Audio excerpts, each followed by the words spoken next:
that earthen wall totem for their team to secure the win. So Cleve Pill are coming straight from the ladder, and now they are facing, debatably, well, it's been the #1 team the last two major events in the War Within, being Echo. So are they ready to step up? Are they ready to take on that challenge? Because Echo is typically the final boss of the European. I played Dota. No, I didn't play Dota, and I'm not Swedish. So. It's a cutthroat competition over here in the EU region, especially knowing what is on the line for these players. I mean, it's only the first cup, but those points can really stack up, and you can quickly get behind if you're not getting that placement. But we are in the final day of this weekend, so these teams are going to be walking away with quite a lot of points no matter how it ends. And I could not be more excited to get things started. But let's talk about predictions. We've had predictions all weekend long, and I believe we have a lineup heading into today. D-Machine, you've been sending in yours remotely as well, right? Of course, of course. Oh my gosh, Venruki, you are looking so good all the way at the top of this leaderboard. This is I feel like this is a first for me, so I'm feeling kind of good about it, Like, when did I get so many points? You cut up. I feel like I was at the bottom before. When did I don't remember doing this well to catch up to all of you guys. Yo, you didn't catch up. Me and Zico just plummeted to your level. Is what happened. I was feeling good, and now I was at the bottom before. When did I don't remember doing this well to catch up to all of you guys. Yo, you didn't catch up. Me and Zico just plummeted to your level. Is what happened. I was feeling good, and now I feel. The goal is to be at least better than the coin, and so far to your level. So low. The bar is really low, but listen, the coin's doing pretty well. That's not 45%. Bad. The coin doesn't look too happy if you look at his face. You know what the best part about this is? Is I feel like in order to be in my position, I had to take some crazy picks. True. Yeah. So I think the great thing about the predictions leaderboard and us all kind of failing for the most part is it means the competition has actually been really good. Like the teams have been super competitive. We have some amazing matches. You know what's sad about this is I'm in a pick'ems league for football just for funsies, and I'm doing way better in that than I am here. And I know nothing about football. I'm just picking randomly. That's not good. I know way more about World of Warcraft. We gotta step this up. We gotta start picking with our hearts and not our heads, Aya. That's the trick. Yeah, it's true. It really is. But hopefully we can redeem ourselves today. But if you are in chat, time to get your prediction in for the first series of the day that we've got here. We are in the upper finals. It's Dobob versus StreamerZone.gg. D-Machine, I'm going to put you on the spot. You're the new guy here. Please. What is your prediction for this series? I see Dobob, I vote for Dobob. It's that simple. I see Thessia's name. Dobob. I never, ever, this is a different series, but Cats and Dogs did do nuts. But Dobob is just a roster that I have counted out before and have been burnt. I know Streamer Zone, we have Bixmex. I love a Bixmex. He is one of my favorite players to watch. Swapsy, also just a titan in the scene. If you don't know who Swapsy is, you haven't been watching AWC. That dude he's capable of playing just about anything in the game at the highest level possible, so bless you. Dobob, though, I refuse to vote for anything but them. That's fair. Super Tease. I did give them 2 wins, two losses, so. I think that's good. Yeah. I'm leaning into the Dobob name as well. I feel like they're name your form. So solid. No. The fact that they were able to take on Echo, I know. It warms my heart when D-Machine and Fan are both casting. In a tough position, but at I'm the same active. time, I feel like this is. Maybe I could be wrong, because maybe the Survival Hunter is just such a curveball that no team is ready to deal with it. But you guys are all in alignment with me, so I want you guys to be wrong. I hope so. You guys down. I'm just dragging the average down. I'm like the guy with low grades in the class, and I'm dragging everybody's average down right now. I actually want to be wrong. I would be happy if I'm wrong, to be honest. Okay, explain that. Yeah. Because I feel like Streamer Zone, they're bringing in these kind of wacky compositions. Bixmex in particular is someone I'm really rooting for to succeed. Like someone who's just stuck to their main for such a long time. Hear me out. Bixmex is gonna win this cup. I want to believe in that dream. Bixmex is gonna win. Dobob's gonna win, but my heart really wants Streamer Zone to pull this off. I don't know. I just have a feeling. I'm kind of with you guys as well. I'm 3-2 on the side of Dobob. I echo the same thing that D-Machine said. There have been times when I've doubted them and they just pulled off, some miracles. But maybe they do it today again, or maybe it is Streamer Zone that comes out on top. But Ven, what do you want to see on the side of Streamer Zone if you want them to make this happen? How do you think that's going to be possible for them? I want to see more What of the a fuck? Elemental Shaman, Survival Hunter. You know what I mean? Like Swapsy on the LD Shaman, something we've seen many times in the past. He's phenomenal at the specialization. And then, of course, Big Mix, unrivaled on the Survival Hunter. So I feel like it's a really interesting composition. Fusion said he'd win unless he faces Echo. Even if Dobob knows that Didn't he's Fusion playing this lose composition, to there's not really many teams that could give Leaf them build? good practice, you know? So I feel like that's what's nice for Streamer Zone is they have this advantage Or- where they're playing such a unique composition that it's hard to practice. Oh, he said Big Max would win? All right. I we've think got Big the Max will chat win, yeah. results Also, now keep in mind, this is the amount of points that people have Some PP player, voted some for, random not WoW necessarily female the amount of streamer. I people, wouldn't say but that it's she's about random, 50% right now, which kind of surprises me. I but feel she like is a usually it's female in the like WoW completely streamer one-sided here, content but creator sphere, Dobob, yeah. Streamer Zone GG, at least Well, I chat, wouldn't who say has she's been doing random. better She's than most of us in way terms of more known than predictions, me. thinks that it's going to be an even match. Probably more known than all of us put together. Dobob is this team, I feel like, that just kind of came, not necessarily out of nowhere. I don't think that's fair. We've got some tournament veterans that maybe took a bit of a break, and then they came together, D-Machine. Well, if Big Max knocks down Dobob and then Echo has to fight Dobob and then Echo loses to Dobob, then they win, right? Probably. The other day of I think they this could is win. two, Everyone knows Big Mag. Yeah, rosters that maybe. kind I of don't know. merged together. I think Aya probably has a way bigger following, way more known. Maybe, I don't know. In conversation for being the best mage in the world. I was You at know, a if Thessia's the LAN, I best say mage this in all the world, time, I would. asked every mage who the best mage is there. Yeah, it's Thessia. And they said the best mage isn't here. That's It's my boss. actually I love Thessia. Big And Mag. it's just wild. Thanks, to me Big that Mag. they were able to Oh, give that shit. much, props to him. And but of course we have Relza and Flappers. They went into a LAN tournament way back in the day. Everyone counted out their jungle, and they were able to actually make it all the way to very first place. So Dobob is one of those teams where I just feel like they have everything, all the tools in their composition, but also the experience to just be one of those teams that are just the favorites of the whole tournament. But if there is a team that is capable of taking them out, Aya, it's Streamer Zone GG. I mean, this lineup. I is really looking do think extremely Big Max strong, is gonna and win the as whole Elliot tourney. mentioned earlier, compositions that people just don't have a lot of reps into. Yeah, definitely not. And I feel like also when you're on a team with Swapsy, just historically, this is a guy where his team seem to have such a wide variety of compositions, actually, that they're super. Wait, who's their constant in fourth? as well? I mean, I'm interested to see what kind of that Swapsy factor brings to the rest of these players, Ven. Yeah, me too. I mean, it's a lot of tournament Wimps? experience. The guy is Huh. well seasoned at this point. But yeah, I'm just curious to see because obviously we know Tessia. We've been talking about him a lot. This team's going to play Mage more than likely, and right now it seems like Fire Mage is kind of the more popular of the Mage specializations. So I don't really expect to see Frost. It'll probably be Fire, perhaps Arcane. But if they do play Fire, And they have I DH think comps then, Survival's yeah. actually really good into Fire Mage. You know, bringing the Roar of And Warrior. Sacrifice that makes you immune to critical strike damage can be super effective to reduce that Fire Mage damage burst. So I really am curious about this. I feel like Dobob, this could be a difficult matchup for them. Yeah, interesting. We're seeing a lot of uses out of Hunters specifically early on in the season, David. I love it. I'm a Yo, big Fizzy Hunter B. fan. Maybe it's the Ret Paladin in Yo, me, did you know, watch, it's just UFC been, last like, night? My composition that I've Holy had to play as Ret fuck. Paladin for so long. But Holy Big Mix fuck. in particular is one of those hunters that's been maining that survival specialization, and in my opinion, that specialization just has the most versatility. It's able to be aggressive. It's got a lot of defensive play. The Roar of Sacrifice, of course, is still available to them, and we do see him lock in. We have a Swapsy on the Feral Druid and a Flappers on a Feral Druid. Kind of wild. We got a Whoa. couple of priests, a Discipline versus Holy. But here we go. This is the blind pick on the Grand Arena. Who do you think won this blind pick? If you had to guess, Elliot. I don't know. Maybe Streamer Zone, Arcane Mage. Why don't they invite more teams on ABC? Arcane. They don't invite the anybody fact to that AWC. Arcane You Mage, sign High up. Mountain, and infecting the European meta as well. So we're gonna see a lot of High Mountain.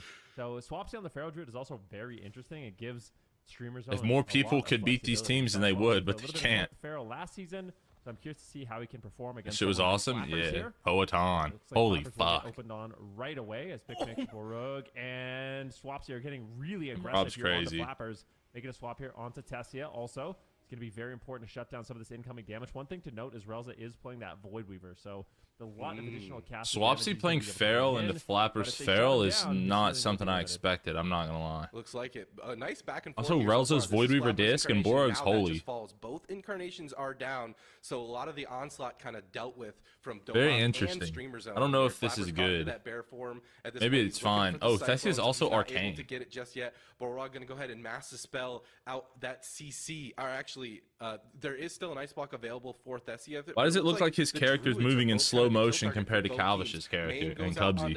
As they swap some of that rip. He's also doing half Calvish's damage. Flappers is going for like more of a spread pressure play with Thessia as opposed Where's to Tommy? just trying to focus one healer down. Stun goes out onto Relza. There is the full trap. That's going to be traded out by a Barkskin. Flappers in that bear form for now, just trying to hold on to his survival instincts if need be. Relza's out of the CC. Should be A-okay. They're trying Where's to swap Tommy? This damage over. I was just a natural. Well, he has fucking Cubsy to tell him everything. Flappers. A Cyclone goes out onto Borog. It is full. A Mame onto Swapsy. To be fair, maybe Calvish, Mage, or Cubsy would look way different if Big Mex was training them. For now, and both teams are just looking for the next opportunity. Full trap onto Relza. Flappers could just go down in this bash, but that is going to be the trinket swap from Relza. Dobob finally forced to use that trinket on the Discipline Priest, and so far, so good for Streamer Zone.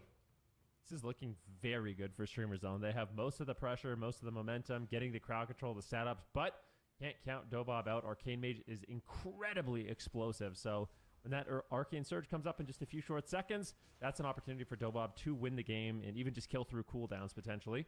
Flappers on the run. Once again, a full fear lands here onto Relza. Tessia doing what he can, looking for the surge, looking for the counter pressure. Oh, but he gets silenced. Nicely done there by Bismix.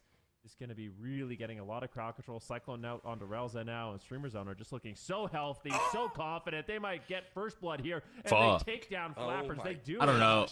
I understand not wanting to play fire in the Mage. Streamer Zone, they bring in the jungle, and they pull off a Game 1 win.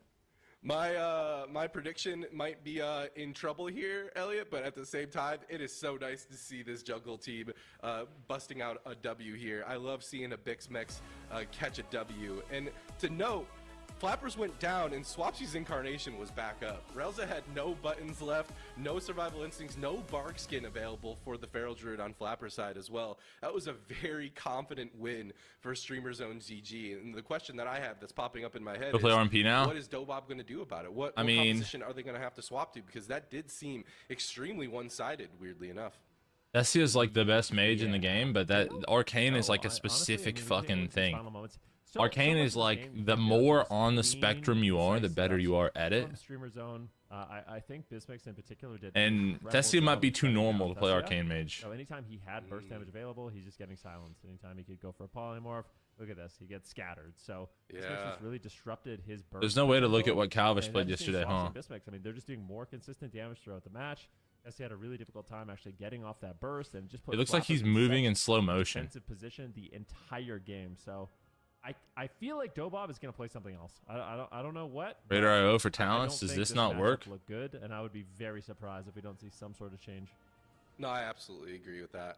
It just didn't seem like they had the ability to gain control of the team. All the instant CC from the Hunter doing a great job locking down Thessia. And that's kind of what you need to do. We know Thessia. He's a playmaker. He finds the opportunities to land stuff up, but just the momentum from start to finish was in Streamer Zone's favor, and they just never let go of that momentum, it would seem. Every single time Flappers got caught out into cat form in a stun, his health bar just dips so low, forcing some sort of defensive cooldown, and just do that over and over and over again. Rinse and repeat, and there you have it. And then all of a sudden, there's no opportunity for this Arcane Mage to get that burst off. Game number 1 goes to them, but looking at the damage breakdown, Swapsy and Bixmix were just doing so much pressure, which is interesting too, because I saw Flappers actually spreading his dots around. So I thought that maybe his pressure might be up, but turns out it's hard to do damage when you are in bear form defensive.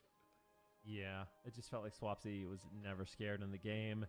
Whereas for Dobob, it was a little bit of a different story. We are going to Ashermane's Fall. I feel like I might even want to just see the Fire Mage, even though Survival feels like a little bit of a soft. Chrono Shift, Nether Flux, Ogi Barrier. Like he was just. Anytime he had the burst damage, like I said, he's just getting I mean, they played the exact same thing. Is he just not barraging enough? Am I gonna play Midnight? Yeah, for sure. As easily, right. And as the Fire Mage, you can also just focus on crowd control way more in the game because you're just spamming polymorph, and if you get kicked, you don't really care because then all of a sudden you can do maximum amount of damage. Whereas for Arcane, it's hard to do both things, right? If you want to go for polymorphs, you can't do damage. And if you want to do damage and you get kicked, you can't polymorph. So it makes it a little bit more tricky.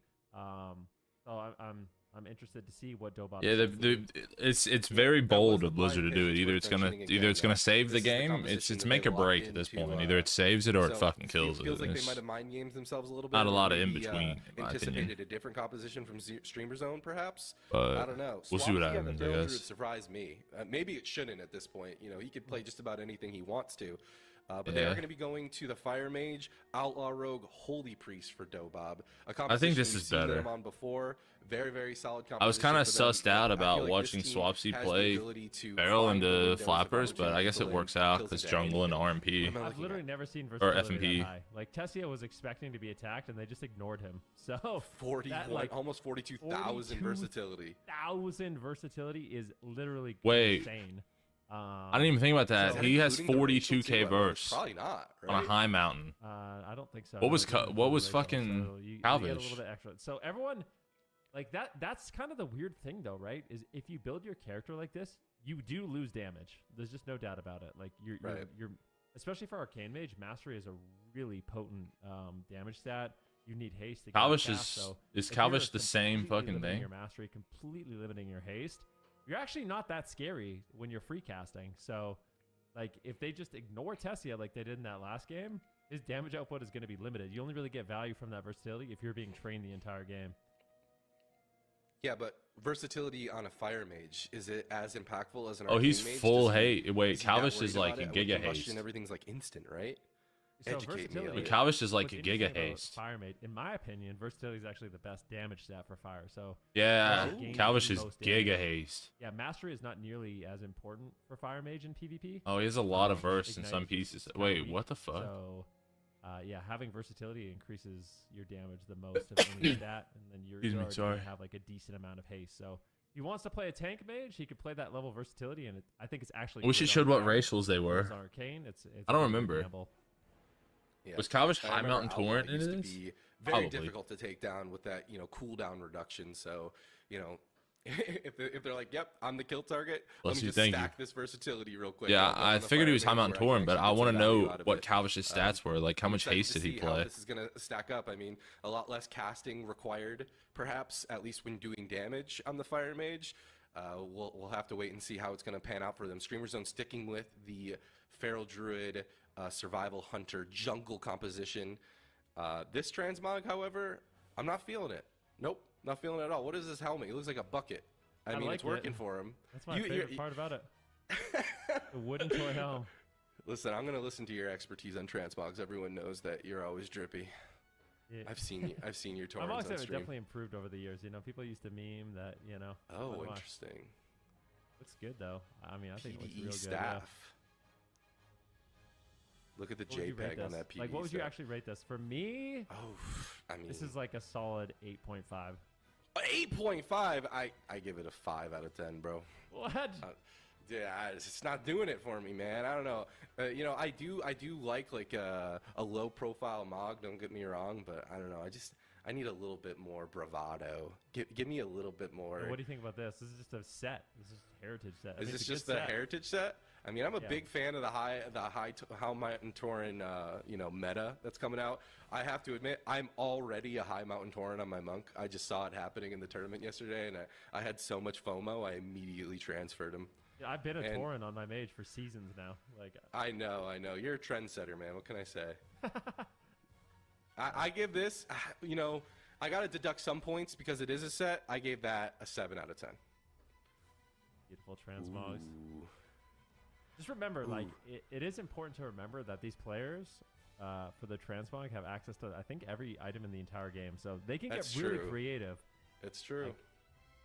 Like, some players I don't think care at all, and they just will put on whatever, because they're more focused on just winning than how they look. But I feel like those two kind of go hand in hand. I watch a lot of Formula One racing, and unironically, there's like a meta where they like get dressed well, like they like comb their hair, they like groom themselves extremely well because they think that if they feel confident in how they look, it'll help their confidence in their driving. And I think it's the same for transmogs. Zico was mentioning this yesterday. If you're not looking good, you're not going to play good. It's just a matter of fact. and this is looking good for me. I see the wolf belt. I see the wolf side shoulder. I don't even know if this is a set, but I'm into it. I'm into this. I'm giving this an 8 out of 10. It is, in fact, a full set, but it does Okay, look it's 7 good, out of so 10. I yeah. got it to deduct points. Deduct from the full set. Swapsy.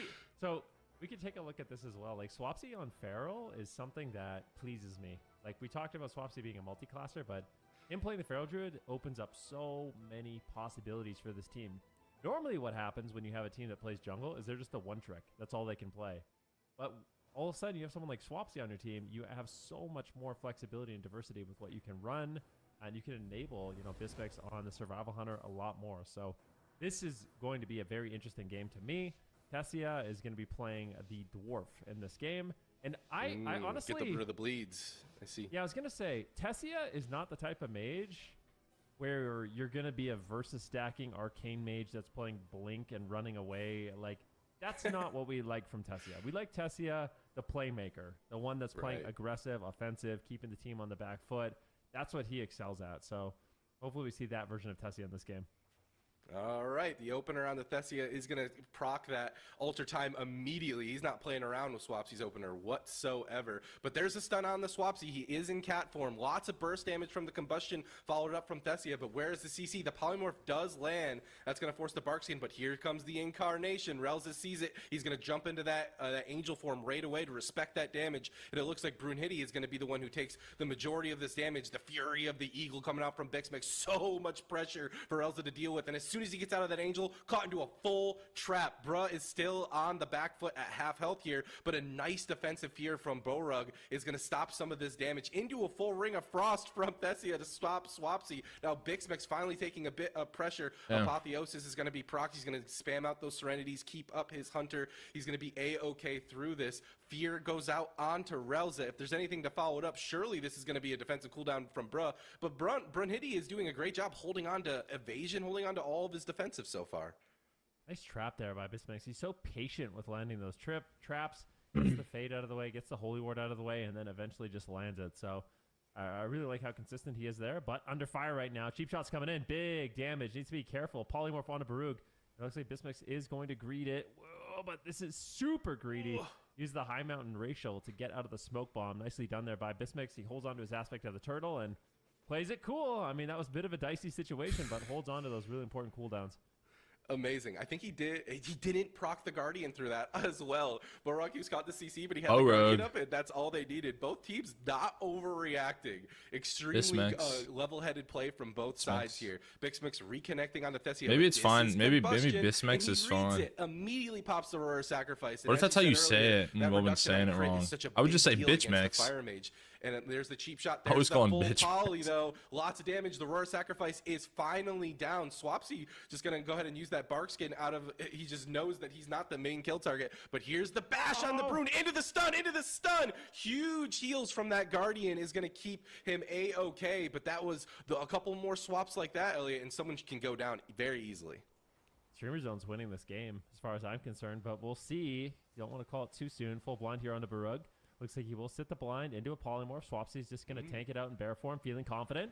Keep in mind, Tessia's got no ice block. Brunhilde, no trinket. Relza, no trinket. Streamer Zone is one setup away from closing out this game. They have to decide who they want to go after. It looks like they're going to be going after Tessia. Relza uses the Holy Ward. Brunhilde getting low on health. Does he have the healing to keep him alive? It will be the Cloak of Shadows. Faint spam coming in, trying to weather the storm. But once again, Streamer Zone, their setups are better. Their damage is better. They've got more cooldowns. It's looking extremely good for this team. It is. I mean, look at the buttons available for Dobob. No evasion, no vanish, no guardian, no swap. There's the kidney shot. They got to get something going right away, but that's going to be the Divine Hymn in the background. Oh, it gets kicked. It looks like everyone's completely fine, though, on Streamer Zone. They have buttons for days. Mame goes out onto Brunhilde. No Guardian available for just a few more short seconds. Swapsy puts some damage over out onto Tessia. Streamer Zone catching more and more momentum as this game goes on. And as if you played against a Jungle Cleave, especially a Jungle Cleave at this level of Streamer Zone's playing at, you know that this pressure can get really hard to deal with deeper into dampening. The spread pressure for Holy Priest in particular is hard. But a Chastise full fear onto Relza. Tessia has no block of available to him. Swapsy's trying to I don't know, reconnect this with a doesn't look, nice shimmer, I believe that was, to get back to nearly full health here. Looks a bit Swapsy gonna rough. reconnect. Relza finally out of that CC. He pops the Apotheosis. Thessia should be He's a A-okay big for now. Mexican man. You 30 think the seconds until he European gets that named ice Big block Mex back. is a big Relza's gonna have to Mexican make this man. Guardian work. Blind goes out onto Baroque. They're trying to swap this over onto Bixmex. Can they get the damage out? He's going to use the heal, the Hunter heal. Yeah, He still has Rare Sacrifice. He still has Turtle. And neither team overreacting just yet, but the pressure is in favor of Streamer Zone. This is Combustion. They need to get something done with this right here, right now. Cheap shot on the Swapsy, but he's in bear form already. The DB does just stop the damage. Now the cheap shot goes over onto Bixmex. Thessia on the run. He has that block available, but the Guardian Spirit should be A-okay enough with the Serenity going to top him off. Yeah, nicely done. Honestly, Dobob has weathered the storm. Ice blocks back off cooldown. Brunhilde has his trinket. Relza has their trinket, and this might just be the game. Bismix is getting low. Dobob, I think they might have done it. They're turning around the pressure. There's a full Big Mac saw his trinket turret. Tessie doing a really good job. Up to his wall. Avoiding Flopsy could die. Inevitably, Let's see his block back. Relza goes into Angel form. Dunno. He's going to be able to Hard to freeze say. these flash heals. Will not be crowd controlled, but they're just taking him down through all of this incoming heals. Big Dragon's Wrath. Tessia looks for a full polymorph. Really nicely done there by Tessia. Throwing out a fireball. Swapsy's in trouble. He bark skins, but is it going to be enough? Rook into a polymorph. The full trap lands. Finally getting some damage rolling here onto Tessia. This is such a back and forth game. 5.5 minutes. Dampening is getting higher. Bismix now into a stun lock. The smoke bomb comes in, but they just do not have the damage to force anything. Rare Sacrifice was big there, as you said, for Fire Mages, but Combustion is up now. Incarnation being popped for Swapsy. Both teams feel the momentum possibly in their favor. Could have had. To be eaten immediately on Morning. Chastise into the full trap. Got money on? I don't have money on nobody. I think I want Big Max to win the whole cup though. Swapsy caught into the bear form, in the stun, into the Chastise. Can they do it? Can they punch through it? The revival, the survival instincts, is it going to be enough? Health swap available, but it looks like Ross before bust was a little sus. Name now onto Brunhilde. Is it going to be enough to take him down with the Guardian Spirit still on him? Cloak of Shadow is going to be used. Relza just always has mana no matter what he's healing through somehow. Available for him. He does have the I don't understand this guy. I'm sorry, the ice block available. The OG Priest literally never It's crazy as fuck. Momentum for Streamer Zone. The peels coming out. Both of these DPS are going down. How is Relza going to deal with this spread pressure? Swapsy and Bixmex completely healthy. Guardian Spirit just being used off cooldown. Surely this is ice block for Thessia, and it is, but it gets a mass dispelled almost immediately. Holy one up for Relza. He's not caught in any CC, but no buttons available. He keeps his team alive, but the cauterized procs. Swapsy and Barkskin, he wants to get aggressive. Trinket, though. He does get healed up here. I don't know if it matters. He has nothing to press with it. Relza. There's the Chastise. That's the full fear to follow it up. Thessia's in a lot of trouble, and he sees it. He uses He Ursuled his blink. Time, but it doesn't really Holy get a whole shit. lot of heals. He's desperately trying to get out of line of sight. Brunhilde trying to peel for his team. No, that but the Ursul's bleeds are is starting to fucking hurt crazy. Really, really bad. Relza gonna go ahead. They get and so use much that pressure hit off that. Even though he to blinked keep his away team after, alive. now he's just And kind of everyone stuck there on for a bit, Streamer Zone dying to seems Big be Max. Swapsy's pre-bearing. Yeah, just That getting into Ursul bear was form, filthy. Realizing they're not going to be able to take him down through the Angel form, but Tessia is now in a lot of trouble. There's no cauterize, there's no ice block, there's nothing. Relza pre-holy ordering the setup, full blind on Baroque. Bismix is in trouble. Oh, it's back and forth. Tessia's dead. dead. They proc the Guardian Spirit. They managed to take Holy him shit. down. Beautifully down here. I mean, Boric had Streamer trinket Zone. swap. They're They've, up I don't know. 2-0, Yeah, this and I is feel like that a was such fucking close series. game. This seems like a matchup Dobob can win, but it's going to be difficult. Like I think they're battling uphill to win this matchup against Bismix, Swapsy, and Baroque. I want to give a big shout out to Swapsy too. I feel like he played this one exceptionally well defensively. Like I mean, I don't know that you should say that, ZZ, but yeah, anytime whatever, they bro. wanted to Like, set I up, don't know. Like he was just reading them really well. Yeah, I had an opportunity in the past What to be the able to fuck? listen in on comms with Swapsy at lands, and one of the things that I always kind of took note of was Swapsy's awareness to understand where the win condition is. A lot of times, Maybe we'll just you might get a little delete tunnel that vision specific on, like, message. You know what I'm ERs saying? or opportunities to Maybe we but just, it's maybe we also just, you know what I'm important saying? to Like remember what maybe your Twitch ER wouldn't is and be what happy your if that one was in my vulnerabilities are. chat. You know, Swapsy and that Feral Druid being we got to be a little bit. preemptively get into those bear forms We whenever got to be a little Rush bit shows more up, or whenever they saw that their conscious. DRs aren't available. You're alright, really bro. good presence of mind by him, I'm not like but mad this about was it. an I just don't feel like incredibly I don't close want to game. get in As trouble. I did like to see the Rogue Mage. It did feel like they were on the back foot like all game. They basically had to rotate their defensive cooldowns and peel for each other throughout this entire game to get into deep enough dampening to be able to get Streamer Zone even remotely on the back foot. And I think Relza did a fantastic job dealing with a lot of the spread pressure. That Guardian Spirit, it's a short cooldown, but you can only use it on one target. And so being able to rotate all of your abilities to keep your team alive, especially during these like main plays where Brune is just taking so much pressure, is it's a tall order for the Priest. But I think they did a fantastic job. But now they're on match point. They are down 0-2. They have to win 3 games in a row against Streamer Zone, and all of a sudden all of our predictions are not looking so hot. I'm happy. Like, I'm excited. Like, I feel like Streamer Zone, they're showing up in a big way. I wasn't sure about this team. What are they going to run? How are they going to implement Bismix? But so far, they're doing a great job. The elemental shot, I mean, taking down a team like Dobob is no easy feat, and they're looking like they might 3-0 and earn their ticket to make it into the grand finals. And then all of a sudden, what's Echo going to do? If Echo manages, you know what I mean? Then Dobob's in the lower bracket, and then Echo and Dobob might have to battle against each other once again. I feel like Echo is probably rooting for Dobob to win this, like, so they can rematch in the finals, if anything. Dobob did take him out 3-1 too, pretty handily. So, I mean, after seeing this play though from Streamer Zone and Echo, we saw their Rogue Mage coming out as well. It seems like kind of their bread and butter. I don't know if I would want a Streamer Zone to go down. Dobob, they've already beat them once. Streamer Zone is just looking so strong as well. But I'm with you, Elliot. We might not be getting our predictions correct, but I think Bixmex has been in the scene long enough, and he's been grinding that survival hunter, that soul specialization. I think it's time that he gets his flowers, and he's showing that it's time for him to get his flowers, because that was a fantastic performance so far. I think this is the exact type of roster that he needed to be able to have the versatility to overcome possible counter compositions. But who needs to lock in a counter composition when your jungle's doing so well? Tolvaron Arena is going to be the map choice coming in from Dobob. Potentially a map that could have this Feral Druid overextend, perhaps? I don't know. Now that's a Mog. Look at that hat.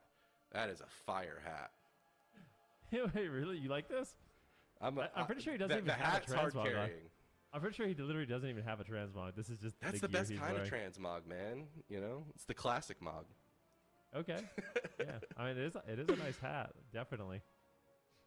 He's He's a little bit more conservative here with his versatility. He's not at 42,000. He's cooling it a little bit.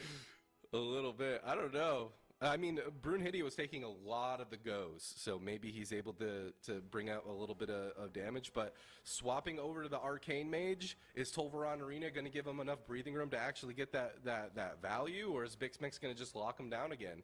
I don't know. I thought the Fire Mage was doing okay, but I know better to second guess. Wait, did Cubsy play Voidweaver Disc yesterday when they played RMP? I don't remember. I feel like it could be okay. Like, dude, we're cooked. Yeah, it's over, bro. Frost Mage. It's all over. We've seen Frost Mage already. Yeah, but it's not gonna happen. I like Frost. I feel like I think Sub is being slept on. I know Outlaw has a lot of they got briefcase defensive capabilities. Sure, he's holy. Defensive cooldowns, really good pressure throughout. But I think a good sub rogue in the hands of like a synergized mage composition, I think it still has the potential to be the best comp in the game. It always has the tools, right? We got a nice brutal set coming out from Brune Hitty. I'm a big fan of brutal. You got the Illidan visor, I guess what would you call that? A blindfold? It's pretty fire. First vision of Sargeras. You know what? One thing about this transmog that every single outlaw rogue in the entire game uses is that weapon. That weapon is from Archaeology. The fiery one? Is extremely hard to get. Like, yeah, what is it? The scimitar of Sirocco. I once tried to farm that. I was like, this is so cool. I'm gonna do it, and I just gave up. I'm like, this is. It's like a year-long grind. Like it's crazy how hard it is to get that weapon. And it looks so That's why good. You should sign up for the tournament realm so you can get access to all these sweet transmogs, at least for the tournament. Yeah. Yeah, I definitely need to do that. All right, here we go. Gates are opening. Tessia bringing in the Arcane Mage again. So they tried the Feral Arcane, didn't work. They tried Fire Outlaw, didn't work. Is the Arcane the secret spice that they needed? We'll have to wait and see. We will have to wait and see. I'm hoping that he'll be able to get some more free casting off on Tolvaron Arena, but the way that Bixmix has been playing, I don't know. Immediate alter time as soon as the opener begins. Thessia is not playing around here. Streamer Zone just playing completely on top of Dobob so far, but caught into a full fear for Bullrug. The cheap shot onto Bixmix. He's taking the Roar Sacrifice, immediately going to be used. Incarnation for Swapsy. He wants to get aggressive onto Thessia, and Relza sees it. He's going to jump into that angel form and start free casting. Bixmix taking a huge amount of pressure there, dropping down to half. No Roar Sacrifice for just a short minute here, and both teams just kind of hitting each other 1-2. Swapsy caught into that bear form. He's like, I am not getting stunned out of form. There's the smoke bomb on the cheap shots. Do they have any follow-up CC? It looks like Bixmix is going to be okay. There's the Guardian Spirit. There was the Exil as well, and Bixmix is going to be okay, but that was some defensive cooldowns. If they can do that a few more times, they could probably get a turtle. Let's see. Thessia going to be targeted down once again in the match, likely playing that 42,000 versatility. So for a mage, that's going to be difficult to take down. Bixmix, though, in cheap shots, big damage incoming. This damage seems a lot more scary incoming from Dobob in this matchup. Streamer Zone has been under a lot more pressure so far in the match, and they've kind of struggled. I feel like they might want to just go after the rogue a little bit. Zone is better than Fury currently. I don't play retail, so I don't know, but I'm pretty sure it is. I'm pretty sure they're both just like pretty middle of the pack. I think targeting for Streamer Zone, they might need to mix it up here. Yeah, I think you're right. I mean, this looks really good for Dobob so far. Lots of stuns, the triple fear. Bixmix is going to Roar Sacrifice, but will it be enough? They're trying to get the pressure going out onto Thessia. He gets kicked, so we can't get the follow-up polymorph onto Bullrug. And it looks like the go has stopped for now, but a couple more of those full polymorph lands into a half polymorph. He deathed the first one, but it looks like no damage to follow it up onto Bixmix. Now the pressure going out onto Brunhilde. He's just going to pop evasion. He's like, you're on Thessia most of the game. I'm just going to press evasion, respect this damage with the full trap onto Relza, and the spread pressure is starting to go. Here's the kidney shot. Can they make something happen? Cheap shot onto Bullrug. He gets the Guardian before it, but will it be enough? Huge damage onto Bixmix. Apotheosis, huge Exil heals as well, and another defensive cooldown is being used. They still have a life swap available, and they still have Trinket available on Bullrug, but Dobob doing a much better job here in game number 3, getting the defensive cooldowns out of Bixmix that they need. SS is doing a lot more damage on this Arcane Mage. Every single one of those Nether Fluxes is just such a crazy amount of damage. Thessia getting a little bit low on health right now. Full kidney shot lands onto Bixmix. The power infusion is up, so this is an opportunity for Bullrug and Bixmix to get aggressive, but playing very defensive. I feel like Bixmix, he's not feeling super confident to make a push.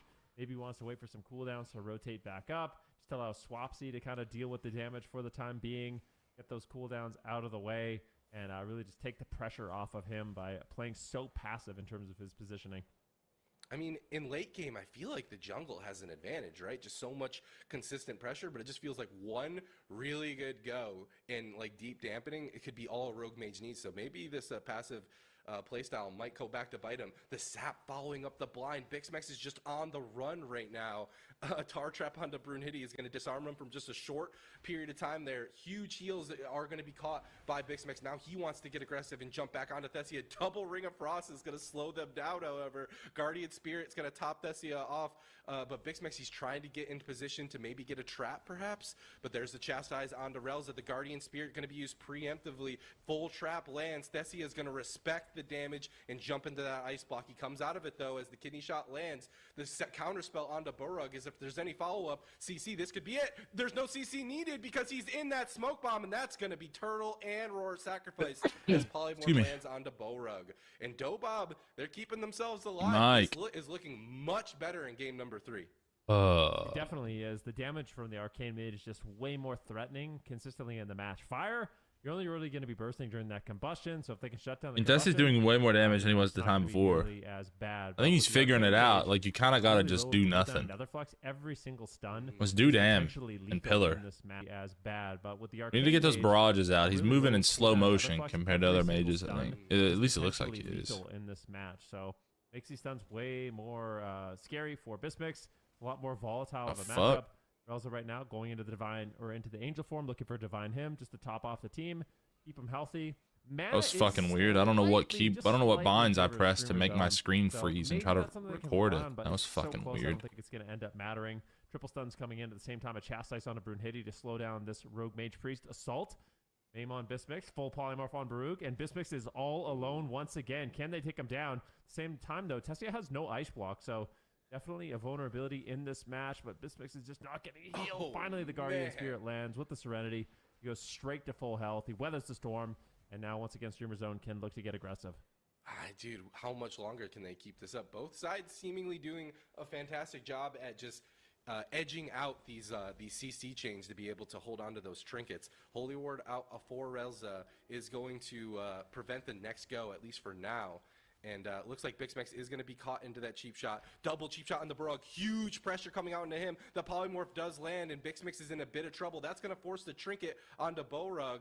Aurora sacrifice for Bixmex. I felt that, man. Now he wants to get back into the game. The stun. But Brunhilde eats the trap. Fantastic job by the Rogue, stopping the CC chain onto Relza. Now Bixmex is the one who's in a bit of trouble. As surely this is going to be the life swap. Huge damage going on to him. Any CC that hits onto Borog could easily be the game. But Thessia still with no ice block available, down at half health in the middle of the map here. He's looking to Ring of Frost Swapsy. He lands the cross CC, and he lands the Polymorph going out onto Borog as well. Bixmex into trouble. Both of these teams just looking for the kill window. Bixmex sees that he's in a bit of trouble. He's trying to get away. There's the Hell Swap. There's the Guardian Spirit. And just 12 seconds until the turtle comes back off of cooldown. Can Borog keep his team aggressive in time to take out Thessia? But in just 14 seconds, he has ice block. Both of these teams are just so close. Uh-oh, Swapsy's behind the pillar. He gets stand. Big setup on Swapsy. Oh, no way. Does he overextend and potentially throw the game? Holy The fuck. heals come in from Holy he manages fuck. to survive, but Dobob, I really like them punishing there. Huge arcane surge. This is going to be devastating with the power infusion. If Tessie is able to cast here, I mean, this could just easily be lights out. I think it's unhealable damage on Swapsy. They literally just kill him through What the everything. fuck? I mean, that's was definitely... crazy. See ya. Like, holy fuck. Oh block my comes gosh, back. cross I mean, they got Fastest japed spell. a little Yeah, bit. he's got the altar time up. Thessia should be A-okay. Okay, after all that time chasing down Bixmex, they kill Swapsy. You got japed. I mean, I'm a fan of the versatility. See ya. He's Like, bro, that would make me overextending. so bad. Throughout that game, Swapsy was That would constantly going piss into as Bear fuck. Warp, too. He's like, See "Whenever you wanna ya." swap to me, I got your number. Like, Don't worry about you it. just chase around an arcane mage for 7 minutes. It doesn't do anything the entire game except damage, then kills you through healing and through wall. See ya. Like, I would message him on fucking Twitter after. Like that. But Thessia was able to get a lot more cast out in this game. Bixmex looking to try to play through this. He has the turtle available to him. He's in the Guardian Spirit, but too little too late. Game number 3 goes to Dobob, and they stay alive here in the upper semis. They're not going down without a fight, and that looked a lot better. The Arcane Mage being enabled by the Outlaw Rogue seemed like a way better strategy. So what happened in game number 1 is Pharaoh Druid was just basically like Flappers was targeted down a little bit too much, keeping him defensive, not really allowing Tessie to get off. See too much ya. damage. I'd be fucking With the irate. Outlaw Rogue, you're a little bit more durable. You have a lot more Right. stuns that you have access to. You can basically consistently send a setup on every single stun DR. And it's actually really hard to take down an Outlaw Rogue. So you basically are forced to go after Tessia, which plays into the plan of Dobob. Like, Tessia is going to be really difficult to take down, with the overpowered barrier of an Arcane Mage, the 40,000 plus versatility, the high mountain, and then you have an Outlaw Rogue peeling for you as well. Then you get to this point of the game where Yampening is fully ramped up. Unfortunately for Swapsy, he has to use his Barskin here. He does hold on to Survival Instincts, but when Power Infusion's up and you have a fully ramped up I mean, he could have walled way higher. Not gonna heal through it. If he died, I think he would die through it. Genuinely, though. Cooldowns are low, when mana's low. But one cool thing, David, the machine, is that now we get to see Streamer Zone. They get to lock in. They get to counter comp. And do you think they have something for this? I don't know if I want them to change. It was so close, and it's their map pick too. Like, yes, I think the Rogue, you're absolutely right, is giving Thessia the breathing room he needs. But the question is, did Tolvaron also give Thessia a little bit more breathing room? And with a map swap to like something really crazy, like, I don't know, Cage of Carnage perhaps, would that kind of change the story a little bit of the same matchup? I don't know. Streamer Zone, they have comps for days. I am very curious. It's one of those teams actually with Streamer Zone where Everyone named David just just swap to. anyway. Looking at their roster, we have Swapsy, Borog, Limps, who plays a Demon Hunter. So they have Elemental. No, they'll Shaman, just they play have this. Feral They'll just Druid play on this DC again and as play it well. better. It They didn't have even Holy look that Paladin, bad, they really. have Swapsy Holy just needed Priest, to they wall have way Demon higher. Hunter, and then they He's have, got of chunked. course, Like he's got patent chunked when he pending pressed it. Survival Hunter on Bixmex, the notorious hunter. They have. You're not. There's no way that like I don't think the arcane mid shit will work on Cage. Oh, they went Stal. Say Dal or Cage. There's no way that the arcane mid shit works as good on that map. Like, where the fuck you gonna go? A little bit more. Ain't nowhere to go, brother. Look at this damage. Like, you ain't got nowhere to go. 2.6 million barrage, 2.8 million barrage. The Phoenix hit for 1.3 million. The Phoenix hit for 1.9 million. He blasts him for 5 million, and it echoes a Lay Drinker for 3.4 million. He barrages again. For no, Arcane's fine, guys. Like the arcane mages are just simply making it work. 9 million damage from Tessia, and that's why Arcane is just so deadly. Like that Arcane Surge is ridiculously strong. So I think a big reason to why he was able to get all of that momentum too is because Bixmix is on the back foot. Like you saw in game number 1, Bixmix locking him down, but Bixmix was like hiding behind a pillar a lot of Tolbarad. He was spooked. Yeah, I feel like honestly as the Arcane Mage, it's like better to be attacked than to be ignored and CC'd, you know? But Promise Streamer Zone has a difficult time going after the Rogue. I think they might play DH Ellie. There's a part of me that they bring in Limps here. Swapsy goes to the Elemental Shaman, and maybe they play something like DHLE, which I think is actually what would even be the kill target on DHLE, dude? I don't even know who you'd kill. Ellie? Yeah. I guess. Ellie, maybe Demon Hunter. You'd have to probably swap around. But yeah. I don't know. We haven't seen Limps play yet. You know, we're kind of sweating bullets trying to figure out what this team's gonna lock in. You gotta imagine how Dobob feels. I don't think you'd play DH. I think they just play the same shit on small map, and it's fine. They might play Ellie Hunter. At the highest level, we do talk a little bit about how maybe they just play Ellie Hunter. You know, playing multiple classes. That's what I feel like they should play is Ellie Hunter. It is impressive to see someone able to play. You know. You might have some alts at a high Ellie Hunter and just damp it out or whatever, but to be able to hang with players, Ellie Hunter would get handled on Tolby, but on small map I think they'd be fine. Maybe not decades plural, but years. It's quite a tall it's quite a tall request to make of anybody, but Swapsy's one of those people that can do it, and the reason why it's so rare is because it is incredibly difficult to do. But it makes you wonder what other specializations there it is. Swapsy up his sleeve. And there she is. Called that. I see dang future. In from Streamer Zone GG. Is it going to be the ticket to take down the Arcane? Let's tell you, bro. It's miserable to face Big Max no matter how good your class is, no matter how bad his is. And whenever his is as good as it is, fuck that shit. Shit is not fun.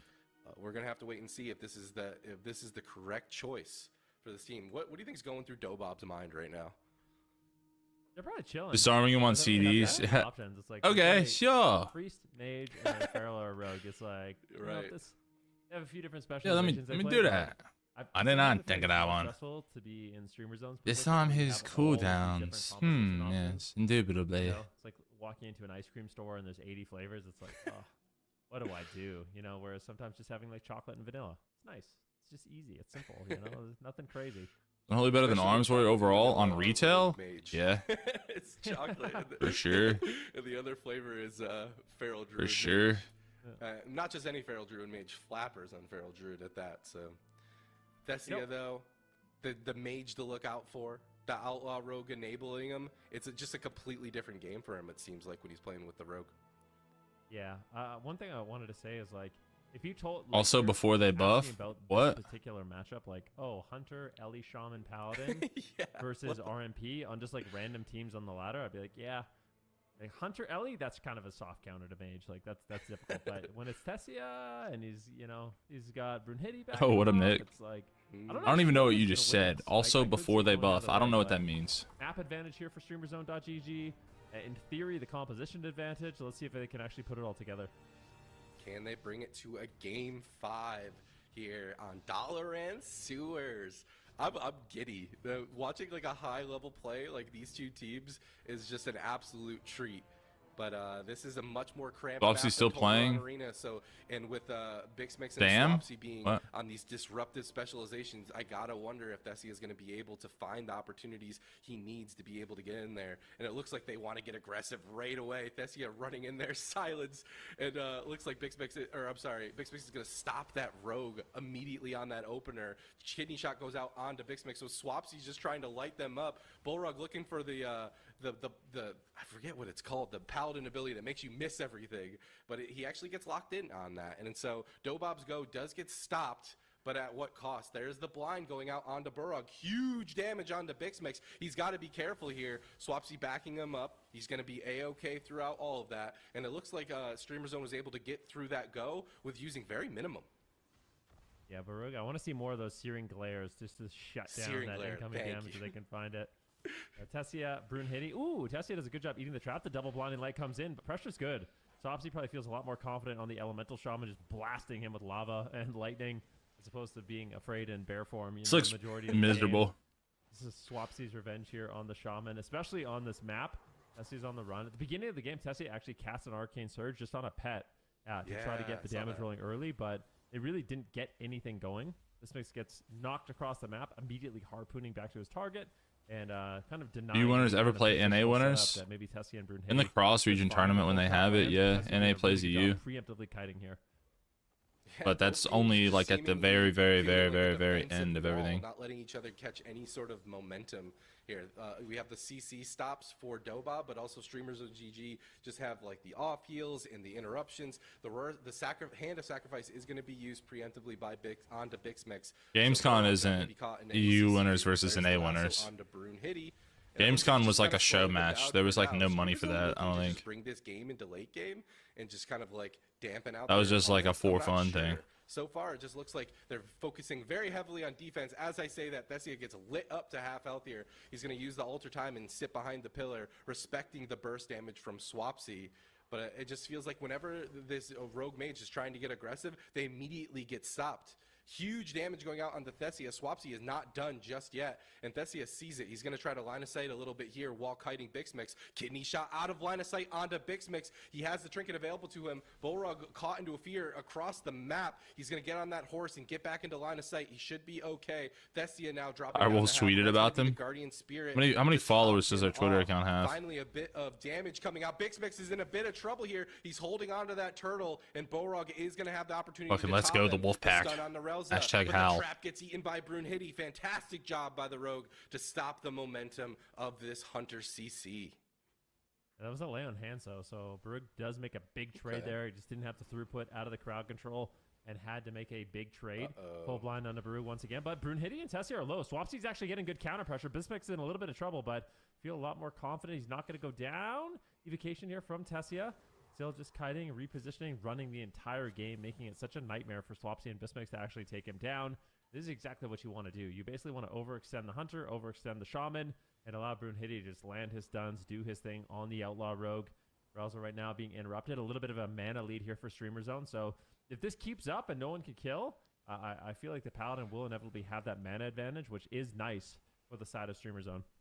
Yeah, absolutely. Kidney shot does land, but the hand of sacrifice from Bolrog is going to prevent any follow-up CC for now. There is a smoke bomb, however, but it's not getting a whole lot done. And I feel like Tessia is doing a fantastic job at making these melee overextend all game, but he's struggling to be able to get the polymorphs onto the Holy Paladin. Mage Castle moving on retail. If they have Icy Flows up. But huge damage on the Bixmix as Bolrog was caught in just a sliver of CC there. He's going to be okay. He's going to be caught back up, but during all that, Swapsy's popping the Stormkeeper and lighting up Tessia, forcing him on the back foot, and Thessia's just running ring around the Rosie in the lower end of part of the map there, forcing Bixmix whenever he needs to. I'm pretty sure he's Blink's done. Overextend, but it looks like it's going to be enough to keep him alive here. But the question I have is it going to be enough CC onto their opponent, healer especially? But here we go. This is the opportunity, and it gets stopped immediately by Swapsy when shearing the polymorph. He couldn't get the follow-up off that cheap shot, and yet again, Streamer Zone is just stopping any sort of window to get some momentum in their favor from Dobob. Yeah, let's see. Full kidney shot lands here onto Bixmix. Tessia looking for some missiles. He gets silenced. A beautiful pre-silence there by Bixmix. Actually landing that on Tessia before, but Brunhilde's getting low. A good opportunity here. He's got the evasion, trades it out, has still Cloak of Shadows, but opting to hold on to it for the time being. Dampening is getting higher and higher, and the thing about the Arcane Mage, like we saw in game number 3, is that Arcane Surge can just kill you through every cooldown. So if Dampening gets too high, it becomes really unstable. So Rogue's going to need to save some cooldowns for that. Bixmix right now taking some cheap shots. Big damage incoming here from Tessia and Brunhilde, but It looks like Bismix should be able to survive. Barug connects the heals. He trades out the trinket, so no medallion there, but he still has his divine as well shield. as in Mop, yeah, except now they have fucking 8 of them. Definitely not out of it yet. And once again, they have that mana lead, which is going to be big if this game continues. Looks like it. Big Smec's doing a good job holding on to that turtle. I don't know about him, but I would have pressed that turtle like the 3 different times he got into like single-digit percentages. But he has a lot of faith in his healer, and that's holy so shit, this game is boring. Especially going up against yeah, welcome to Arcane Mage gameplay. Every time there's an Arcane Mage in the arena, it's the most boring shit you've ever seen in your life. They don't do anything but run in circles. With the Roar sacrifice as well as hand to sacrifice. Now the and just Haji goes out on to dampen you. It's also Swapsy. It's the most damp WoW player of all time versus the most boring WoW spec of all time. When an unstoppable fucking dampener meets an immovable dampener. You know, Dobab doing a good job understanding where the potential is. But Relza's mana is starting to get tapped more and more. Double Fear, Cross Fear, full Polymorph. That's going to be the turtle immediately. Bixmex is like, I'm alone. I'm going to press this cooldown. This is spooky. Yeah, trap on the Relza. I wonder if HPAL is better in this matchup than... He is unafraid. Really Holy Priest. To get aggressive. This is the Ascendance. He's just Saucy versus Cubsy. Who wins the damp? I don't know, but we all lose. In the end, we had to watch. And they are playing with confidence in this game. Still have that mana lead. Swapsy just doing the most damage he can. They need to not choke, though. Smoke Bomb comes down. Bismix maybe in a little bit of trouble, but Swapsy is there to defend. Who's the other announcer with Vinruki? D-Machine. Landing the Thunderstorms, and I think Bismix... He's like the... Same time, OG of OGs. He created GCD TV, which became AWC, so he just wants to play in on the action. All 6 members are just grouped up here. Tessia does not have that same kind of breathing room, but a full polymorph lands. Bismix is still in trouble. Divine Shield is available for Barug. He's got the lay on hands. I still feel like Streamer Zone is in a really good position to potentially win this game. I wish. Hey, agree. Looking at the buttons and the rotation of defensives, Streamer Zone just looks like it's their game to win. But if there's a rogue mage that can pull out a miracle, it's this one here. And their tournament lives aren't necessarily on the line, but they will lose this series and drop down to that lower bracket. Huge damage onto Bixmix. I think I wouldn't have allowed Blizzard to do what they've done to it if it was my baby. Second, the Hand of Sacrifice looks like it's going to be enough for now. And a Swapsy also locking down Thessia. The Blinding Light to follow it up. They're stopping this mage with every button that they have. Stun goes out onto Swapsy. They're swapping the damage over onto him. He's going to use that wall and respect that damage. Brorug still has that. I think I would have banned Tank Specs and Arcane Mage. They're swapping the pressure over it was me. Relza even. Personally. This team is just lighting up whoever is in their line of sight. Kidney Shot goes out in the Bixmix. Roar Sacrifice. Is it going to be enough? Let's up those tourneys. Well, Blizzard goes out into the bought the product, so this year's trying to lock down this team. Arcane is going to get locked out. And then D-Machine went to work for Blizzard. Huge heals as Borog is desperately trying to keep his team aggressive. Time is running out for Relza.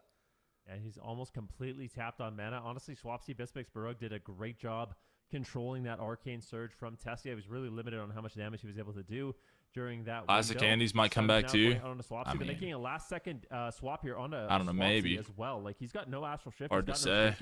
This could be a repeat of what we saw in game number 3, where they basically go after Bismix the entire game, and then at a certain level of dampening, they just swap it and go after the Shaman. Luckily for Swapsy, he does have the Burrow if he needs it. Great pressure here for Streamer Zone. All 3 members are rotting down. Relza has no mana. He's got 5 seconds away from that Spirit of the Redeemer, though. That's going to give him a lot of free healing. He's probably going to immediately go in there, and he will.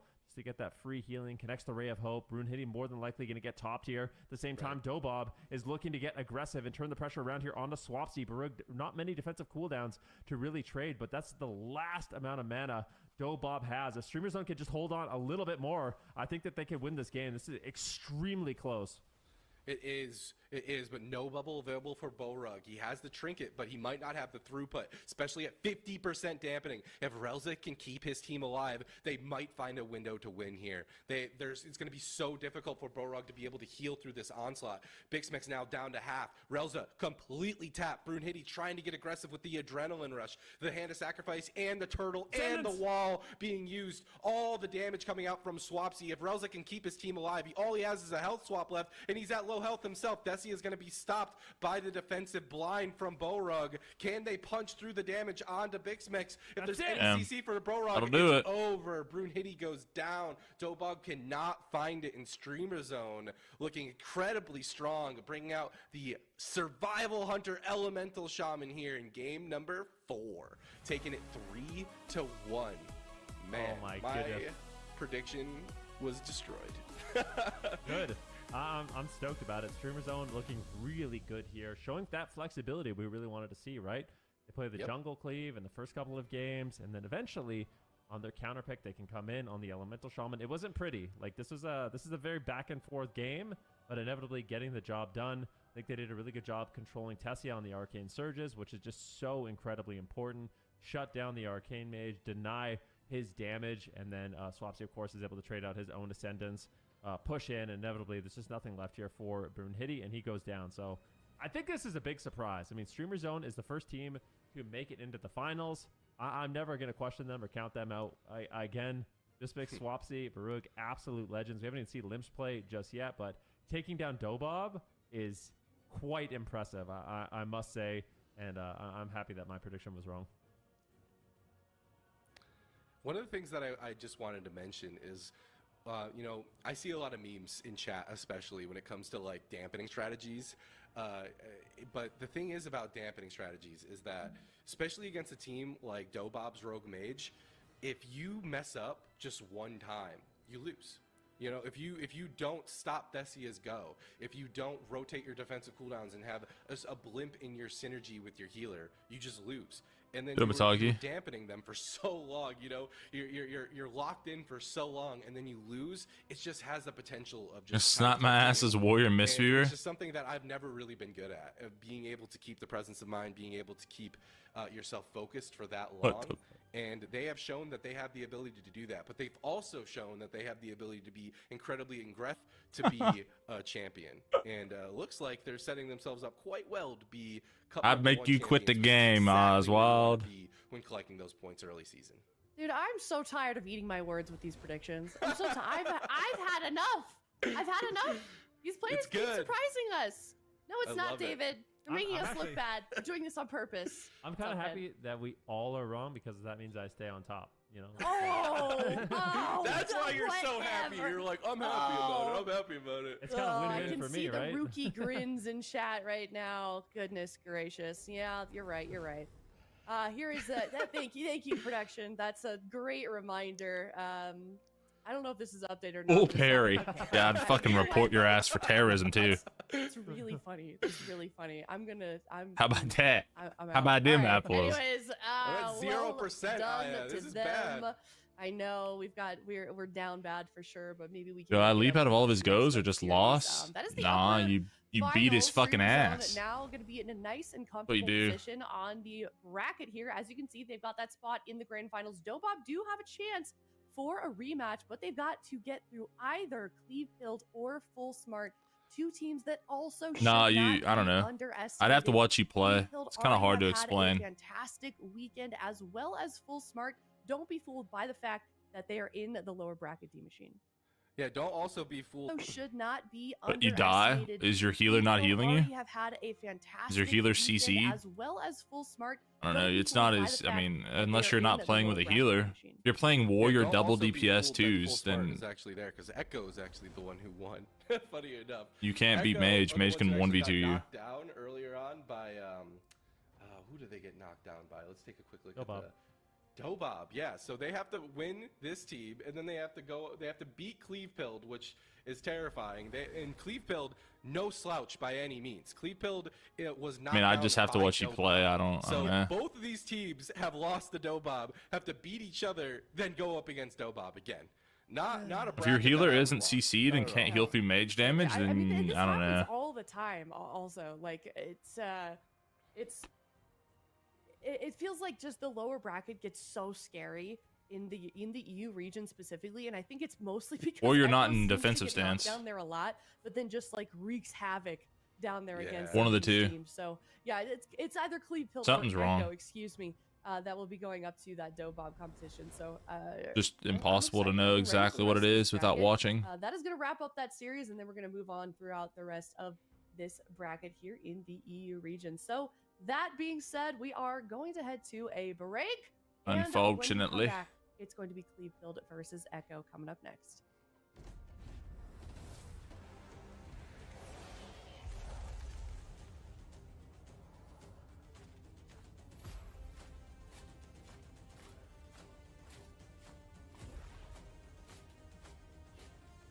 I'll be back. I'm gonna use the bathroom real quick.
Yeah, I'm back.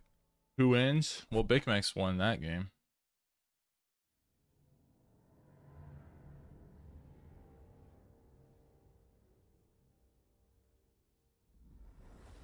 Hello, everybody. Welcome back. We are heading down to the lower bracket for the lower semifinals. It is Cleve-Pilled versus Echo. Zico, what is your take on this series? Is Echo going to be able to get back on top? I don't know what my takes are anymore, okay? Like, it feels like this bracket is just impossible to predict. Like, let's be honest. I'm at, like, 40% win rate right now. Like, what's going on here? It's Venruki, dude. He's besting all of us. It's impossible. Like, I feel like there's been so many, like, on paper upsets. Like, you look at a team, you're like, okay, these guys are new. These guys are going up against Kings who have won in the past, people who have competed at BlizzCon, people who have been, you know, just at the top of the game for such a long time.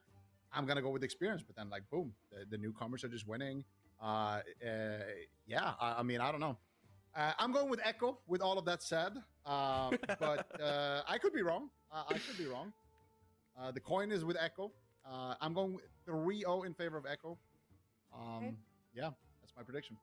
All right, D-Machine, what you got? I don't even remember. What did I tell him? I told production. I mean, I knew it was Echo, but I was wondering how much Echo, and it was 3-1 to Echo.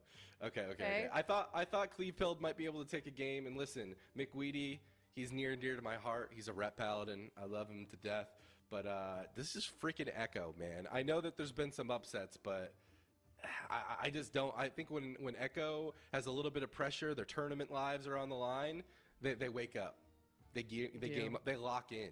They're notorious for it. So I can't say anything. It's Echo. Yeah.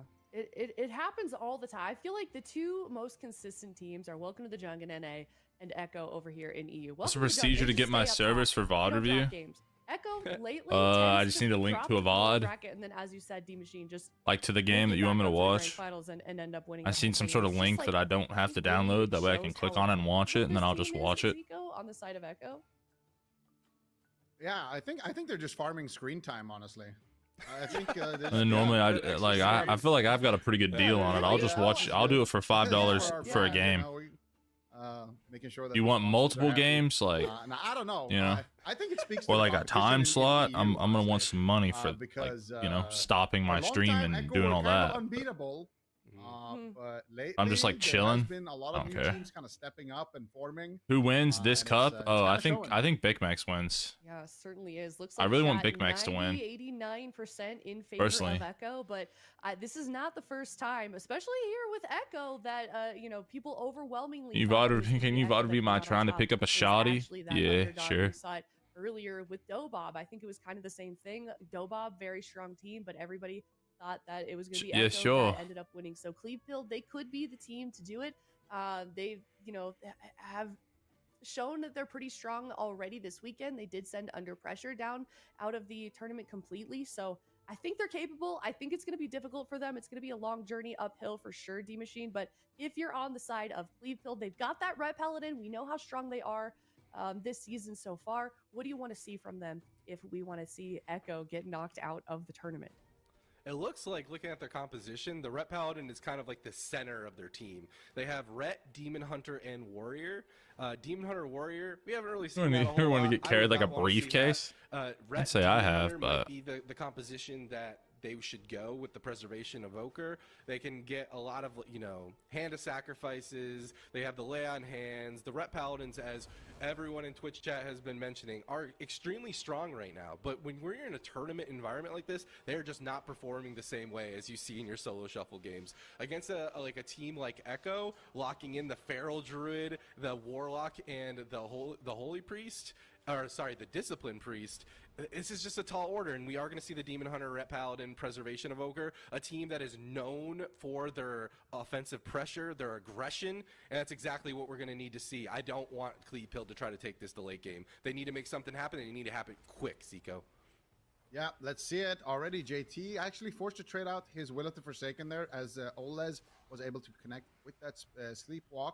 And now Defcode's coming out. Here comes the ulti penny from JT. Big damage here, numbers. is definitely feeling the pressure, but still holding on to his blur for a second here. And McWeedy also taking a lot of pressure there, fading out the Divine Protection. They're going after Mercy. Mercy's going to port back. Here comes Chaos Bolt number 1. Chaos Bolt number 2 being lobbed in as well. McWeedy at 50% HP. Ola's in a Cyclone right now. McWeedy needs to be a little bit careful, but Oleza manages to pick him back up. Mercy now under a lot of pressure. Beautiful deep breath there. They got the pain suppression, but I don't know if that's going to be enough. JT still in some crowd control, that blinding light doing some work, but Waz is there backing up his Warlock with a nice Cyclone. Mercy should be able to recover now, and it's Echo's turn to find some pressure. Yeah, it looks like the pressure is being dealt with nicely by the preservation of Oker so far, but the double coil and the Cyclone, big damage, and no bubble available. Jesus. McWeedy saving his Divine Protection for next game, it would appear, as Echo say, hey, we have an opportunity to knock you out, and we will do exactly that. No defensive cooldowns used for Echo. They were completely confident, and Cleave Pilled will go down, and that is not how I want my game number 1 to go. Oh, what a tall order of things for Cleave Pilled to be able to take down this composition. That just seemed impossible for Cleave Pilled to catch any sort of momentum. I mean, Mercy was doing a great job kiting a Demon Hunter and a Ret Paladin. Ret Paladins might not have the best mobility in the game, but they might as well be a range class at this point. Everything is range for them. Demon Hunters have crazy mobility as well. And look at that double coil Cyclone. Just a beautiful setup at the very end there to lock in that W. Yeah, I mean, it's Mercy getting those 2 bolts, which is going to do most of the damage. I can't believe Enrique called you that. That's so funny. Void Blast. He's playing that Void Weaver, and he is doing so much work there. And then at the same time, you got Mercy with the 2 Chaos McFeedy. Bolts. You have everybody. That was extremely quick. Whoa. And we can see it on the damage done as well. JT, man, on that Void Weaver. We've been seeing them all weekend.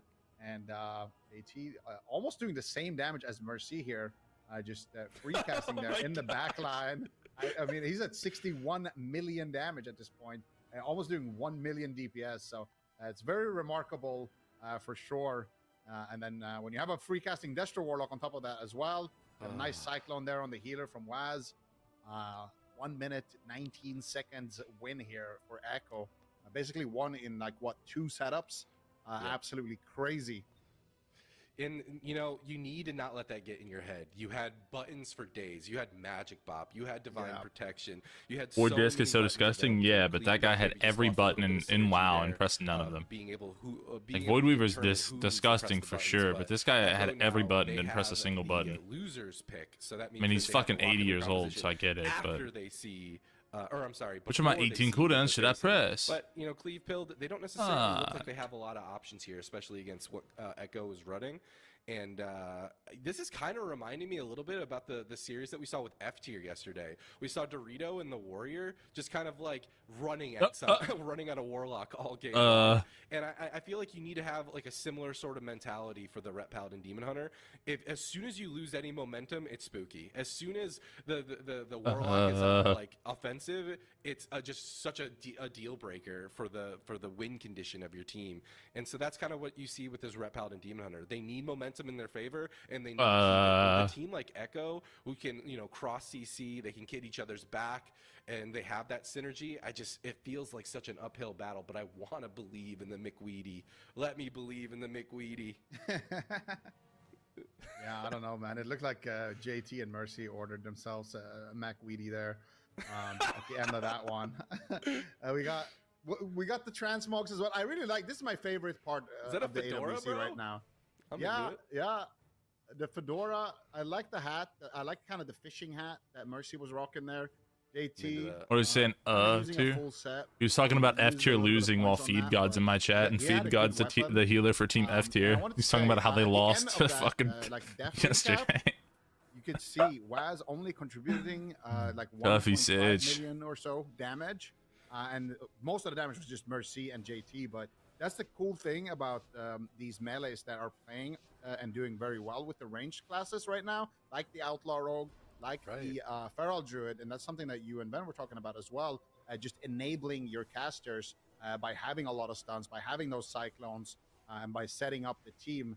And Waz, of course, being a rogue main, playing something like the Feral Druid has definitely suited his playstyle, but already a very aggressive opener. Nice knock out of that barrier actually there for a second. McWeedy going for the Hammer of Justice onto JT. JT is going to trade out the Pain Suppression. The Green Dragon. He is going to use that Obsidian Scale to give himself basically immunity to interrupts to make sure that he lands it. And that's going to be the ulti Penny as well coming out there for JT, topping up Mercy. And now Mercy, once again, wants to get aggressive. Waz looking for some Cyclones. Not able to find it just yet. Pick on the Chaos Bolt. Very good by the Demon Hunter there. Numbers now pushing in for some crowd control as well onto JT. The Imprison lands into the Sleepwalk. JT actually Shadow or Depths it. Beautifully done there. It's really hard to time that. But he had no Will of the Forsaken there, so that could have been scary. But now it's scary for McWeedy. Chaos Bolt's connecting. Oh my goodness. He needs to be careful. Doesn't want to go down without bubbling like he did in game number 1. No, you do not. And with the Ruins Lordaeron's map choice, there's no better map to keep your offensive pressure going. There's no better map to reconnect onto this Warlock, and they need to do that all game long. Looking at the damage, however, Waz and Mercy are kind of just lighting up McWeedy. Huge heal is going to be used out onto McWeedy, but it doesn't even matter. He's down to a low health yet again. The coil goes out onto him. It does get dispelled, it looks like. They're finally reconnecting out onto Mercy. Waz's Cyclone is going to be stopped by the healer of all people, but Numbers also the one on the back foot. He has another walk. He has defensive cooldowns available to them. Rewind also going to be used. Cleavepilt's mana is going to become a problem very soon. Cyclone lands full. McWeedy still the main kill target for now. Waz now getting swapped to, gonna force the Survival Instincts out into bear form as well. Sleepwalk to follow it up. Can they land it? They don't. McWeedy still the main kill target. He has those bubbles available to him. He has Magic Pop. He also has his Divine Protection, and it looks like this game has been a little bit better in terms of defensive cooldown rotation, but the offensive momentum that this composition absolutely needs is just not there yet, Z. Yeah, absolutely. They need to find some pressure now onto Mercy. Oh, this fucking really shot like he's Babe Ruth. But Waz getting a nice Cyclone there onto the healer. McWeedy is actually going to overlap his Trinket and his Bubble. Actually got Master Spell there by JT as well. They're swapping the pressure onto Numbers.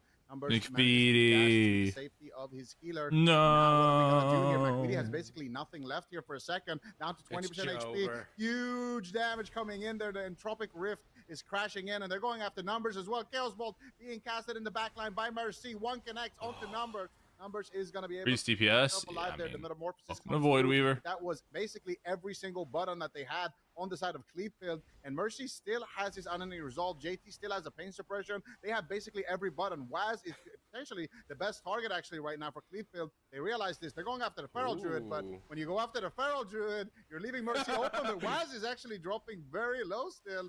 Down to half HP, but catches a big heal. And now they're going to have to deal with these two free casting wizards on the side of Echo.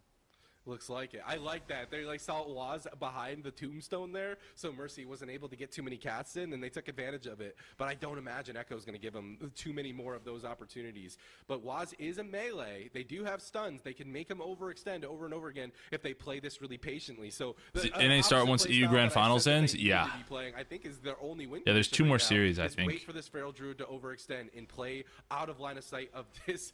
After this series, there's 2 left. I think. In the face, huge damage. Is going to pop directly in the face. Wall for him. But this is not going to be something that they can maintain. Clevefield has no mana left. They have a sliver of mana left. And McWeedy, he's got to be out of line of sight of this Warlock if he wants to live at all. But the double coil is going to give Mercy the breathing room that he needs. That's the Magic Pop. Is it going to be enough, though? He still has to get through all the bleeds of Waz. Waz is making this a nightmare for the healer to heal through.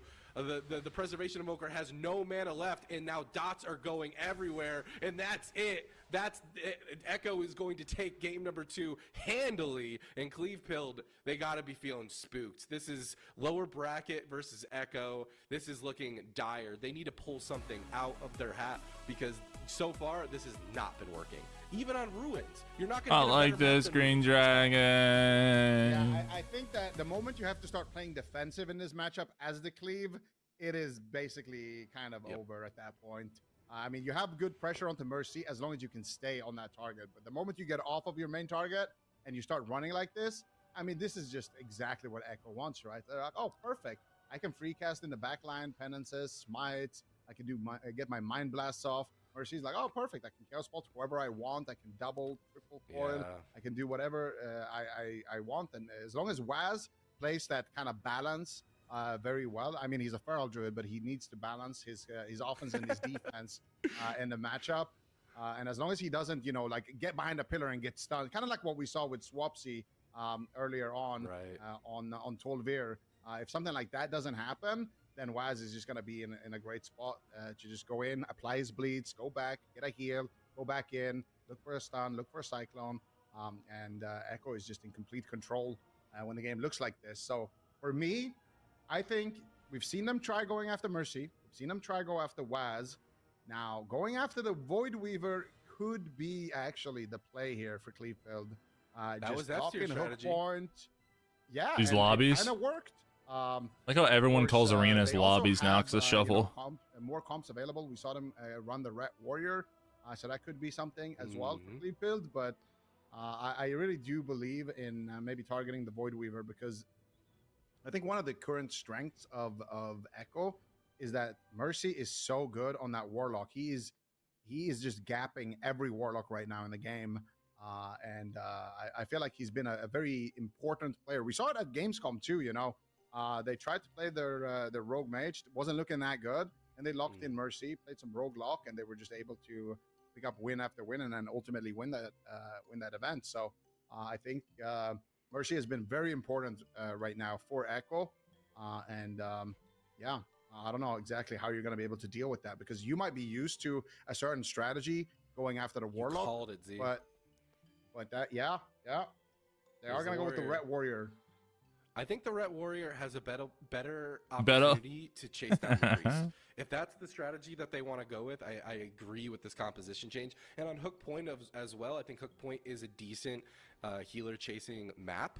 So Clevefield, I mean, if I was Echo, I would be able to read this strategy. I would send Dog's Peel for their healer in the past. I think so. I mean, Waz, he's opening with like the triple studs. He's looking for cyclones all day.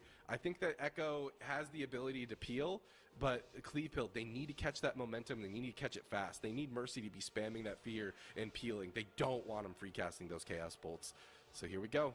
This is their match point. Clevefield have to take this back right here, right now, or face elimination. Right here. Yeah, but it's still like for Clevefield, as a first, you know, AWC appearance, they have really performed super well. But of course, they want to continue going up against the champions in Europe right now in Echo.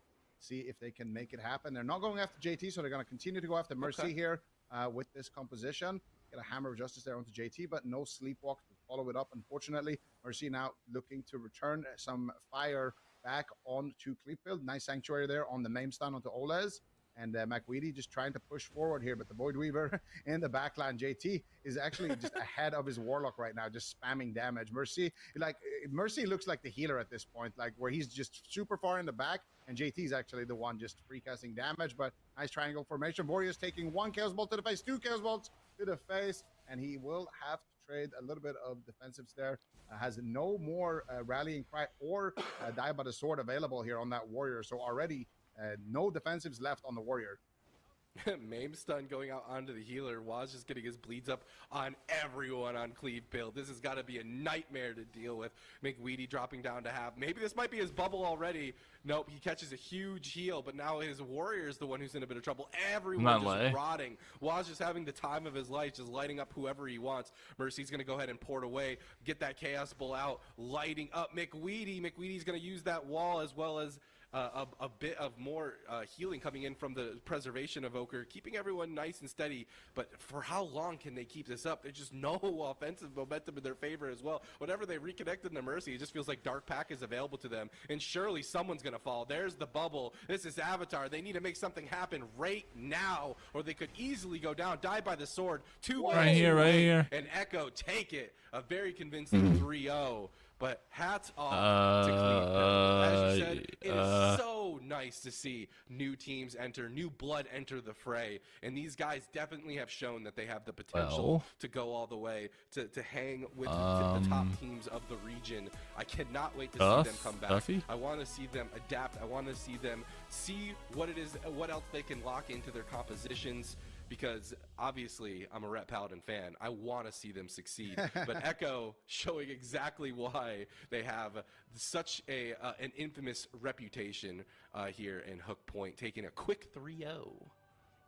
Yeah, that's the problem with Echo. I feel like If they get knocked down to the lower bracket, it almost like energizes them, and they just kind of unlock that next level. And you can tell, yeah, it kind of hit like the secret phase right now, like the mythic phase of Echo, and they are just absolutely blasting. Mercy able to do so much work at the end of that one. And JT, once again, I mean, just looking at the DPS throughout the entire match, JT is just completely free in the match, doing more damage right now than the Warrior, by the way. Look at that.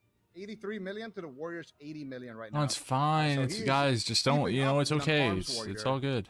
As a healer, actually staying ahead of an Arms Warrior as a healer when the match actually ends here. So very, very brutal for Warriors here to be tagged in this matchup.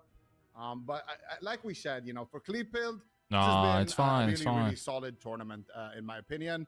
It's okay. This is, you know, Ole's first competitive appearance is this cup. And same for his teammates. You know, this is the first year that they're all competing, making already Championship Sunday as a brand new team. That's still like something that you should be proud over. Getting knocked out by Echo. I mean, like, welcome to the club. You know, everyone in EU. This is their fate. You know. Yeah. That was awesome. No, that was awesome, and I couldn't agree more. I feel like this is a team that has a lot of potential, David. Is there anything you'd say to them if they were planning on returning next week? Any prep work they should be doing? I mean, the biggest thing for me is just finding some other alternative classes and specializations. Don't get me wrong, I love me a Rep Paladin. You absolutely can find ways to make it work. Maybe find some repentance opportunities. Maybe get a couple of range classes for sure. I mean, the Cleaves, they have their place. They absolutely have their place. But when you get to these compositions like Echo, they have opportunities to counter. And you just have to be able to overcome those counters by having some well-rounded compositions of your own. And so I want to continue to see the Rep Paladin. I think there's a lot of unexplored opportunities with the Rep Paladins. I mean, people have been talking about how strong they are, but when you see them in tournament play, you know, it's a completely different monster when you're talking about. People have been talking about how strong they are, but when you see them in tournament play, you know, it's a completely different monster. Why did I just hear that twice? To hang when it comes to the live game. Now they got to step up their 4-player roster. And I think that they absolutely can. Looking at their play, I think that they have what it takes. I hope to see them again. I do as well. Maybe they will get a rematch also against Echo. But, you know, Echo just the king of counters, and we saw it happen right there. So there's OP, guys. Lock in. Get to see a rematch between Dobob and Echo.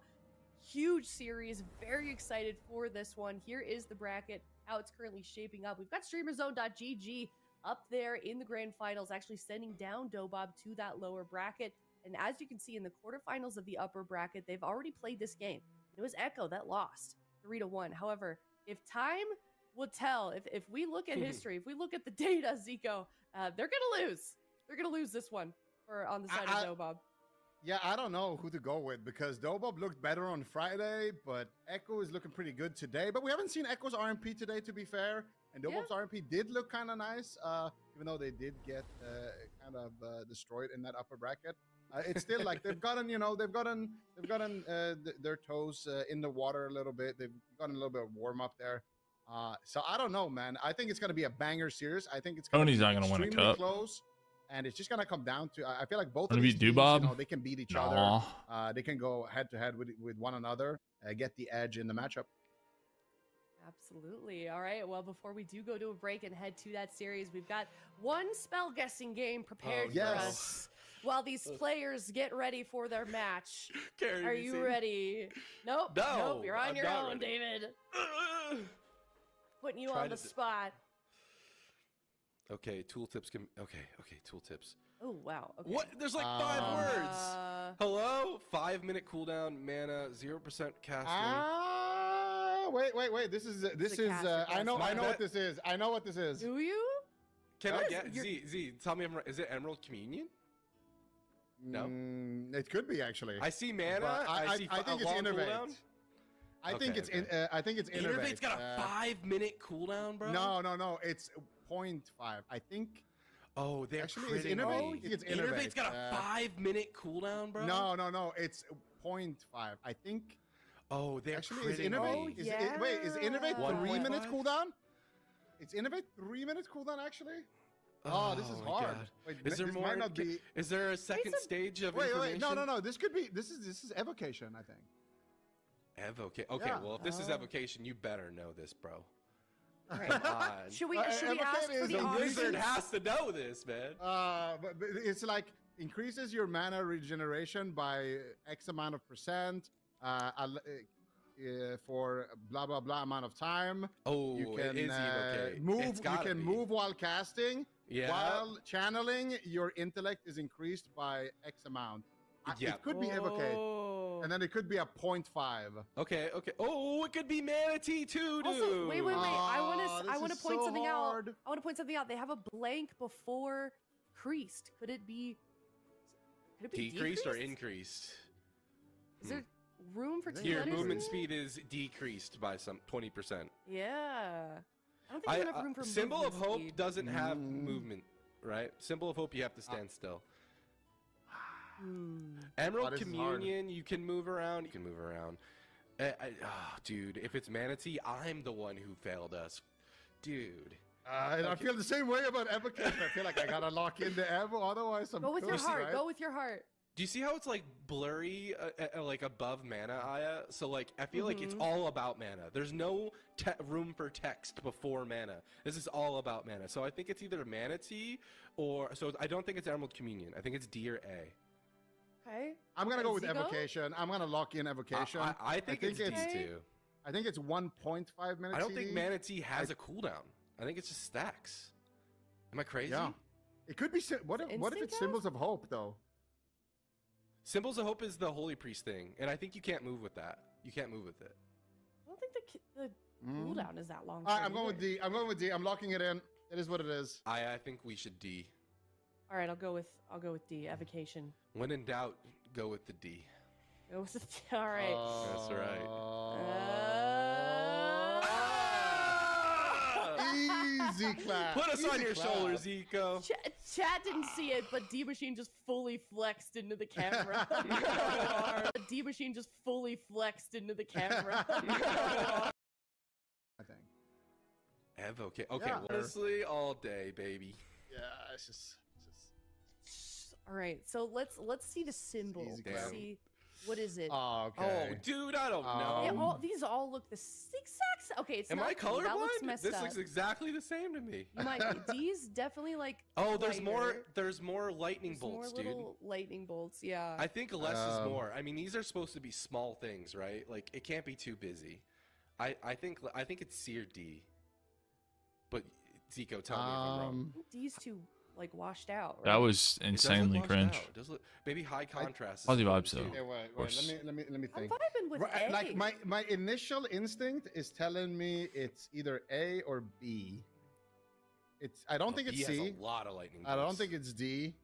I don't It's think a it's. little I don't think thing. it's C or D. I think See, it's A he's or B. dabbing on C. He's not C. Oh, it's.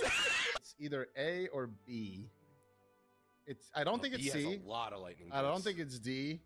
I don't It's think a it's. little I don't thing. think it's C or D. I think See, it's A he's or B. dabbing on C. He's not C. Oh! Dude, Rematch The between why does it keep Echo. repeating? Huge series. Very excited for this one. Here is the bracket. How it's currently shaping up. We've got StreamerZone.gg up there. Why does it do Call that? out Anyone's Photoshop, but I see a little bit of blur. And I think- when a blur comes out, that means you're hiding your hiding boo boos. I think Yeah. it's B. I'm going with A, but I think Hiding. The They're middle hiding the lightning blur. bolt? The lightning bolt that's It hitting the is. head. Mm, You see that? How it's Yeah. like a little blurry. Fuck. it is a little. It's hard to blurry. add lightning bolts. It's easier to. Yeah, hide I'm them. going with B. I'm going with B. I'm going with B. all right. Based on I'm going David's A, analysis, you I'm two going Photo with B. shop. Photo. Chat's probably going C. All right, let's see. What is it? Production. Imagine actually a C, Reveal. that would be Oh, their crazy. B's going a goal. Oh no. It's A. Oh my Let's gosh. go! Let's go! Well done, Aya. Woo, Wow, I was talking woo. all that smack about their Photoshop, and then they just farmed me. That's crazy. Yeah, they did. Dude. I've never hit that button in my life. I don't play cam, so all right, cool. Woo! All right, well, chat, let us know how you did, and we're gonna head to a break. When we come back, it is Echo versus Dobob coming up next. Who is going to go to the grand finals? Who is going to get knocked out of the tournament? Find out next after this break.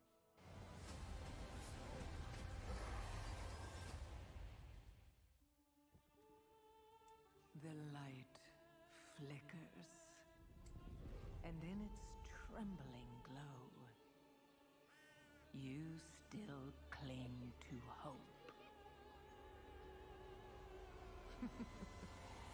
How quaint.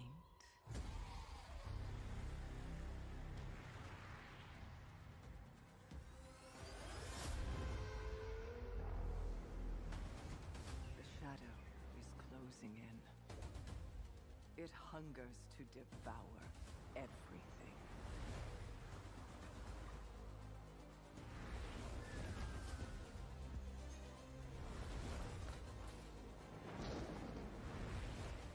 Our home, our kin, our hope. We cannot succumb to fear. We must not falter. There will be no victory without suffering. No survival without sacrifice. You feel it, don't you?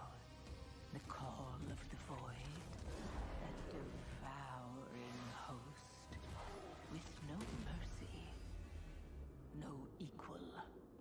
Come, little lights, and be extinguished.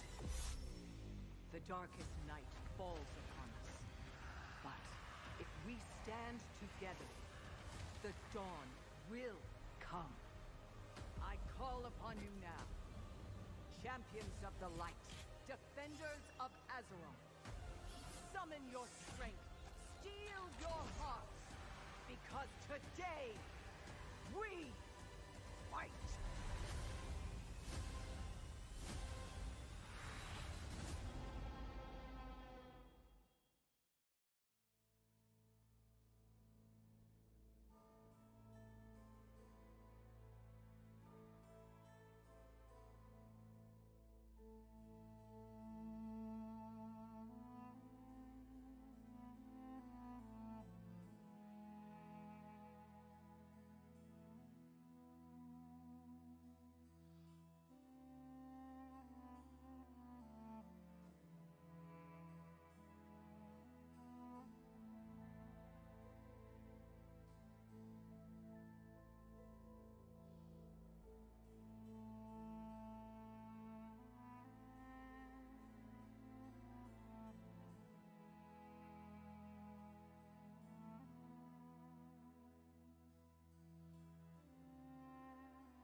Hello, everybody. Welcome back. We are in a very important matchup here. It's a rematch as well. It is Dobob versus Echo. Dobob sent Echo down to the lower bracket, And now we get to see these two teams battle it out once again. Everybody underestimated Dobob the first time around. The question is, Ven, is that going to happen once again? Do you think Dobob can take on the challenge twice in a row? Can lightning strike twice here? Is this like where we're talking about our predictions, or no, just what do you think Dobob is capable of here? Basically, if we go back to last season, a little bit of a history lesson, Dobob, they were hot at the beginning. Like, Echo really struggled into them in the mirror matches. You had crazy things happening, like Raikou dying pre-block, and it just felt like Dobob was just way more confident in the match. But as the season went on, Echo got better and better, and I feel like Echo's attitude lately has been really good. Like, when they lose, they don't get too upset about it. They kind of just learn the lesson, look to improve, and that's one of the things Waz was saying on Twitter after they lost. Is like, we've been doing really well in RMP mirrors. Today was just an off day, and I think they're going to be more focused than ever for this rematch. All right. Super Tease, what do you think? That being said, what do you want to see from Dobob out of this series? I mean, we know that it was a RMP mirror the last series around. If that happens again, how do you think it's going to go down? I think it's like a 99.9% chance that we see RMP mirror between these two teams. It just seems to be the most evenly matched. Feels like the Destrolock comps can be exploited by the Rogue Mage, so that's why the Destrolocks are kind of just sitting on the bench between these teams. As far as a rematch, I never doubt the lower bracket power-up that Echo gets, no matter what. As soon as they're sent down to the lower bracket, they're playing just twice as well as they normally do. So the coin seems to think that this is going to be Dobob's day, and man, if Echo, they come in third, would it be, I believe, off this loss for the first cup, it's not the typical start that we would expect from them, especially if it ends up being RMP mirrors, knocking them into third place and not some type of composition that they weren't prepared for, given the meta or the patch changes. But we got predictions. It's prediction time, and man, I'm just cursed. I swear I'm just cursed. I don't know what to do about it. I can't wash my hands of it. I'm just cursed. So I pity anyone who has the same prediction as me right now. For the last prediction, did you go with Echo? That one I got right, but that one was, I feel like, no matter how cursed I am, it's kind of hard to, like, I've seen enough Weaver Destro and Melee Cleave this weekend, so, but I'm leaning into the Echo comeback. I still think it's going to be close because these matchups are very volatile. But I think Echo's lower bracket power-up is going to do them a lot of favors. All right. Ven, what do you think? I think I was the only one that went in favor of Dobob in the upper bracket when they went head-to-head. And now you're reversing I'm going to go the opposite now. I'm going with Echo, too. I feel like Echo, I believe. And actually, I think they're going to 3-1. I feel like their positive attitude and how well they played in that last series, I don't know. I think they got some momentum going into this one. All right, for my prediction, I actually am on the side of Dobob. I think I might be rooting a little bit with my heart here. I know like what the numbers tell us. I know what past records of Echo being down here in the lower bracket tell us, but I don't know. I want to see Dobob take it. I want to see them go to the grand finals. But I do think it's going to be a close match no matter what. I think it's going to be 3-2 or 2-3, depending on how this goes. It looks like D Machine is also on my side for Dobob. And what was chat? Was it about even? I didn't take a close look at it. Leaning Echo, I think, pretty heavily. At least when we looked at it the last time, which it could shift pretty quickly if points start coming in here. So yeah, does seem to be 70-30, pretty lean heavy into Echo. I don't think they watch the games if they're leaning this heavy. I feel like it was pretty close to be betting, almost double the amount of points. And trust me, as somebody who went almost all in on points on something I thought was guaranteed, you might come to regret it. You might come to regret. I think I've got like 700 left or something. So 700 points? How much did you wager? 170, I think. Something like that. 170? I have so little. 170,000.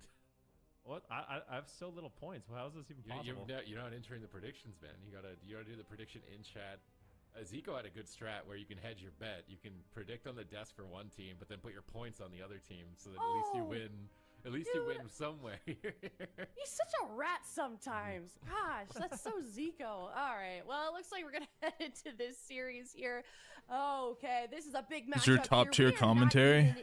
Where's my top tier commentary? Sorry, I made a sandwich. Them here. Dobob versus Echo. Winner of this one moves on to face off against StreamerZone.gg. I made food. Finals. Huge matchup. I was drinking water. Ends up I'm in just chilling for a minute. Who's it gonna be starting off game number 1 here in the Grand Arena? I always like to look at some of the differences between the two teams right in the starter zone. And when I'm looking, there seems to be only one difference that I can notice. Oh, never mind. Relza had Holy Ward and he changed it. Yeah. That was the only difference. Other than that, identical talents at this point. Gearing likely going to be similar. Racials similar. This is just a pure skill matchup. Who plays better? Taps going out on both mages early on, and we'll have to see who the main target of choice is. Likely going to be the mage in this one. Yeah. JT's just staying far away from Raikou so he can't get cross-stunned by the rogues. Both rogues have not decided to open just yet, so the mages are just having an exchange. Actually, Tessia uses his barrier. That may trigger Waz to open now that he knows he doesn't have an absorption and he's going to with a cheap shot. Tessia blinks it. They go for blind, trying to punish that early blazing barrier. Massive damage coming out, even without the combustion of Raikou. Tessia has his combustion going, but Relza is already in angel form, healing through it quite effectively. Now Raikou's going to pop. JT recovers him. This window of time during combustion is just so explosive. You can go from 100 to 0 in the blink of an eye. So keeping my eyes peeled here. Raikou barriers, knocks Brunhilde away on the Dragon's Breath, getting some distance, looking for Polymorphs now to get a shifting power so he can reset all of his powerful effects. Most importantly is combustion. If one mage is just getting more combustions than the other, it's going to put them far ahead. Ice Wall blocks the center part of the pillars here, but JT doesn't seem to mind it too much. Off to the pillar here on the right side. Tessia's trying to get crowd control, but he's shut down, so he just knocks him behind the pillar. Raikou getting blasted, but the wall just fell. Tessia still kind of close to JT here. I think he's looking for polymorphs. He's trying to bait the Shadow of Death. He's forced to blink away, though, now. Away from JT. Back on top of Raikou. Combustion's about to come up. And let's see who manages to connect theirs the most effectively. I wonder if they'll pull the trigger with it immediately. Raikou being a little bit chill with it, whereas Tessia, the second it comes off cooldown, he's just going to let it rip immediately. Raikou now on the back foot a little bit, pops his combustion as both mages are just exchanging blows. Some of the, like, these RMP mirrors they're a little bit slower than what we're used to. You know, the Outlaw Fire Mage, pretty durable. And with the Holy Priest backing them up, it can be really difficult to actually land crowd control with both mages playing Blink as well. It's a little bit more of a defensive talent choice, so not going to be able to go for those Shimmer polymorphs. At least I think both mages are playing Blink in this matchup. I'll have to double check that. The Ring of Frost going to be coming down. They're going after Brunhilde just a little bit. Waz hooks over. Nice, Gets feared, though. Nicely done there by Relza, denying Waz's crowd control and putting him in some himself. Yeah, it seems to be a bit more of a passive game. They're just kind of throwing. Commentary you want? Yeah, I don't really know what to think about the RMP mirror. It's really slow and boring, actually. So it's actually if it does go into the late game for like 5 minutes, it's really boring. On his healer, is he gonna be able to survive? I know it's not boring to play though. Like I know it's like insanely, like a shit ton of things are going on, but it's just boring. Main staple playstyle. It's just really boring. Raikou, I haven't seen one, so I would imagine that he's not actually opting for it. Like they're just doing like they're trading through cooldowns, or they're just trading cooldowns. Damage here. Tessia is leading the damage meter. I think the damage that's all that's happening. Important for dictating how this could go if it goes into the late game. Waz is still under pressure. Evasion about to fall. Raikou trying to blast back with a combustion, but Tessia gets pulled to the pillar and uses greater invis. They're forced to hit Brunhilde, but Brunhilde can easily either cloak or just feint all of this damage. Raikou's moving in. Waz is moving in. Ekor getting aggressive, getting on top of Tessia, trying to overpower him at this point. Maybe they sense that they have an advantage. But Tessia is actually now moving away from the pillar. He doesn't want, it's the mage you can't stand on top of your healer. Otherwise, you're just getting double cheap shots. So he knows that he can't stay back there for too long. He's going to move into the center of the map, spam polymorphs, and try and... Yeah, that's what I was going to say. Is like ever since the meta evolved into Blink Stun mirrors, he's gonna Frost Nova, do nothing but DPS, Blink Stun, and then pray for good goes and damp. It's been boring. Fuck. Shadowlands was kind of hype to watch them. Because every go somebody could die, and it was way easier to get CC. Now it's pretty impossible. Pretty impossible these days. He's starting to get ahead on the combustion race here, the combustion engine. Maybe if this game goes for like another 3 minutes, he might get an entire extra combustion over Raikou. Yeah, this RMP mirror is coming down to just efficiency. Like who's doing more damage, who's being more efficient with their mana. Well, RMP in current WoW is just like getting the setup not is extremely difficult. It's mostly coming down to the rogues just going for gouges and cheap shots and blinds.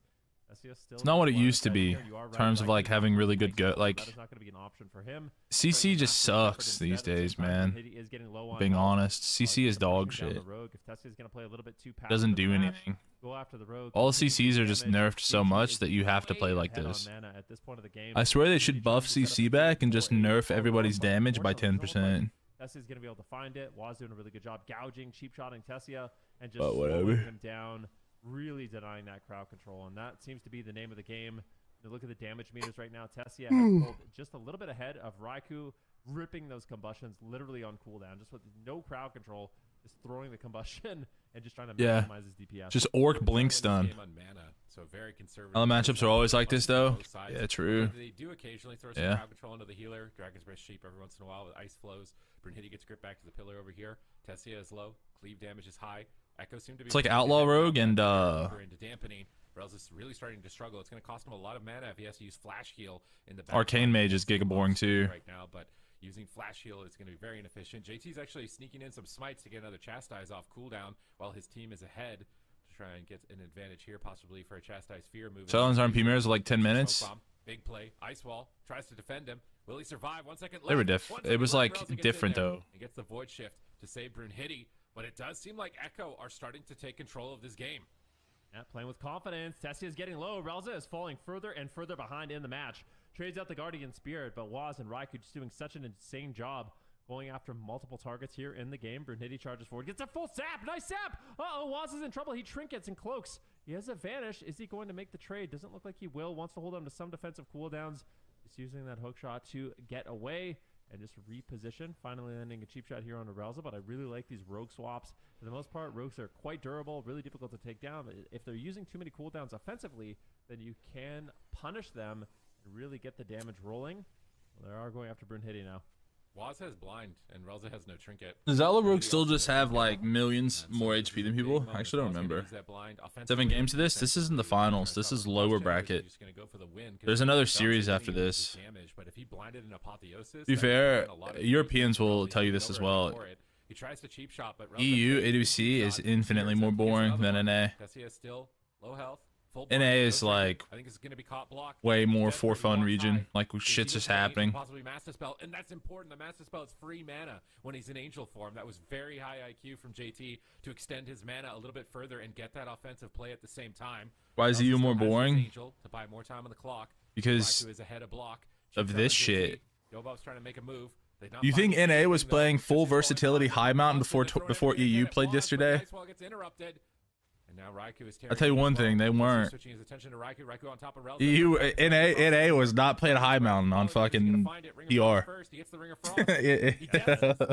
They were not full verse high mountain on TR. Skill-wise and player-wise, what's the better region in terms of skill? In AWC, I think it's all the same. On ladder, EU's ladder's harder, for sure. People try way harder on EU ladder. On NA ladder, people sometimes don't try at all. They just have fun. Like in NA AWC, Drake and Prev will win every tournament, and you don't see them queue ladder until like the last 2 weeks of the fucking season. Oh, a little bit dicey there, but JT EU is like so goofy and try hard. Rush now ripped out here by Waz, wanted to get aggressive on Tessia. He still has the cauterize, but with no ice block, he could easily. But I think in AWC, it's super back and forth. At the same time, Raikou is low. Cauterize blocks for him, but he has the ice block if he does not want to be greedy. They are ahead in the game. I think that they just like I said, on ladder, I think it's all the same. Or in tournament, I think it's all the same. Like he fades. He's trying to line of sight. He gets chastised. He's trying to fighting like Echo is the same shit as fighting Drake's team. Somehow Dobob are doing this. They get the block. Raikou cancels it. He gets kicked on his poly.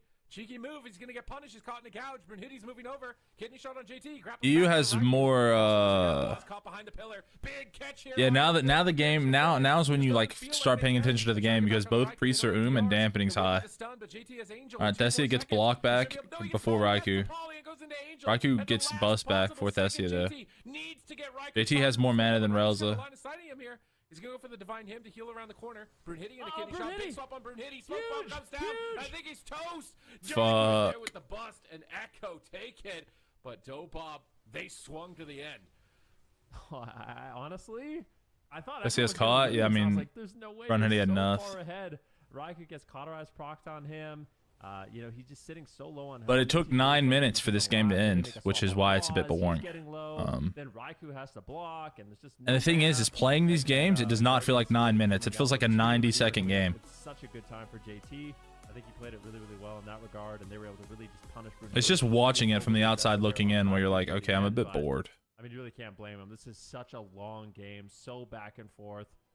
But I think Midnight will fix a lot of this shit. Right now, they're a little bit slow in terms of pacing. But that's why I'm really excited for Midnight, because this won't, even if I mean, everything, let's just say they introduce Midnight with everything being the exact same except add-ons, this game ends 5 minutes earlier. You can't, like, just the WeakAuras and UIs make this shit so like min-maxy, and like it's almost like a perfectly played game. What are they doing with add-ons? Well, they're breaking WeakAuras. So we'll see how that goes. I'm a bit worried about it, and the only reason I'm worried is there's a lot of quality of life shit WeakAuras can do. But granted, there's a lot of time left for Blizzard to like add a lot of quality of life shit into their UI. But WeakAuras have a ton of quality of life shit that could like really change things. Or WeakAuras have a lot of quality of life that like without it might be annoying. And how much do you think the Mastered Shepherd like for Raikou in terms of value in this matchup? Not much. I'm not gonna lie. Like the Holy Paladin shit that they have that where it ramps like 10 charges or some shit. There's no way to track that or keep track of that without WeakAuras. Like that seems kind of nice. It's also like just your UI is gonna change. You know, like a little bit safer, but the amount of times he got value from it in this match is really. I don't know. In my opinion, especially.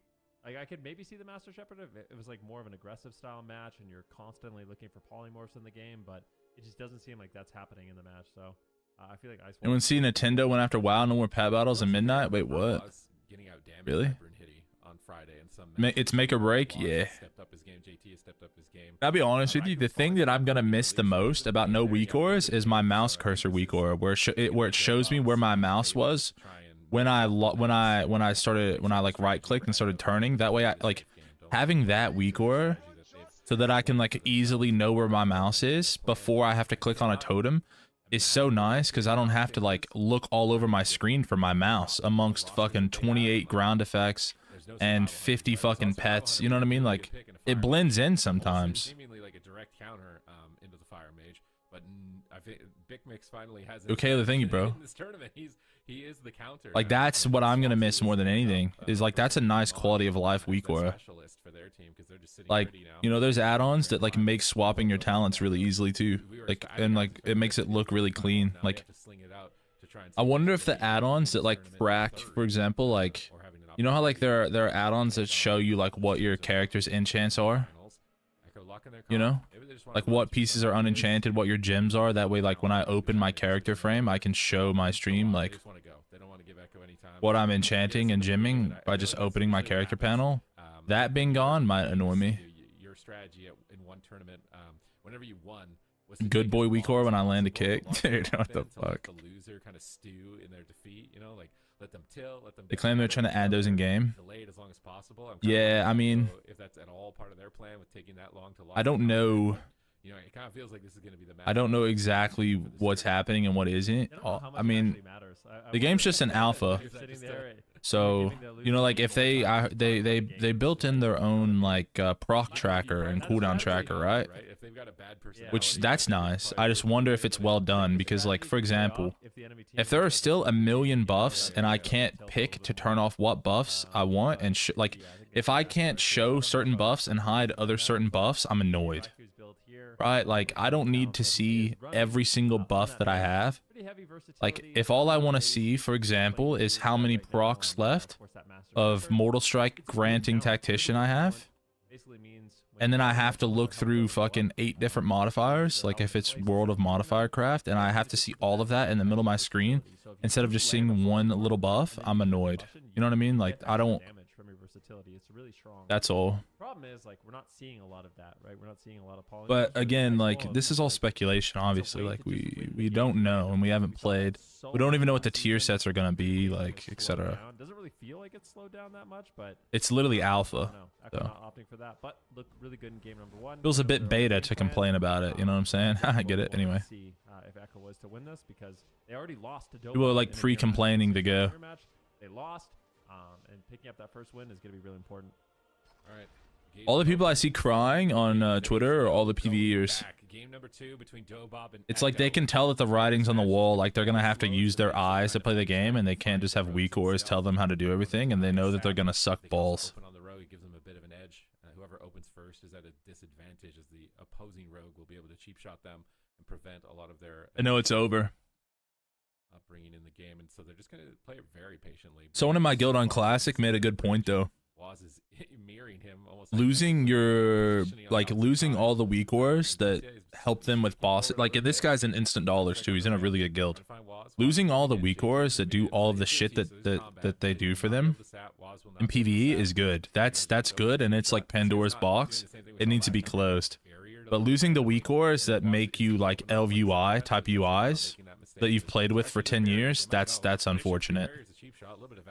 Because a lot of people are really attached to their UI and how their screen looks, and they don't want to change. It's part of their identity in WoW. And you can't do that with Dragonflight's, like the Dragonflight UI shit. You can't do that. To make that adaptation, but they do survive. You can't hide like your character pane. You can't make it look exactly how you want it to look. That was a really good push. They can get the trinket out of the way from Relza. And weak cores allow you to do that. So I kind of hope that they. I don't know. I guess we'll see. You know. It's a lot of speculation. I think that PvEers are fucking up though by like the way like I looked at Twitter. Doing a really good job here for Tessia. Just for a little bit. And seeing like how seeing PvEers rage and tag Blizzard, I think, is the absolute most stupid thing they could do right now. Because you already know that they're super overworked. Like they announced an expansion where they're basically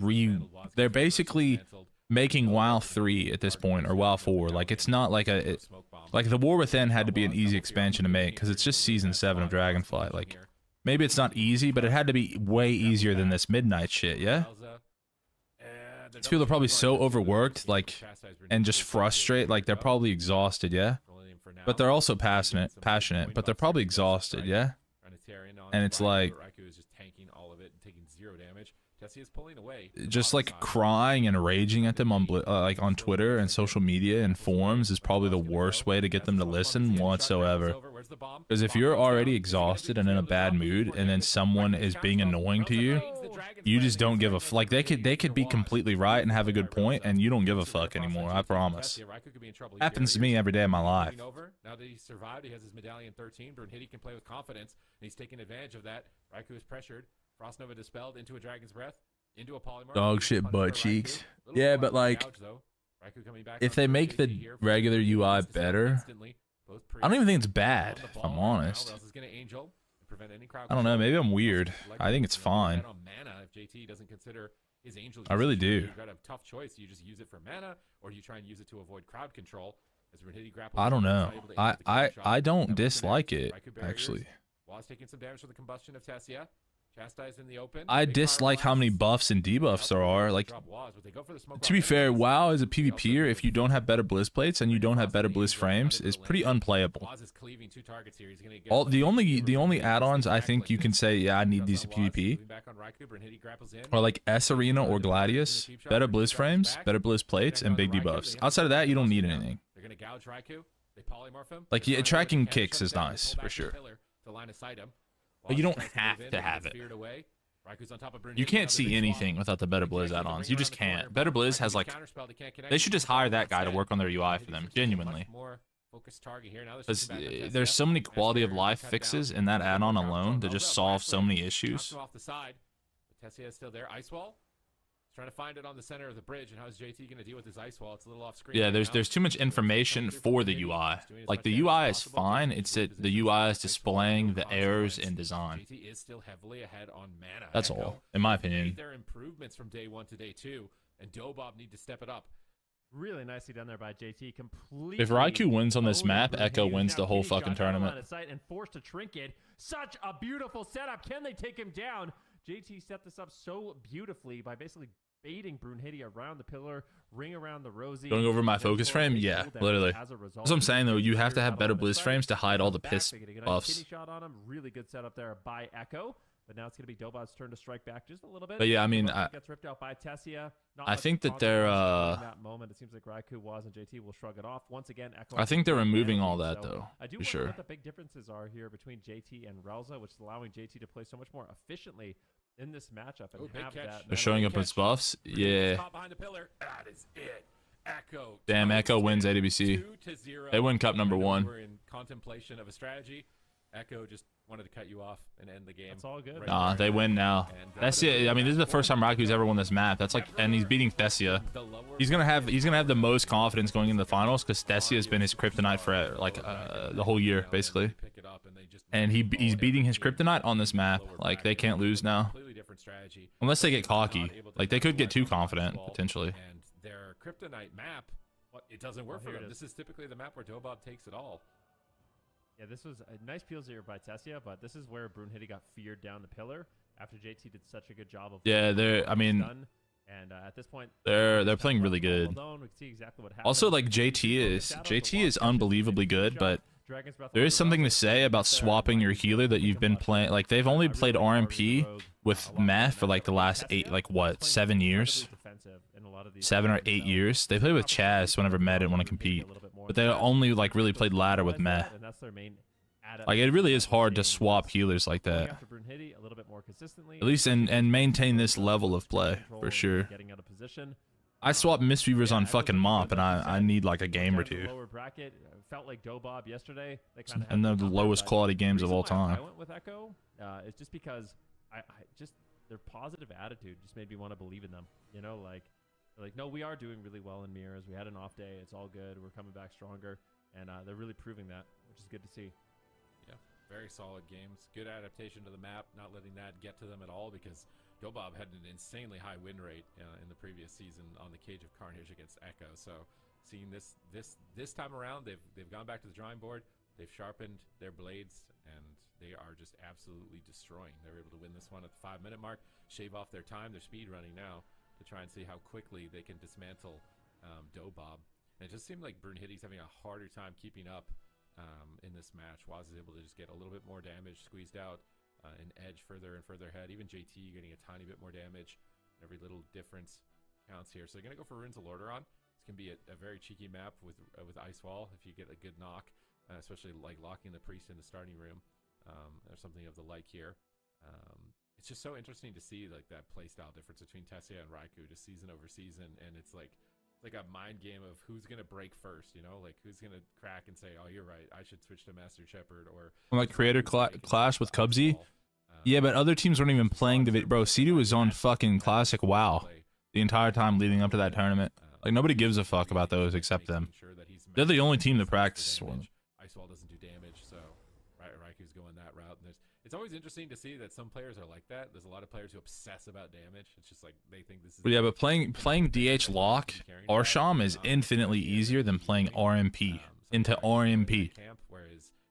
Like they're different things. Damage is low. He's doing top damage in the last game, but they're way different things. Are way different skill sets. These like flashy plays, and I feel like the ultimate player is a mix of both. They're able to top the meter and have style at the same time, but.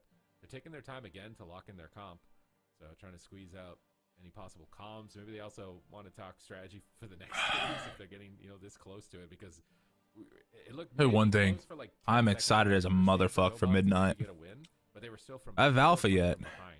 Nope. So that fuck me. Very disheartening for their side here, especially with how hard fought this tournament has been for them, having already beat Echo on Friday. So hopefully they can bring this back. Against them, and yeah, we're just gonna see the same comp: Outlaw, Rogue, Fire Mage, Holy Priest. Has Midnight release? I don't know, sometime next year. To be the same here. Q1 of next year. Really trying to scout and trying to look at gear setups. I believe JT is actually playing a slightly. I've tried watching Subatees after he ruined my shuffle lobby, then acted like a douche with a bad attitude. Maybe that's giving him a minor advantage.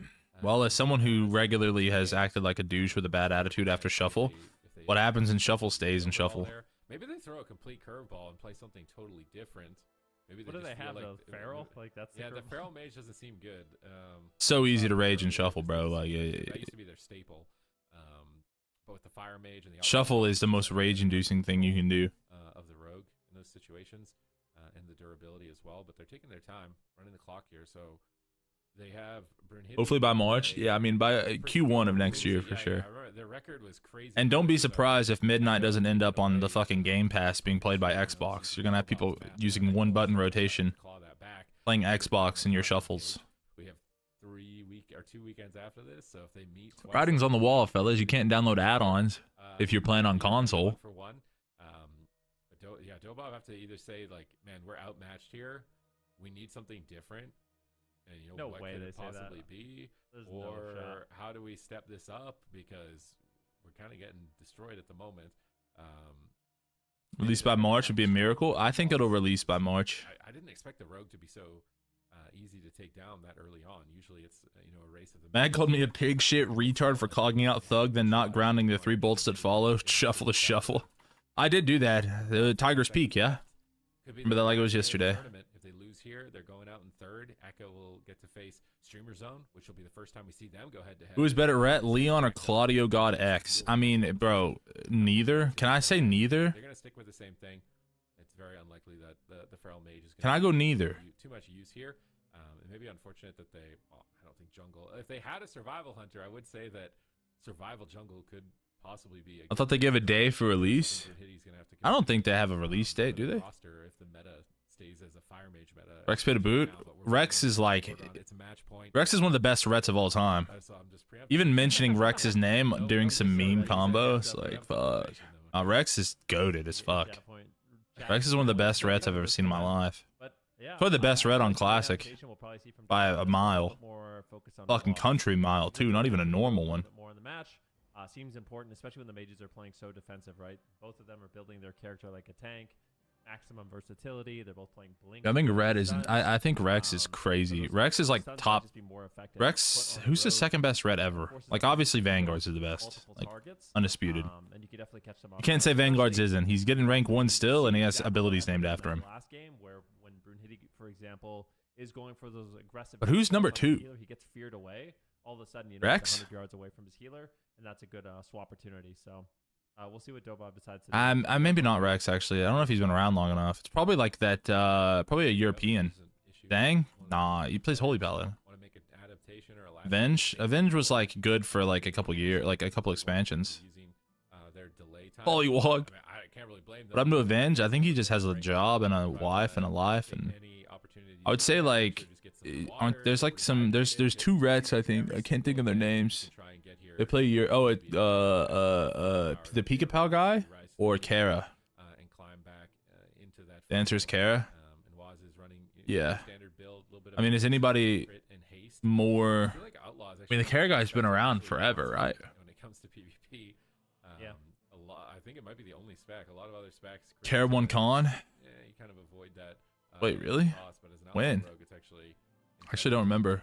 On their build, and the Ghostly Strike with their 4-set bonus. It's a really good combo. When did he do that? Allows them to do quite a startling amount Oh, he played with Alec? windows of time, and obviously they have a Wait, lot really? of cooldown reduction In the WoD? throughout their kit in order You're getting a Legion? access to their powerful abilities more frequently. And then Was he on the bench? Killing Spree. Didn't that team just play like? Killing Spree almost operates now as like a Convoke the Spirits. Did he play? It's like a threatening window that you need to be prepared for. We've got Brunhilde. I didn't even know that. I never knew he was their 4th. Stat allocation here. It's the same transmog too. What? Wait, go back. Is it the exact same transmog? Not the exact same, but pretty much. I mean, it's the Sunwell gear. Every rogue likes the TBC sets, I swear, like the Merciless set and then the Sunwell set. I mean, this is the challenge. I'm not gonna lie. I mean, I remember. hey, it looks similar. I thought Alec won con. Wait, wasn't there end of WoD con, or was it only the? Wait, no, there was only one con in WoD, wasn't it? And Joe won. It's called something. It's from the auction house. It's like a. It was in Wild season, right? It was one of the rare BlizzCons that happened in the middle of the expansion. And then Legion got 2 BlizzCons. Legion had 3 BlizzCons. This sword is Didn't it? completely impossible to farm. It takes forever. I gave up many times. I started the journey and then just quit. 2? Oh yeah, because the first one, Botar won. it's a lot of work. It's a huge grind. But Sea-Doo got second. Holy fuck! Sea-Doo got second because of Bean's fucked up stun. Oh my god. Oh my god. And then BFA had 2, right? They had the one Sea-Doo won, where they bug abused. And then they had the one Waz won. Because your mastery does such a huge amount of your healing, so that's why he's focusing in. And then it was Mop that had 3 BlizzCons, right? They had the one in Season 12, which wasn't a BlizzCon, but there wasn't a BlizzCon that year. It was the one that Snuts Venruki Collective won as MLS. Was it a Gamescon? Because there was no BlizzCon that year. Both priests running the Oracle, giving them a lot of effectiveness in the game, especially with the but it was BlizzCon, basically. It was BlizzCon without BlizzCon. The Oracle hero talent tree. And then they had the one in Grievous season that Chan won. More towards the middle of the Holy Priest talent tree. And then they had the one in season 15 very similar. So he's kind that LSD2 won. Effects to that of Relza, which might be making a difference in these CC chains. Although I think when we get into deep dampening, the build's probably not going to be feeling too dramatic. Yeah, it was season 12. Yeah. Throughput and output. No, it was season 14, wasn't it? It was Grievous. Void Glass Spire. Is this something that I'm gonna need to farm? Wasn't it? On a lot of characters now. Was LSD that crazy in Tyrannical? That is to get. They played that one on Grievous season. LSD was crazy in Grievous, wasn't it? I don't think I'm good enough to clear it. Okay, I'm gonna have to pull. I don't believe that. And ask some friends, like, what boss does that drop off? Did they nerf the raid yet? Oh, they're actually. Oh, so this is a significant difference. I like how we're not even like paying attention to AWC. We're just talking about BlizzCon. It's gonna be a lot more haste for JT, whereas this is gonna give just a bit of durability. It's crazy how many fond memories people have of this game, but then they get mad as fuck at Blizzard. Like a lot of pressure really put on the priest yet. It's life-changing ass memories. I'd be all for it. I doubt how well it would work, but I would be interested to see. It seems like all the targets in this match are quite durable, so.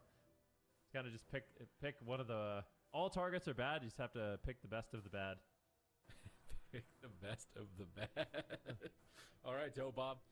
It's Runes the Lordaeron. You guys took out Echo on Friday, but they are supercharged in the lower bracket. 2 wins. I think it was Grievous because in season 12, LSD wasn't good. In season 12, with Feral was king with the fucking instant clones and shit, and break stuns from Trent's. Here. You need to win 3 games in a row, and that chain could start on. Do some patch notes, you lazy fucks. Well, I think something to take into account, Nezzy, right, is the people that write the patch notes are probably so overwhelmingly swamped with information they have to release about Midnight because it's an entirely new fucking video game that they probably just didn't have time to write their notes for the version of WoW that is literally more dead than sod. Ripping out the combustions immediately. And getting those power blasts rolling, getting the damage rolling. But Tessia overextends and is getting absolutely Posy vibes. Will blink back to his healer. Relza in angel form, just spamming out the flash heals. Keep Tessia nice and healthy, but I really like that push there on Tessia. Yeah, I think Tessia is playing a bit more boldly, and he's doing it intelligently as well. He's genuinely, like, before blinking in aggressively. I can't remember the size. Someone linked me the other day. Mop 3v3 has more participation than retail 3v3 at the moment. Connect some extra damage on Raikou. So Dobob are trying to push the pace here, but they are behind on Medallion. That's fucking crazy. Trinket is about 57 seconds away. Tessia, no trinket available. So Brunhilde needs to be a bit of a play. The thing is people, it's because Mop has the rewards that people want. Waz could take a big it has red enchant. And then reconnect and stun bomb. I feel like that could be a big. Mop feels dead. Mop only feels dead in 3s after you get like past 2.5, 2.6.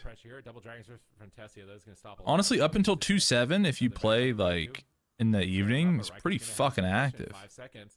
Pre-evasion from Brunhilde, but he gets feared on it. Waz grapples over and he gets feared. The priests are getting massive outplays against the respective rogues in this moment. Well, the thing with retail is the mount is sick, but it's the only thing you can get, and you can't get it unless you're the best player in the video game right now. So it's not accessible. Midnight Glad will be more accessible, but not by much. Crazy knock from Raikou. Yeah, I get instant queues pretty much always unless I'm playing, like if I'm playing below fucking rank 1 range, I'm getting permanent instant queues, so. Hit on Raikou. Is JT ready? No Guardian Spirit for 7. He grips him back behind the tombstone. Tessia's trying to push in. I don't know. Shots on Waz, but now Tessia's getting polymorphed. Raikou blinks in, and now we see the Chastise mirrored. JT goes for a fear. Dispel available. Brunhilde reconnects. Waz trying to find his target. He gets dismantled. He can't do anything. Raikou's trying to sneak in a sheep, trying to fake interrupts, but a big killing spree from Brunhilde comes through, cranking a lot of damage on Raikou as JT sits through a blind. Into a polymorph. Beautiful chain here from Tessia. They really need to force Medallion from JT with this crowd control chain. They're not going to get it. JT's in angel form. Relza's in a kidney shot. Raikou goes for a ring. He gets gouged. They have to stop the polymorph. The Dragon's Breath it. Relza wraps around that cart in the green goo. As we see an ice wall come down, but JT's just going to wrap around the side there. No value found. Tessia's going back behind the pillar. Move cast, shifting power. Nice. Raikou locks it. It's pretty heads up from Tessia to try and use that ice flows to get shifting power, but now he's caught in a cheap shot. He blinks, caught again, gets gripped back to the cart. Line of sighting, Ring of Frost defensively here, and you can't really see it because it's invisible under the goo, but it's going to catch the rogue a little bit here. Brunhilde has to cloak. Dismantle on Waz. No pressure from the combustion of Raikou. Tessia has combustion coming up. I'm kind of at the point where I almost want to see them try and throw something over onto JT. JT catches Brunhilde again on the grapple with a Chastise, into another Chastise on the Apotheosis, into a Frost Nova. Brunhilde is out of the game here. Waz is going to cheap shot him now. Smoke bomb. Big swap on Brunhilde. Uh-oh. Can they actually kill him without combustion? He's feared away. He gets a kidney shot. They can't. Can't drop him, but they're still feeling cheeky. Tessia, polymorph attempt. Fakes the kick. Fakes the death. He can't get it. Ring around the corner. Can't find it, but JT is getting zoned away from that tombstone. He doesn't have death. So Tessia could pressure him here for a polymorph. He blast waves Waz away. Brunhilde is setting him up. He moves into the ring to avoid Waz's kick. He polymorphs around the corner. Waz grapples over, but he can't stop the sheep. JT is going to be polymorphed. Relza is blinded. A race here on both mages at this point in time. Raikou gets counterspelled. Relza decides to trinket. And Relza's constantly using that to catch Brunhilde with no. Oh, you mean the MMR system for like BFA, like what they did from BFA onward to like RBGs, for example, in the 500 range? Yeah. They're falling behind on cooldowns. They have no medallion. Yeah, I mean, I think Brunhilde's dead. I mean, Raikou has combustion rotating back up. That was a bit Echo brutal. Get one clean setup. I really feel like Brunhilde is going to be in a ton of trouble. Tessia right now pulling out the combustion. Raikou getting a little bit low on health. Can they go after Brunhilde? The double Dragon's Breath comes in. Yeah. Crowd control onto Relza. They need crowd control on Relza, but you just get a pre-angel. But yeah, it's 200 MMR or something. They're playing extremely On Classic, it's 200 MMR per minute is what it searches. The kidney shot, the fear. Big setup here on Brunhilde. Can they take him down? For sure. Relza, can he get the swap? They didn't get any follow-up on Relza. That was so close. If they got the follow-up, that would have been GG, but...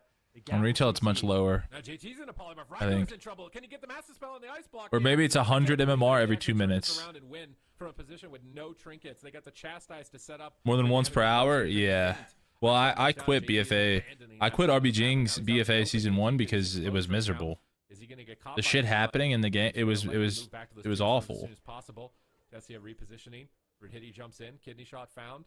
Relza's in a kidney shot as well. They're mirroring each other. Brunhilde's the target once again. Big hit of damage. He's got cloak. If they gap the stuns, he can cloak. He gets the cloak off. He drops down the smoke bomb. This is Arena as well. Maneuver. I don't really remember a lot of Dread Season Arena. I was pretty young. And Raikou has no block. I mean, I wasn't young, but I just like I had like a full-time fucking job and shit. I didn't really pay attention. I didn't really care. Brunhilde has medallion evasion. Relza's got Apotheosis rolling for his team. Raikou's wrapping around the tombstone, trying to find a polymorph. He's trying to sneak it in. Relza dodges it with the fade. Raikou rebuffing, staying out of line of sight here. He doesn't want to get caught with no ice block, but he's found in the Chastise. Dismantle is over. He's caught into a fear behind the pillar. Can they punish Raikou? If they can move in on Raikou here, he's I have a screenshot of us at 3,400 on us in BFA Season 1 Brunhilde's finally there. They need to get a on Arathi Basin. Raikou barriers. He frost novas. They're moving away. What do you work in? Nothing now. I just stream full time, but a long time ago. Combustion is rolling. Raikou is tearing in. What we're talking about was a long time ago. Remove it. Raikou's gouged. He's just lobbing damage into it regardless. Relza's almost completely out of mana. Brunhilde, big swap on Brunhilde. Sky beat us wars and RBGs. Yeah, I mean. Waz gets dispelled out of the Nova. Brunhilde grapples over. Cheap shot on JT. Grapples back over onto Waz, trying to catch Waz. Hit him with his own. Lots changed. They have no damage for it. Some for the worse, some for the better. Waz, but at the same time, maybe not. There's no block, and Waz has no trinket. Ice wall comes down. Do I have any future plans? Do I have any plans for future about work? Rogues to continue to play it out, but JT is just asserting mana dominance in game number 3.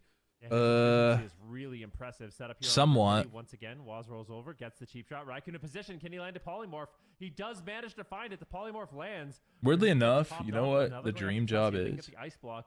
That would be massive. Granted, I don't want to move to California ever. Echoes up 2-0 in this series. I never want to live in California ever. From the tournament, Combustion rips out here from Tessie. It'd be sick to work for Blizzard and like genuinely work on the game and PvP only and try to make it better.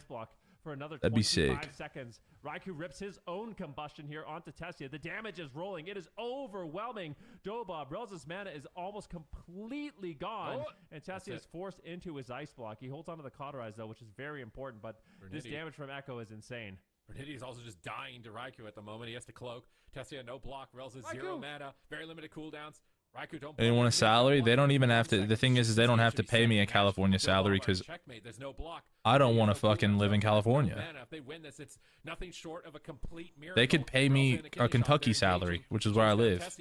Can they finish him? Waz is there with the re-cheap shot. He's got Cauterize to proc into a blazing barrier, but that'll be his last line of defense. He's fighting in Defiance, trying to spell steal some powered shields to buy a little bit of time for Relza to get mana back. He's got 1 Serenity left. He void shifts over behind his team. Well, I think in they had like for years, they had like they had a ton of work for remote because of COVID, right? But I don't think they know that Raikou has block again. Combustion's rolling, and he gets gripped behind the tomb. They swap back on Waz. Can they actually kill Waz here? Bernidi gets polymorphed. Raikou's not giving them any time of day to find an opportunity, and Tessia is just slowly getting a girl game. What does that even mean? And Relza has no tools to bring it back for 2 more seconds. What a baby. What is that? What is genuinely? What does that mean? From Bernidi. Fear onto Tessia here as they're pushing in, but Relza will be able to sustain them for a few more seconds. Now they use Guardian Spirit. They're fighting with absolutely nothing. They're facing 3 fucking ruples to anybody that can tell me what making WoW a girl game means.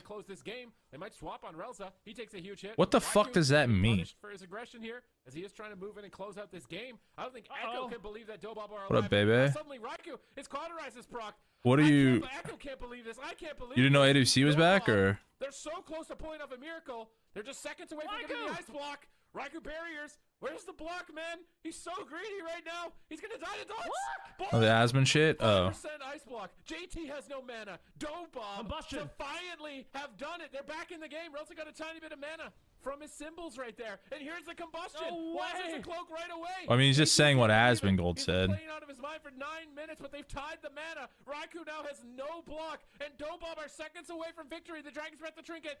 And repeating what someone said that is potentially a bad take is whatever, you know. Everyone is so greedy at 9.5 minutes in. There's no time left. Can JT do it? He's into a chastise. He has no trinket. Holy fuck. Drops and Dobob do the impossible. They're in checkmate for 2 minutes straight and pull it off, putting a point on the board against Echo. Damn. Are you kidding me? That chastise from Relza too, denying the void shift. Who do I support in this matchup? I want Echo to lose. If I'm honest, I want someone else to win something for once. And Dobob do the impossible. Bark! With absolute angel forming.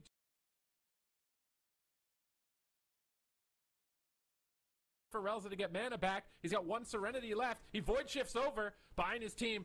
Any opportunity that he can, but they're so far behind. Brunhilde is trying to play it out. He catches JT in a gouge. He dodges the fear. He's setting up his team for Raikou, but I don't think they know that Raikou has block again. Combustion's rolling, and he gets gripped behind the tomb. They swap back on Waz. Can they actually kill Waz here? Brunhilde gets polymorphed. Raikou's not giving them any time of day to find an opportunity, and Tessia is just slowly getting chipped away. His health is dropping, and Relza has no tools to bring it back for 2 more seconds. 1 more second for Relza. He can go into angel form. He drops it right away. Defensive smoke bomb from Brunhilde. Fear onto Tessia here as they're pushing in, but Relza. Damn, they shit on Raikou's fucking bust.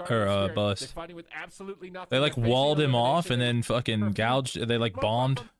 Seconds. Look at this shit. They walled his fucking bust off. His health is dropping, and Relza has no tools to bring it back for 2 more seconds. 1 more second for Relza. And bombed.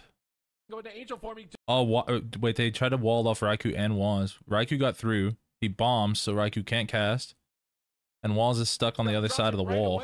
Defensive smoke bomb from Brunhilde. They got no value out of that bust. But Relza will be able to sustain them for a few more seconds. Now they use Guardian Spirit. They're fighting with absolutely nothing. They're facing elimination. They refuse to give up. Echo are the ones who need to figure out how to close this game. They might swap on Relza. That's crazy. I can't believe these RMP mirrors are going 50% damage. Like, this is crazy. And I like, even thinking back. Remote game super prevalent. Yeah, I mean, all I'm saying is that would be the dream, is to like work on PvP, try to improve PvP, try to make the game better. But I don't want to live in California to do it. One of those situations where it made sense to push in. You're so far ahead. that California's nice to visit. It's cool. So I can't blame them for Cool, doing the it, ocean, etc. somehow Dobov Wow, is good able to food. I don't want to swallow live away there. all their attacks, get counter pressure at the right moments, and battle it back. So, I mean, that's just a VOD I'd have to go back and look at. Like, what could they have done differently there? Because they tried to push, and then Raikou just immediately got owned. It was just like, as soon as he even remotely got close to them, he just got owned and then was running. So maybe it's the rogue has to push, but then it's like, if he might get smoke bombed or ice walled, right? Like, it's a weird spider trap where if you go in there, you're going to get ice walled. So maybe they need to all three of them go in and play close to each other. Maybe the priest needs to get aggressive at that point in the game once you have that huge lead, because they just couldn't close it out, and because they couldn't commit, or when they finally did, they got immediately punished. They couldn't win the game. But Echo are going to take it to a large map and not give that advantage to Dobov. Dobov they're counting their blessings right And now. yeah, like the thing is getting throttled for like the entirety of that game until the last couple of seconds. It doesn't matter if you're a multi-rank 1 at Blizzard. You have no ability to do anything. You're against the ropes and you're just getting you like around, and you got to get every single thing that you want to do approved by a lead designer or whatever the fuck just gets the swan kick at the last second. that the word is. Raikou, like actually pulls off a win. I think it's worth mentioning, like, multi-rank 1 hiring multi-rank 1s isn't going to be the solution. Effect that can turn Having way more multi-rank 1s to give you feedback to help you figure out what to do in the game is probably a decent solution. They're already up 2-0 in the series, but like, I mean, the sad part is, like, you can say, like, yeah, rank 1s aren't immune to biases, but neither are shitters that have no idea how the game actually works. Neither is just hiring people that aren't, like, having a bias whenever you're I don't know. among the best of the best is much better than, like, having no idea what the fuck is going on. As you get older, maybe that affects you less and less over time, especially with Like, I'd rather have a biased person who is an expert in their field than an unbiased person that has no idea what's happening. This is where he'll be tested as the new member of the roster is in a situation like this when it's like. I would wager if you took 99% of the people working at Blizzard and asked them to watch ADBC and tell you what's going on, none of them, 99% of the people could not do it. I'd say there are less than 10 people who work at Blizzard who can watch ADBC and tell you what's happening. They were just so far ahead. You played out a solid game for 8 And most of them probably live in the same house because you have to have like a fucking 5-bedroom house to split rent to live off of the fucking wage they pay you. Later on in the game. So I couldn't believe it. Like, they had no pieces left on the board, and they played it out and basically won that game like it was chess with 1 pawn left against Echo, with Echo and won with the 1 pawn. Now we're moving into game number 4, Ashamane's Fall. Very large map, completely different than what we've seen from the selection of Dobov. Yeah, bunk beds, literally. Echo obviously want to continue to play this late game, this conservative strategy. And literally, who Oz just said that? Yeah, that's literally those. That's the group. But then what do you do? That's the group that could tell you what's happening. It's Smexon, Talb, Soda, Piff. I think Piff works there. Immortal tank mage. Like, he just won't die. Envious. No matter what. I love bunk beds. Who's Envious? He's like one of the best healers to ever play the game. In this game, Echo, such a close call. They almost 3-0 Dobov. That would have been quite a statement, but they're still looking incredibly good. Still favoring Echo in this series, I think, just based off how the games have gone so far. Let's see what they can end up doing. Tessia and Raikou in the midfield. They managed to catch Waz nicely down, but a chastise on Brunhilde slows him down, so he's not getting full advantage of that crack shot. But healing stat, I guess. Yeah, healing stat. Well, healing stat runs ADBC, so he could definitely tell you. But I think who's the best player that ever played the game? See what they can do here. Waz is moving towards Tessia. Brunhilde grapples in. Kidney shot secured. Raikou blinks the stun. Ring around the corner. Nice play from Tessia with that ice flows. Waz is intercepting him. He's not getting any damage out. By earnings and wins, the earnings and wins aren't remotely fucking accurate, by the way. Waz is taking full control here. Tessia shifting power. Swapsy's not the best player to ever play WoW. He's probably in the top 5 though. Yeah, he's taking a lot of damage. Is he gonna get forced into his first block just so early on? Not even 1 minute in. They managed to block the kill for now. Nick, nah, he didn't play. Like, when you say all time, you can't just talk about current expansion. But he grapples through the Ring of Frost. Nah, it's not nuts either. Crowd control. Cheap shot engagement from Waz. Brunhilde intercepts it. They knock Waz away. JT I don't know. It's fucking hard. Moving back to the far side, making sure that he's not overextending and not exposing himself, and just trying to play as efficiently as possible. Raikou wrapping around the side of this pillar for his shifting power. It's really important as the mage to try and secure as many shifting powers as you can, especially to get the combustion back. But Tessia has another combustion available. Where is he going to go with it? Ice Wall. JT can wrap around, but Raiku's really far away from JT at the moment. They gouge Tessia on the bust. Oh, nice cheap shot. He blinks it. Man, it's a hard fucking question. A kidney shot. He trinkets that. Someone said Reckful. Well, like Reckful's like the godfather of Twitch. You know, like we all are. None of us would be typing this, watching ABC right now if it wasn't for Reckful. It's like impossible. Yeah, it's pretty impossible. In the middle. Both mages faking it's as like difficult as it is to talk about basketball. Like you have people that argue you have people that argue LeBron, you have people that argue Michael, you have people that argue Kareem. There are even people that argue Shaq because he was the most dominant player ever. Maybe not the best player ever, but people will say Shaq because he was so dominant. Likely the ice wall window. They have to get a good wall. I mean, if Dobal were going to win this, especially early, it's going to be off the back of a good ice wall. Yeah, I think so too. That talent choice can come in clutch. We know Tessie does have good ice. I mean, different periods too. I mean, to be fair, very fast, right? If like, a lot more being good in TBC does not need to be equated into the best of all time. You literally auto attacked. I think it's kind of just the people were plumbers getting rank 1 and fucking. You know what I mean? Like it's not real. Without meteor, right? Because you're not playing the meteor, so you do. I don't know. I could give you a pretty fucking solid top 10. Tessia blinking into the middle of the map, just trying to get the damage rolling, displacing back or altering back. To a position. Nah, TBC is like the easiest rank 1 I've ever gotten in my life, bro. Crowd control just going wild. I literally was #1 on the ladder in my first season playing it. It's the most simple version of WoW there is in terms of arena. TBC is unbelievably easy.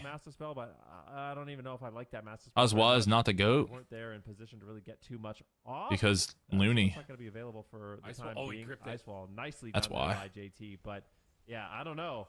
Raikou under a lot more heat in this fourth game. I don't wonder if Relza could drink at an opportunity like this when the other team is just a triple turtled in the back or something like that. Hell no. I mean, you must have no idea the context of anything to do with Echo and fucking Looney then. Dragon's Breath, he grapples away with his trinket used on the bomb. Deep shot on Raikou. Doesn't look like he's choosing to blink it this time. To be fair, Looney's accomplished more in Europe than Waz has. He's won multiple BlizzCons, right? Here's the combustion, but Raikou displaces back into the ring, disrupting him for a little bit there, but not too much consequence. Would you put yourself in top 3 Warriors of all time? Dobab have had a lead early on I don't know. in the series, and now this is what we were talking about with Echo. You're so close. They thought it should have been over at that point. Only one he got second. Fall apart. Massive swing of damage. Yeah, I mean, but he won a long time ago, and he was beating Waz when he got banned, so. That's the target, but Brunhilde can't do much. He's feared into Hoodrich, Mag, Smexen? Nah. That's, nah. Hoodrich isn't top 3. He might be top 10 all time. With no crowd control, unlikely. Guardian Spirit comes through, but Waz doesn't really care. He's just maximizing his damage. So every single stun, he's just swapping off the R's. How can I be top 3 if Hoodrich isn't? Like they have been prior. Being good for 2 years, 15 years ago, he alters. He's probably gonna blink and then alter. Is not on the all-time list. They're playing blink stunts. They don't have the double shimmer, but when they have alter, sorry to say, making YouTube videos does not make you one of the best fucking warriors. Stunning both the healer and the mage. JT is able to avoid the crowd control. Tessia, defensive Ringer Frost, trying to bait Waz into it. Is he going to be able to get Waz into this? I don't know if I'm the best. I mean, Smex and Blizzo is like easily top 2. Those are the top 2. Who you say is #1 is based on your unique biases. Jesus. Man, Dobal were looking so good, but Tuffy sitch there. And Echo immediately punish. I can't believe it. That was so fast. Like that was Tuffy fucking situation there for them. I wasn't even watching the game. Slowly happening right in front of your eyes. Like you can see it coming. He gets just out of line of sight. He gets caught into the. It depends on if you factor in ABC. Oh, I did AWC. Was not in position to actually get out heals. We'll see it in the replay, but I'm pretty sure it was a line of sight issue. They had the pressure. Raikou was so incredibly low on health, so they wanted to play it really, really aggressive. I don't know. I think that. Call here. Where they're able to face out the if you say all time, as well as the ice block here, Raikou, I don't know. I don't know if I would say I'm top 3 all time. That's fine. And they actually stalled. Some people think so. Raikou almost had his ice block coming back off cooldown, but this is where Brunhilde got caught. It was actually just a kidney shot on Relza. I don't know. I know Smex and Blizzo are 1 and 2. Was out of line of sight.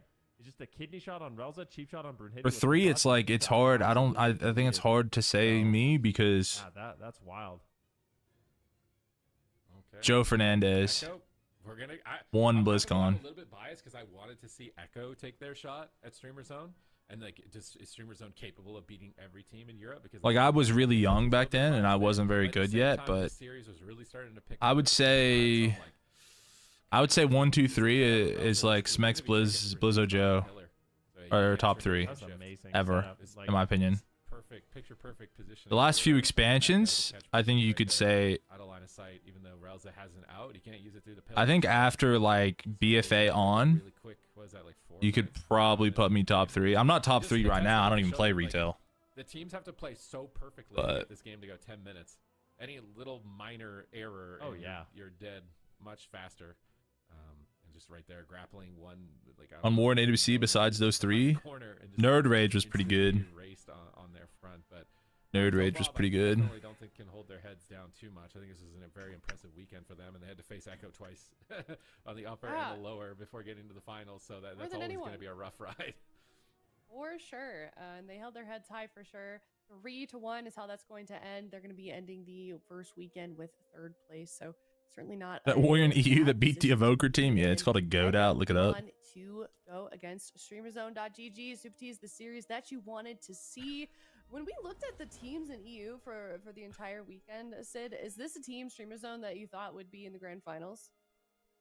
When you look at the names on paper, not really, because you're just like Swapsy and Big Mix together. Like, how is that? That doesn't make sense. It seems Worlds like it would colliding. be like it would seem like water and oil. It's like they're just both separate parts of the game. Like Big Mix has been playing setup-based, aggressive comps. I could probably win now. Yeah. Wizard comps. So bringing those. Yeah, I don't. Yeah, they don't have an answer for Feral Lock. Apparently, that's what I was told. The fact that Fire Mage, the Mage in general, I think is struggling with Survival Hunter. So having that one trick or having that specialist is paying off for Streamer Zone right now, because the two, other top teams in the region, Dobob and Echo, that's what they rely on in most cases, is these mage-based compositions. Yeah, I think that's my top 3. I think the best warrior of all time is Smex, and I think the second best is Blizzo. Smexon's been around longer. You can see the journey that and they like this entire weekend, in terms of like if you list their accomplishments, Smexon's got a little bit more. That they just beat in a rematch. This team is I think fired up. Streamer Zone, they've had an easier time. They've just kind of been. He's won more and been around longer. They beat Dobob. They beat Under Pressure. They beat Full Smart. Quite a lot of. Wasn't Drake winning NBC when he was playing Warrior? He was winning cups, but they swapped to Windwalker in Shadowlands Season 1. One more time with one more team, but it's going to be the Goliath of teams. It's going to be Echo up against StreamerZone.gg in the first European finals. To be fair, Drake could have played literally any class in the game with Immortal Strike with Soral and Brain, Shadowlands Season 1, and had success. They had such a gap on everyone in the Mage Pally X mirror, it wasn't even close. It wasn't even fair. Genuinely, it was not fair. Thank you guys so much. Be right back.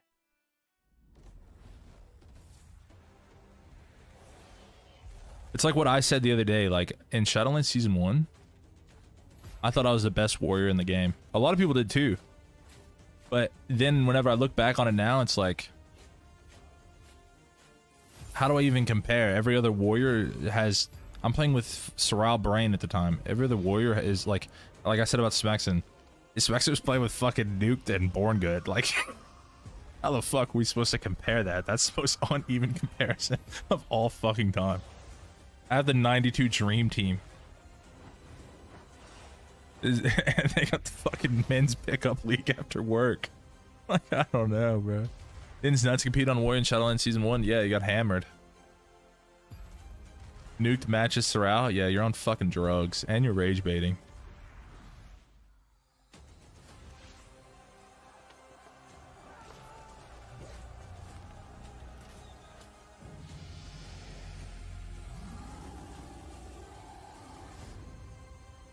Why people say Warrior's easy class to play? It's one of the easier classes to begin on, because the damage does itself.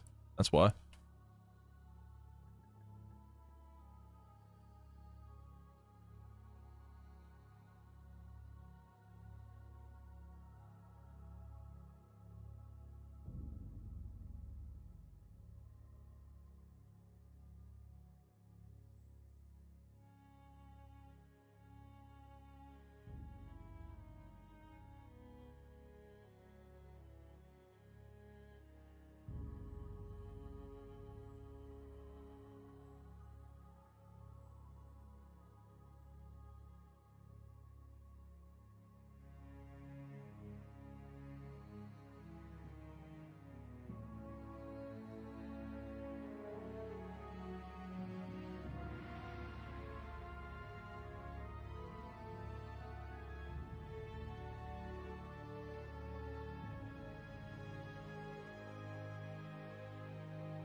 Start competing still? Yeah.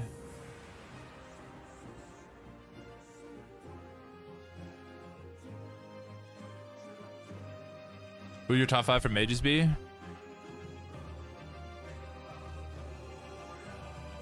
What, across both regions? Oh, it gets really hard to answer.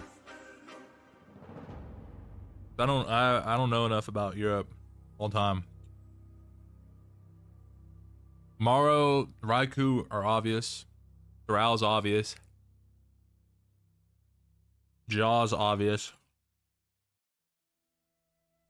Hate him or love him, there was like a 5-year period where nobody could fucking touch him in the game.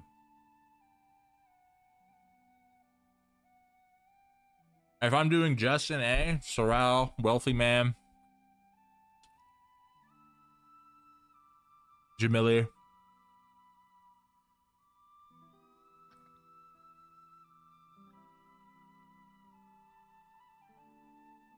Sorry, I took too big of a bite of bread. Sam I am.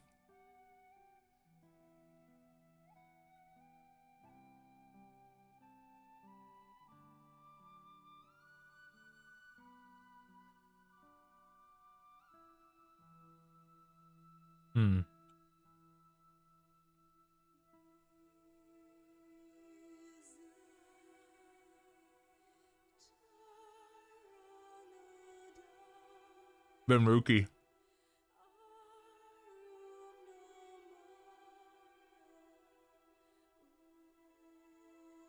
But Peekaboo in top 3 rogues of all time? Yeah, absolutely. Peekaboo is probably the best mechanical WoW player ever. Books? Nah. Rookie won BlizzCon, man.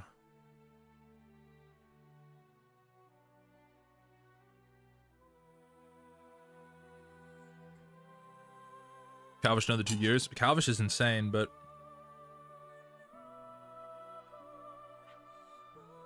the thing is you have to realize when you talk about all time and shit,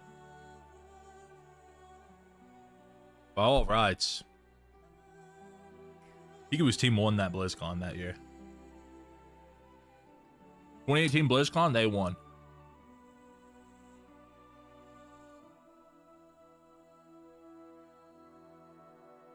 Like, in the hearts of the people that watched that shit and knew what happened, everybody, like, considered, like, all the rank 1 players and all the people that compete consider them the winners from that year.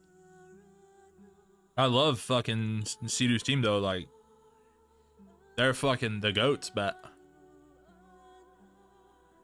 you know, most mechanical of all time? I mean, the 2 best mechanical WoW players of all time in an A are Snuts and Pika. I can't think of anyone at the time, like, that used to be close to them at all.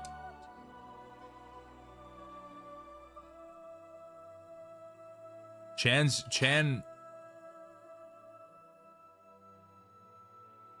isn't like, when I fight Chan, I don't feel like I'm getting styled on mechanically. I'm getting styled on in the way, like, in the game sense of which he plays the video. Like, it's different. Chan, like, methodically beats you in a way where you can't fight back. Peekaboo and Snuts just used to beat you because they were faster than you. That's what I mean.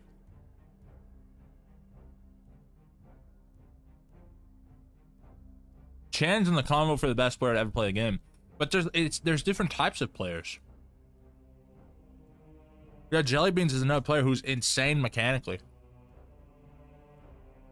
When you fight him, though, you can feel his ADHD, though. Like, I can physically feel him get bored when I keep pressing fear defensively. When I fear Chan defensively, I know he doesn't give a fuck.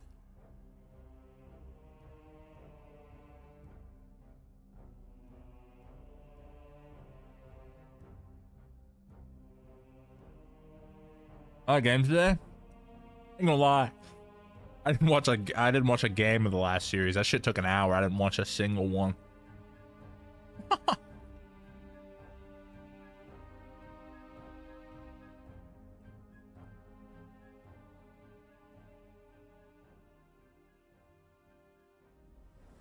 Hey everybody, welcome back. We are here in the grand finals for Cup number 3. Yeah, I mean, at least we don't get outlaw mirrors. Of the War Within. My name is I'm here with I mean, I just hope Big Max wins, but I think they're just gonna get FLP'd to death. Is what I think is gonna happen. .gg versus Echo. Echo rose up from the ashes of the lower bracket. I remember how crazy Zato was with Jaw and Mop. Yeah, I do. Team that sent them down there. I do. In the first place, and Super T's, it was a closer series than Jaw was like unbelievably ahead of his time. Couple of games because they kind of almost turned it around on the side of Dobob. I mean, Dobob were leveling. But yeah, I don't know. Like there's you could argue Chan's the best ever. You could make that argument. It'd be a good argument too. He's one of the only players that wins. He's won on Classic. He's won on every version that he's played. But it's other teams are showing possibilities, which in previous tournaments, Echo just kind of. He won back in the day. He won. He won in old age WoW. He won in current age WoW. He won on retail WoW and classic WoW at the same time. He's got the old BlizzCon, the new BlizzCon. He's got the classic WoW, the retail WoW. It's hard if you said Chan is the best WoW player ever. It's hard to argue that he's not. Snuts is better. Snuts is not better. Snuts is one of the best players ever, but he's not better. Snuts was like the best lock, and then Chan came around, and then Snuts started playing other shit.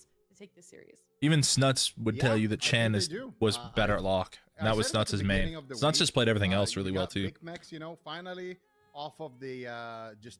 You can't even name a lock that like the close seconds to Chan are still gapped by Chan. Joined with a team that has a lot of flexibility. So I expected him to do well. Nobody has a gap on the second place lock like Chan does. I counted them out a little bit against like no other class, the best player is gapping the second best player by as large as Chan is gapping those second best and third best locks. Okay, so you think that Echo actually loses this? I think, well, it depends on which part of Damaris. You're asking. Fucking weird little shit. Part of me that votes on the desk, then yes. There's been very few times. No, Mercy's the second best lock for sure. But Chan has just got a lead on everyone. How many points do you have in chat? You don't ask. Well, no matter how good Waz is, Peak is right there, neck and neck, no matter what. I do okay. Walrick had a gap. Well, the thing is Walrick didn't have a gap on any lock. Super T's, what about you? And like you can't say Walrick's had a gap because Chan won BlizzCon and Mop. So you can't say that Walrick's had a gap on every lock and Mop when Chan won BlizzCon in Mop. Like it doesn't. Doesn't work. Matchups today and then come back to regret it. I think I said that with Dobob and Wally was fucking crazy though in Mop and Wad. I played both expansions with Wally. Now they're in the finals, so but right now I'm leaning into Echo. But I don't think you can say that anybody gapped Chan. The weirdness of their compositions is we've never seen Ellie Survival Hunter, and also Holy Paladin at occasions. They're just playing very like off meta picks that you wouldn't anticipate at all. So that is going to give them an edge, I think, against a team like Echo. Who's Wally? Walrix. All right. I am also. Is his best lock Featherfeet? I'm 4-1. I think Streamer Zone is gonna definitely fight. It's Void Chaos for this one, but I just kind of given just Echo. Accolades are just performance. You're talking about everything. It's Echo. What about Thug? They do this every time. They do this to us every single time. They drop down to the lower. Void Chaos for sure. And we're being smart asses, obviously. Finally figured out how to beat them, and then the next time we see the rematch or the next time we see them back up in the grand finals, they end up taking it all. So it just feels like scripted content up at this point. No Life is not Danish. No Life is Moroccan. Is rooting for StreamerZone.gg. Pretty sure. I think this is a team that has a lot of potential. I'd love to see what they're fully capable of. They've got 3 cups to get a lot of points as well, and even if they do, no matter which team does lose here, they walk away with a number of points to get to that grand finals at the end of the season. Like there have been times in an A at least where there have been gaps between the best player and the second best player of a class, similar to what Chan does. Like I would say WoD Legion, Smexen had every warrior gapped by a margin, like by a massive margin in an A. Pika had every rogue gapped. Mop WoD, Jaw had every mage gapped. Soda used to have every druid gap. Then it was Cubsy. Then Gorecki got really good. Usually we've been together on the desk. We've been in uniform. United, yeah. This is the first time the desk is getting split. Is the coin gonna bring it? There's different time periods that have been like clear cut kings of their classes for sure. But Chan has always had that gap on every version. Yeah, we're really On split. every single version of WoW that Chan plays, he gaps every lock. Not a good sign, but I think it does indicate that So. at least this is going to be a very good series. Yeah, Brain, every version of HPAL he played. Well, no, actually, because Brain got rank 1 in WoD and Legion, and he was probably better than like he was pretty competitive. There were a lot of HPALs, like Rubcub was really good, Kasaki was really good. Yeah, no, that's kind of why I made. But like BFA on, you think that this potentially could be late Legion BFA on, Brain had a gap on everyone. Like it's gonna be a bit of a mind game. Are we gonna see the survival Ellie? Are we going to see the Lock Rogue? Are we going to see the Rogue Mage, or are we going to see the jungle? I think those 4 comps can all kind of beat each other, have good and bad matchups. I'm really, regardless if Big Max wins or loses, it's kind of crazy to see like his evolution. He's in a fucking cup finals. And I think Echo, they're going to ego it and lock in the RMP. So I think that's kind of the matchup that Streamer Zone is potentially looking for. And I think that... Elite, yeah, Elite was crazy in Mop and WoD. I think he's gonna show up. But once HPAL was like finally like meta, Rubcub got really good, Kasaki got really good, Brain got good, like then Brain just became who he was. Like Brain just became the fucking undisputed king. If we do see that Sukati's, how does that play out? I mean, what's the state of jungle right now? I feel like that composition in itself has kind of taken a bit of a step back. There's been like at least Brain's gap on everyone at end of BFA. Shadowlands is like insane. But do you think that this is going to be like a jungle season and we can maybe see it winning? To be fair, Zach is crazy on HPAL as well, actually. Zach is really fucking good. He's always been really good. He's like, I don't know. A lot of the hunters have only focused on Beast Mastery and Marksman. Now it's just like clearly Zhang is like the best healer in NA. It's funny, like it went from Brain to Zhang. Zhang is the best healer on every spec, every single healer somehow. I don't know if he would be the best evoker. I think. I don't know. The thing is I think Prez Evoker is actually the hardest healer to play by a margin at the moment. And granted, he played it and won on it when he had to, but it's by far the hardest healer to play on retail. It doesn't play like any other healer whatsoever. It's a completely different fucking thing. Seems to me previously also jungle teams have kind of been, which is fucking crazy, because its skill cap is so fucking high. Get to really bring out, but it seems like recent adaptations with these jungle teams, there's constant decision making. Like it's very fucking, it's very hard. I think in another composition or use the Feral in another composition. Do you feel like Streamer Zone has that advantage here in this series? Yeah, I mean, or they're like Tony and they just make a meme about Lava Burst. That's also a viable strategy. That slot player in A. Streamer Zone, I mean, every maybe combination of their classes is a little bit strange to the meta. Not a comp that I would have anticipated, making it to the finals, let alone really bringing into the top 8. And that's like the Survival Hunter and the Ellie. Like, what is that? Like, I've never seen that. And then the Survival Hunter and Feral is a little bit more standard, but again, typically it's Beastmaster or Marksman. So they're bringing in some unorthodox picks, and you can see their win rates looking good throughout this tournament. Imagine Zhang with 15-minute MS. Yeah, Zhang's probably gonna win Cup #1 from China. Playing on an A. Substation healer, could he get back to that level? Yeah, probably. They're actually pioneering the I don't know though. meta as well, and we're seeing that leak over into North America. It's hard to say because it's hard to say because on the FOMO of going high mountain, so they're kind of like shifting the as is. Zhang's teammates are better than focused Cubsies. on Mage Rogue and maybe a couple of Ret Paladin comps, and then these guys are just like, nah, pay attention to us.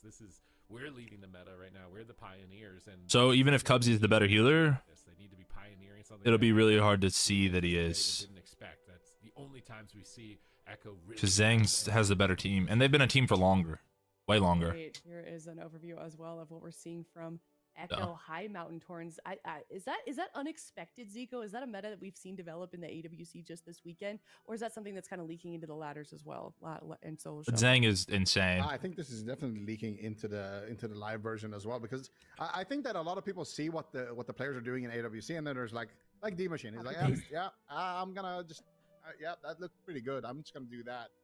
Ravenous Nuts, I mean, he just retired from AWC, lost the passion for a while. In the past, a little bit more set in stone that, okay, you have to play Night Elf, you have to play Human, But lately, it's been a lot more kind of diverse, and I think it depends on what the meta is. When you're seeing like a But he didn't really retire to do heavy gambling. meta, Like he just you're quit seeing a lot WoW. more He just Dark retired Iron from WoW. He stopped You're streaming. seeing, Like you he know, just in has a general, job or big something. mix in the meta. Maybe people like to play more Night Elf. And now when you're seeing, you know, all of these like kind of chip damage. Probably hard classes, to, yeah.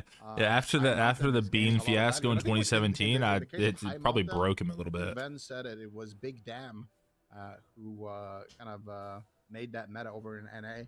Who went High Mountain on all of his Damn, they just shamans. shouted out Big Dam. We are going to see the What the Feral- fuck? Okay, we are going to see the jungle. Big and we are Dam gonna see shouted out Echo during bring ABC in and he's the never competed. Warlock The and fuck? Voidweaver.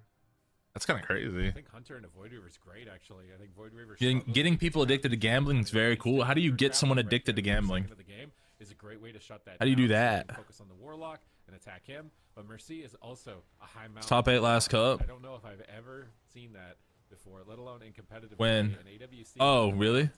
I didn't know you ever played. At this point, Voting better word. High Mountain Tour, let alone in the finals of a tournament, going head to head here. Chaos Bolt's off to the side onto Swapsy, but he's in bear form. He anticipates the attack, soaks the hits, and tanks. I mean, that beefy bear. there are way worse things than gambling to promote that people normalize all the fucking time.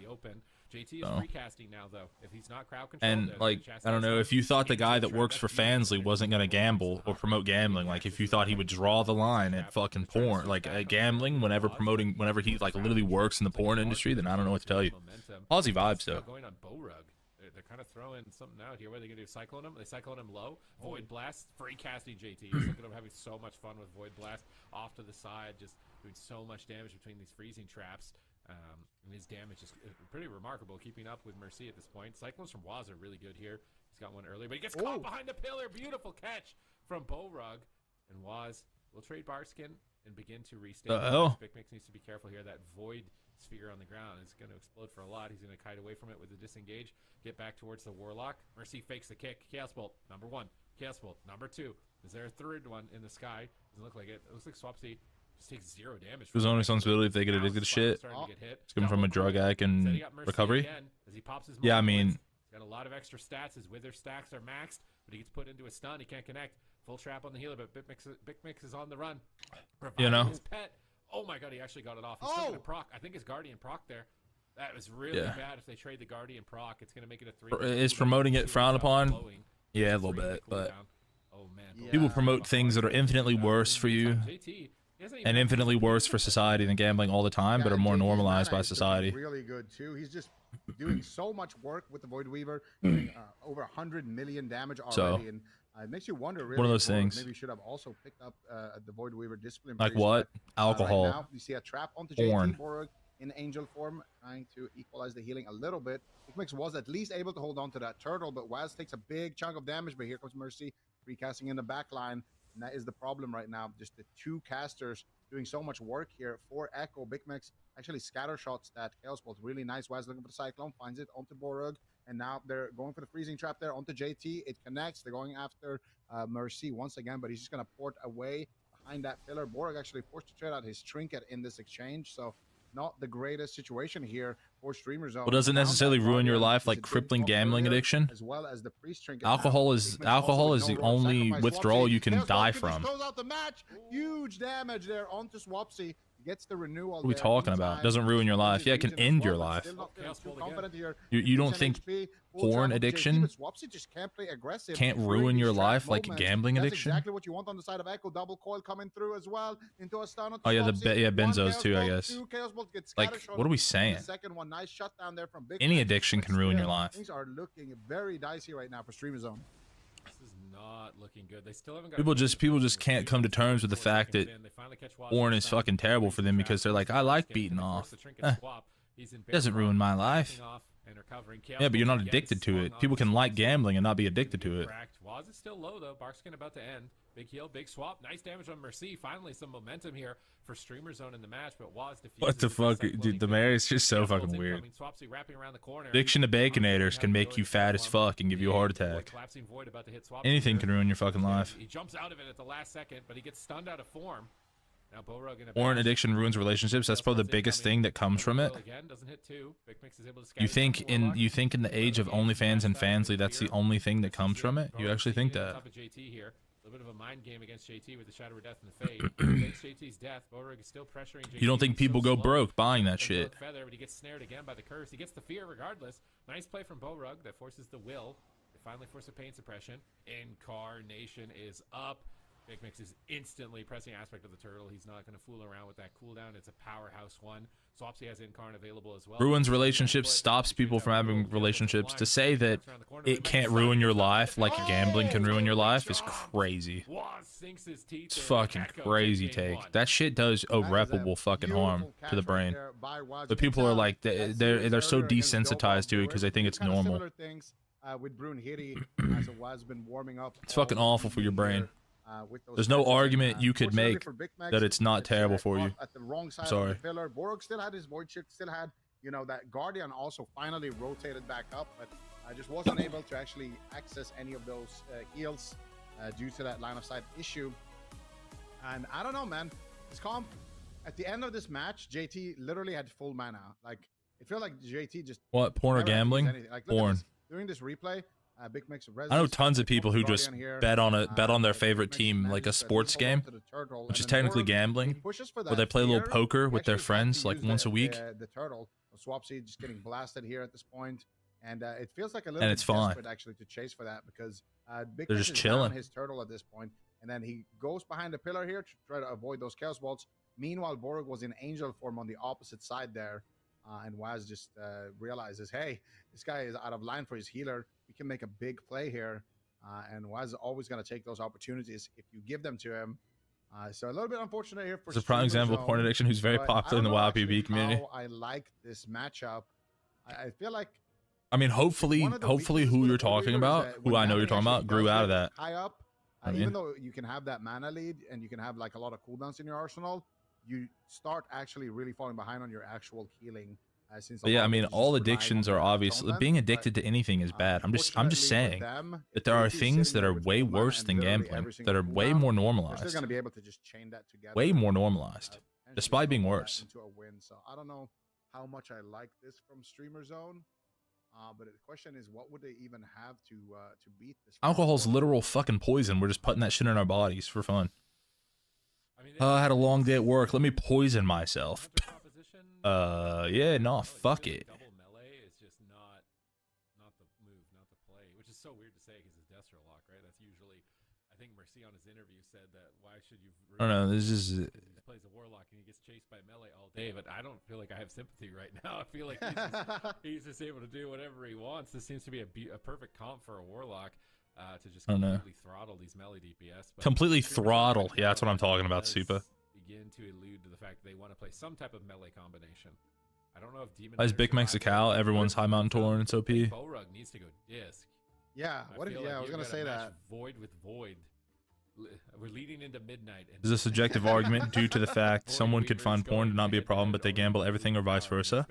I don't even think it's subjective. I think it's like objective. What like porn has done to people's fucking brains in the modern fucking age of the internet is the worst, honestly probably the worst thing for development as a culture. Like it just fucked up so many people. Gambling is like on its way there, maybe, because it's almost legal in all 50 states now. Super normalized as well, but it's not as bad as fucking porn at all. It's not as bad at all for society. Maybe they need to wait for him to mind blast and then trap him in the Void Weaver window. Like you subjectively might be able to beat off and not care and not have it affect anything that you do, and but you might not be able to, like you might be able to do that, but you can't gamble. You gamble, you lose all your money. Now he's immune and he can do whatever he wants. So maybe it's a timing issue. You know, everybody's subjective, but objectively, Demon Hunter survival is going to be enough. No argument at all. On the Warlock. I don't know if I like Demon Hunter survival. I think jungle or Ellie survival is probably. And the thing is, you don't even know how bad the fallout is going to be from porn yet, and from the OnlyFans era, I think because the people that have like done and normalized that shit, OnlyFans, Fansly, etc. They don't have fucking teenagers yet. Could work as well, but it is more annoying though because there is more disruption. I think on the side. Yo, Johnny, look at your mom's butthole. Ha ha ha. Like, what the fuck? Micro stunts, micro CCs. That would ruin my fucking life. But if someone was like, yo, Johnny, like maybe it just is a look at all the money your dad lost on fucking blackjack on the World Poker World Tour.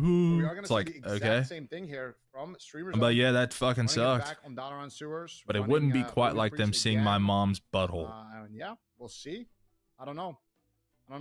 I feel like what the fuck, Sushi? Like in general, their average game length was pretty long on this side of Streamer Zone, and I think that's their win condition. I don't think that they're gonna win early on. What the fuck? Early on, just try to maybe shut down Mercy. Just still be offensive and you know, don't let Mercy have too much fun. But I think their win condition ultimately is wretched. It's just so it just feels like you're in checkmate no matter who you attack. What do you think about NoFap? Yeah, fuck it. I don't know. Probably good for you. Maybe not. I don't know. I don't think busting a nut's bad. I just think watching porn is bad. Well, then you've still got spam cyclones, and you've still got a Void Weaver free casting damage in the back, and he does as much damage as his Destro lock. And then you can attack the Druid, but then the Warlock and the Priest free casting, so maybe you go to the Pillar, but then you're stacked on the Pillar getting AoE'd by the Pharaoh Druid. So I just 2D. Don't really have any options. I don't know. Yeah, Pharaoh lock seems pretty good. This seems like a really good comp. This guy looks like he's ready for like. Don't think so. Just fucking. Oktoberfest. Oh my god. Oh yeah, because he's got the mug. Yeah. He's got the mug and like. He's got the fishing hat. What? I've never seen that hat in the game.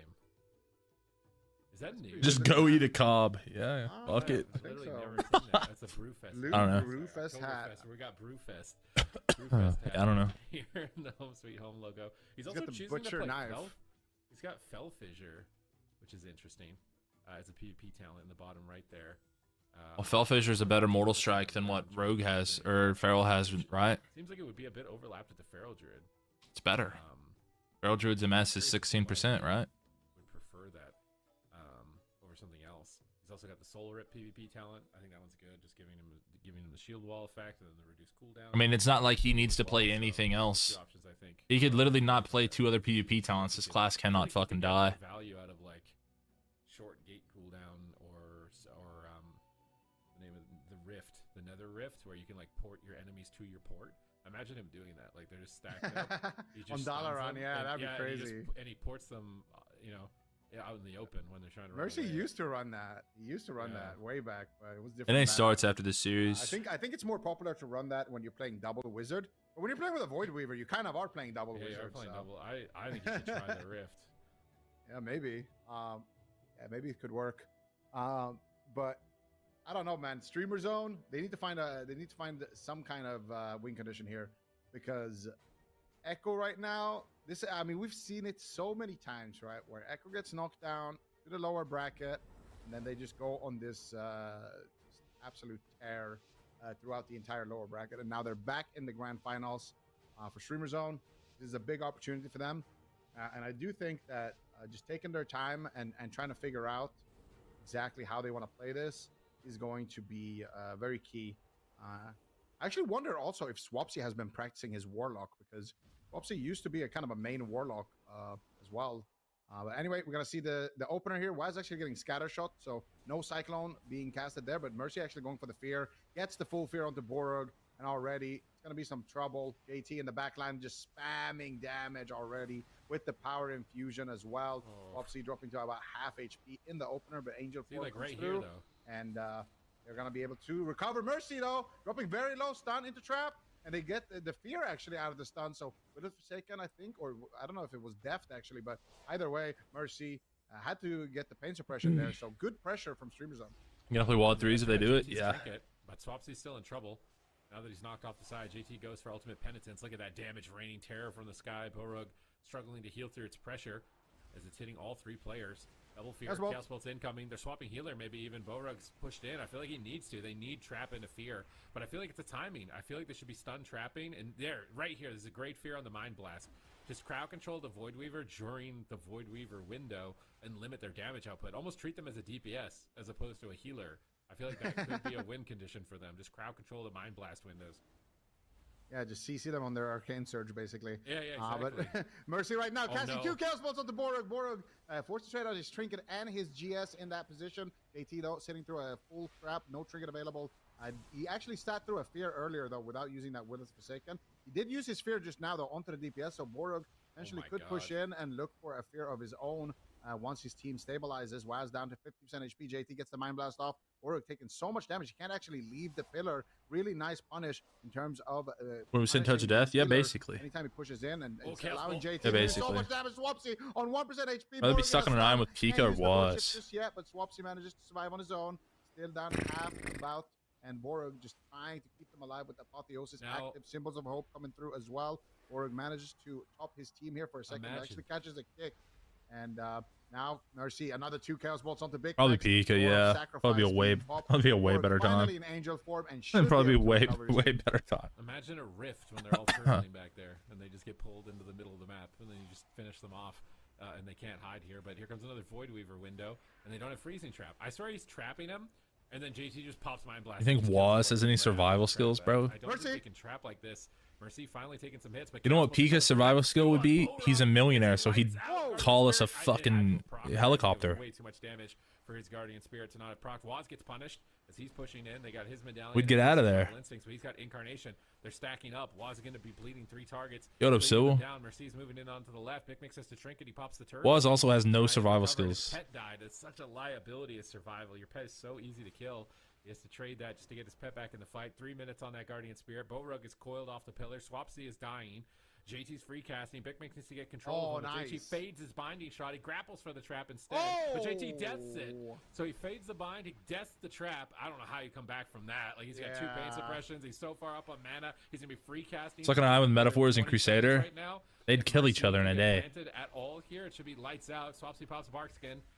Nice Pika would buy the island and then stock that shit full of Jack and fucking Cokes and food and drinks and fucking, you know. It would be his own private island by the time we left. It'd be sick as fuck. There'd be red solo cups underneath every coconut tree and fucking hammers to crack open the coconuts so we could have fresh coconut water. Waz would just sit there and tell me about how Raiku's 40 and dog shit. Big Mix back up top. Vortex not able to connect. And Mercy, no unending resolve. Chaos Bolt gets kicked. He has got enough money. He could probably buy a dinosaur. He could probably pay to re-engineer dinosaurs, like on some Jurassic World type shit. He pops Bear Form, pops Survival Instincts. Big Mix wants to get a trap here, but he gets feared. Is he gonna be able to get the freezing trap? He gets stunned. No trinket. Borug's an angel. I don't know. It's probably Pika. And even if he wasn't rich, I feel like Pika and I would get along in person. I don't know if I'd get along with Waz. Swapsy needs to be the playmaker here. He's got defensives. Maybe. He's just building up pressure. Pika millionaire confirmed. I mean, beautiful play by yeah, easily. Mercy is about to drop in Streamer Zone. Damn. Do it. Actually, they were getting dominated, it felt like, throughout this series. Holy fuck, a Warlock died on Dow Sewers. They put a point on the board against Echo. Somebody wake up Dorito. Oh, there he is. Hey. There you go. I wish to see it on the replay. That was a really, really sick play that he made earlier. And just avoiding the traps in general. But Borug, he had enough towards the end. He was like, you know what? If you were stuck with Infernion, he'd tell you about all the EU win traders and bots. Kind of punished that from JT. Yeah, he'd tell me about that. What was that paladin's name? I Square or some shit. Swapsy almost dying in this position, but he did manage to recover. No, look, I bet Infy's chill in person. He gets a little much. He used to be a little much on the internet sometimes, but to be fair, it's like he has a very he has a very reactive personality where it's like it's very easy to get a rise out of him, and people just like keep like it's very obvious when you watch Infy that people just like try to bait him all the time, and he takes the bait sometimes, and like you know. Watch the final clip because it's actually insane. I think Infy in person would be really chill because the parts about his personality that are negative are like very easily brought out on the internet and by the WoW community.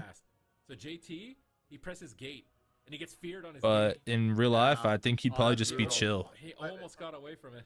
What led up to honestly, that's my take. He seems like he'd be chill in person. He seems like he'd be way more chill in person than most other people. Because I think like a lot of the reason he ends up in drama is he has like And then Big Mix likes he has like this very strong like sense of morality and moral code, and a lot of WoW players don't care and just find shit funny, and he doesn't like forsake his for the fucking internet or whatever. Like when people are cheaters or bots, etc., like he gets really frustrated at that shit. That explosive trap was in the air. So he would fade that, yeah, and then he would respond by fearing Big Mac. Just my take. And he had been doing the same thing there, but then they just stun trapped him instead. With Dorito, why isn't Laros playing Fury under Cleave Healer Rush? He'd die in 2 seconds. Fear Warrior's the squishiest spec in WoW. And then Borog gets that fear too on his trinket. So yeah, Envy ends up in drama, but I think in real life he would have no drama because nothing would like trigger that part of him. They're showing some signs of life. I think he'd just be fun to hang out with, probably. I know a lot of people that have hung out with Envy in person and they don't have anything bad to say at all. One of those like really solid comps that can almost beat everyone. Food for thought, I guess. Uh-oh. This is a good Chaos Bolt map. Look at this. Like, how much area of the map do you think is occupied? Island with Jamila Crusader and Shwazy. It's like less than 5%, right? Jaw is really fun to hang out with in person. I've hung out with Jaw in person a lot. This map for sure. You can line of sight with less than 5% of the ground. Crusader and Shwazy are just like among the most mentally ill WoW players of all time. On and off the game. They can't be helped. Nah, I don't know, man. Elliot gets Feral Warlock. You get stunned. You get Chaos Bolted. How about Pet Kick? He wouldn't do anything. He'd just sit underneath the coconut tree. He'd probably write mean words in the sand next to you that you could wake up and read after, like, you know, after the fact. They're not going to make any changes, and now Echo are just like, okay, well, here comes our Chaos Bolts. Are you ready for Empyrean Domain? You're not going to be able to hide at those moments that you did on Dalaran. Crusader would be funny. Are going to be a bit further away as well. But maybe they're taking a bit of their time here. Crusader would be miserable to be around. Right? Although they were kind of dominating. Jaw is really normal in person. Advantage. If they disrespect at all, there's going to be windows, and I do think Streamer Zone are getting better. At Jaw is like very normal in person, and he's fun to hang out with too. I hung out with Jaw, like just me and Jaw, like multiple fucking times. You're not trying to like get momentum and kill the target. You're trying to stop him from doing damage in the match. And I think if they can make that shift, then it's possible they could shut down the Void Weaver. I think Streamer Zone, they picked up some lessons on that. Dodge would use his hog to knock coconuts out of the tree. Just a small map, right? Now, like you mentioned, Empyrean Domain, not a lot of spots to line of sight on. Mercy is going to have a lot of room to run around and kite on. And also JT is going to be much harder to crowd control. He's going to stay super far back and just who's the most athletic WoW player? And when you do that, well, you're crossing the open field of Mercy, so it's going to be a lot more difficult to replicate it on this map. But Zaryu, no shot. This is the swing match. If Streamer Zone wins this one, then they are going to be ahead. Doing a handstand doesn't make you athletic. Now with these two comps, it's going to be a race to make the other team swap. And I think that's what it's going to come down to. Lifting weights also doesn't make you athletic. Matchup, we need to bring in the RMP. That's where they're going to take a big lead in the actual series. But if Echo can just dominate as well and make Streamer Zone feel like, okay, maybe we need to bring in, I don't know, Bajira maybe something else, maybe we need to, he played sports, maybe we need to try something and did cross country, and that's where I think whoever can force the other team to switch comp is ultimately gonna be, you know, the winner of the entire thing. So yeah, Vin maybe if both teams kind of stick with their basic athleticism, I'd say, or if somebody's actually gonna do a big change. Because I think it's Bajira. Sony, nah, I don't think so. The Arcane Mage, I think it's Bajira. From Dobob. Bajira was like, you know, did sports, could run, so like swimming, running, basketball. He did sports. Like he was an actual athlete. Maybe there's an easier way to win this. Maybe we should swap. Maybe we should experiment. Doing a handstand doesn't make you like an athlete. In their way, thinking, well, last game we just didn't play well. We didn't do these things well, and we should have won that game. And we should stick to what. What about Trill? A lot of mind games. You went from saying Trent Acetate is the most athletic to Trill. You went from one end of the spectrum to the fucking polar opposite. I love dwarves. And the High Mountain overall, like even Bick makes abandoned High Mountain to go dwarf against Waz on. So yeah, he went dwarf. He's not low key. Maybe Trill was athletic. Never know, actually. Is he a regular dwarf or a dark iron? I played football at Penn State 13 years ago. Does that count? Yeah. I mean, technically, it kind of does. They said WoW player. I think they were talking about like AWC players, like really, like, you know, but hard to say. Or like rank ones and shit. This is going to be tough. for Streamer Zone, but what's your name? Yeah, don't dox yourself in my chat, bro. It's all good. It's possible to topple Echo, but no one has been able to finish the job. Will they finally be able to? Sun into trap, first global, scatter on the Feral. Warlock is the target. He's gonna pop the Dark Pact. Went to Penn State. Speared away.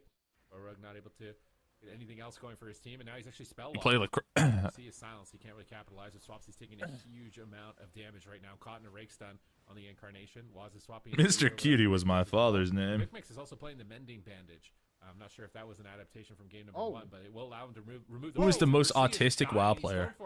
Off the bleeds there, but he stone formed before Feral Frenzy. Swapsy actually has a bit. He just pops that right away. Wasn't that the Sandusky era? Yeah, that's literally what I was thinking. Right now, it's still ticking. JT is struggling. He finally gets a heal out. Manages to pull Mercy back from the brink. Streamer Zone. They come out swinging in game number. That's why I was like, did you play the crap?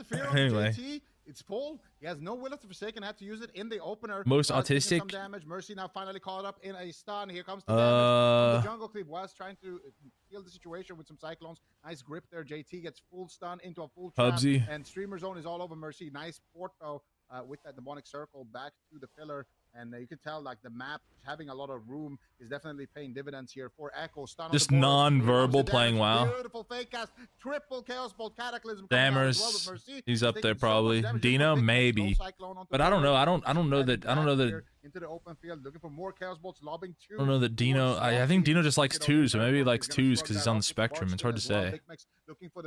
He's a potential high-ranking member of the spectrum. He knows JT has no fear at this point. Potential high-ranking member. Something to get a scatter trap into a. Samus just goes around asking muscular people if they take roids.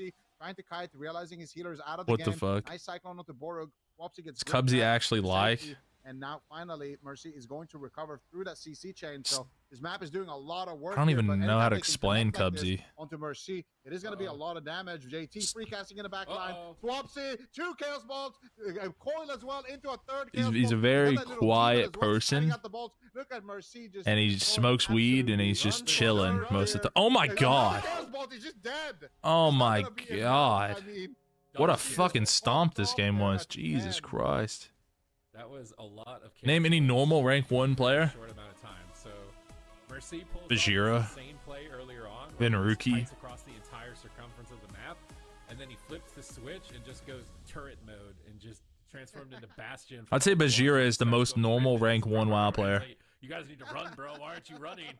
He's just sitting in the middle of the map like, run. Modern rank 1? And they're not taking the warning. And by the time they tried to get out of there, they're all doomed. So I think this is a little earlier on in the game. Cloud Ludi. Oh my god. Says, all right, it's chaos time. Chaos Bolt, Chaos Bolt. Chaos Devastonia. Bolt, another Chaos Bolt. I got so much chaos in my pocket. And then Swapsy's like, I got to get out of here, bro. I'm running. To be honest, Raikou kind of normal. It's been special delivered. It's nah. And then Big Mix just dies. Nah. Lateral damage in the corner like a second later as well. I mean, he's getting double bolted with the curse. So, and he has. Do you see that little the little dread pet as well? Gets dropped here. Look at that. It just spawned right there next to Mercy. Anybody can seem normal whenever they portray normalcy to you. You see the double Chaos Bolts are coming out with the curse, and then you can see his little. We're talking about appearance normal. We're talking about like Chaos Bolts there. Normal in the sense of like, what do they do in their life? Damage. I mean, what do you do here? Are they active? Do they go to the gym? Do they have a job? Yeah, the map. They're doing a lot of work here for. They have a girlfriend. They have a family. I think we're gonna go to a small map. Raiku's 35, still competing in WoW. That's not normal. I predicted Game 7 already from the beginning. Laros is pretty fucking normal, actually. For Streamer Zone, so I think he's probably a bit of a. He can probably be. He probably like says troll shit, but in terms of like life, he's got a girlfriend. He's below 30, got a girlfriend. Adaptations, you know, we see Mercy going to the dwarf, and Borug also. He's up there probably. Aggressive in this matchup. In the very first game, he wasn't really pushing. I'd say he's up there. I'd say he's up there. Do you think I'm normal? Now, in the opener, he's going in. I'm relatively normal. I don't think you can be a streamer and be completely normal. He must be the most normal, but he's not a modern rank 1 player. To stop him with the Infernal stun, and he actually faded the Infernal stun. So he didn't get stopped, and then he managed. I don't think I'm that. Like, you can't be normal in a streamer. I get way too angry later on. So at losing World of Warcraft Arena. They're kind of adjusting their playstyle for this matchup, and and for the enemy I team. mean, in terms of We got a series here. the thing that makes me not normal is playing WoW as much as I do and caring about it as much as I do. Outside of that, I'm pretty fucking normal. Difficult for him because he has to cross the map while healing. I have a home that's paid off on property. It's paid off, and I live with my girlfriend and 2 cats. Like, I've had cats before. That's probably the, you know, the weirdest thing to me.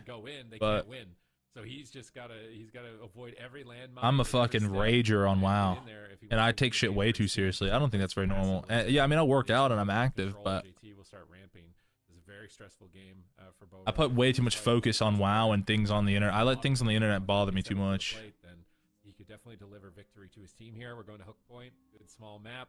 I'd say Laros is more normal than me. Similar to Dalaran. Laros and I, if you took away the negative aspects of my personality, we might as well be the same fucking person. We were born on the same fucking day. We both live with our girlfriends and our cats. And we play Warrior. We're basically the same person. I just rage really hard. They've got their build. We're moving in. I'm just not normal, bro. To get custom bands for his fucking meat musket. What the fuck? We're gonna be the champions. Streamer Zone. Stomp what the fuck? Oh my, bro, called it a meat musket. Echo has won both. Holy shit. They want the triple. I don't know. I'd say Going for that the modern rank 1 who's pretty normal. But it is a message. Can Streamer Zone send a message to Echo that teams can beat you? You are not unbeatable. Low key. Oh, definitely. We'll see here. Streamer Zone looking to tie it up here, and this is just a reminder. It's a best of 7. I don't think of a modern rank 1 WoW player who has a job and doesn't say or do weird shit on the internet or care too much. Best of 7, first to 5. So we'll see here what they can do here to tie things around. And yeah, Tuna's got a job. He's got a 9 to 5. That's true. Cyclone was going to be able to run that, shutting down the early pressure. Swap's actually trinketing out there. Super aggressive playstyle here in the opener. Wants to get the pressure. Dizzle says way too many weird things on the internet to be normal. Barrier being dropped there by Mez, nah, you're not normal if you're not a normal person if WoW's your 9 to 5. So far, they haven't actually been able to force any of those really massive defensive cooldowns. Waz had to use his bark skin, but still has his trinket. Waz looking for the Cyclone, manages to find it. Chaos Bolt's coming in here. Tuna's super. I'd say Tuna's pretty fucking normal. I could, yeah, I'd say Tuna and Laros are the most normal WoW players I know. It's nuts. Yeah, I don't know about that. And now instead it's going to be JT into a fear, into a wow, still Mez's 9 to 5 with Liquid dropping them. Yeah, I mean he did a 24-hour stream the other day. JT, Chaos Bolt, 1. Oh, is he going to get a second one? Cyclone onto the healer. Waz is really Mez, I wouldn't say Mez is normal, bro. Like trying to make it difficult for Borug to get anything going. He's having a hard time pushing in for fears this game. Mercy fakes an interrupt. That's going to be devastating. I think you can't be normal if you pay your bills. You can't be 100% normal paying your bills playing this fucking video game. I don't think. What did you do to pay off your home already? Are you a fucking cop, bro?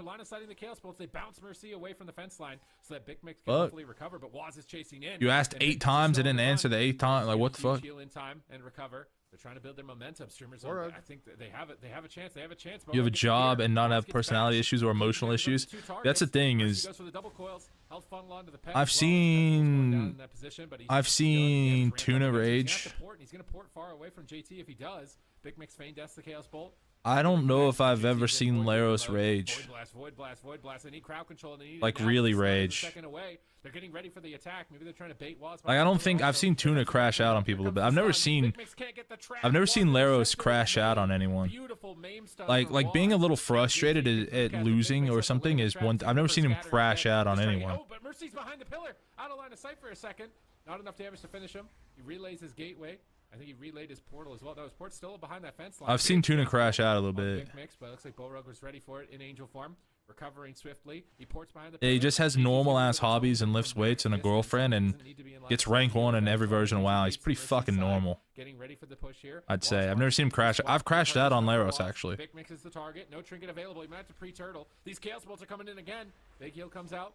There's the Inferno, leading into a stun possibly. Double coil. Mercy is free casting. He was playing Ret Warrior, and I think his Ret like emoted me or some shit, or was bagging me after winning a game. Can he get it? Full trap. Made me mad as fuck. but it doesn't look like Swapsy can get there. Big Mix is actually chasing Waz. I feel like Marcy was such a great target right there. I wouldn't even say I crashed out. I was just like talking shit. Wasn't really a crash out. Deft Fear from Borg a little bit earlier, and him and Waz have been doing. Because I didn't remove him or anything. Ollywog, no, this was in Shadowlands. It's been years and years ago. But meanwhile, Big Max is getting absolutely destroyed. Echo won. Oh no. Echo's winning next game too. Probably it's all over. I think Borg was out of line. I think he got Tuffy Sitch. Mike was stunned there behind the pillar. And he just I'd say Laros is up there, pretty normal. No, I don't. I think if push came to shove, Mez isn't very normal. Winning on Streamer Zone's map, making a huge statement. Who win a fighting match, Asmongold or Mitch? Probably Mitch. In the series, like, what do you do after this? Let's see the last couple of seconds here. So Big Max seems like a normal, nice guy. When Mercy, I think, had to use Ain't nothing normal about Big Max, bro. They got a full trap. Yeah, here Mercy had to unyielding resolve. He's just a nice guy. There onto Mercy as well. And Borg, I think Ellie just loses to there, this. Look at him, he's stuck in a cyclone. I don't think Ellie's serve can beat this. In general, shutting those down. Big Max is heavily on the spectrum. I love him though. He's one of my favorite people in WoW. He's not normal. Zenlin, Jesus Christ. Gets him just proc double chaos bolt. They kick. And Big Max is getting a trappy wappy here, swappy wappy. It's like there's nothing normal about Big Max, bro. Like, kick too late, then double chaos bolt just instantly blasted them. But what happened to Borg? What was he in at the end there? I swear I saw something on him. He was like in a stun. Swapsy's just like the epitome of German efficiency, and then Big Max is just like getting a trappy wappy here, swappy wappy, and he's like, okay, good. And totally negates it. He's probably thinking, oh, I'm good now. I just he was kicked. He's kicked, and then he uses Roar of Sacrifice, so he's probably thinking, I just immune like I don't know. Mending bandage the bleeds. The most polar opposite players of all time. I'd love to be a fly on the wall in there. Right there. Yeah, it was just in the bash. He just didn't think he would die. He feigned death one bull. He got Roar. Big Max is like, sorry, I went out of your lossy wassy there. He can die right now. Borog. That's the only thing I'm thinking. What rhymes with Borog? Acceleration also, I think, came off cooldown at that same moment as well, but it was just underestimating the damage. They're fighting triple DPS. I mean, like, I don't even know. Like, when you look at Mercy, bro, he's always getting out damaged here at 3 minutes into the game. Borgy Wargy. Sorry, Borgy Wargy. I went out of your lossy wassy there. Yeah, he did have Exil as well. Oopsie poopsie. You popped Roar of Sacrifice. That's why he thought he was going to be fine. He rossed at like 5% or so. That game didn't look that bad, but it's kind of tragic to get into that way. Tier list. Nope. Good. Not enough. It's kind of unfortunate. We could rank it like getting trinket swapped. S plus, S, A, A plus, A. Yeah, and you can see the chaos bolts. Doing some work. Yo, Mike, thanks, man. Nice. Damn, that's 5 years, bro. 60 months, bro. What the fuck? 5 fucking years. Holy shit. Small, dude. It's just like average. You do be making a video on the video game here. Yeah. I'm like, I get juked to my kick. I'm like, got juked. I fucking suck. I should. Looked strong enough to get the job done, no? It's definitely strong enough to get the job done, but we never see teams pick this. Naku Down Proving Grounds. It was the map introduced in Dragonflight. It's got ramps where the teams spawn in front of them, and then 2 small pillars, and this long wall in the center. So curious to see how they want to play this out. What they're thinking. Emotional stability tier list. Positioning with the ramp, and then your whole team has to like dogpile in. Very stable, not that stable, neutral, unstable, Yeah, it's unbelievably unstable. Well, usually the way you play this map is wait. Instead of unstable, it's liable to act up. Like, yeah, you just want to do big laps. Liable to let it fly. I don't know. You think we're seeing a comp swap coming out of Streamer Zone? Holy fuck! I think if you're playing my Ellie God. Hunter, this map would make sense. Oh my But I God! think if you're Would you be S tier or F tier on that? I think I'd be Leaders are pretty one tier exposed to that down Warlock. from Like, Warlock's the gonna worst have tier. Basically, Because like if you go off of when you're on emotion, if one you're side of like that, liable to and let it fly tier, Warlock just has you've got like Void range. Chaos, I Meta, don't know. Crusader, Able to port and then just free cast you know. on this map. I wonder if they Etc. wanna play some Ellie Shaman. Like I get real tilted when I lose, but I'm not fucking. I'm not a schizo. Like you know, most people just schizo out. I just get pissed. So I'd say I'm A tier in that, in the instability tier list. Probably. Survive with the trades they made, and obviously miscalculated and cost them their game there. Yeah, like there's some absolute mentally ill people to play this game. I'm just a sore loser. It's like a rogue Yeah, I thought for years Crusader was an act, but yeah, I wonder guess what not. the idea is behind the map. I guess we'll see. How I they can't. play I out. still have trouble believing Anyway, that let's talk that's about real. Mercy's transmog. What do saying. you rate? It's like What do you rate this? Who's the guy that went to prison for stalking? Max Villa. Yeah, I mean, he is a destruction warlock, and you know their theme is kind of like fell energy and fire, chaos damage. It kind of works. I think it's pretty good. What do we rate this? I don't know how much of it is a set because I don't know what the gloves and the legs are from. The belt kind of clips a little bit. Got the slot. Did I ever show you the demonic crash shot I received not too long ago? Bloodlock. I just clicked that thing on his yeah. face. Yeah, I think that's from Dwarf. It's got to be like a cosmetic thing for dwarves. Right? Oh, it kind of works though with the crown, with the flame crown. I give that a 7.8 actually. One of the better mogs we've seen for sure. Definitely a high rating for Mercy over there. Did he DM that to you? Oh yeah, well, he did have the stylish hat on his high mountain torrent. Okay. Oh my god. The hat was doing some work. That I can't even show that on stream. It's so bad. Holy shit. They will be Europe's champions. Best believe I instantly linked it to Dino though. And win 3 games in a row. They've gone to Naquadon, which is a map that I don't even think it's been played in the entirety of last season. Like, I don't think it has. This might be the first time we've seen it, like, since Dragon. Can I take a peek? Yeah. Even then, so. Oh my god. Here, trying to throw Echo off their game with a map that they might not have as much practice. Oh my god. Down on Mercy to prevent him from porting, but Waz is there with double stuns. They can't get any momentum going. Waz shuts them down. Swapsy tries to turn it around by stunning Waz as well. Like I said. There to protect Mercy, so he's going to plant inside that barrier. Look to get through interrupts, build up his wither stacks. Get ready for Send it to you? I don't even know how. Post in Cord? I'm not posting that in my general chat in Discord, bro. Oh my god. He gets Typhoon. He gets the clone right in front of Swapsy's face there. That's going to be really holy bad. shit. Team could fall behind as a result. Holy shit. Now he's bashed on his trinket. JT's free casting off to the right. He's in that void form. I'd really like to see a trap from Big Mix during this window. They chastise. Trap. Gonna be secure. Nice. Big push on Mercy. Is this you, Demarius? Did you just message me, bro? Does wrap around the corner though. Full fear out of the trap, forcing the will from JT. This is a really good setup from Streamer Zone. They at least managed to get a crowd control breaker from JT. Dude, I just now they gotta think about defense. Honestly, I wouldn't be totally against. Bro, our logs are fucking crazy. What the fuck? Yeah, we'll see. I mean, right now they almost have their trap back, so they're going to make another push potentially. And Mercy is very aggressively positioned in Timstan into a full freezing trap onto JT.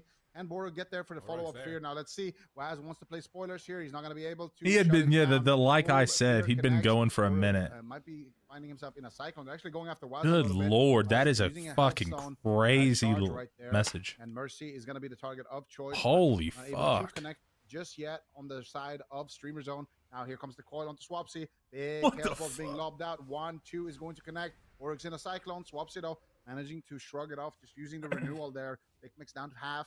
Good lord. Just play defensive. Oh fuck, dude. Holy shit. I'm telling you, bro. Mercy when you read it, you're like, JT holy shit. Really split up in this position. Holy nice fuck. cyclone though onto Big Max. Org wants to find that fear. JT actually using his fade in that position. I think he tried to fade maybe the chastise stun. There's the Intim stun. Can they get the fear to follow it up? I don't think he's gonna find the trap from there. No way he lands that. Who did he send that to, Tommy?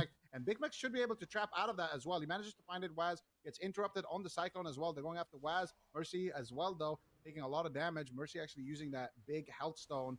And who is that? He's going to be able to recover for now. Nice knock onto Mercy as well, knocking him far away from JT. And maybe that's crazy, dude. Send? Which one? Wait, which one do you want to see, Mike? Seems like it's working out. Echo haven't really figured out how they want to play this map out. Both? Trying to reposition constantly. All right, bet. It's actually giving opportunities for Streamer Zone. Big Mix going to trigger out of the main. Chaos Bolts are incoming. There's 2 onto Swapsy. It's match point. There is no more room for mistakes. 1 loss is it for them. They will be in second place. Borog is charging in on that center wall. Big Mix is there to first freezing trap. He gets the binding shot. Pain suppression preemptively before the trap. Holy fuck. Damage on Mercy, but it may not be enough if they can connect. Waz knows that, but he's getting swapped to. Massive swap on Waz. He almost died. Swapsy almost falls at the same moment. A close call for both teams. Swapsy holding on by a thread. It's match point.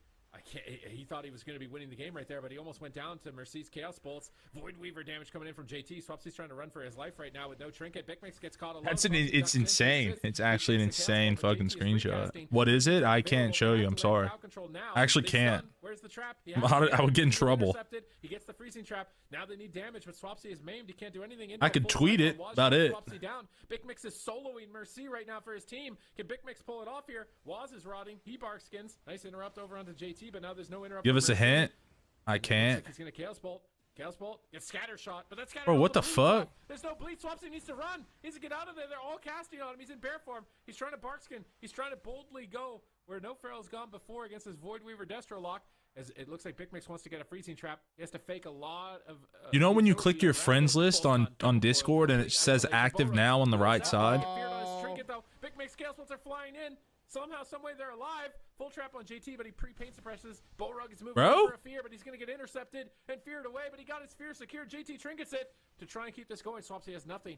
Bigmix has no trinket. He has to Waz is dying out of nowhere. Bro, they're trying to pull off a miracle right now on their last leg. And they do it. Waz is also on his last leg. What the fuck? Just came up. JT with the void shift. They actually what the fuck? To JT. No, ulti penny in the sky right now. Doing a lot of work here for Echo. Borug is going to answer with Angel. The fuck? Comes out onto Waz. They're going after Mercy again. He's got unending resolve though. I think Waz is a better target right now. Does have his trinket though. Can someone clip that and link it to him? Could be the target here for Echo. Here comes double calls. Here comes the bolts as well, but he gets shut down. Someone clip that and link it to him. Bigmix doing a great job here. He fakes the kick though. Please, Nezzy. These Chaos Bolts. I gotta watch his reaction to my reaction. In this position. No, the portals are blasting away. Mercy is blasting away. Can they survive for a little bit longer? Bigmix pushing him for the trap, but Waz is there, stuns him up, looks for the Cyclone as well. And here comes the swap onto Bigmix. Double Chaos Bolt. He's going to. You gotta include the part where I'm like explaining the active now on Discord part. Borug with the void shift as well available, but still so low. Borug trying to make miracles work here for streamers. I'm trying to keep them alive in the tournament. Full stun onto JT. Double fear from Borug. No will. Actually, trinkets out of that one on the side of JT. Streamers Zone making their final push. They just need one more CC chain, and they could potentially win the game. They scatter the shot, the Chaos Bolts. Swapsy's trying to run. He gets caught. No trinket. Barkskin. He's in a Barkskin. He gets gripped behind the pillar. Chaos Bolt not going to get too much value. They're trying to reposition. They're trying to reconvene. They have a win condition. There's no trinket. If they can land a freezing trap, they can win this. They grip Mercy, but he's out of range of his port. Mercy has nowhere to go right now. If they get crowd control, he fakes the death. He fakes the fade. He gets the stun. Where's the trap? The trap has been landed. Now they just need to connect. He summons an imp to dispel the trap, but he fears the dispel. You see what I said after? Yeah. It's crazy. He summoned an imp to dispel the trap, and he's going to die anyway. No way. No way. No fucking way, bro. No fucking way. They're gonna win right now. No fucking way. No way.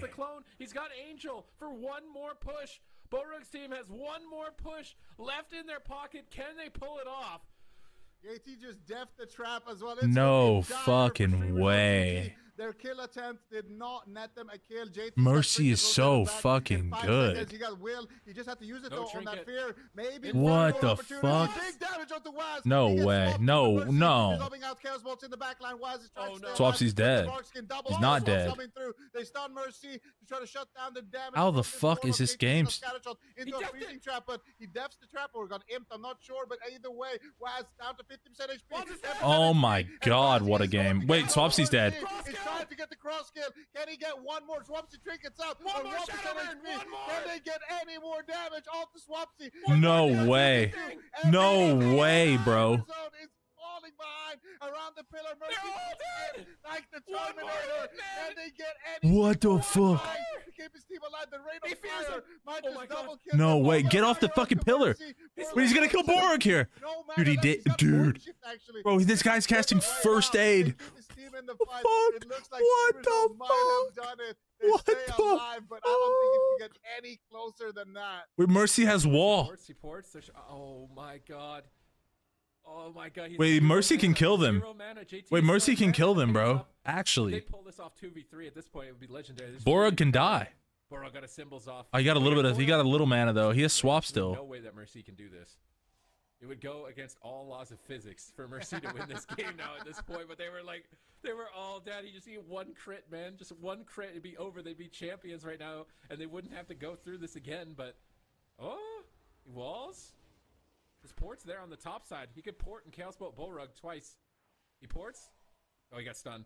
Morgan's got no trinket. Crypto. Damn. Oh, they're going for Swapsy behind the pillar. Oh, the Void Weaver's blasting. JT has basically no mana. I don't know at all. He's in Angel form now. Divine Hymn. The only win condition I see on the side of Echo is Oil or try to 100-0 him. Pocket.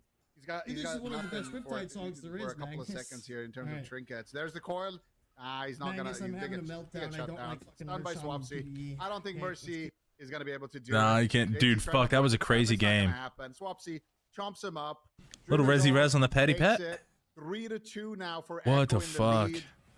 I can't believe Mercy lived, bro. I think we're gonna probably just go. That was a crazy fucking game. And yeah, it's gonna just be that was a crazy game, yo. Perfectly fine with me. Dude, it's a song. That was such a good reaction. That was like, how do they not that was funny. Bro, I thought Mercy was toast here when JT grips Mercy, and now he's out of range of port. Mercy's like, thanks, JT. It's like a solo shuffle mode. Like, where am I gonna go? And then he gates. He doesn't relay his port, but he imp summons. He summons in an imp with Feldom to dispel the trap, but then he gets feared on his dispel, and you're like, what an insane game. Like, there's no way. That was an insanely fun game to watch. I can't lie. And he ports at 1% and drains. The drain life, man. He just drains. He just gets a tiny little shield and drain lives. Like what? He just keeps going, and then this final crazy fucking game. Did he have Hellstone, or was it still like, did he like Shadow Meld to reset it? Because it looks like he might have Hellstone, but maybe he can't use it. And then Waz they were just switching to him every once in a while, and then finally just one of these swaps actually worked, caught him, and they were able to close it. And then Mercy did use his Hellstone. Oh yeah, because he died through the Hellstone. How does Mercy not kill them, bro? Dude, they're all on one HP. So he can't spell lock it. He is an imp, so he can't spell lock the regrowth. Nah, I used to play Ret initially in Wrath whenever I was like really young. Dangling on by a thread, just dancing. And then after that, I played Warlock. We get to the chopper like right now because we're toast, bro. Borog's like, I'm out, dude. Bro's first aiding. Why is Borog not using Void Shift in that moment, by the way? Because even if you're low HP, correct me if I'm wrong, but doesn't it heal you to 25%? Lock Feldom an imp mid game to save his own life ever. I've seen Chan do it a bunch, to be fair. Oh my god, dude. He just has ice in his veins, I guess. I don't know. Mercy's a god though. Like this, Mercy's crazy. The imp and actually surviving even to that point was actually legendary. Like I can't. Yeah, you've never seen an NA Lock do it. NA Lock suck balls in comparison to Mercy Chan. Almost, but almost 2v3. Streamer Zone had a well-deserved victory here. I mean, wait, why'd they PI Waz instead of Mercy? This was anyone else just see that? Why did Waz have PI? Because it could just end at any point, and everyone kind of has to play. Do they win the game if he PIs Mercy there? And Borog has to play aggressive and push in and look for crowd control. So, it's a really fun match to watch, actually. Oh my god, dude, he's so sad. He's an imp right now.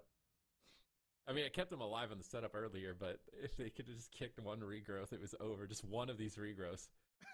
It would have been game over. They just can't stop it. There's no fear for JT. He doesn't have anything. He's just running around the pillar. They fear the Void Wraith also, so it doesn't attack. Yeah, he flared. Like, what does the flare do? Legendary, dude. What the fuck? It was a legendary moment. Bro, Vicvex is so troll. He's so fucking troll.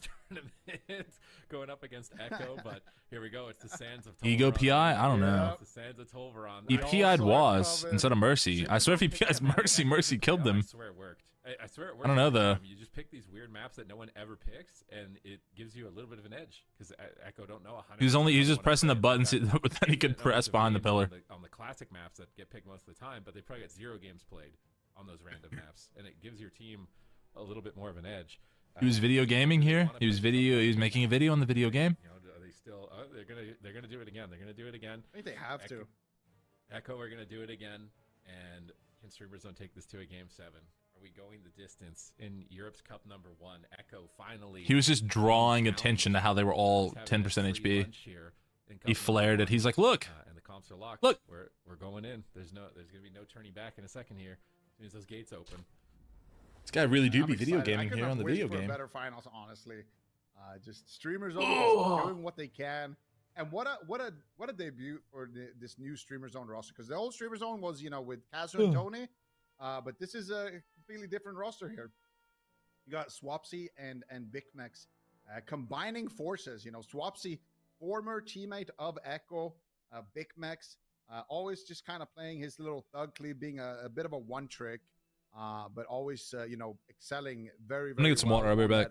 Survival Hunter, always being the highest rated Survival Hunter, always being a big threat when that spec is actually available. But now to see them actually in a tournament final, going up against Echo and really doing you know, their absolute best, and even Borug, you know, because Borug's been a one-trick Holy Paladin for as far as I can, like, for as long as I can remember, for, you know, a really, really long time. He's been one of the best Holy Paladins, but that's pretty much all he's been playing. But at some point he decided to pick up his Priest, and now he's going toe-to-toe with JT here. It's really cool to see Streamer Zone in action. It is match point, though. They need to try to win this game here on the side of Streamer Zone to bring it to a potential game number 7. Echo with the Feral Destruction Warlock and Void Weaver Discipline versus Streamer Zone's Holy Priest Survival Hunter Jungle. Already a trap onto JT. They're going after Mercy. Dark Pact gets active for Mercy. He gets sucked back in the open there for a second from that Vortex, but Mercy is going to be able to start moving around now and get some work done. All right, beaten, battered, and bruised, Streamer Zone face the Goliath of the European region. Can they actually pull it off? Can they take it to a Game 7? Can they win the entire thing? Can someone stop Echo? JT takes to the skies, Ultimate Penitence raining down terror, and look at that pressure, bro. Everyone is dying. Chaos Bolt is going to sneak in. Swapsy's okay. He lives with the Bark Skin. Borug's in angel form, healing up the team. Big Mix gets feared. He can't land the trap. Really wants to get a freezing trap here. Waz is in the middle of the map, looking like maybe he wants to look for a Cyclone in the near future. Swapsy gets caught in the stun. Waz again a Cyclone. And he actually Cyclones Borug. Big trouble for Swapsy. Oh, no. He fakes the kick. So many Chaos Bolts getting dunked in. And Swapsy somehow stays alive right now throughout that attack. Whenever Mercy is precognition, I'm just immediately clenching. I know there's going to be a huge amount of Chaos Bolts flying out. They knock Mercy. Is he out of range of his port? It seems like he's really far away from a pillar right now. He's trying to make his way closer to it. There, now he's in range. Port's back to his gateway. Should be able to escape, but Borug's in the middle of the map. Waz sees that, and he's trying to Cyclone him. He stuns him.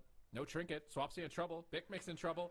Both players low. Full Cyclone. Waz is winning the game. Coil comes in. I think it could be lights out if they get a Chaos Bolt here. Fear onto Borug out. Aspect of the Turtle available. Big Mix is being greedy. So greedy. He manages to get away with it. Mercy out of nowhere just takes a huge hit. He's back by his port with pain suppression, though. Waz is low. Suddenly, Streamer Zone are swinging back. Yeah, Big Mix is doing a tremendous amount of damage here, but Borug did have to use his trinket a little bit earlier. It's quite surprising that they managed to actually come through that unscathed without having to actually trade any massive defensive cooldowns from the side of Borug, but Borug now pushing in, looking for the trap here with Big Mex. They get it. Oh, yeah. No, he gets stuffed by JT. Unfortunately, there was a bit of a gap there in that Chastise stun trap. That would have been a massive, massive attempt, but now Swapsy on the back foot. He's got the Guardian Angel active. Chaos Bolts are being lobbed in.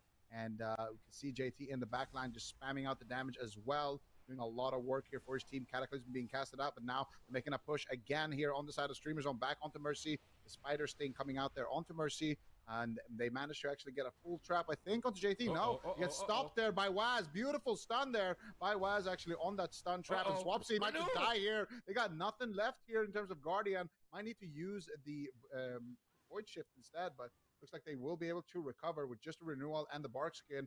Still another close call, man. You can tell this map is absolutely brutal to face a Destruction Warlock on. Swapsy got gripped back, but there's a void under his feet. It's going to hit the whole team. Big Mix moves away from it. Cataclysm hits the whole team. Immolates are rolling. Chaos Bolts are flying. Oh, it's on Borug. He's hitting the healer. He can't leave the pillar. He's going to try and leave the pillar. There's a Vortex pinning him into a Rake Stun. He gets found. So much damage incoming on match point. Will Borug survives? He gets his angel off. He's immune to the attack. Divine Hymn to restabilize the team. That push gets blocked. Now they're moving in. Stun, freezing trap. Beautifully timed by Big Mix. Mercy ports, though, away out of line of sight. They swap back on Waz, but Waz is ready for it. He's already caught Swapsy in a maim as he pre-anticipates that. He gets a full Cyclone on the healer. Now Swapsy in bear form is just floundering in the middle of the map, and that pillar is so far away. He's just waddling, trying to get back to the pillar, but the Chaos Bolts are coming. Chaos Bolts. Gonna get casted out. Big Mix kicks the next. Swapsy jumps in, kicks the clone, but now there's no interrupts. Mercy can coil. He can free cast at any moment here. Mercy can pull the trigger, but Borug's moving in for a fear. He doesn't care. Nice. Borug is playing with confidence. The bleeds are ticking. There's no stone form. Chaos Bolt's in the sky, though. It's a double. Big Mix is okay. He feigned deaths it, negates the hits. Swapsy knocks him out of the barrier, but here come the coils. Big Mix needs to help. What can Big Mix do right now? He's got his interrupt available. This Chaos Bolt's going to be important. He can just gate, though. If Mercy needs to, he's going to gate across the map, pull him out into the open for JT to free cast. Mending bandage from Big Mix, removing the bleeds, but Borog's running out of mana. Is he going to get many more chances in this game to make a push? He's pulling away. They're pulling away. Big Mix is trying to run, but Swapsy is alone in the middle of the map with no trinket. He stuns Mercy. Big Mix is going in. Stun, freezing trap lands. Mercy ports. Repositioning. They can't do anything. These ports on this big map, they just can't connect. He's going to silence Mercy, but Waz is playing Poison Dispel. He just instantly dispels it. Chaos Bolt's coming in on Swapsy. Bear form. He's just soaking Chaos Bolts with bear form. They scattershot the Warlock, but that removes the bleeds. Swapsy needs to reload. Waz is going for clones. He gets entangling roots to try and get a clone, but Swapsy interrupts it. Swapsy. The coils. No trinket. Chaos Bolt, number 1. Does he go for a number 2? He doesn't have it just yet. Number 2 in the sky. Looks like it's on Swapsy. Do they have the healing? No, they swapped to Borog. Big swap on the healer. It's so much damage. Tremendous pressure from Mercy, and Borog is once again tested for his team. He needs to be the playmaker. He needs to step up and be the MVP if they're going to pull this off, but he's into a full cyclone. Swapsy gets Vortex in the middle of the map, and they are raining down terror. He gets a Void Shift, but now Big Mix is low health. Borog has Angel in 1 more second. He's going to have to pop that, I think, almost immediately, but he gets stunned before he can. He gets caught. Chaos Bolts are coming. He gets kicked by Swapsy. He gets knocked away. Borog gets the Angel off, and it buys his team more time. But look at the options from Echo. They have everything. They have a buffet of defensive cooldowns to pick from to finish off Streamer Zone. Streamer Zone are fighting uphill. Can they manage to get there and take this to a Game 7 with nothing? Borog's Guardian has also proc. This is looking absolutely brutal for Streamer Zone. They got no mana. They got no defensives. Mercy just fakes the kick. Here comes the Chaos Bolt. Swapsy, what are you going to do? He takes 1 to the face, 50% HP. Borog's pushing in for the fear. Waz is there, though, to shut it down. Scattershot onto Waz to stop him from stopping Borog on the fear, but JT wins the fear battle. Borog actually is going to just trade the Will of Forsaken to look for this fear, but is he being too aggressive? Waz is there. He stuns it. Bear form coming out for Swapsy. Only reason why he's still alive. Beautiful Barkskin bear form combo. Mercy now taking some damage, finally using the Unending Resolve, using the Health Stone as well. Mercy trying to close out the game, trying to land that Chaos Bolt, not able to find it. Borog with the symbols, recovering a little bit of defensives here and a little bit of mana, but another Chaos Bolt. Swapsy does interrupt it. Swapsy, though, is left in midfield. He's got no defensive. Swapsy might just go down right now. 1 Chaos Bolt connects. He's trying to soak it up in bear form, and he does manage to make it back to the safety of that pillar, but they got no cooldowns left on the side of Streamer Zone. Oh, no. Echo still has everything available. Big Max, oh my god, he might just die right now. 100 0'd in a stun. Big Max will go down. Streamer Zone will be eliminated in 2nd place. Echo taking yet another cup win here, starting off the season strong. Oh man, Echo are insane, man, and they have so many more comps in their arsenal. RMP, they got it. Pharaoh Destro, apparently, they got it. They're adaptable. They are legendary. They take another win and start this season off strong, but not completely unfazed. I think, you know, normally they get through this entire cup with not even a scratch, not even a flesh wound. There's nothing. But this time around, a lot of teams really put it to them, taking games off them, which is not typical. And I feel like this last game, man, Big Mix wanted to be the hero, and he just got caught. He just got caught. If he was just not in the middle of the map right there trying to be the hero, maybe they stay alive a little longer. Maybe there's some sort of miracle they could pull off later in the game. Because watch this. Watch the moment where Big Mix, he tries to be a hero. This is why you don't be a hero. He just engages in, and they're like, oh, thank you. This is a juicy hunter with my Chaos Bolts right here.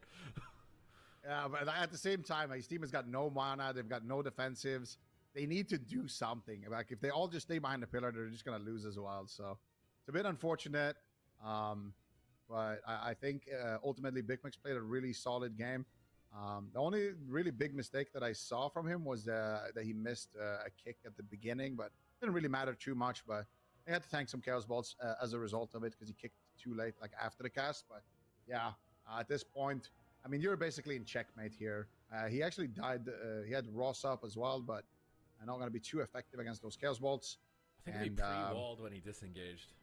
Yeah, that's like the only thing. Damn, I missed it. If you could run back the clock, like if he pre-walls, like he's like baiting them to hit him at that point. Like, I'm gonna wall. I'm the only one with a cooldown.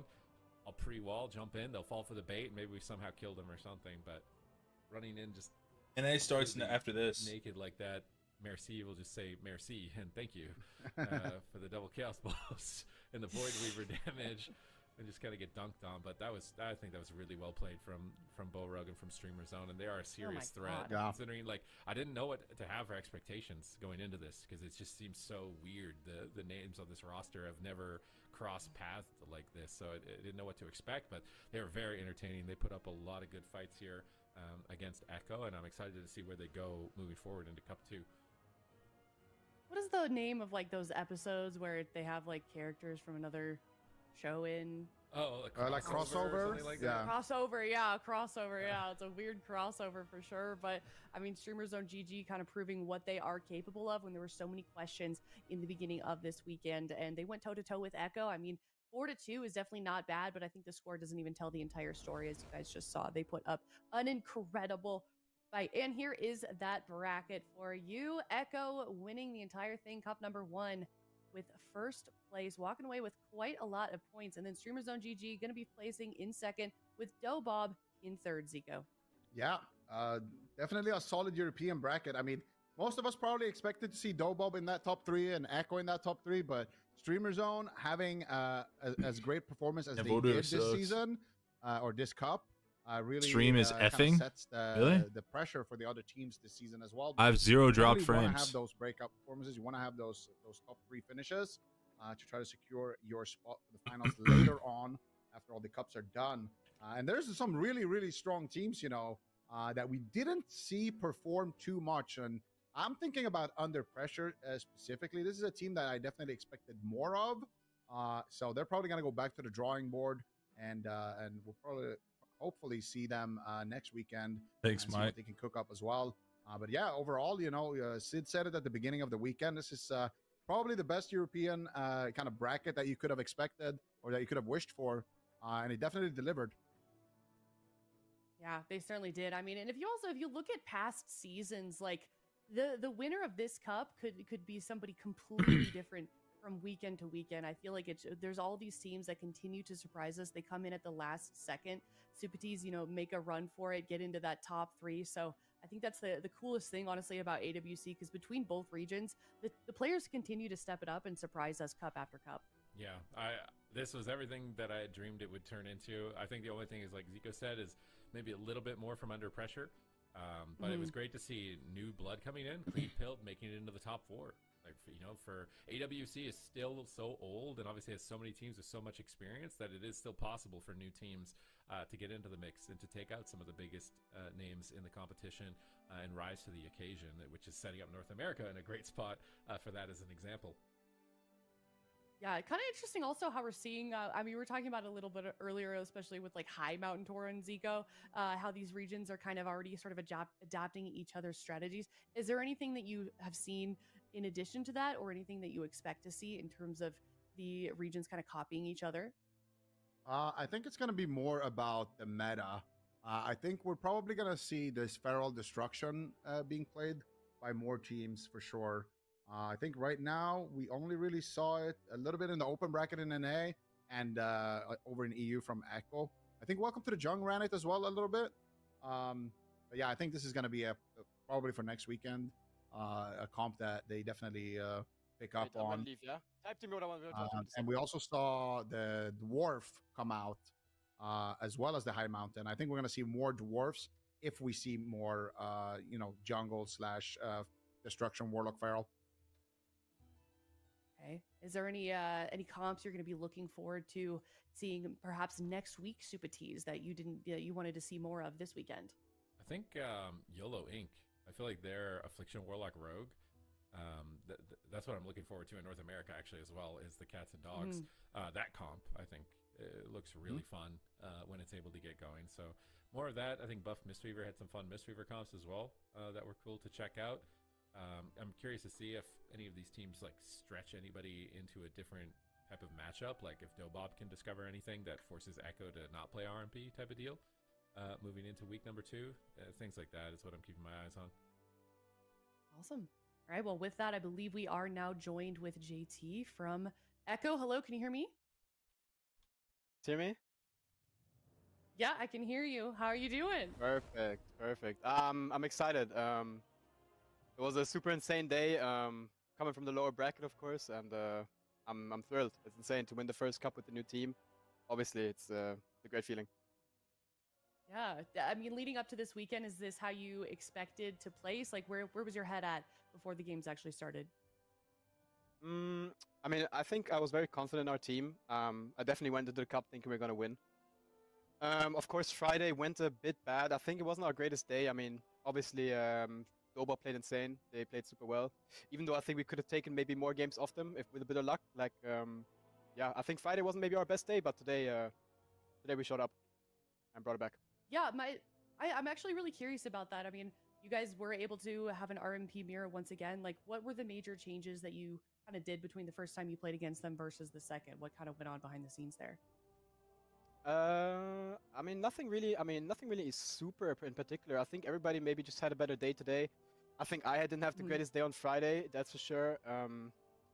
We just made some small adaptations, nothing crazy. I think everybody just played individually super well. I mean, we were on point today, and yeah, I mean, we just clicked today. It was good. Yeah.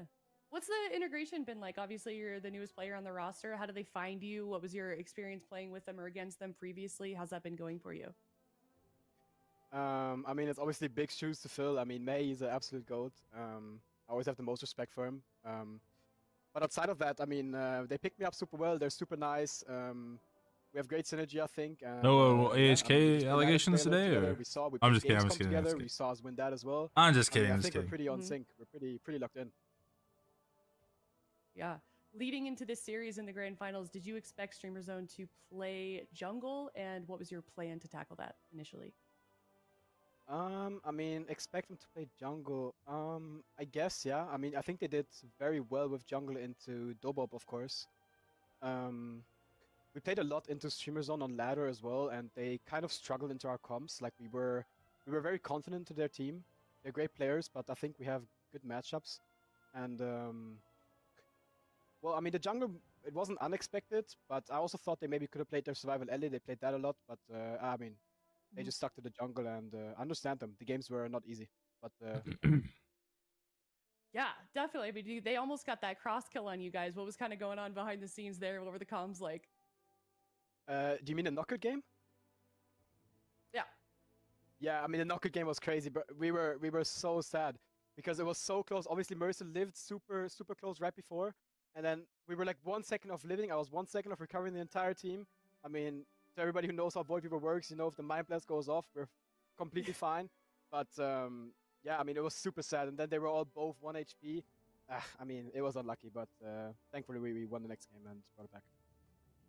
Yeah, I think they one of them got down to 1.23% health or something like that. So definitely really close. But you got the win in the end with the entire series. So that's kind of all my questions. Do you have anything else you'd like to say before we let you go?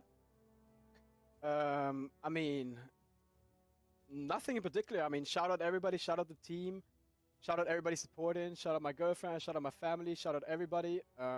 Like, it's just great. It's just great being an Echo. I'm happy I'm playing with the boys, and I'm happy that WAS figured out that Void Weaver is insane, and I have the greatest lock on the team. So we're set for the season. Awesome. Until Tuesday when Void Weaver gets nerfed. Congratulations once again, and I'll let you go. Buffy. Thank you. Bye. All right, that was JT from Echo. Thank you so much for him stopping by and talking to us. And that is going to wrap up the EU region for Cup number 1. And that means we will be moving on to the North American region. Make sure to send JT, Raikou, Waz, and Mercy some love. Of course, there are all their social medias. But let's get into talking about North America. We've got 4 teams left over there in that region as well. Here is the bracket. We've got Gators back versus Welcome to the Jung up in the upper bracket for the semifinals. Winner of that one moving on to the grand finals. And then down in the lower, Zico, we've got Cats and Dogs versus Dire Wolves.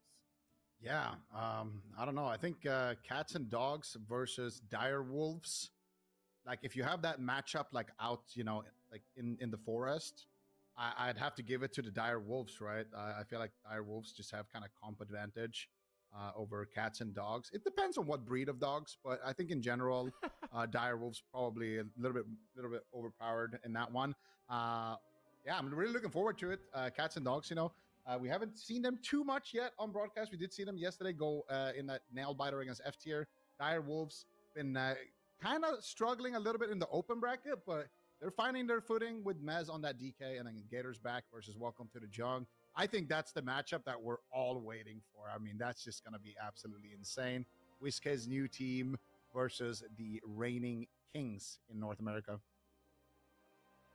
Most definitely, and this is going to be exciting. I think we've got Dire Wolves, like you said, reigning killed Kings, trying to see if they can kind of get consistent with what they're doing this cup, because that's kind of the big question. Like, are they going to be able to find that former glory, considering kind of how they went last season? And then I think another big one is Welcome to the Jung. It's the same story over here in North America. Then who's going to be able to beat them? Is it going to be Gators back that can handle it this cup? I certainly think Gators back has the best chance. I think Cubsy going anything. Obviously, phenomenal arcane mage. Crazy style gorilla mode. What the fuck? So the spirit of Cubsy Arcane lives on through Calvish. But Cubsy being back on the healer, I think he has always been kind of the. Up next is a really big series. So holy shit. In North America, so Gators back, getting to have him flexing on all the different healers, as well as bringing on WizK to the roster. I mean, this is a super solid team. They've been practicing a lot, and I think Welcome to the Jung will definitely have their hands full with this one. I think so too. All right, Zico, what is your prediction for this series? SP is bad. We all know this. The NA bracket it's actually just Discovery Channel, because we got Welcome to the Jung, which is just a jungle, right? That's like the arena, and then we got alligators, and we got cats and dogs, and then we got dire wolves. Destro? Nah, it's Big Max. He won't play Surf. Who is going to be Steve Irwin? I mean, maybe, I guess he could potentially, maybe in theory, play MM. Holy shit, here we go. All the way. It's going to be exciting to see if Gators back actually can find he's MM. To take this, but they definitely thought they were going to play Arcane, right? He definitely thought they were going to play Arcane, not RPS. Ardruid? Yeah, I don't know. I don't know what the fuck this is about. This one determines who moves on to the grand final of North America then. Very surprising. Why Ardruid? Restoration Druid, so even if you were to fight Arcane Mage, can't they just klepto your shit? Or did that shit get removed? Something entirely different. Calvish went live. Paladin. So they've got the Retribution Paladin, they've got the Hunter, they've got the Resto Druid. I'm very curious to see how this ends up doing. They're going to be bringing a lot of consistent damage in this match. I don't see him. Playing an aggressive start here on to Prev. Zhang Bahai immediately going into the Ancient of Lore. And when he's in that big tree form, there will be no crowd control that can be used on him. And he's basically just free healing at the cost of no mana. So it's a very powerful cooldown. We'll see how Zhang Bahai decides to utilize that. Setup here, coming in from Welcome to the Jung. Stun on Cubsy into a trap. They definitely thought they were going to fight RPS, right? Like, there's no way they would play this if they didn't think it was RPS, right? Last second, not allowing Whiskey to get that off, but Calvish going for what's between NS and Tree? Swap, Cubsy gets interrupted. Smoke bomb being dropped. Flourish. A lot of pressure coming out here from those little void plays coming out in the back line, and then we see Zhang Bahai in a full blind. Calvish not going to be able to find this follow-up. Looks for the sap, but it looks like Zhang Bahai actually wasn't in combat. Yeah. Part of the wild. Whiskey actually. That might be. I mean, they definitely didn't expect this, but Calvish is taking so much damage as well on that rogue. Forced to go back there at the pillar for a second. Earthen Wall Totem drops for. Yeah, sub RPS too. Now they're going back onto WizK here on the side of Welcome to the Jung. I don't know. Kind of crazy. Can he find any follow-up? Does not look like he's going to be able to get that freezing trap just yet. Drake caught up in another kidney shot. Nice intim stun though onto Calvish. Prev just trying to shut down this rogue, and now Calvish actually swapping to Prev. Wait, Calvish is playing High Mountain sub rogue. Usually see the Shadow Priest rogue. Yeah, no, his sub rogue wasn't tanky enough as is. After the healer, and the fact that Drake is on that red paladin is making that kind of line of play very difficult. A very passive game so far from Gators back. Calvish going to be playing relatively safe. He gets scattered here on his dance. Good shut down there by Prev. Prev now getting kidney shot, but a pre-Ancient of Lore is going to completely shut that down. Zhang Bahai getting out massive amounts of heals, and that's one of the nice things about the Restoration Druid, especially with that Ancient of Lore. You can really prevent these all-ins that Gators back likes to do. Now, normally, as the RPS, you can get a lot of momentum, a lot of pressure. If Zhang Bahai has the cooldowns available, he'll be able to stop that. Big setup here on Zhang Bahai. Trades with the Bark Skin. But getting the Bark Skin out of the way is nice. Now, the next time they go after Zhang Bahai, they could potentially get the Sanctuary from Drake, or they get the Trinket from Zhang Bahai. So there's a lot of cooldowns that Welcome to the Jung still has. But I do like the fact that Gators back is putting way more pressure on the healer now. Yeah, you can see the pressure that's kind of developing off of that. Everybody's kind of rotting down right now. Jung Bahai forced to use his renewal there. Preb getting this Outlaw RPS swapped to Dazed Outlaw. Yeah, Dazed Law. Onto the Hunter. Drake actually caught up in a full. They play Asa. They get. But not able to find him just yet. Nice interrupt there from Preb. Wait, who plays Asa? Galvis or Dazed? Both? Probably Dazed. As well as Dazed. Drake. And Jung Bahai has managed to recover his entire team. Mana looking somewhat even. Jung Bahai, did he bear form that? No, I don't think he did. He had to trinket. Nicely done there. Calvish makes a good catch there behind the pillar. He gets a full blind onto Jung Bahai. Looks for the sap. I don't think he's going to be able to find it. He does find it, actually. Full sap onto Jung Bahai. Prev is there, though, with the scatter shot. Nice static field totem onto Drake. Pulling him away from WizKid to allow him to cast, but not going to be any real pressure there. I don't know if Calvish pulled the trigger. Shooting myself healing the SP and a Cupid? Play, but still, wait, really? Snowballing that momentum. Isn't SP like pretty normally insane into fucking MM Hunter? He has no trinkets. So they this, you know, fucking disperse. I don't know. Like that could potentially be game changing. Rev's also a high mountain, or Wiz is also a high mountain torn. Looks like Jung Bahai actually had Rev's a fucking orc. He needed to survive that. Drake's a human. So they don't give a fuck about High Mountain. Back and forth. WizKid gets interrupted though, and almost just one shot by Prev. Have you seen the entropy rings with full verse from SP? No. At the same time, rapid fire going on Calvish. He dismantles it, slowing down the damage a little bit. Cubsy having to play matchup, but his mana is looking good. No idea. Inspect Drake. At any point in this game. Okay, I will after this game. I don't want to do it right now. Is it like a 9K verse ring or some bullshit? 5% health. Big riptides coming in here from Cubsy, and honestly, the composition like 10K. What the fuck? Looks very well crafted. I think this is the matchup that they wanted, and they're doing a good job. There's a lot of pressure on WizKid and Calvish in this match. Yeah, I really like the synergy between the Ret and the Resto Druid because you want to. Jesus, bro. 9.7K verse from a ring. A big heal, but it costed Cubsy his. Bro's what? 40 fucking 5% verse? 46? Like. And he's a human, so he's probably what? 47? Sacrifice. Calvish now kind of caught up in midfield. No trinket, no Cloak of Shadows for another 10 seconds on that trinket. Why human ret? Can you not wait? Can High Mountains not be Paladin? Can you not be a High Mountain Tauren Paladin? Of Welcome to the Jung. See if they can push in. They're going for it right now. Actually, they're swapping to Cubsy. It looks like caught up in a Hammer of Justice. Nice gouge. Tragic. Not allowing him to connect onto Cubsy there. WizKid in the back line. What if he just played regular Tauren and they thought he was High Mountain Tauren because he's still a Tauren and then they just never hit him? You know what I'm saying? I really like the synergy between the Ret and the Resto Druid because when there is a Resto Druid against the RPS, you have to go after him. But with the Ret Paladin, it's just not a great option. Drake is going to be able to shut a lot. I mean, they sent the bomb there on Drake and they didn't get shit. All they got was his wall. But still not able to force really any major defensive with that. I'm not gonna lie, this Red Hunter pick looks good. Are still kind of looking for an open. Yeah, sneak in the quarter DR War Stomp when it's go time. Be defensive there for a moment, but still Prev pushing in. Looking for a big punish here. Which professions in MoP would I pick as human? Don't think I'm wrong with Alchemist and NG. Yeah, you got both of them wrong. Play tailoring, Jewel. You play tailoring and blacksmithing. Marksmanship Hunter and the Rep Paladin damage could start really adding up here, making it difficult for Cubsy to really carry the game with just the. You got both of them wrong. To start casting heals. Unfortunately. His throughput is going to be burning. War Stomp Hex for the W. 2% crit damage, of course. Looks like WizKid is really low. Drake is down to 50% health. Catches a big heal there by Jung Bahai. WizKid is forced a little bit. Is Orc better into sub rogue than just being a High Mountain Tauren? 50% health. Probably. Super back and forth matchup. No team really wants to take. Yeah, I unbanned your other account. You can log on it, Pasigi. Up his heels and try to just. Anytime Calvish pushes in, if Jung Bahai can land a nice little stun on him with a pounce or a maim, it's very effective. But it seems like WizKid and Calvish feel like they kind of have to go after Drake at this point, but I think that's exactly what Welcome to the Jung wants. Here's that Ancient of Lore. This is where they can basically totally reset the momentum that Gators Back has developed. Yeah, very nice. And I completely agree with that. I think Drake wants to kind of be the sponge of his team. Allow the Hunter to free cast right now. He's got True Shot. Aim shots are being lobbed out here onto WizKid.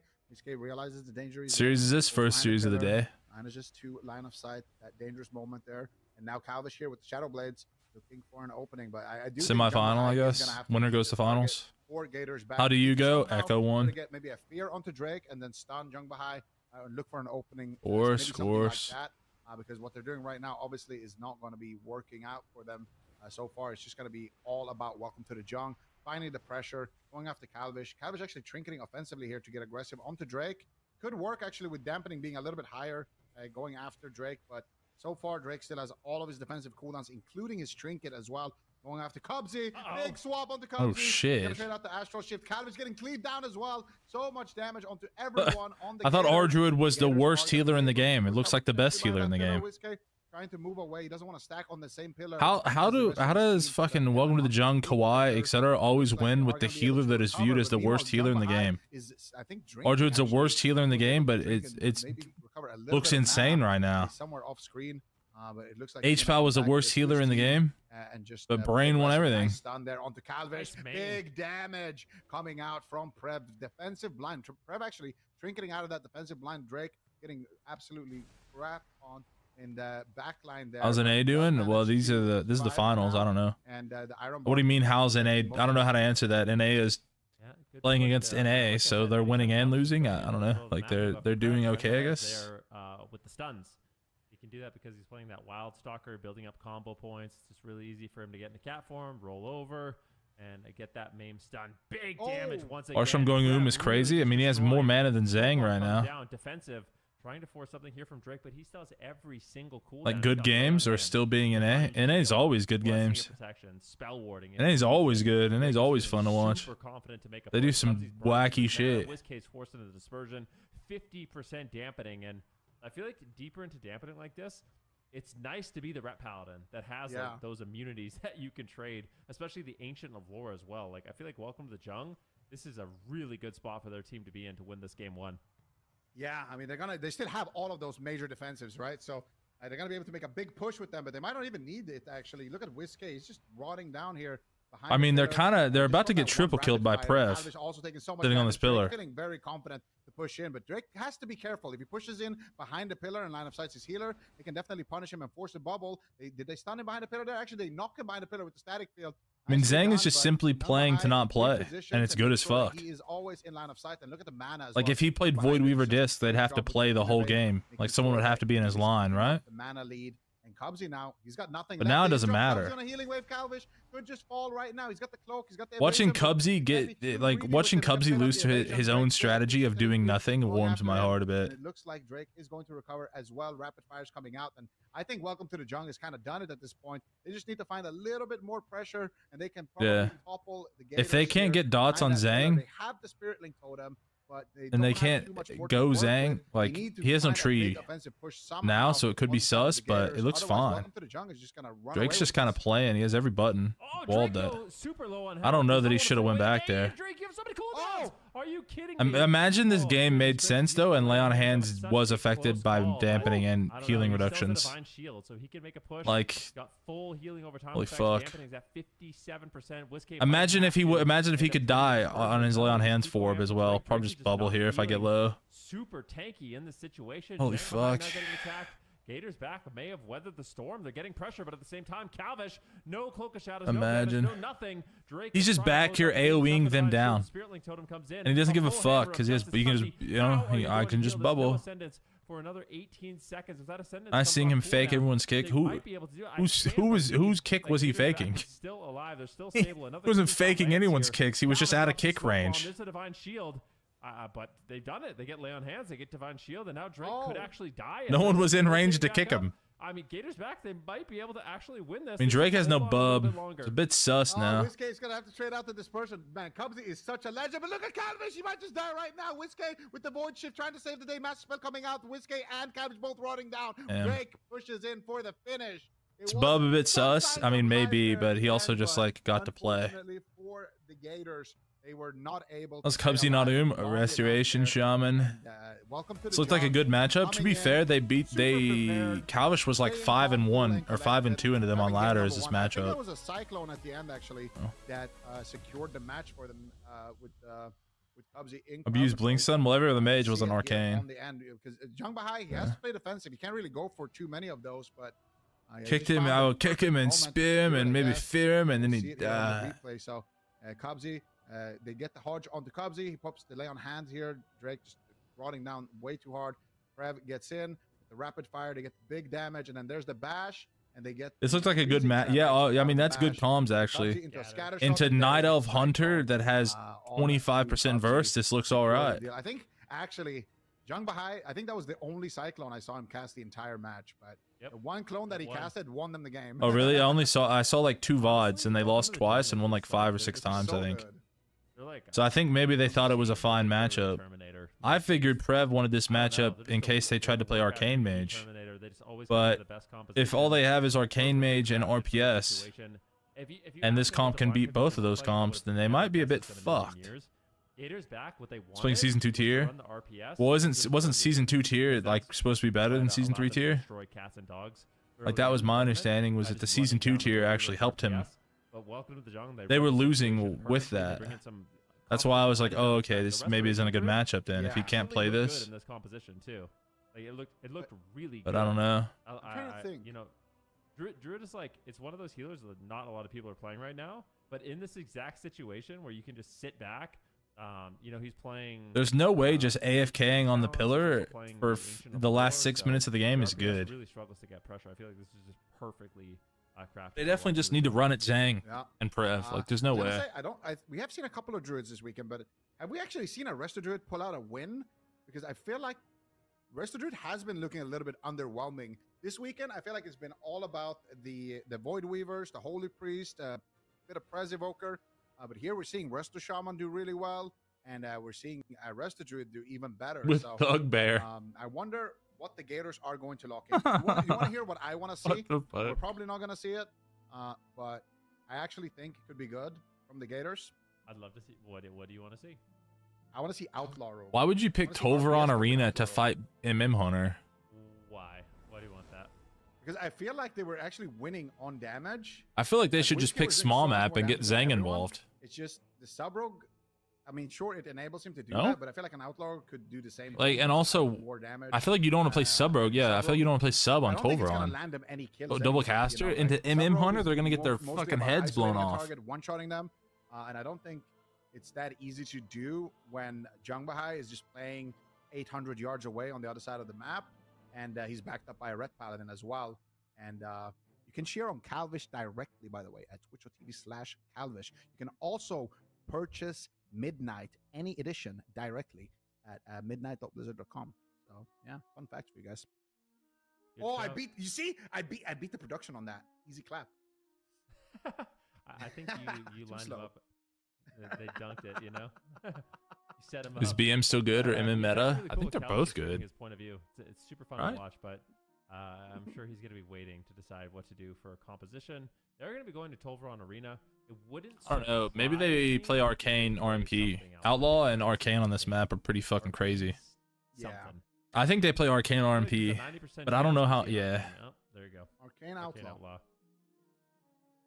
I can't imagine them trying to play sub on this map. I like it. Yeah, why not? We're going to see a Kleptomania or no Kleptomania? Probably not. Probably, nah. Yeah, probably not. The new Klepto's kind of I mean, it's okay, but I think it's more about just staying back. The thing I don't like about spell steal in general, I don't spell steal that much anymore. Wait, what? What is this? This is fake. Every single one of us went with Gators, and nobody went with Welcome to the Jung. That's crazy. Is this punishment for I feel crazy right now. Yeah. All right. Interesting. Yeah. I feel like that's not what I predicted, but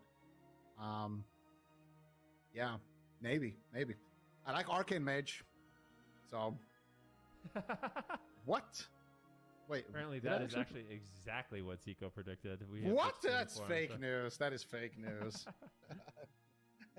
I'm pretty sure I said out loud that I predict a 3-0 easy clap for Welcome to the Jung, but it's okay.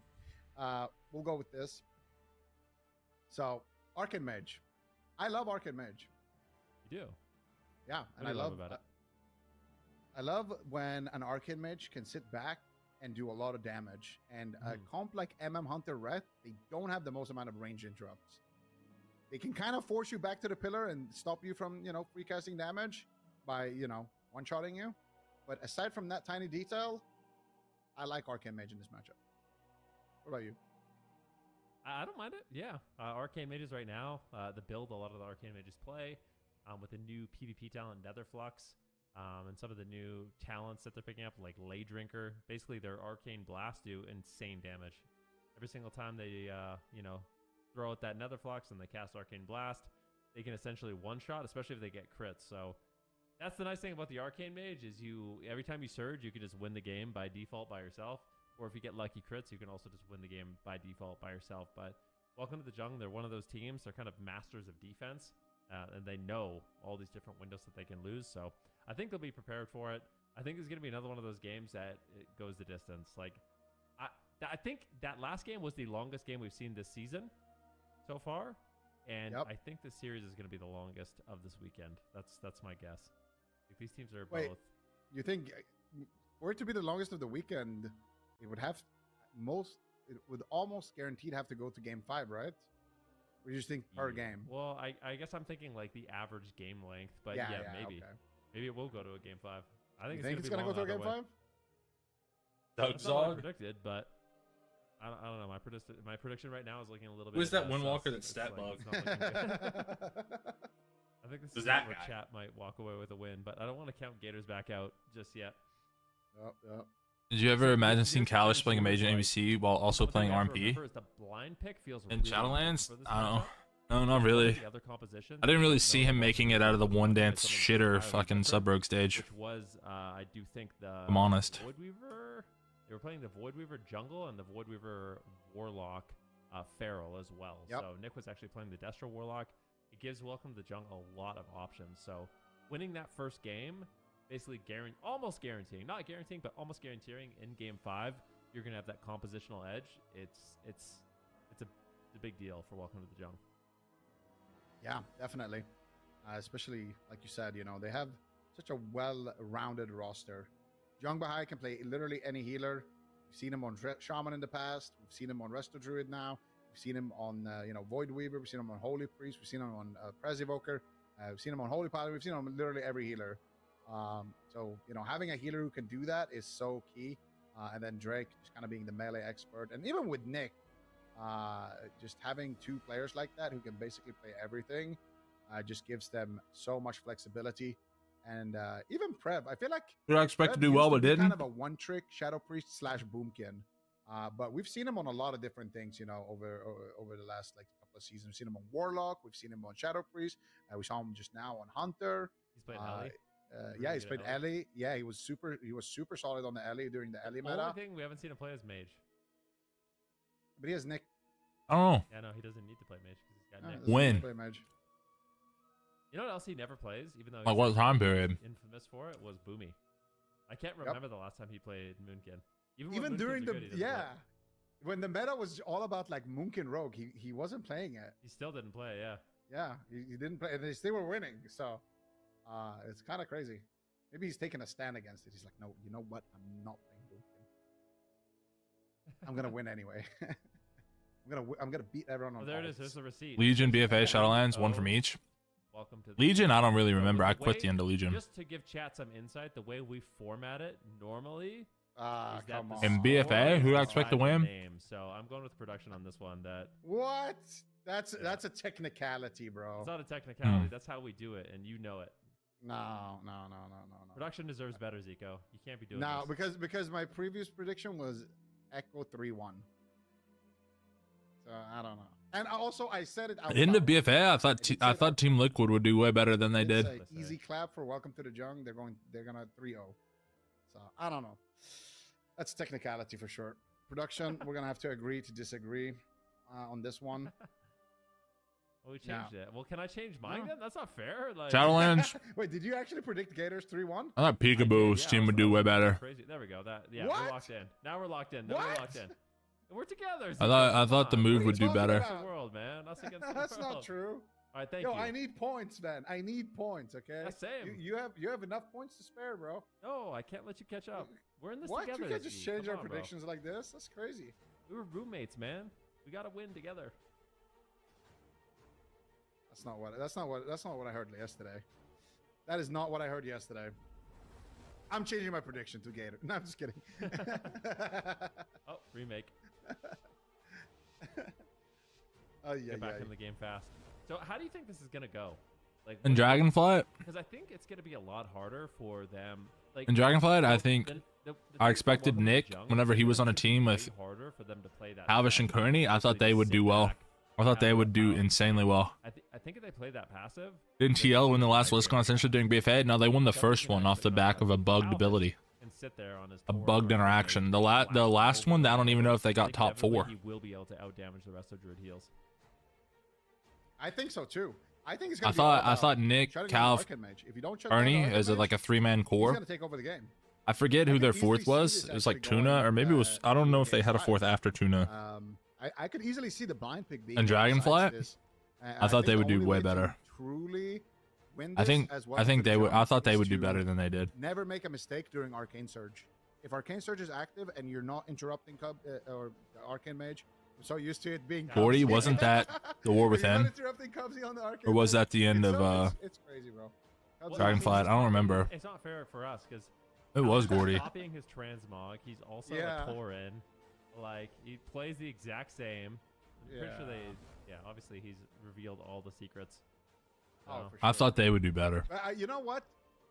Oh yeah, that roster. I guess love the fact that Cubsy is back on healing. Like I guess Gordy didn't play a lot. Mage. Like he was. I mean, they kind of had like a demonic core 3 for a bit, and they just kind of went through forts that didn't work out or practice or try hard enough. So I'm not like taking anything away from them. But I just thought that core 3 would do really fucking good. Like I thought that they would. It's great. Like obviously, you know, metas change, things shift. As a healer. You know, but I just expected, I guess, them to fucking. Gonna be just as effective here. I thought they would be I thought they would easily be second and would dog walk everyone except Drake's team. Sharing that tech with him and his transmog, so but we'll see. I think Gators back compositionally are looking super solid this game. It's also hard whenever you have a new fourth, like you have a new team essentially every fucking ADBC. It's probably a bit difficult. Like been a lot of double blind actually coming out unfortunate circumstances for that, like sadly, for damn sure. But that push. Alvish, getting was he on Wrath? Yeah, he just played classic WoW all the time. Yet with this first Arcane Surge, still active for a couple of more seconds, but not able to get too much damage done with it. And now they're going after Prev. Also, shout out to production. They added Netherflux to the UI, so removing Touch of the Magi there, which currently wasn't working a little bit earlier. Ice Wall coming out onto Drake. Arcane Blast being casted out onto Drake as well. He's isolated for a moment, but looks like Drake is going to be able to kind of shrug that off. And production can change what's on there. Yeah, we needed to see Trents. Yeah, it's Calvish's revenge. He didn't like being on the sub rogue where he was doing no damage, so. Stunts as Chan and what made them different. The most he possibly can. And I do wonder, I mean, we talked a little bit about the Outlaw Rogue. I wonder if they have practiced the Outlaw Rogue Shadow Priest or not really.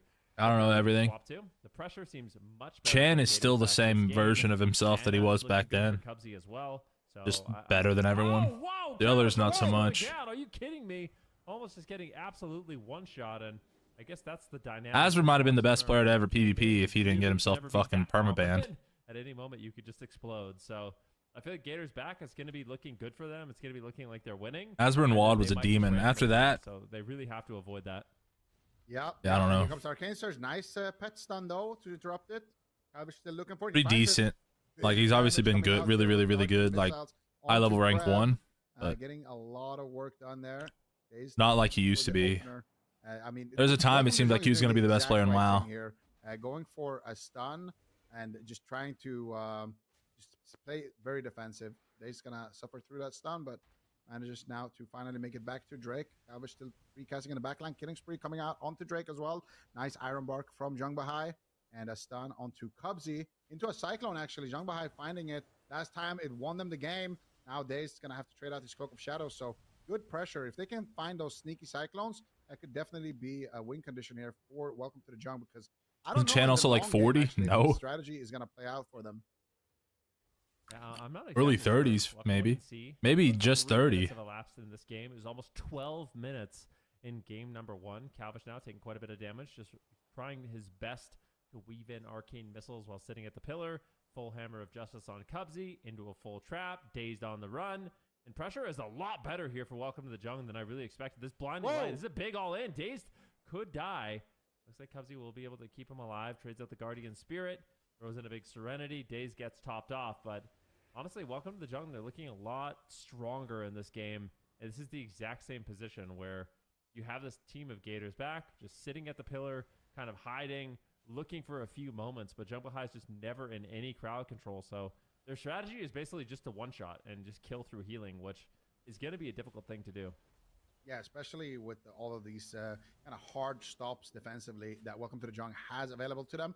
Stun coming out, but Cubs just going to blink it, go back to the pillar. Arcane Blast coming out. Cubs actually getting cleaved a little bit, and I like that from Welcome to the Jungle. Just go after the Priest a little bit when they're kind of too huddled up behind that pillar, but at the same time, just making sure that they don't overextend behind their. Prev is caught up in a kidney shot. A lot of damage coming out here from the side of the Gators. Prev dropping to 20% HP, but Jung Bahai is in the back line, managing to get a lot of heals to swap to Cubsy. Cubsy gets trapped off of that stun. I really like that. Just make sure that you're taxing Cubsy's mana, doing damage to him, and then trapping him, and then rotating that pressure over onto the mage. And honestly, the way Welcome to the Jungle is playing this is very, very impressive here. They're looking like a kind of a brick wall with how they're playing this one out. But I am worried about Jung Bahai's mana, already down to about 50%. Yeah, I don't know how hard you can. I don't know how hard you can do nothing and win an Arcane Mage. Here on to Prev. I think the one thing Gators back realizes is that that's a huge win condition for them. Winning on mana in the late game, they really need to shut down the drinks, but I think Jung Bahai will find that opportunity at some point. Trap lands here on a Cubsy. Both Dazed and Calvish are getting low. Divine Hymn trades. This is an opportunity for Jung Bahai to use that Shadow Meld and try to recover some mana. We'll have to wait and see. Drake's there. It might even be worth trading a big cooldown at some point, but Prev caught into a stun lock, and Gators back is making a push. They have a lot of damage out right now. The blind on Jung Bahai, he's just going to, with full discipline, not trade out his trinket. So realizing he had the heal available, full Hammer Justice now with a Cubsy, and honestly, welcome to the jungle. They had to make minimal trades there to survive that attack. Yeah, very, very nice here defensively.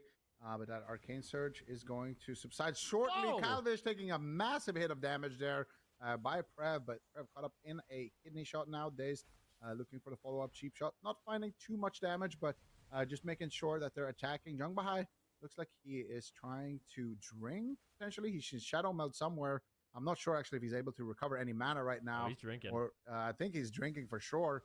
Cubsy dropping to a half HP. See what Jung Bahai comes out with here. Drake's taking a lot of damage, though. Yeah, Jung Bahai recovering a decent amount, about 25%. Got a decent chunk of mana back. Sneaky little drink. And you can see Drake feeling a little bit of pressure, though, as all of his hots kind of fell off. What do you actually do in the MM Hunter? When, like, do you actually... Is the play to actually not just run at it? Is the play really to just sit on the pillar and slowly lose to it every game like this? Pillar still has all of his defensives, but Cubsy now, with a mana disadvantage, actually, it's... I feel like they should just play. As Jung Bahai kind of had to catch up after that Drake, but look at his damage coming out. The cleave pressure from the MM Hunter. Every volley, you're dead. Playing like this. Is this... Is this really the best strat? But it kind of stopped him from taking all of that damage at that point. But still, all right, like, can we not just run at the guy? Yeah, full kidney shot, smoke bomb. Prev immediately trinkets. He actually trinkets, feigns, and turtles. I mean, that was a lot of respect. I feel like if he had just feigned, like, that was enough. I wonder if that was an overreaction by Prev, but really just didn't want to get cheesed by the smoke bomb. They still have a lot of answers. You can see Drake. He has the sanctuary. I'm saying, like, I feel like you're just stuck at the pillar. The red is triple cleaving you every time he walks back there. He dots them and shit, right? They play the dot build, whatever the fuck it was. Like, beautiful ice wall here by Calvish. Nice. Drake is not. They just triple cleave, then they get triple volleyed. Like, I feel like this sucks. From Jung Bahai to keep him alive. And Cubsy just traded his Guardian, but now Prev has fucking True Shot. Drake has every button in WoW, so does Zhang.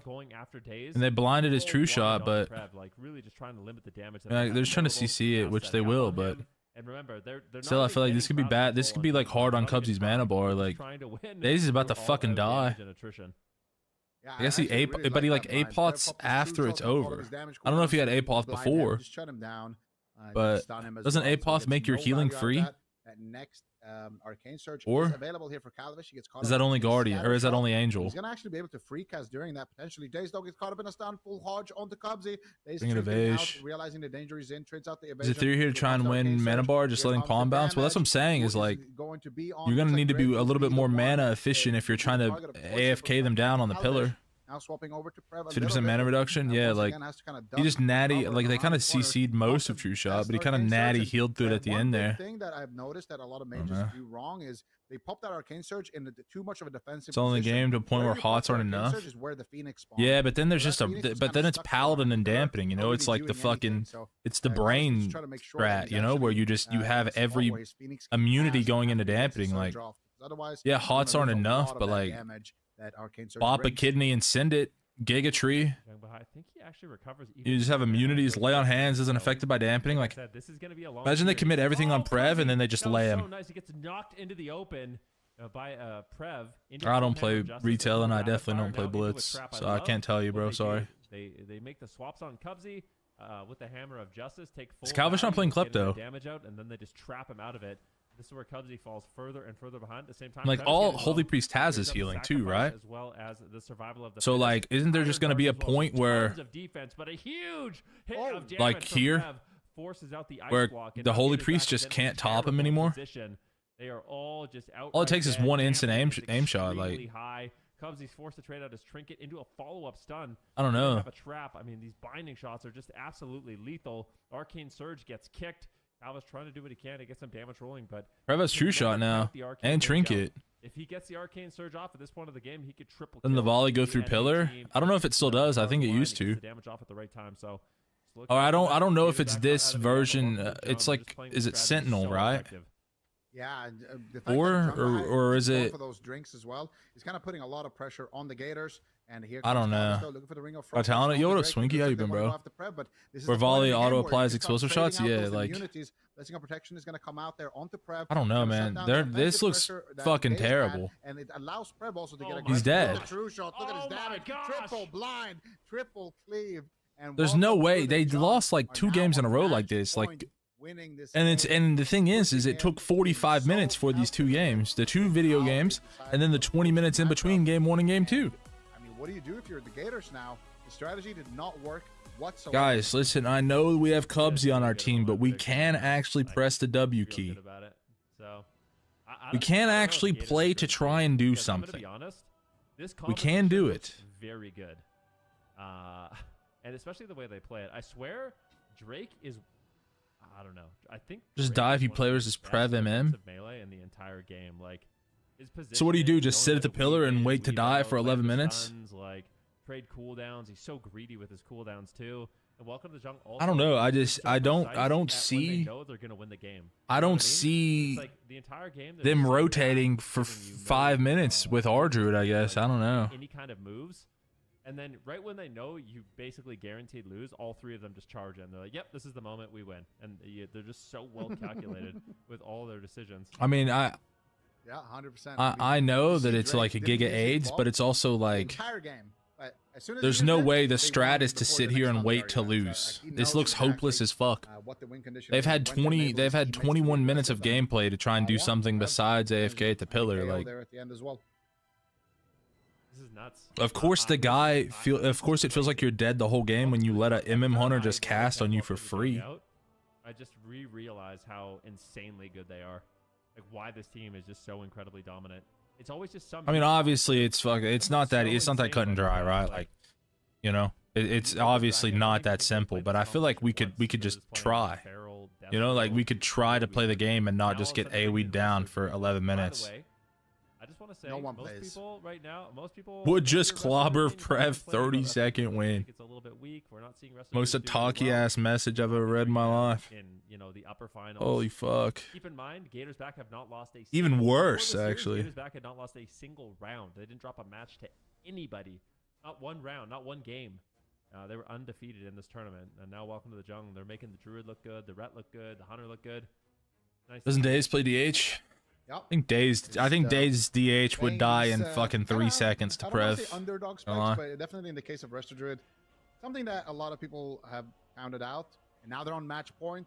We're going to hook point, and I guess my point is whenever they picked Tolvaron, I said this. Why the fuck would you pick Tolvaron into MM Hunter? Because I mean, these guys are the experts, right? I wonder why they don't like the outlaw. What's saying is like I think they should just pick small map and try to run at Zhang and involve Zhang and make it so Prev can't just sit 50 yards out and just fuck you. You're gonna be able to pressure the Rusty Druid a lot more and maybe exploit some of those weaknesses that you can have if they're targeted. I'm gonna be honest with you. I don't even know how much I like the Shadow Priest. Like I know it's WizK. Go to Swinky. Welcome back. I feel like I'd rather see. Just letting you know, Swinky subs don't get ads. Rogue Shaman in this matchup. I think it's just way scarier, way more deadly. I think RPS is better than RMP here. I don't know. Obviously, it's WizK. They do really some well bro on the things. ladder. I saw them beat cats and dogs with it, but I'm not sure. Is everyone's prediction welcome to the Jung now? It looks like that, yeah. It does look like that. What's this? Yeah, I made a copy. It's looking a little rigged. It's looking a little rigged right now.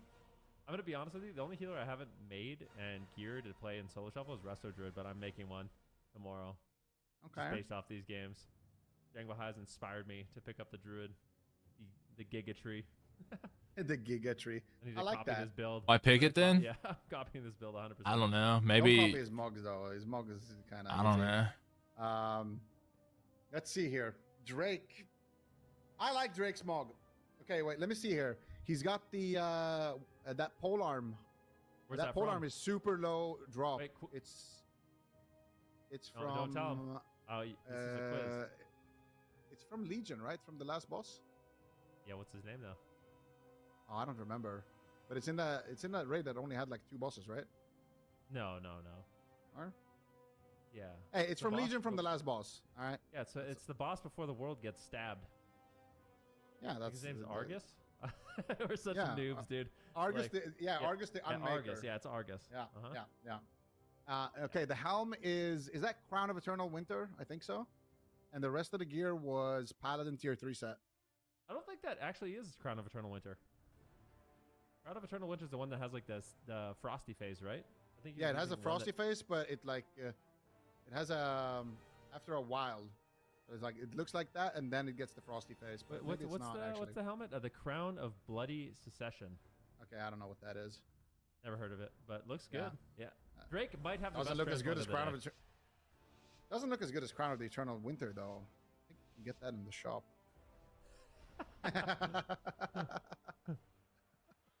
All right, match point. Welcome to the Jung. 2-0 versus Gators back. All right, let's see. Can they close this out? Dude, the clock just actually hit midnight here in Sweden. That's pretty cool. Oh, wow. What a coincidence. Yeah. All right, Cyclone here on Cubsy. On his Trinket, actually, gets immediately Cyclone. So Jangbahai managing to find that. The second Cyclone of the series, I think. So, yeah, getting that crowd control out early. This is a nice small map. So what this tells me is that Gators back really wants to go after Jangbahai, and that's exactly what they're going to do. Get the stun lock here. 36k verse. He does have a rep Wait, were you here earlier when they showed Desia? Desia was playing 42 or 45 or some shit. You really want a rep paladin on your team, so we'll have to see how much Prev and Drake are going to be able to help him out. And also, when WizK and Calvish are putting so much pressure on the Jangbahai, that leaves both Drake and Prev open. So I do worry for WizK if he's just going to get completely owned in this situation. Yeah, WizK. A lot of Shadow Priest might disperse in that position, but WizK definitely knows. Imagine Wiz died there. No disperse. See, they're just gonna run it. They want to run it Zhang and make this game way more. Get a kidney shot onto Jangbahai, but unfortunately for them, dirty, you know. And he got sanked anyway. Double fear coming. Get in there and get muddy. Hail. Is isolated. 3 versus 1. Void Torrent gets casted out. Big damage. You get the silence as well onto Jangbahai, and he's gonna be off stun DR soon. So soon. It already looks infinitely better than both the other games. They're gonna start blasting him as well. Let's see if they can actually connect here. It looks like should run at a motherfucker. Oh, that's nice. It's now 6 a.m. in Chinese. Zhang has not sleep all night. What if Zhang just woke up? I'm not gonna let them. I'm gonna go into the big tree and I'm gonna immune it. And it looks like I love that whenever Zhang plays, all of the rank 1 Chinese players from NA end up in my chat. Well, not from NA that play on NA. They all are in my chat. Welcome to the Jung. He's awake whole night. Holy fuck. The fact that Jungle with so many preemptive heal over time effects. High ping and 6 a.m. Cool down with a kidney shot, but look at the damage. Gators holy fuck. Rotting down. Shaman are pretty good at dealing with this damage profile, though. When everyone is a little bit low. Do you know, Marami, why Zhang's back in China? Quite nicely in this situation. I thought he was a student. Looks like he will get sanked out of that one. So or did he graduate? Barskin's rotating back up. So far, so good for Welcome to the Jung. They go for the blind. There's 0% chance Zheng Bahai is going to be trinketing that blind. I don't think he's even going to get on that fear. Prev, though, in some trouble. Oh, he graduated, so now he's back home? Oh, shit. I mean, that was a really scary situation. I think that was a lay on hands there by Drake to keep Prev alive. So really nicely done. This is what Gators back need. They need to be hitting multiple. Yeah, this is what Gators back need to static Prev out of their fucking bomb go. With the blind, going after Prev. Good lord. Some big cooldowns. Yeah, this is exactly what makes RPS oh my so god difficult to play against, especially when they played against a team of this caliber. Finally getting themselves some big cooldowns, getting themselves back into the match a little bit. Prev could be a good target here for the Gators. WizKay pushing in for the full fear. He actually gets it. Drake is not there. Zing's been up for 48 hours right now. Prev is isolated. Big on 150 ping, just belt to ass. He's gonna have to trade out the Exil instead, as well as that. Wonder if China got some miracle drink over there. Now trying to respond with some rapid fire damage back onto Calvis. Yeah, it's called they don't have preservatives and fucking everything. They don't have, not everything's full of preservatives and fucking high fructose corn syrup. They probably don't feel like shit. Defensive kidney shot onto Prev. Prev is going to trinket out of that one. So another little cooldown here being forced. The Hunter is definitely paying off going after him. They can get back onto Zheng Bahai as well and keep them guessing. That should be very good here for the Gators. Let's see what they can do. Hammer of Justice. Cubsy getting absolutely owned here. He's going to be dropping the Healing Tide Totem. Gets an Ascendance proc as well, so able to quickly recover his team. But the setups onto Cubsy have been looking a little bit scary. Every one of those Hammer of Justices would be a little bit dicey. Full fear here on the Zheng Bahai. They're going after Prev once again. Drake is there to potentially save the day. Not using the Sanctuary just yet. Playing it calm, cool, collected. Looks like Prev should be more than okay. Now it's going to be up to Welcome to the Jung to make a push. 4 minutes, 23 seconds have elapsed in the game. 19% dampening. Full Hammer of Justice onto Cubsy as both Calvish and WizKay are rotting down. And Welcome to the Jungle is looking to get aggressive. Yeah, and they though is the question. Cubsy definitely stacking up with his team right now, making it as difficult as possible. Nice kill on that Siphon right there. Drake's in a kidney shot, double fear. Zheng Bahai in a cheap shot. They're going after Prev once again, 3v1. They get a full hex onto Zheng Bahai. Nicely done there by Cubsy. And they get his trinket with that. They get his bark skin with that. And they get the iron bark. This is a huge setup. Drake has no blessing of protection as well. Food is so much fresher there. Yeah, I believe it. If they can find a good swap opportunity here, but WizKay's in a little bit of trouble. Full Cyclone lands as well as a. Oh, I thought he died. Almost take down Calvish there in that. I thought Calvish died there. Managed to survive. Has his Cloak of Shadows. Cubsy did have to trinket though in that exchange. Welcome to the Jung, fighting back. Yep, nicely done. Zheng Bahai going to be preemptively using that tree form, but honestly, Welcome to the Jung. The cooldowns are dwindling. They really don't have that much Gators back. This is their best. Oh, Drake has layback, so you know Prev's immune to death. Prev turtled there. But doesn't look like they're going to be stringing 5 though. Trap now onto Cubsy, and it's going to be Calvish on the run. Welcome to the Jung. They're looking to strike back. Can they find like fuck it? Just hit Cubsy out of your trap. Who gives a shit? Again. You can see WizKay still has his Void Shift and Dispersion. There are cooldowns available for Gators back. Welcome to the Jung. They're just trying to stall and buy as much time as possible. They realize, although Prev isn't that vulnerable right now, he's got his Trinket, he's got Feign, he's got the Survival of the Fittest, many defensive cooldowns if he needs it, and it's actually Gators back that is on the back foot. Hammer of Justice lands, Zheng Bahai looking for a full Cyclone once again, and this is where Welcome to the Jung can really start developing that momentum. Are they going to 3-0 Gators back and send them to the lower bracket, or is Gators back going to be able to strike back with his attack on Prev? Yeah, they got a full blind sap there onto Zheng Bahai. They're going after Prev. He's got no turtle, but still Drake is backing him up. He's got the sacrifice as well. Catches a big heal there with the exhilaration. Zheng Bahai out of crowd control finally when that silence subsided. This was their big push on the side of the Gators, and it didn't net them a kill. Zheng Bahai, though, still under a lot of pressure. He doesn't have Barkskin, actually, and they do have Sanctuary, but if they cover Drake and they can go after Zheng Bahai, that could be an opening once again. Or maybe if Cubsy later on in the match can land some more hexes like that one that they did. There's a full kidney shot. They get the Sanctuary, and it's just so difficult to shake down this Druid because it's just the Sanctuary plus the Barkskin that are constantly rotating, going after Prev. Taking some damage there as well. Had to trinket with the smoke bomb, but Calvish is the one in trouble. Big damage here from Prev. He's pushing in for the win. Can they do it? Zheng Bahai goes in for the CC, finds the full maim stun onto Calvish. And they still have swap. They have Link. Can they get the full trap? It doesn't I look mean, like Prev has no trinket. They could kill him. Maybe. And bomb. And they don't have bomb for 2 minutes. Never mind. He's going to trinket out of that one. Does not want to fall behind in this position. Nicely Got feared done. on the It's very Trink. trinket. Dark Nice Ascension, silence. Whiskey looking for the pressure, looking for the Drake didn't have counter, Sank anyway, and though. it's not gonna be too much here on the All Preb Drake team. has is Drake Lei, says actually. target, Calvish It looks kind of pushing in, sus for the disarming Preb RPS, but I think here, RPS realizing that has he's in its a game. very, very dangerous I think they're out of position. buttons. Cloak of Shadows, Drake almost going down. He had to there. lay himself there. Actually, no bubble available. Cheap. Drake punches And he back died. right now. Huge damage coming out. The Gators Damn. have done it, and they turn it around. 39%. They got some Ascendance procs. Dude, he just got another one. Literal gift from God, Ascendance procs. RPS, man. Holy shit. Works out. We gotta remove shit like Ascendance proc and Midnight, right? Like, This is actually very important.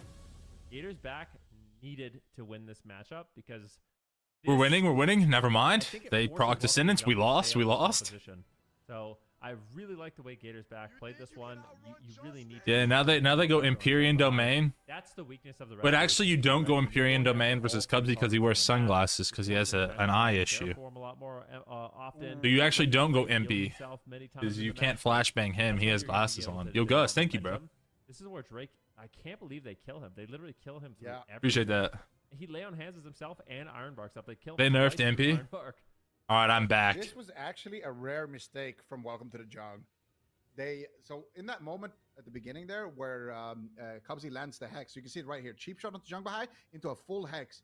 Drake bubbles here to save Preb, and Jungbahai trinkets here. So Drake at this point. Oh, I was wondering absolutely. towards the end, I was like, when did he bubble? I didn't actually see him have to use it. So at this point, he should have had bubble if they didn't overlap. 5 right years there. of Cubsy burning my retinas, and then they nerf it after I quit retail. 35 seconds, you gotta be should have fucking bubble shitting me. rotated back. Not to take anything away from the Gators, of course. They played really well to make that happen, but that was a big defensive overlap that we typically don't see from the side of Welcome to the Jung. So Watch, I they'll do buff think Warrior that, on Tuesday or something that's, too. Probably like a main thing. Nerfed we talked MP, about. buffed We should Warrior. actually I'm use back it on to mount Tuesday. some I'll see you guys position. there. But the pressure on Preb was amazing, and a lot of it was because they were able to attack Jungbahai a little bit more. Buff the third buff, matchup. the third best melee. They're buffing Windwalkers. Right. Where are we going? I think it's Okay. gonna be more than likely a big map. You said the third best melee. To be anywhere near them. Like, I'm trying to think of what map we're gonna be going to, but it's probably definitely gonna be a large Ashenmane's. map. You think? Wait, do you actually think Warrior's the third best melee? Imperial Domain. If I had to guess, maybe Maldraxxus as well. Just any large map I think should do it. Aldraxxus. Yeah. Okay, there it is. That should be enough. Like basically, Welcome to the Jungle. They want to have as much space. I'm as just curious possible. if you They actually want think Gators that, back off 'cause, the pillar. like, did you forget about Rogue, Feral, and Demon Hunter? Back and easily flex Or- and being at a pillar and then instantly on top of you because Okay, it's such a small just map. curious. So that is not going to be nearly as easy to pull off on this map. But I think Gators back. They're gonna if they want to play the same way, they're gonna. I'm pretty sure Rogue and Feral are 1 and 2. Decisions. Maybe. I think they're gonna. Yeah, have to Rogue, play Feral are 1 and 2 for aggressive, sure. Or they need to play really. Wait, yeah, passive Rat and is then actually top 3 as that's well. when they can actually win through cooldowns. You know what I mean? So I do wonder what they're gonna do. Like, are they gonna play kind of really aggressive and reckless from the beginning? Are they gonna play a more passive start? Do they And you try to remove control Spear? position? Nah. Like, what's the? Oh, game you're plan? getting it at midnight too, buddy. Enjoy. I hope not, though. I actually hope they I think remove it have before to play midnight. RPS. I mean, but they I know- actually they know what's forgot gonna to happen, list right? Rat because Like, they could they play do the same RNG damage no again, matter where they are. and So Welcome to the Jungle. Welcome to the Jungle is probably playing the same comp no matter what. But They it's always do, it's so dangerous because Welcome to the Jungle could lock in a lot of different things. So it is. It's Are we gotta be thinking about very calling dangerous to Sturge lock for a against duo them, but I feel like cast? they're just gonna play this Ret Hunter, Rest of Druid throughout the entire. Probably, if I was gonna series. do that, I'd probably just call They usually Laros. Focus more on like micro adaptations than like a large, change like their comp. So for the Gators, you won with the RPS. I think you stick with the RPS, but at the same time on this, I map, imagine he's you're watching, really right? Not gonna get much done. It's gonna be like a repeat of Nagrand. I think you go Outlaw, or you probably go Arcane. This is Outlaw good. or- We could add or you to the Arcane call again. to balance it You out. either go Outlaw SP or Outlaw Arcane. I don't think you go. 2 Warrior Copers I guess meet we'll 1 see. Rage Baiter. Who will win? Yeah, they won the last game, so maybe they're feeling confident with the composition. But I think the map is definitely Yeah. map's gonna be a little bit more rough. I think Welcome to the Jungle, there's a very high chance. I actually wonder if you could play High Mountain Fury Warrior on TR with the Gigaverse There it is. So and live. I mean, I get the thought process behind what the Gators are doing. I wonder.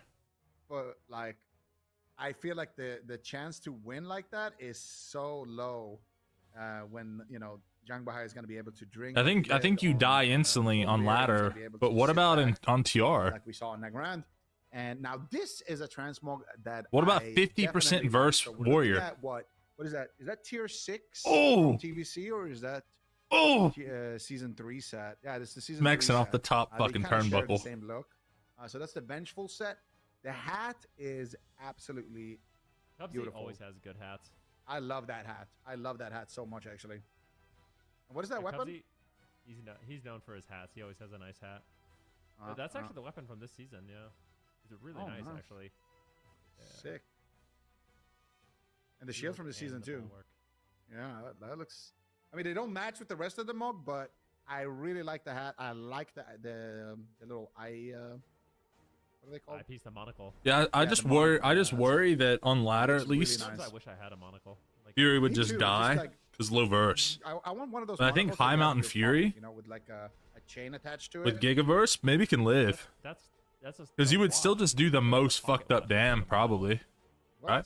Like, you would probably still just absolutely No, rail, but don't you have those that you like put? even with full verse. It's like Not a as pocket hard, watch, but you like, put it in your eye and then. I've never seen not, that. what does more damage than Really? Fury Warrior with uptime? Wait, is that off Like, net Fury on? Warrior probably still does more damage in every class if it's able to hit. High under fire early on in the match. Welcome to the junk sale. Just one And not away and sit and from Zerk. closing it out and putting Gators back into the lower bracket. One thing's for sure, everyone in this tournament is afraid of both of these teams. I bet if you, I actually wonder, High Mountain Fury Warrior, Gigaverse up, Reform here. Abai Zhang Bahai is just going to be throwing 50% verse Fury Warrior. Keeping his team nice and healthy.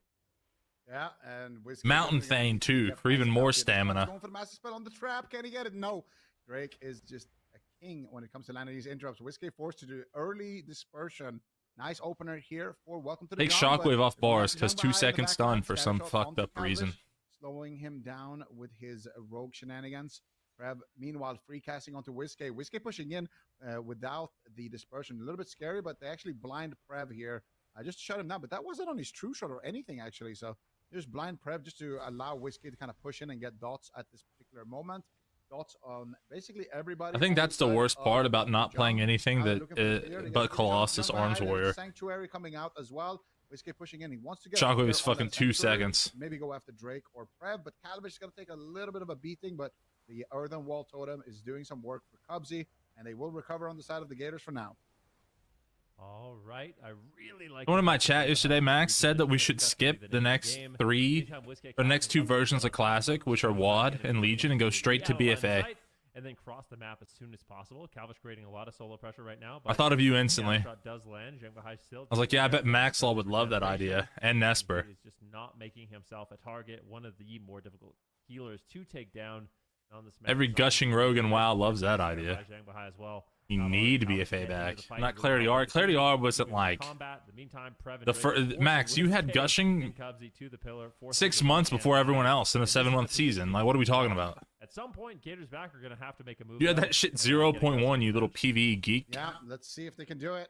Prev right now taking a little bit of a stun lock, but I like these hexes onto Drake actually. Just try to throw them out as much as possible, and if you can cover it. Bro had every item in the WoW, like literally every item in WoW. Negate the effect of that Sanctuary. I had Drestagath when Bush was in office. Not even gonna have to trade out anything. They have the Sanctuary. He has Barkskin as well. What are we doing? So Zhang Bahai, very empowered right now to just do whatever he wants. Cubsy, meanwhile, had to trade out his Astral Shift. Nice Shadow Step disarm onto Prev as he is looking to get aggressive with that true shot into the gouge. I was doing a really great job. It's so annoying for Prev. He's just gonna trinket on that kidney shot. So annoying. You just get. I wonder why they didn't go Empyrean here as MM Hunter. Disarmed into a gouge, into a kidney. You trinket it into a blind, and then your cooldowns are just over. So that was weird. I mean, you just get. Look at him. You pop your cooldowns. You get. Game just went black for a sec. Into a kidney. You trinket it into a blind, and then your cooldowns are just over. So frustrating. Spore pods. Calvish doing the absolutely right thing here to kind of fit the strategy of his team, and you know, a lot of these games are also a mental game, like to try to tilt your opponent. Something like that would definitely tilt me a little bit if I was, you know, on that Hunter. Yeah, full stun now onto Prev, and keep in mind he trinket a bit aggressively, so doesn't have that available. Veruto. There by Drake. So they get the Sanctuary out of the way, and this is kind of a necessary step for Gators back, where They throw it I'd on do the anything stuns, to hear and Juice then Dog just 7 get the Sanctuary, comms get the Sanctuary, just on Ineffable slowly Truth, working H-Pal. through those cooldowns until they can overwhelm. Full With with the healing surge in the backline. That should be more than okay. But once again, Gators back. They're trying to smother. They get the full stun on Zhang Bahai immediately. And he's going to trade the trinket. So Bro, do you remember, were you there, Max, whenever Nick played that formless void thing on your neck to take Vitality Conduit from Alex? So they had triple Vitality Conduit RMP on Pilbron Arena? Shadow Blades from Calvish. Yeah, he's or got Arm no Pal. Barkskin, no Sanctuary. This is the kill attempt right now to Zhang Bahai. Can they take him down? Big damage connecting here, but looks like Zhang Bahai actually is going to So fucking good. Pre-Iron Bark to set up. Oh, fucking good. He actually would have died there, I think, in that smoke bomb if he didn't, or at least force a blessing of protection from Drake. Everyone loved BFA. Just always staying ahead of Floppy the game. 2v3? No Barkskin, Oh, on fucking no trinket, no Sanctuary from Drake there. So that was a really, really big push that the Gators were Crash mains. Welcome to the Jung are so good at reading these situations, always coming up with the perfect answer and just staying alive, but still good pressure onto Zhang Bahai. And honestly, I thought that this was going to look a lot different with just him being able to just sit back behind his Hunter far, far away. He's been tried and tested a lot in this match, and he's also losing on mana at this point. So really good stuff coming out from the Gators. Nice main stun, though, onto Whiskey. Zhang Bahai is going to try to reposition here. And this is more what I was thinking in terms of positioning, just being really far back and kind of allowing the enemy team to come to him. And they would have to walk through the gauntlet of his teammates. But Prep running down a little bit. Drake running down a little bit. Calvish looking for the re-stealth behind the pillar. Finds it. Looking to reopen onto Drake. Actually gets pulled out there. A little bit unlucky for Calvish, but still looking to set up that next attempt. Nice static field knock there onto Drake. And now Calvish pushes in 1v2 here. Nicely done by Zhang Bahai, anticipating crowd control and goes into that massive tree form to immune any incoming CCs and make sure that Prev is nicely topped. Yep, Zhang Bahai once again. Infinite stars and BFA fucking tournaments. Holy shit, PTSD. Sanctuary, that should be more than enough. Just in bear form, still just tanking out the damage. Doesn't want to fall behind. They make a setup here onto Cubsy. I like it. Big setup on Cubsy. He is in danger. Astral Shift comes in, but he's got no trinkets. So 600 corruption rep pallies. Yeah, bro, that was fucking sick. That was so funny. Play a little bit of catch up here, looking for some regrowth. Big snipes there by Prev as well, keeping Calvish and WizK low, but Cubsy's there to back him up, connect some heals, and stay in the fight. But Drake still has every single one of his defensive cooldowns. So what we really don't want to see is Drake have an overlap like we saw in the last game where he traded out his blessing of spell warding as well as his divine shield just to save Prev. If they can prevent that situation, it would be massive, but scary situation here for Prev. Drake, is he going to make the trade? He does blessing. That's scatter, so Wiz couldn't fear out. Holy shit. Major cooldowns is traded out, and it's with the divine shield. Exactly what I was talking about. Oh no, it's hit a bubble fucking spellbot Prev. Yeah, but he had to do it. To be fair, they didn't overlap it with like Zhang Bahai's trinket or anything. At least this was for sure something that they just. Drake could die though, maybe. Clean smoke bomb. So. And he has he's on Forb, and he's rotting. Showing some signs of life here. Actually, once again, getting disarmed into a stomach, into a trinket, into a blind on his trinket, on all of his cooldowns here. Very, very annoying, but he's going to be able to get a little bit of pressure with that. And now Prev is in that same position as earlier, where he's got no trinket. And this time, Drake can't really save him. So it's going to be up to Zhang Bahai potentially to save him. And he's got a wall and a turtle. Getting this pressure onto Zhang Bahai as well. It's going to be really hard for Welcome to the Jung to actually guess what to do in this matchup. They need to get some counter pressure, and right now it's not looking too good. Drake does have his trinket rotated back up, but now they're going after Drake. Big pressure onto Drake. There's the silence onto Zhang Bahai. They get the stun onto Drake. This could be it. Big damage coming out. Zhang Bahai just sitting through that. Actually, no silence to follow it up. Drake down to half HP here. Still gripped his trap though. Holy shit. In that position. Zhang Bahai in a gouge right now. Potential for a swap maybe when that stun DR comes back for Calvish, but for now, they would have gotten so much more there. The target of choice if Wiz didn't grip that trap. Shots onto Calvish. He's feeling the damage there, but the Earthen Wall Totem blocks it for a moment. They have dots on everyone. This is kind of bad right now for big heals coming Drake's in team. on the backline there by Cubsy. It's not ideal. Prep on the side of the Gators. Lightning last. Drake has trinket lay. Yes, a lay. Holy fuck, he set that. Huge damage, but a lay on hands, I think, actually blocks the kill there for Drake. Just in the next set a fucking swingers to set that. Holy shit. I mean, Gators back though. Now he has trinket and no button suppress. What is he gonna do? Here comes. I think RPS won again. If they don't win right now, I swear they should have went MP. They're gonna get completely ran over The only good thing for Drake is that he has Trinket as well as his Blessing of Sanctuary. Calvish is low in health. I mean, he can Trinket Sank, but Cubsy is really I struggling. don't know. Welcome to the jungle. I think they realize they have an opportunity, but they have to play very safe. Calvish getting scattered. He got scattered on his bomb. Holy fuck. Smoke bomb. Not allowing to connect. Now So Drake, he instantly humaned. He does not want to instantly. He needs to get out of line of sight. WizK is just smothering them, though. He pushes in. The Hammer of Justice lands, but Gators back. They smell blood in the water. They want to win. Then Trinketed Fear that. Nice. Oh my god! Holy shit! Downtown, Prev. What the fuck? Massive. Zheng Bahai sets him What up the with a stun, fuck? and Prev just knocks it out of the park. A massive aim shot.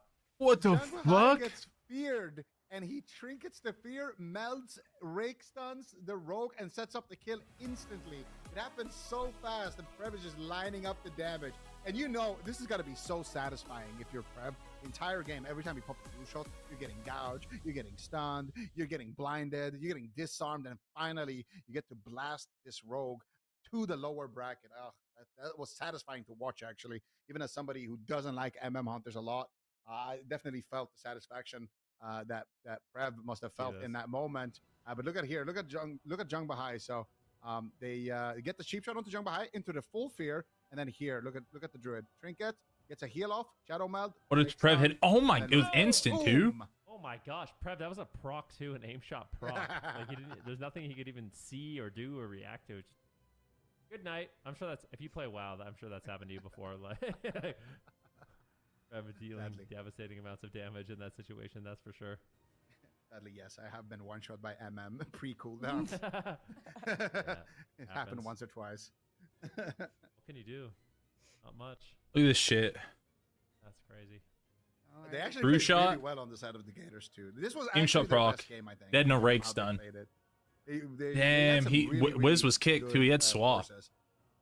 Wiz had swap, but he got interrupted, I think. Played amazing, especially that moment where Prev scatter shot the rogue on the smoke bomb. If he didn't do that, you know, I think he was actually dead there because he had no trinket for that smoke. Prev kind of styled on like the scatter didn't want to do a stun on the bomb, the scatter there, so Drake didn't have to trinket. Into the stun. Yeah, let's see what happens here. Prev true shots, kicks VT. Dang. Well, I mean, it's also not the end of them. They could potentially. What the fuck is Prev and Mimhunter, bro? Rematch, Gators back. If we were to see those guys again, I mean, Zeke said that was their best game. What do you want to see them implement for a second go around if they do get that chance? If they get a rematch, yeah, I just maybe see this more. Don't even try the Arcane Mage. Just 100% confidence in the RPS. I feel like they were getting better throughout the series at playing this matchup. So yeah, just maybe some more reps on it. That last game looked really, really good. Right until it didn't. I mean, they still have a class. Cooldowns.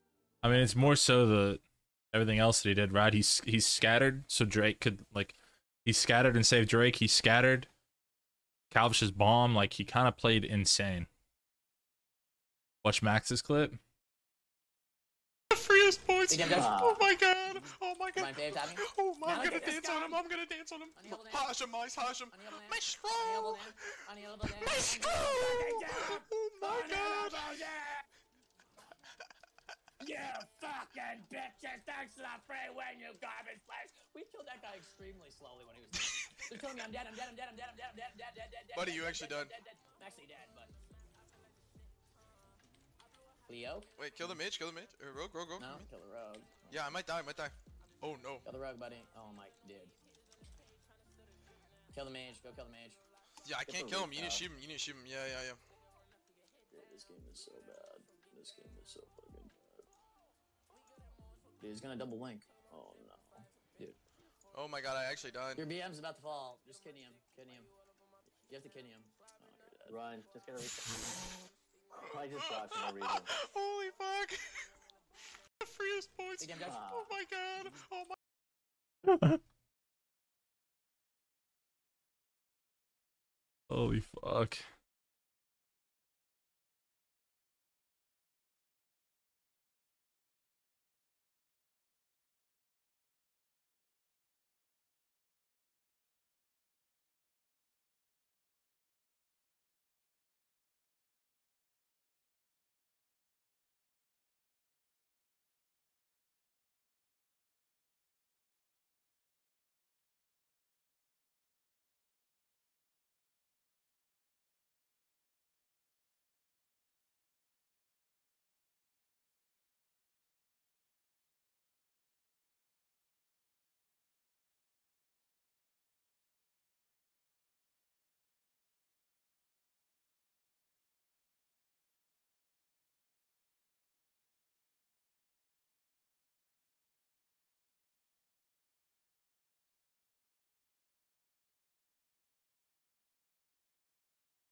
I'll be back 1 sec. Use bathroom. Our hope. We cannot succumb to fear. We must not falter. There will be no victory without suffering. No survival without sacrifice.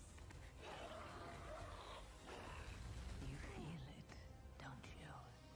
The call of the void, that devouring host, with no mercy, no equal. Come, little lights, and be extinguished. The darkest night falls upon us, but if we stand together, the dawn will come. I call upon you now, champions of the light, defenders of Azeroth. Summon your strength, steel your hearts, because today we fight.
Go with Robert.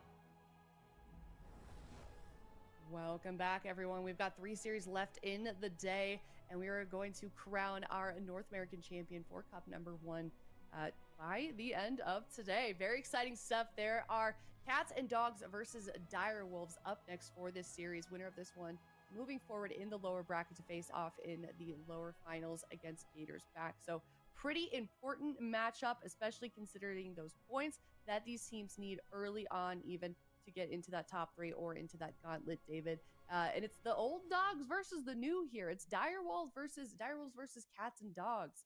And I feel like this is always kind of a point where, you know, you never know who you're going to pick, because it's like Dire Wolves, are they going to be able to get that glory that we've seen them do? Or is it going to be, you know, the newcomers kind of coming in and taking that dub instead? Tough decision. When it comes to like AWC teams being like at the higher echelon, one of the attributes that I look for is, are they able to overcome?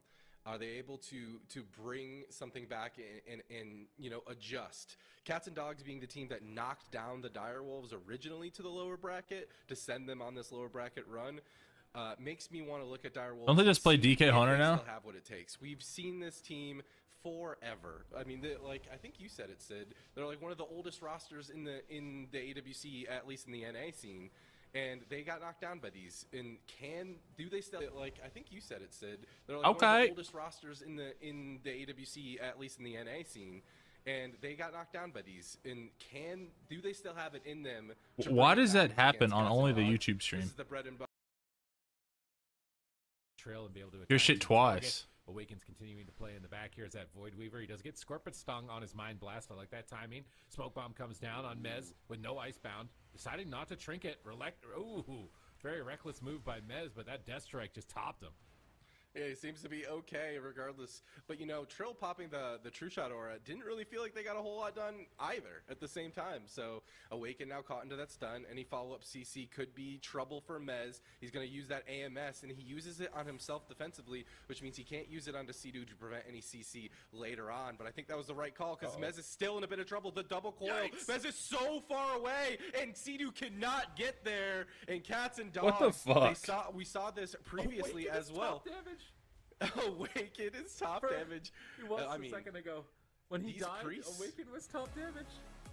That's insanity. I mean, we've seen Cats and Dogs find the opportunity to nail down kills in like the smallest amount of like fear pathing, and that double coil is all that they needed. They got all of the defensive cooldowns away from Mez. They got the Icebound early on. They got the AMS even. But look at Awaken, dude. Awaken, watch him go top of the damage meter when he died. He's top of the damage meter. Oh my gosh, he's above everyone. He's beating everyone in the game. It's Trill. Bro, that's Trill. He's beating Trill on damage. He's beating Mez, the Death Lord, on damage. Subtlety Rogue, I kind of understand he's beating that guy on damage. Jax Sure. Subtlety Rogue, sure. But even Destro Lock, he's beating it on damage. Awaken did so much damage. We're hyping him up. Lord Mez is coming off the bench. This Borkin? It's still Borkin. He just gets launched, bro. He just gets coiled into Narnia from Sea-Doo, opposite directions. No chance of getting there for a Spirit Link, and Trill is kind of just left standing there, just like, what do I do? Retail hype. Let's see. Could Trill have done anything? He's got Binding Shot. Could he really have done anything to help Mez at this point? Does he have Scatter? Like anything? He's just kind of doing damage, and then... Honestly, that's kind of the best thing you can do is get your opponent defensive, but... It was just completely A-okay. That just seemed completely one-sided. Though there was defensive cooldowns to continue to rotate through for the side of Sea-Doo. He did have that Spirit Link, but it was just getting in position to use it just seemed pretty impossible in that small window there. Yeah, Missouri took a while. Oh my god. 8 million combined DPS. Oh my god. How much HP do you have? Like 10 million? That's like a 2-second.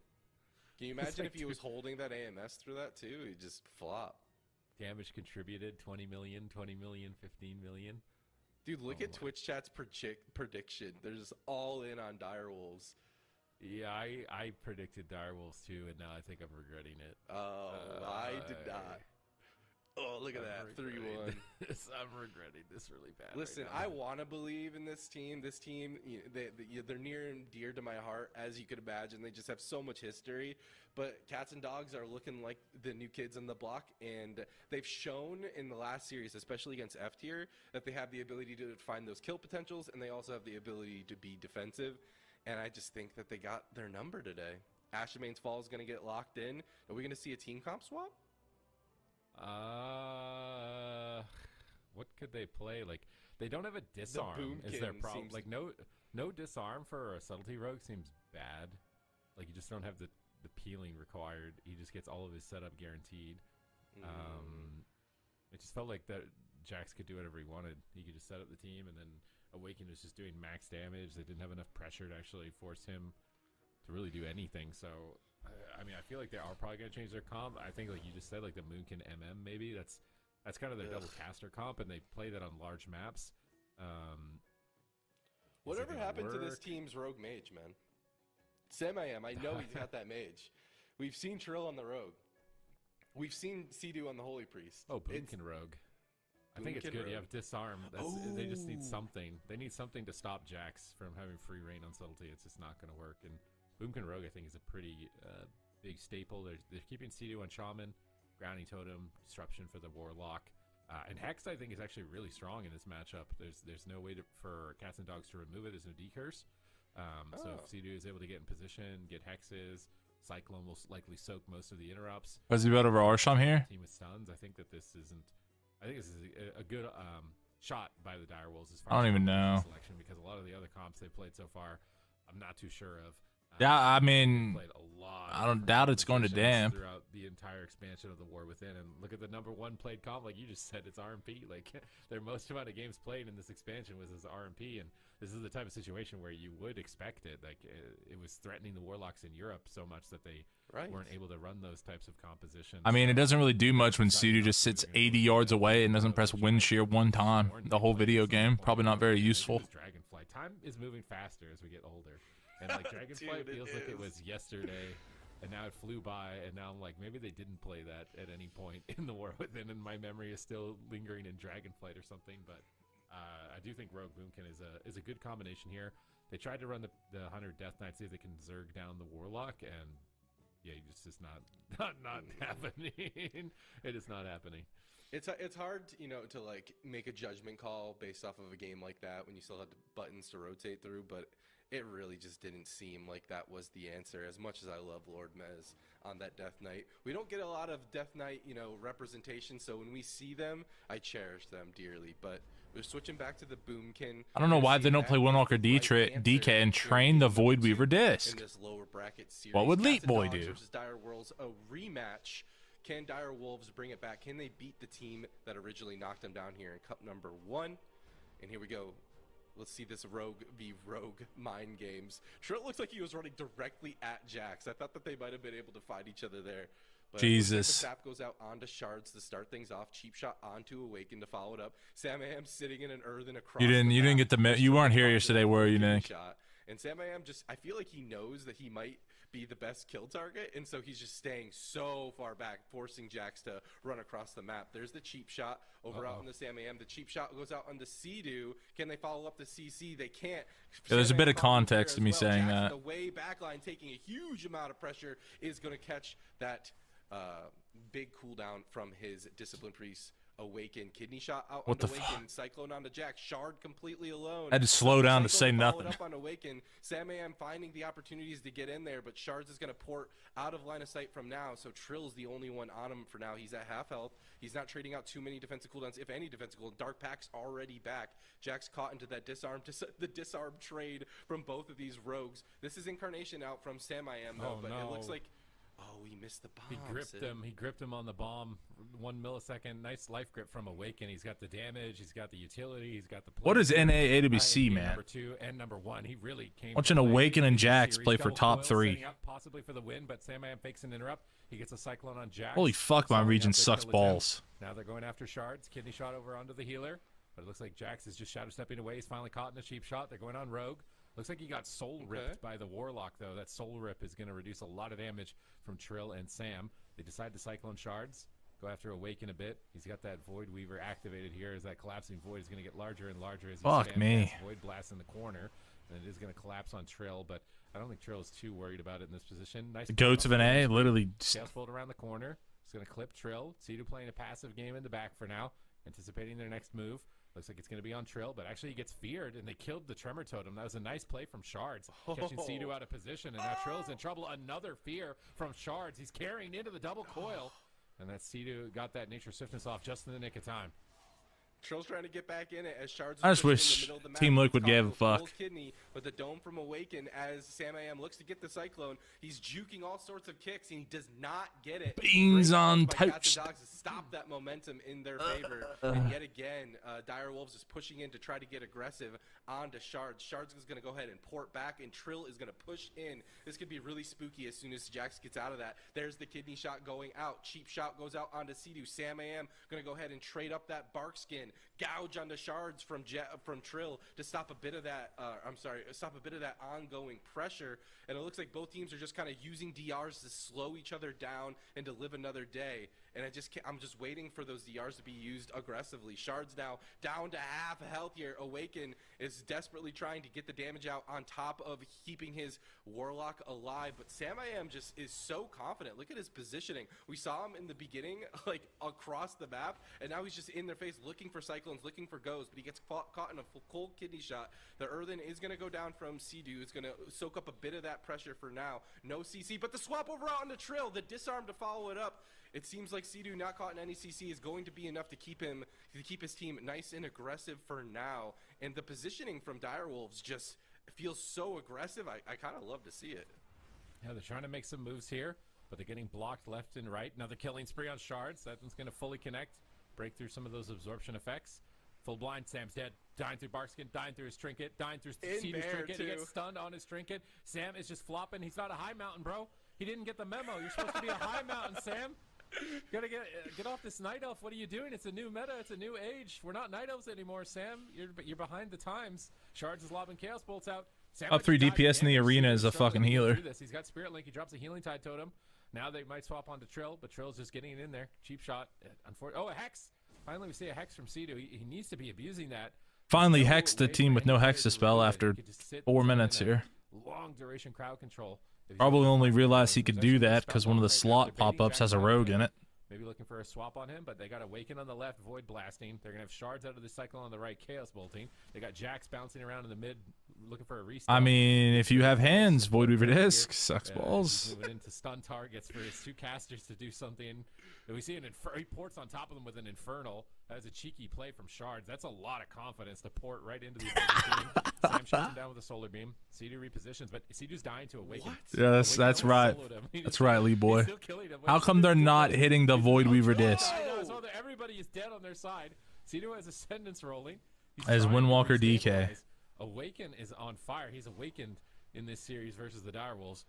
Direwolves definitely on the back foot. The pressure is just like ongoing for Cats and Dogs. A slight mana advantage for Direwolves, but is it going to be enough? A bomb coming out from Trill onto Jax, but it looks like he was able to edge out of that and still catch some heals. Awaken caught into that cyclone. He gets out of it. There's the full kidney shot. They're swapping it over onto him. Killing spree by Trill. Huge damage goes out onto him, but Trill's got to be careful now. Now he's in a bomb of his own. Ooh, fantastic clone from Sam I Am, stopping that momentum completely, and Trill's going to be able to grapple out of that bomb and be A-okay, but now they're swapping it over onto Sam I Am, tripping him so low. He has no Barkskin available into another cheap shot, and Sea-Doo's doing a great job keeping his team alive, keeping him fresh. I mean, he still has a bunch of mana. Full blind goes out onto Awaken. Cheap shot onto Jax. Clone onto Shards. But Shards comes out and gets the double coil. And it looks like that's going to be enough heals. Sam I Am into bear form as Shards lights him up with those chaos bolts. Sam I Am's got to be careful. This aggressive positioning! It doesn't matter! Shards lights him up. I think that might have been a bit of Awaken's damage as well. Sam I Am's offensive pressure, offensive positioning seemingly was able to find nice, everyone. There. And stopping a lot of goes, but that's the type of situation that you got to be afraid of against a team like Cats and Dogs. Awaken basically a 3rd DPS in the team in Shards. We've seen him do magic in just a couple of goes, 1 fear out of position, or maybe a death coil. That's all this guy needs. Oh my god, that was disgusting, the amount of damage that just hit Sam in those final moments of the game right here, wasn't it? Yep. So he goes Xbox record that during the collapsing void, and it just machine guns him. He just gets machine gunned. Holy fuck! Awaken in the sky. Like, Awaken is not a healer. He is a DPS. He is a DPS just running people. Sam in those final moments of the game right here, wasn't it? Yep. So he goes for ultimate penitence during the collapsing void, and it just machine guns him. He just gets during the collapsing void.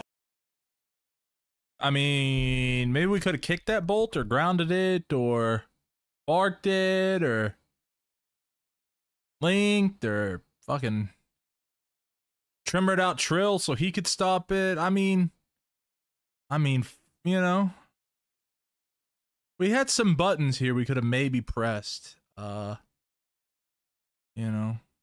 void, and it just machine guns him.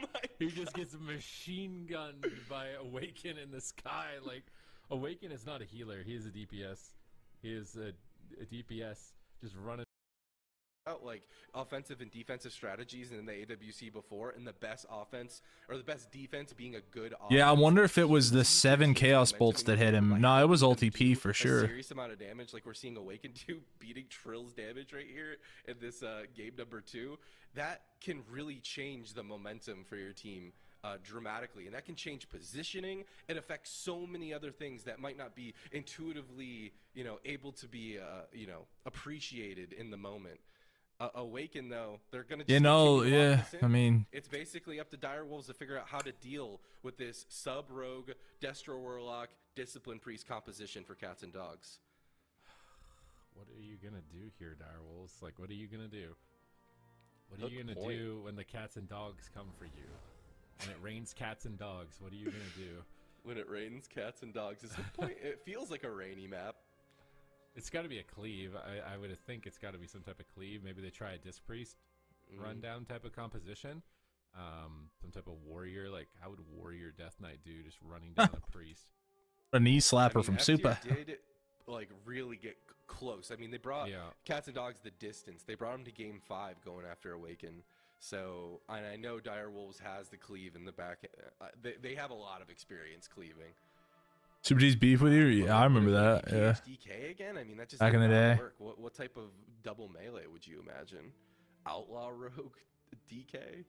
Depends what they've practiced. Killing a Discipline Priest is really hard just because they have a lot of passive damage mitigation when you attack them through focused will. So I feel like you have to have some type of warrior, at least from what we've seen. But I don't know if Trill's been practicing warrior. Fury warrior and like has that ready.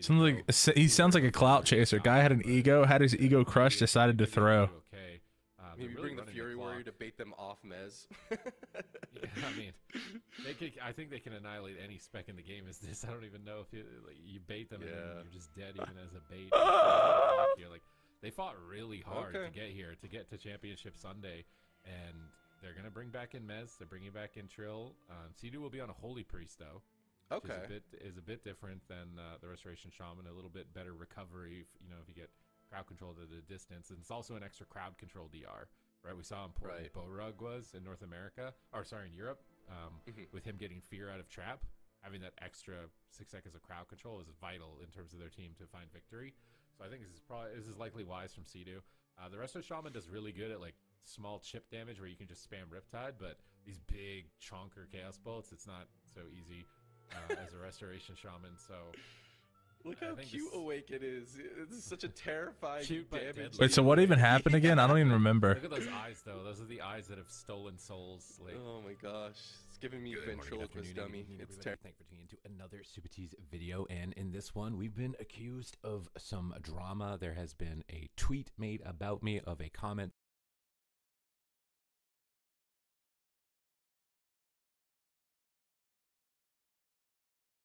that I have made about a player from a solo shuffle lobby. First of all, the comment doesn't even make any sense to me. Why would I make this comment to a random person with no reason? So we're going to go over today and what the reason was. So we queued into a solo shuffle lobby with 4 or 5 other players whom I don't know. I don't have any of them on B-Tag. I've never played with them before. So I'm just going into this completely blind. We're playing out the game. We're doing as much damage as we can. We're swapping on HOTS against the Resto Druid, just trying to maximize our potential. I don't care. They're just playing out of their minds right now. I feel like they could actually have a good run with how confident they're playing between the 3 of them. I legitimately think they have a shot of maybe even getting to the finals right now with how well they're playing. They're very synergized. They came off the ladder together. They're taking on one of the biggest legendary teams, Direwolves, Sea-Doo, Trill, and Mez, long-standing members, BlizzCon champions. Will they be able to pull off the 3-0? Awaken is already just ripping the damage meter apart right now in the back line. Nobody is stopping him. He's in the sky. Whenever he's in the sky, I'm just like, it's like attack helicopter mode, and I'm just afraid that something's going to get completely annihilated. But it looks like they've survived so far. Small map, why not go Priest? I don't know. Shut down so heavily by the Rogue. I don't know. I think we should ask Elite Boy 23. Elite Boy, are you still there? What would you do? Exactly what he needed. Trill is just praying the RNGesus right now for some big crits, because if he gets a couple big aim shots like that, it's definitely going to be a way for them to close the game. That was nuts. I mean, we saw a 6 million aim shot coming out from Prev in the previous series, so anything can really happen. Shards needs to be careful, and he knows that. He's positioning himself very far back at this point. Preemptive pain suppression coming out from Awaken. They're trying to get aggressive on the Mez. They're trying to punish this positioning by Mez. And the Holy Ward from Sea-Doo is also very preemptive measures coming out from Direwolves. If they can get a couple more goes like that, that could force some more and more defensive cooldowns, and more importantly, force Awaken to stop pumping so much damage into Mez. Swap goes over on the Trill, but Mez is going to grip Jax off of it. A sap into a cheap shot. Trill still in a lot of trouble here, taking a bunch of pressure. Now they swap the pressure going over onto Mez. Mez is just always at low health with Awaken just teeing off on him, dude. He is just parsing right now. Get this guy in the race to world first. Like, I don't know what's going on, how he's able to do this, but he is just absolutely clobbering everyone. He's finally in a trap. Oh, it looks like it broke earlier. Shard's playing an Imp, possibly. An Imp Pet would totally throw this strategy out the window. I don't even know how you'd win at that point as Direwolf. Smoke Bomb is down. Mez is isolated. He Icebound Fortitudes. He's retreating around the pillar. Trill is now in a cheap shot. They're going to swap to him with the remainder of this stun. Sea-Doo's trying to add some Holy Fire. Sea-Doo, you ain't catching Awaken on damage at this point. You're better off just healing, I think. Awaken gets kicked. Shards is in trouble. But it looks like he's recovering. That atonement through the pillar when you pour it is really good synergy as well. Overfiend is out. Big Chaos Bolt's coming in from that pet. Trill has 2 walls right now. Is he going to trade? He's being greedy. Sea-Doo going to trinket into a kidney shot. Oh my god, Shards just died out of nowhere. He ports at 10%. He gets stunned up. Awaken grips him, but he's in a scatter shot. Mez is almost dead. Everybody's dying. Shards falls low again. Double blind from Mez with double coil from Shards. Answering back and forth as he high mountain torrents away, but he gets gripped back into the fray. Awaken's trying to heal him up with Void Blast. He fakes a kick. Awaken is free casting. Here come the Void Blasts. Mez is the target. He kicks the Chaos Bolt. He's got to get ready to pre-anti-magic zone, I think, in a moment here. Sea-Doo's got Holy Ward. He's immune to CC. Awaken gets silenced. Aim shot. Shards is line of sighting it. Now Awaken into a stun. Sea-Doo in position. Gets a double fear. Nice double. Gets the will from Awaken. Shards is going to Dark Pack. They kick Awaken on the Mind Blast. Chaos Bolt. Looks like it's Mez, but he gets pet stun out. Another cheap shot. Another Chaos Bolt. Half of his HP gone. Awaken still free casting. Lasers firing. Jax is swapping to Trill to contain him for a moment. As Shards is baiting Mez around the corner. Nice grip. Pulling My Orc DK. Ports back. Out of line of sight. Because it's a sub-rogue. In this position, waiting for his Dark Pack before he's likely going to make another big move here. They get the double. Why Sea-Doo no Void Weaver disc? The target again. I think Sea-Doo's Giga checked out. Spin slots all day.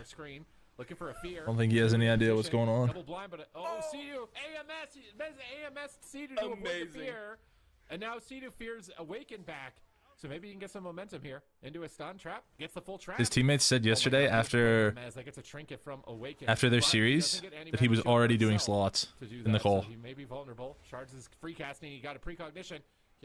When they got top 8 on Wednesday, the second they got top 8, turned his stream on and was just doing slots. Grips him, another cast ball in the sky. Is he gonna drop? The Overfiend is free casting. Sea-Doo recovers him. And he got top 8 slots live now. Play from Sea-Doo. Direwolves, they're showing signs of life. So that's what's Merchant's nuts. Captain's nuts. So, man.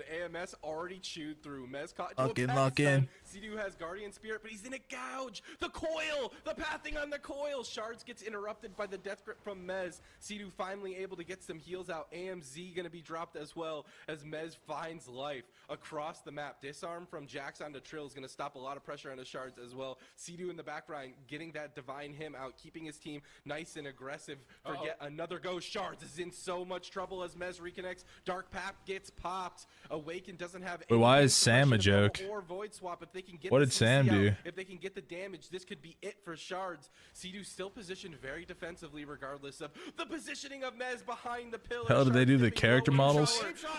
Yeah, you know, they improved them. Air quotes. Going to be used as well, but he's still taking so much damage. Jack's trying to switch it around with the blind, with the blades. The stun on the Shards. Awaken keeps him alive. The death coil comes out as well. Both of them CC'd. Shards still somehow alive. Awaken gets kicked into the chastise stun. Any CC to follow. Unending Resolve is now back up, and Awaken stabilizes them. Unreal. Cats and dogs are alive. Oh my god, he's gonna wall. He's going for Fear. Sea-Doo fades it. He goes for Fear again. He deaths it. He's going for Chaos Bolts. They have to win right now. They're out of time, I think. Shards is gonna topple at any moment. Awaken needs 7 seconds to his pain suppression. 6 seconds away. Shards is trying to move in, but there's an aim shot coming. He kidney shots it. They're going for the kill on Trill. He gets anti-magic shield, but there's a Chaos Bolt in the sky. Grip into blind. Mez does what he can. Binding shot onto Shards around the corner. Trill repositions. Now they have pain suppression. They might be able to keep this going. Mana is even. I think it's still anyone's Mind blasting while you're at 10%. Everyone's fine. Trill is dying behind the pillar to the collapsing. What a game, bro. He's just dying to the priest around the corners. I mean, in line of Shards.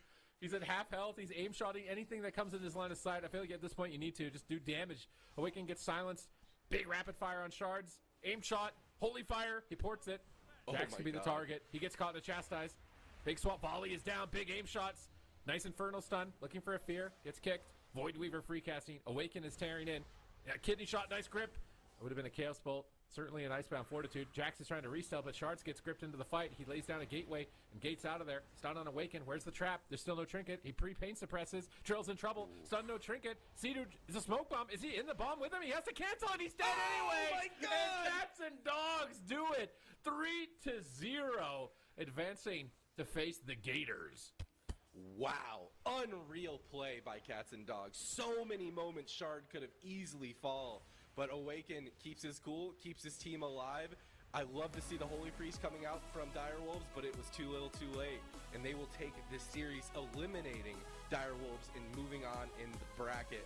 Well played by this team. And it looks like this new team is here to play, Sid. This is one of the teams that I've been looking at the open bracket in particular. You know, the composition that they seem to be locking in is this one every single time, but it seems to have all the answers that they need. They have the consistent pressure with their Disciplined Priest basically being another DPS with them. They have the control from the Sub-Rogue, and they have the crazy burst potential from Shards. It's just everything that they need against every comp they face so far, but they're about to be put up against the test here in the lower bracket.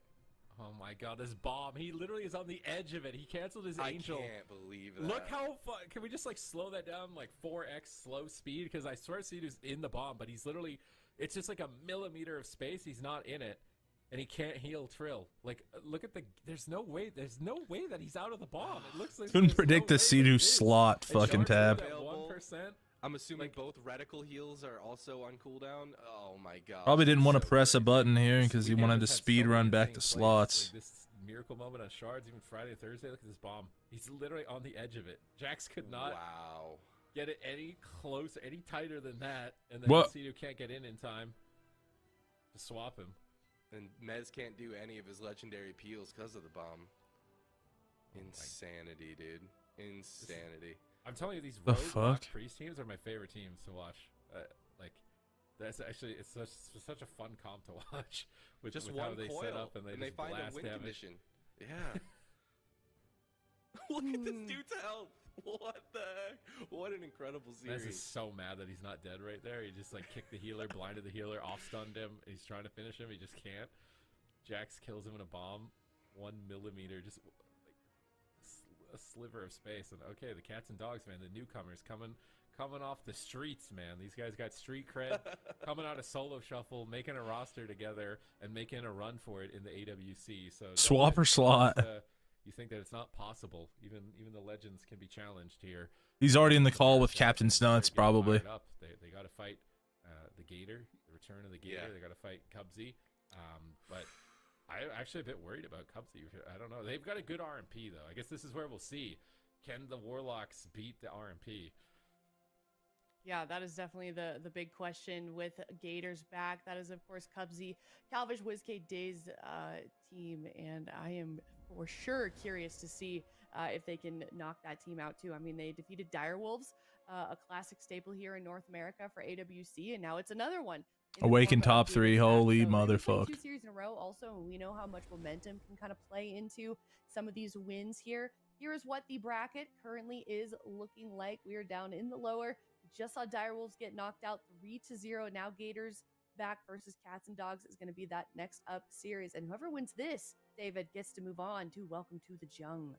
Man, people have been counting Cats and Dogs out over and over and over again. Did you see the Twitch chat? Yeah, it was an apology. Unreal. Oh, yeah, it was bad. Dude, Twitch chat lost all their points, and Cats and Dogs. You know, this is where they want to be. They want to be, you know, second guess. They want to be the underdog. And going up against Gators, that's genuine, a true test. I feel like Gators has compositions for days that will be able to challenge this team and maybe even take an advantage. And that's really where I want to see this team have the versatility to make it happen. Shards, though, insane player, insane burst damage, incredible coils that we've been seeing throughout this entire tournament. I have to wait and see if he can make it happen against a team like Gators. They have so much like awareness. They have so much game IQ to understand where the win conditions are, and I feel like this is the team that can stop the momentum of the Cats and Dogs. It would be Gators back. Yeah, I couldn't agree more. I'm so excited to see what these guys are capable of. And if you want to take a look at any of the builds, not just shards, you can go to awc.gcd.tv. You can even export the talent tree. You can take a look at every single piece of gear that they have applied, along with gems, enchants, all of that good stuff. So definitely go check that out if you want a helpful tool for it when you decide to roll a Destro Warlock. You can definitely do just that. But that means we have got some more series on our hands. We've got 2 more, like we said, Gators back versus Cats and Dogs. That's coming up next. But before we do that, we have got a spell guessing game. Are you guys ready? Oh no! Spell guessing game, everyone. Yeah. Let's go. You guys ready to look silly? We got a spell guessing game. What the fuck? Yeah, all my predictions are wrong, but I win this. That's All true, actually. You are really good at these. What the heck, man? I think I'm towards the bottom, too, to be honest with you. It's okay, David, Going with my because heart. Hell yeah, your score everyone. is shared with all the other guests, so you can just blame them. Oh hell yeah! Just be like, nah, that Is was you're Chan's sandbagging predictions. Chan? Is that what you're telling him? That was the Chan. Chan, what the prediction. heck, bro? Yeah, You're making us look bad, dude. Holding you back. 8% Alright. of base mana, 30-yard range, 5-minute cooldown, conjures a blank 30, obstructs, has 30%, up to 15. What? What? Conjures a what? I feel like it's a Conjures bait, a and what? they like grade off a number in front of the 5. They do that. Definitely. Doesn't It it definitely looks like there's something there, right? But why would it be a cooldown. 25-minute cooldown? Like 15 8% minute? What? base mana. See, I was gonna say like the food table, you know, the mages make maybe. Yeah. But That'd be that's not- funny. Is that a It's 30. 55 I don't minute think- I don't think we've ever had like a non-spell. 1.5 second cast. So this is a really fast cast.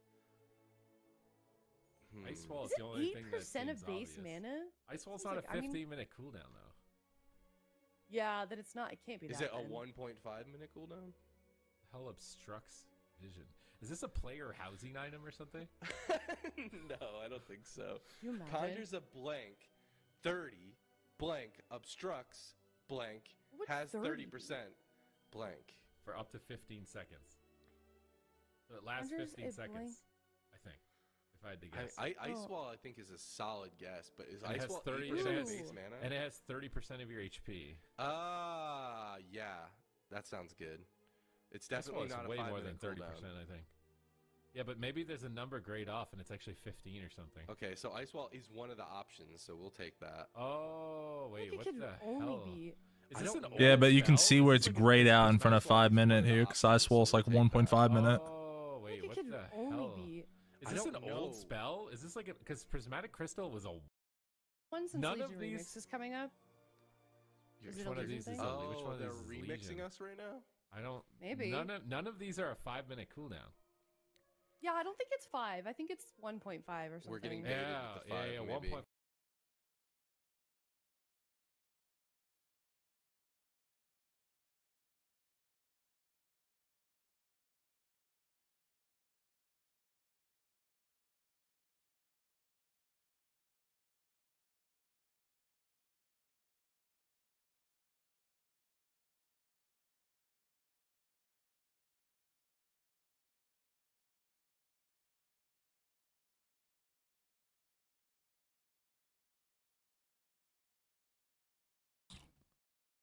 Wall.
Was Chaos Bolt a mistake?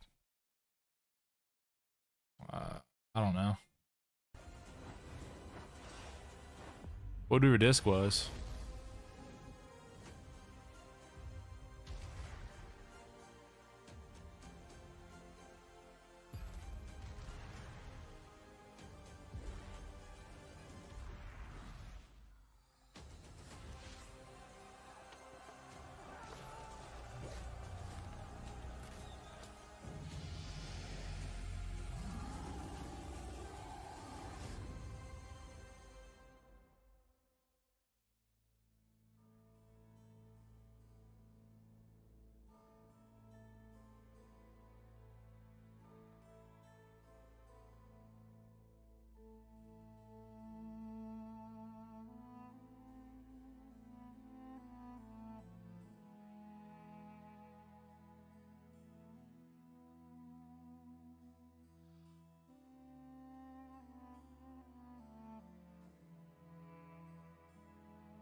Didn't we just watch Direwolves versus Cats and Dogs?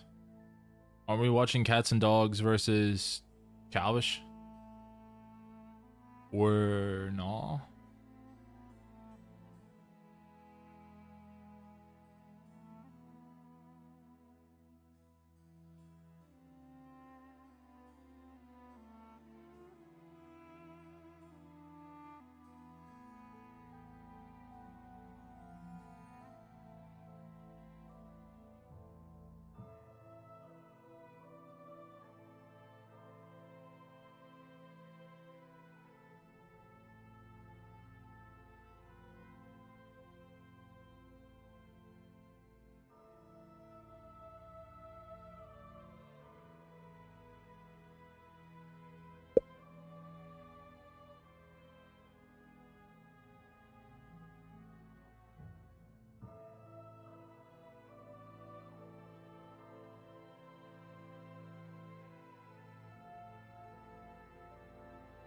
No, I think it's Calvish's team.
Hello, welcome back. We're in the lower finals. Winner of this one moves up to the grand finals to face off against Welcome to the Jung.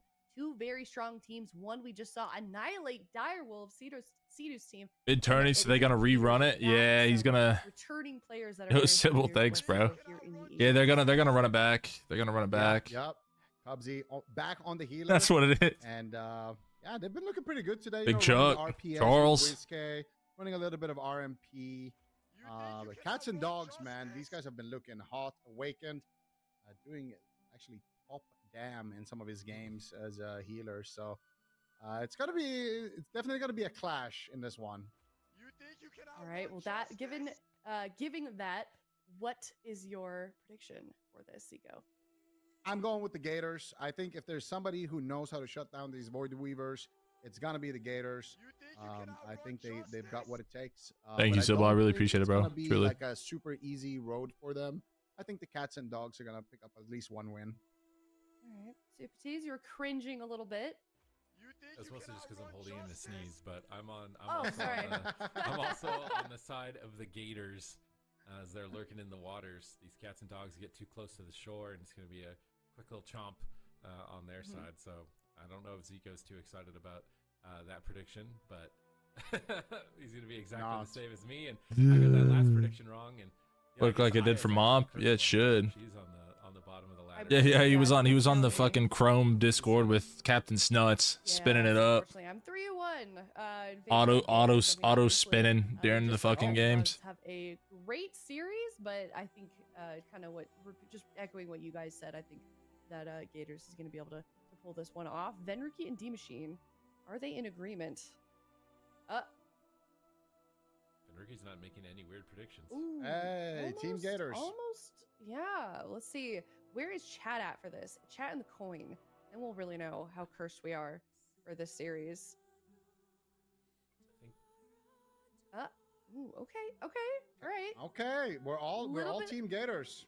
Yeah, a little bit on the side of Gators back, 55%. So it looks like Cats and Dogs is the underdog leading into this, which I don't know, surprises me, I guess, that like nobody seems to think that they can pull this off. Super Tease, if you were on the side of Cats and Dogs, what would be going on behind the scenes in terms of like communication leading into this series?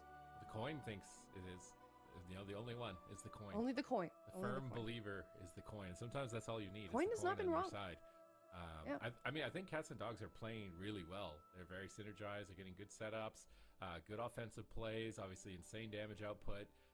But I think that there's a couple of compositions that can kind of shut down their momentum, and I think that those comps are available to the Gators. So I don't know if they'll be able to overcome those composition disadvantages, but if there was a day that they could, it likely would be today. And they're likely really fired up after getting 3-0 against the Direwolves. Like, not very typical for a team to be able to take out a team of that caliber so swiftly.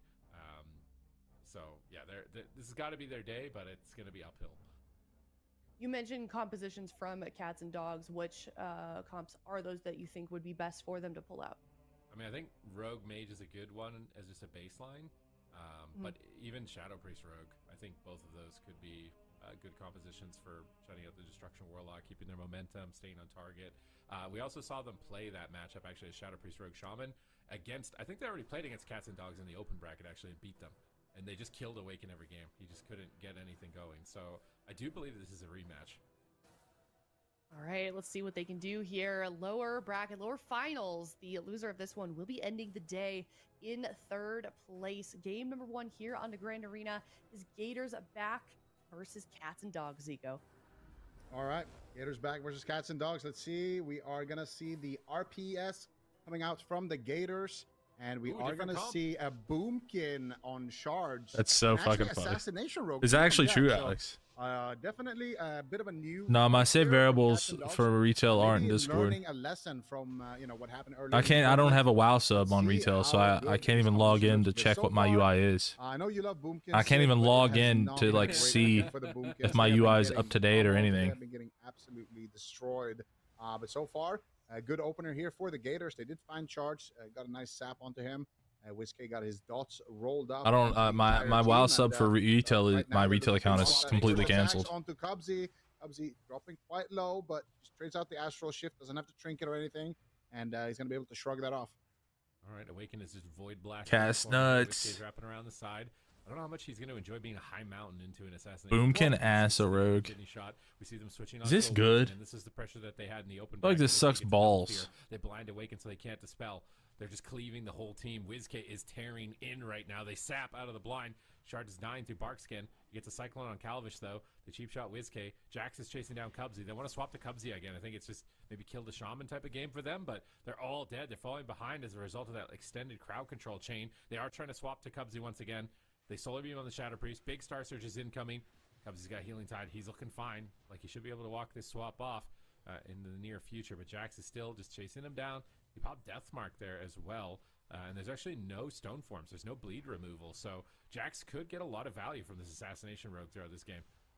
Oh, Ulti Penny coming out from Awaken, but just going to hit a little totem there on the side. Not really getting too much value out of that one, but his entire team is top. And it is going to be most likely Cubsy who will be the target here for the Cats and the Dogs. Jax right now sitting through a cheap shot into a full Hex. Nicely done there by Cubsy. Now they're going after Shards. Awaken gets cheap shot into a full Fear. That's going to be the Will of the Forsaken. Good setup here from the Gators as they look to once again defensively posture around that pillar. Whiskey moving back to Cubsy. Jax looking for the opening here. Gets the Empowered Garrote onto Whiskey. A lot of damage actually onto Whiskey, sinking his daggers into that Shadow Priest full blind onto Cubsy. Trying to take down Whiskey here. Force out the dispersion. We don't have the follow-up, unfortunately. Just a gouge, but Whiskey is going to be able to survive without using any cooldown in this exchange. All right, Whiskey is cloned up. They really want to go on Cubsy, but he's just so far away. Shards can't get close. They're actually attacking Awaken here, setting up with that Collapsing Void. I think Calvish wants to step over and stun him when he gets low health. There's the Shadow Step. There's the cheap shot, but Awaken topped off, and they Solar Beam the Shadow Priest. It's a counter go on Cubsy at the same moment in time. Excellent counter engagement from Shards right here. He totally negated that swap on his healer. They get pressure on Cubsy. He's got Earthen Wall, Healing Tide Totem again, so he's unlikely to die in this position. Mana is holding even, looking evenly matched here. At about the almost 3-minute mark, Awaken gets step kicked. Calvish is getting cloned up. Shards into the cheap shot. Whiskey's moving closer to Awaken. Likely wants to fear him off the pillar. He's dotting up DPS. Mindflay Insanities, just building up Insanity and getting ready for the big swap here, I think, onto Awaken. He's going to have a lot of Devouring Plagues if he can keep building it up. He's got his Dark Ascension. Here's the Void Torrent. He tries to fake Jax's kick. He doesn't get the fake out.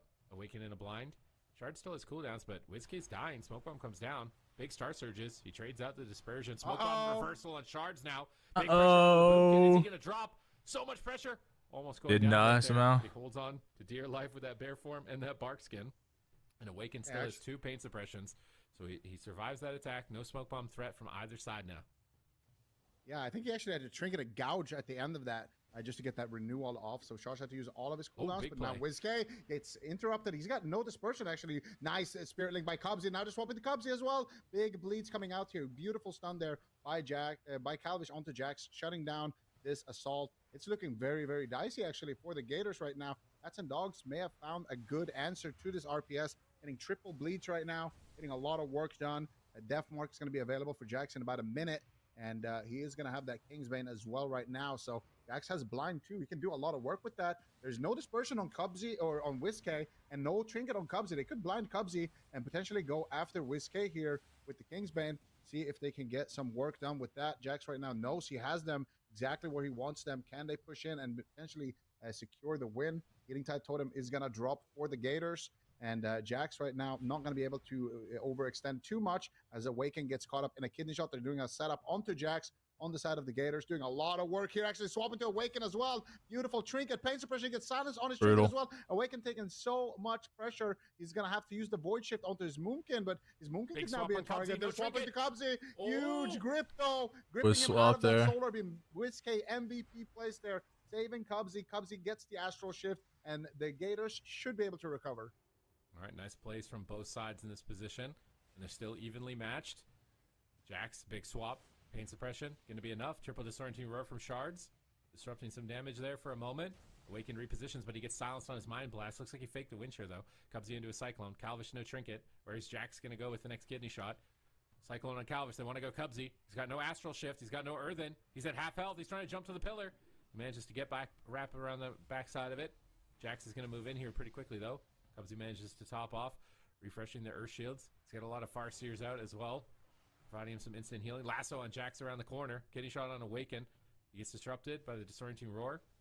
Can he finish Awaken here? It'd be surprising if Awaken dies, but it's so much damage from Whiskey. They rip through his shields, and I think he's going to flop. Oh! Gators back. Chomp.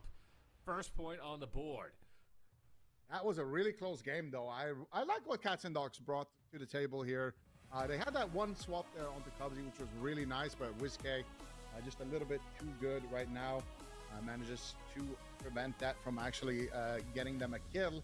And then the Gators, the Swamp Puppies, managed to turn it around here. Really like these swaps over onto Awaken as well. Keeping him honest on that Void Weaver, making sure that he can't get too much work done. This was the swap I was just talking about. Cubsy surely is dead there if Whiskey doesn't trinket and get that Void Shift grip combo off. And then here we can see it right at the end. I really like these gouges from Calvish as well. Super annoying to deal with. And Calvish just being very patient there towards the end with that swap. And Gators, they take it. All right. They're in It's like we their get home Calvish turf, versus they're in Drake again in the Arkansas, ready finals. to See go. if they figured out an answer to MM Hunter. Life grip, such a clutch play from WizKid. He void shifts just to be sure that Cubsy survives there, because otherwise it was checkmate. He's just stuck in a beam with no trinket. Can't get the link off in time, but this swap on Awaken. And this is how Cats and Dogs went down in the upper bracket, was just all these swaps. Look at Cubsy also lining up Lava Bursts. Awaken fakes the kick, but it's too little too late.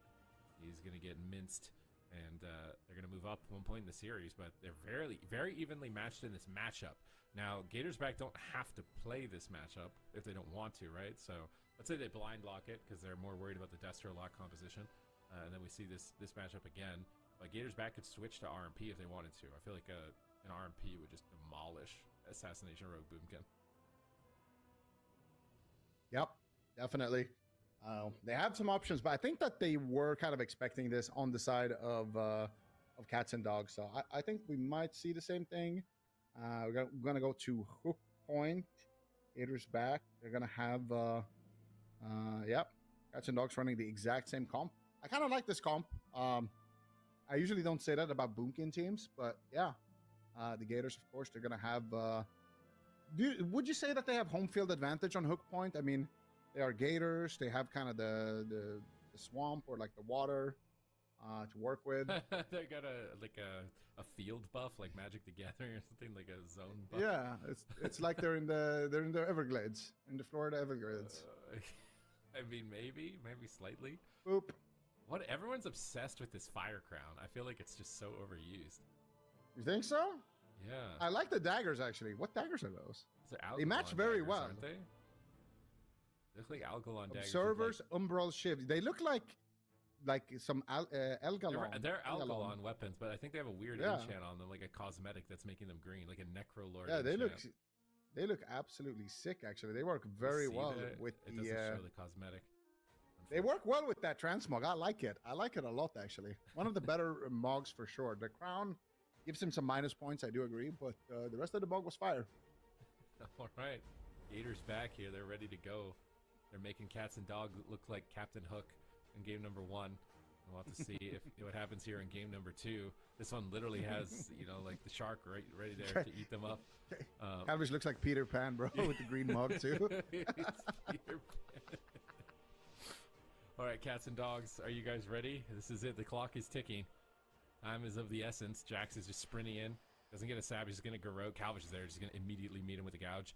Cheap shot. Multiple cheap shots. WizKid's in position. They're making a swap on the Priest immediately in the starting stages. Big Void Torrent. Pain suppression might not matter. He's silenced up. He's taking immense pressure. He's dying through pain suppression. Trying to wrap around the corner. Trying to fade and fake out a kick here in the near future. But he has restabilized thanks to the Cyclones. The Cyclones are very key in this matchup, with Shards playing the Boomkin instead of the Destruction Warlock, so that he can peel on these swaps. Now Awaken's going to reposition to the far back line. We see a blind on Cubsy, a setup on WizKid. He fades away from the Star Surges. He gets kidney shot on the flash shield. Jax is disarmed. Calvish is doing what he can to peel. Ultimate Penitence. Where's the grounding? There's the grounding down. All those penitents are redirected behind the pillar. Cubsy gets big value on that. Shards is repositioning. Cyclones on the Shadow Priest. They swap on Calvish, but Cubsy is there with a lasso to intercept. Awaken's in a kidney shot. Calvish is setting up for a swap on Awaken again. Do they have a silence? They do, but he's cloned. He trinketed for it to get the silence. They get the gouge. Are they going to silence out of that? Yeah, they get the silence. They pull him off the pillar with the static field, but not enough damage to finish. And they also don't force a pain sup. So they're trying to still rip, but I don't think they're going to get it. Really good plays from Cats and Dogs to hold on to those vital cooldowns for Awaken. Oh, Awaken's in the blind, though, right now. He needs to try to hold on to his trinket here. To trade out the Barkskin on charge, they realize, okay, this is a bit of a bait.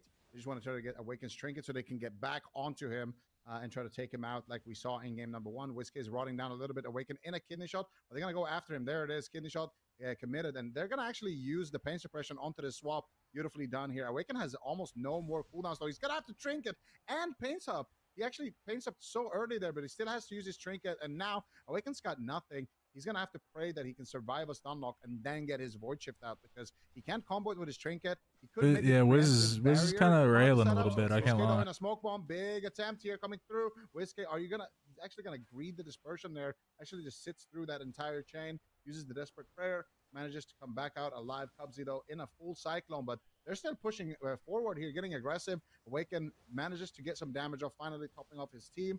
Calvish caught up in a Cyclone, but it's finally going to subside, and he wants to go after Awaken here. Awaken, what are you going to do? Is he going to get the barrier? No, he gets kicked on Penance. Awaken needs to do something here before this next kidney shot potentially. Doesn't want to waste his barrier, though, and he's going to just be able to sit back here.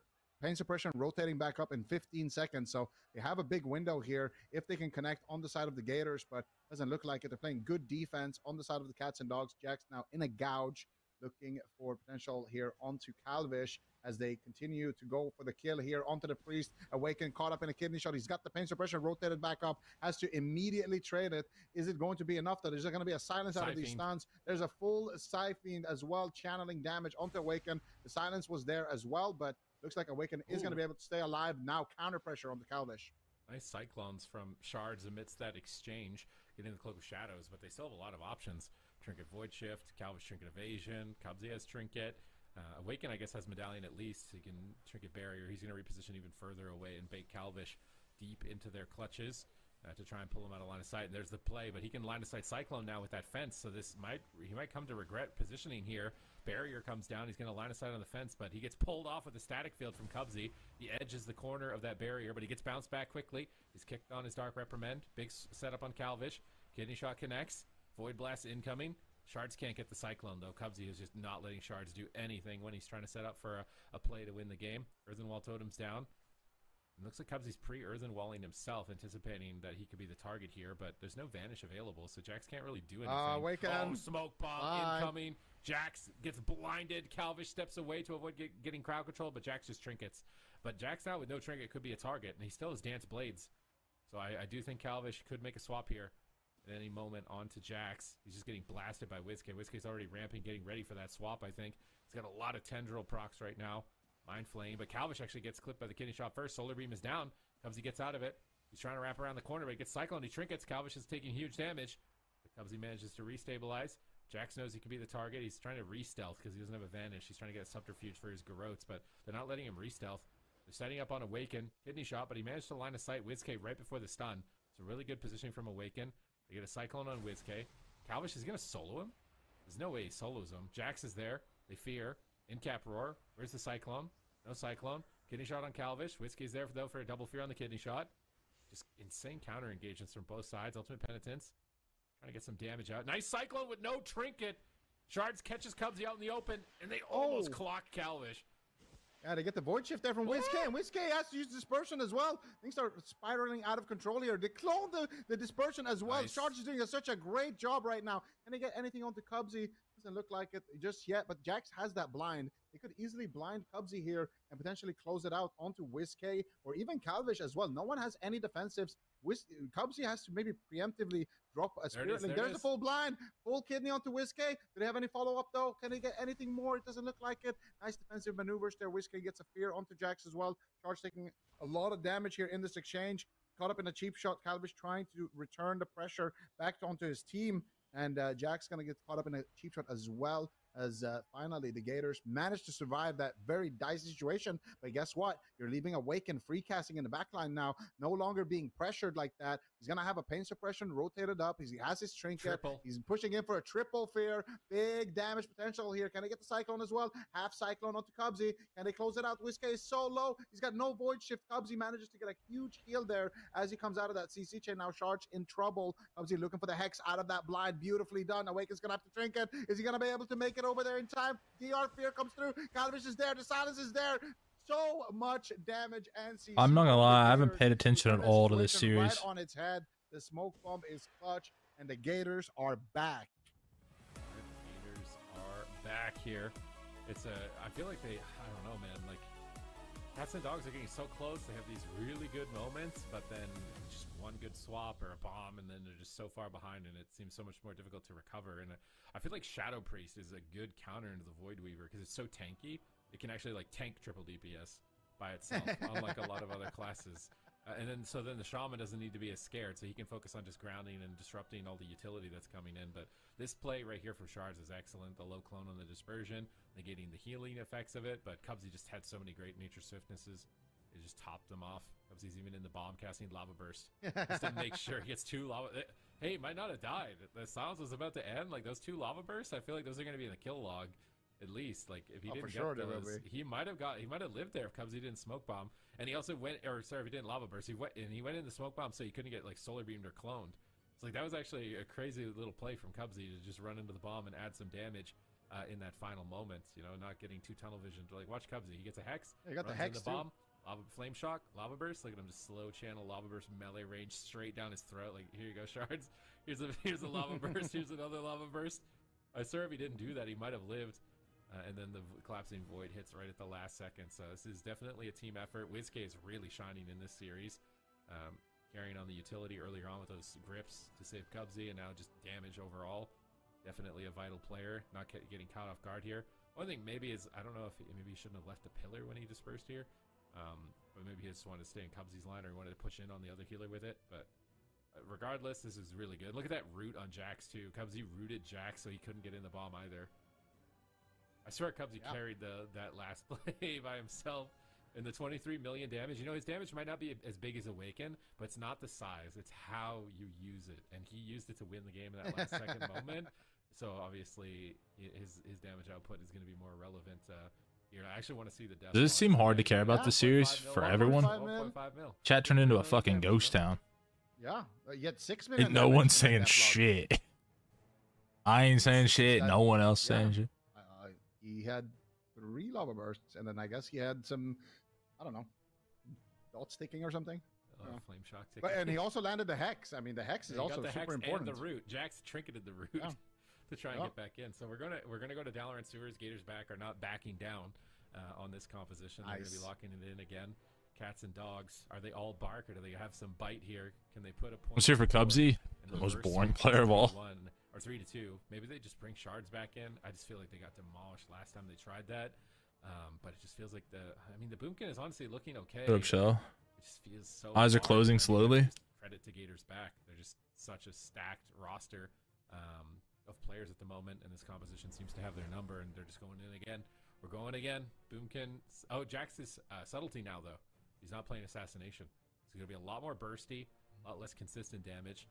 But I just feel like assassination in Rogue Mirror just feels inferior. Like if you fight an outlaw rogue or a subtlety rogue as assassination, you just feel inferior. Are you awake? You don't have the same type of stun. Morning.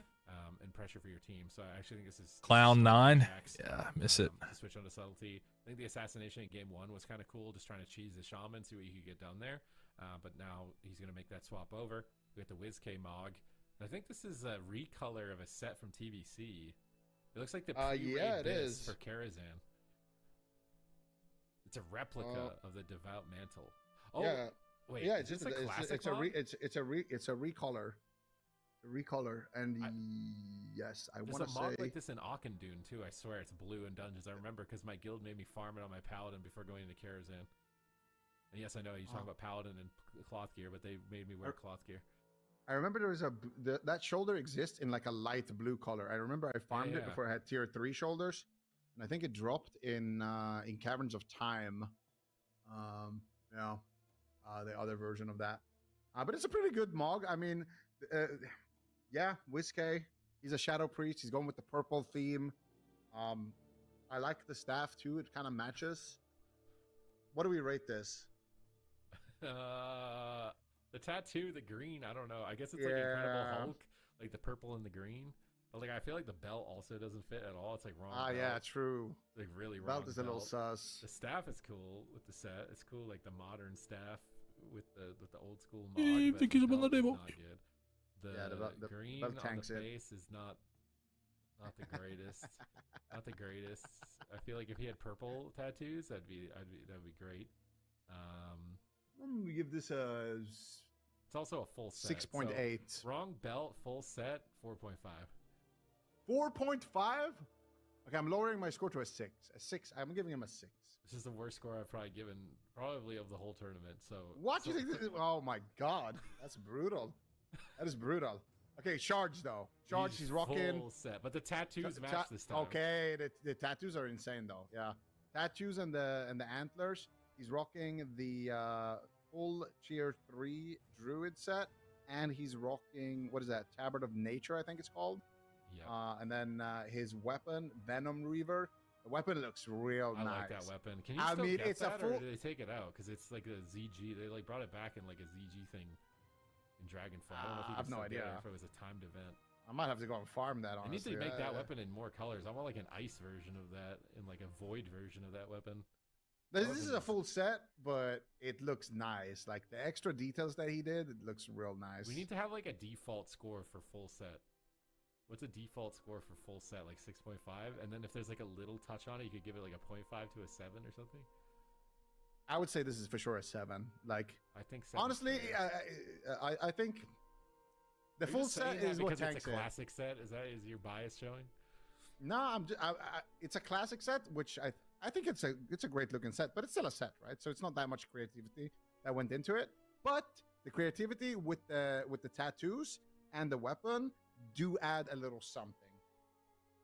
So I'm giving it a 7. Okay, I think that's fair. We can agree on that. He made it work with the rest of his character, you know? This is just the same set every rogue has. Okay, yeah. They all wear some sort of fire crown or some sort of hat, and then they're either wearing the challenge mode set or a TBC set. This is, and also like the weapons, they just took weapons that they like, not even like weapons that match with the rest of the look. Unless it's like fire and ice, you know?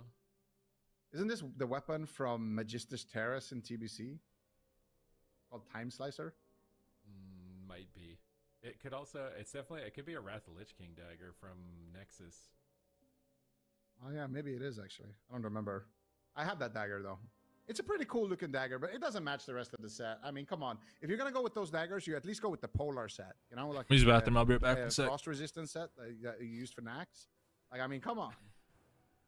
Okay. Like the crown doesn't match anything. I mean, the gear pieces themselves like look cool individually, but you know, it needs to come together. The rogues just have the edgelord mog. They all have the same edgelord mog. They all lean on the fence and Goldshire in, and yeah. It doesn't matter though. There's no going back at this point. Cats and dogs, you need to win if you want to stay in the tournament. Get to the North American finals. Otherwise, you're going out in third, which isn't a terrible spot. But you guys had such a good run. You're showing some diversity and strategy here as well. Nice sap from Jax. Cheap shot opener. Will the Subtlety Rogue make the difference? But Calvish is there. Appeals the entire team with a gouge into blind and cheap shots for the other two players as they're setting up possibly onto Awaken. Now it looks like Shards is still the target. Void Torrent. He fakes the kick. Nice play from WizCave. He's got Siphene down. He's free casting. Really ripping Shards apart. And now he's back into bear form. Heart of the Wild. Frenzied regen. Getting some big recovery with those frenzied regenerations off the start of this match. He's just actually camping bear form. He knows that there's a Shadow Dance waiting. He shapeshifts. He runs off the side to heal. Jax next to WizK. But here comes Calvish. Cheap shot out of bear form. Cubsy could Lava Burst here too if he needs to. There's the Lava Burst getting channeled off to the side. Oh my god, what an insane hit. Another Lava Burst. When they get coordinated like that, it's a huge amount of damage. Silence on Awaken. No trinket. Why is Shards not bark skinning? He pops Renewal. He's afraid of getting smoke bombed, I think, but he's just dying to damage. Awaken, trying to fake kicks. He can. He gets interrupted by Calvish. Calvish gets dismantled by Jax. Shards gets paint suppression, but he's going to jump off the side. He's trying to dash away, but Calvish is chasing him. Can they punish Calvish here? Nice grip back up top. It looks like WizK is there as well. It's a fear. Beautiful double fear. Crazy crowd control. Bark skin force. The Shard's going to die. It's overlapped with a Hex too there, so good crowd control here. Cubsy though caught up in a blind. This is maybe Cats and Dogs' turn to get aggressive. WizK finally taking some damage. Has to trade out the dispersion. Gets Cyclone on the dispersion. Nicely done by Shards. And now Shards potentially looking to line something Taking up. Nuggies? Cubsy isn't able like Dino Nugs? Swap over onto Calvish instead. Cubsy is going to be able to free heal in the back line. Should be able to keep Calvish alive. Kidney shot comes out onto Jax. Now back onto Shards, and I am afraid of Shards. Here comes the smoke bomb. Pre-paints up on the smoke bomb. Well played by Awaken. Shards for sure is dead if he doesn't do that play right there. But he might still be. There's the gouge. There's the cheap shot onto Awaken. WizK pushing in for the fear. Can he find it? He's waddling over there. He's not fast enough. Still doesn't have it. There's a triple DR stun coming out into a triple fear. The fear is full onto Awaken. Shards might just drop right now. And do they have enough damage? Looks like the bear form is going to be enough. He actually still has the bark skin. He doesn't even want to trade it in this position. Now, on the side of Cats and Dogs, they need to get a... Oh, let's table that for a second. Shards once again in trouble. Trinkets out. Uses the bark skin as well. He has the renewal. He should be able to survive, but I was going to say they need to get pressure onto WizK right now, or this game is just going to be slipping away. Why don't they just play Rogue Lock into this? Eliminated. WizK, no dispersion for 20 seconds. Ain't no way this is better than Rogue Lock. Shards jumps off. Ain't no way. Calvish gets cloned. WizKid's trying to find his positioning. No dispersion for 17, but he fears. This guy's not even good at shot. booming either. I mean, Posy vibes and all, but just be honest. Surges? They need star surges. Charge is just not there. WizKid's going to easily survive that. Jax pulls back, trying to assist Calvish. Calvish preemptively line of sighting his cheap shots. Catches him first. Unlocking both targets, but they still seem pretty durable even despite the silence. Calvish not finding any openings at the moment, although they are ramping their damage with WizKid here. He's just tearing in. Look at that rot pressure from WizKid. He's doubling. Oh my God. Everyone combined. He's just smashing the entire roster right now. Good Lord. The shadows. He's got blades. Wiz has done everyone else's damage combined. If he doesn't even have to disperse a smoke bomb, that is really bad. That's priest angle here. WizKid. WizKid. Up now as well. Kidney shot engagement. No trinket. Paints up in 1. Charge is getting cyclones though. No one's shutting him down. Calvish taking some hits. Jax is trying to rip, but not finding his opening just yet. And now they have no cloak. Yeah, they're doing no TBC fucking damn right now. Mana is still even, so still anyone could take this. Just don't get too ahead of yourselves in this position. I don't know. Cubs is looking pretty ahead of himself. He's just spamming out Lava Burst right now, playing in the middle of the map, has every button available. WizKid, Jesus, in a Nezzy. kidney shot. Finally, Cubs, even with WizKid and a kidney shot, Cubs is just spamming out Lava Burst, just lobbing out damage here. And everybody on the side of the Cats and Dogs are definitely feeling it. Cubsy looking for the Hex here, awakening a kidney shot. Surely the Hex is going to come out of Cubsy here. And he finds it. Take notes. Yeah, my fault. To stop the Shadow Step kick there. And Jax Shadow Steps into the middle of the map. Done, he is absolutely finished. Huge damage coming out there. What a nice read by the Cub right there at the end. He knows he's going to get Shadow Step kick, so he pops his kick immunity, that Spirit Walker Grace. It's like an aura mastery for Shamans. It also allows him to cast while moving. And then Jax realizes too late that he did that, so then he tries to sheep shot him, but the Hex goes off, and then he Shadow Steps into the middle of the map. And you know that WizKid just loves that, so that's a free kill. He also tried to smoke bomb the Hex to interrupt it, but it was too late. Let's just see this in a second when we get to it. This was the cloak swap. This is where WizKid was just skyrocketing on damage right here. So Jax or Calvish smoke bombs. Okay, so it didn't really matter. But it was so he couldn't decrease. Oh, he sapped his trinket. Wait, oh my God, wait, that was insane. Wait, that was actually insane. He smoke bombs. Did you see semifinals? Fucking sapping trinkets. And then he saps them on the edge of the smoke bomb on the trinket. Wait, watch that in slow-mo. Like, Awaken has trinket. He can maybe save somebody here. But, so he gets hexed and he gets smoke bombed, so the Boomkin can't decurse. Right here, he gets hexed, smoke bomb. No decurse. Then he tries to get out of the smoke bomb with a trinket, and Calvish is like, nah, dog. Sap. And then WizKid's like, I'll just kill him. Don't worry, guys. I got this. That's so dirty, bro. Because after he covers it with the smoke bomb, he covers the Boomkin like with a stun, so he can't even dispel it anymore. And then the priest is like, "Well, my Boomkin is stunned, so I have to trinket instead." And then he's like, "No, you don't." Oh, that's dirty, man. That is dirty. And this is why you don't lock in Sub-Rogue into Calvish. Like, what are you gonna do? You know, like look at him. Like, what can you do, man? You're gonna beat him. What it is. Beat him at his own game here. The style. You're not gonna beat him in style, bro. Yeah. No, he's pretty nice with it, for sure. Ooh, okay. Got another 3-0, and it is this time Cats and Dogs that is falling to that. Gators back now, moving on up to that grand finals. Welcome to the Jung. Best team in North America, arguably for the last couple of years. And I feel like Gators back just based on what we've seen from them so far, what we know from them as players individually. They are up to the challenge. Zico, what do you think? Oh, yeah, for sure. I think that Gators got better and better against Jung in that last series. So I'm excited to see the rematch, to see what kind of lessons they took from that. Plus, now they picked up some steam in the lower bracket. You know, welcome to the Jung. You know, they're getting a little bit cold up there, just waiting for their opponent. I think they're going to put up a fight for sure. But it's still welcome to the Jung, so, you know. It is, yeah. All right, well, here's the bracket right now. We've got here grand finals for North America. Welcome to the Jung versus Gators back. We can kind of see the journey that they've gone to get here. They were in the upper bracket and actually did fall to Welcome to the Jung. So this is going to be a rematch for them. Welcome to the Jung just been sitting pretty, waiting for an opponent from this lower bracket series.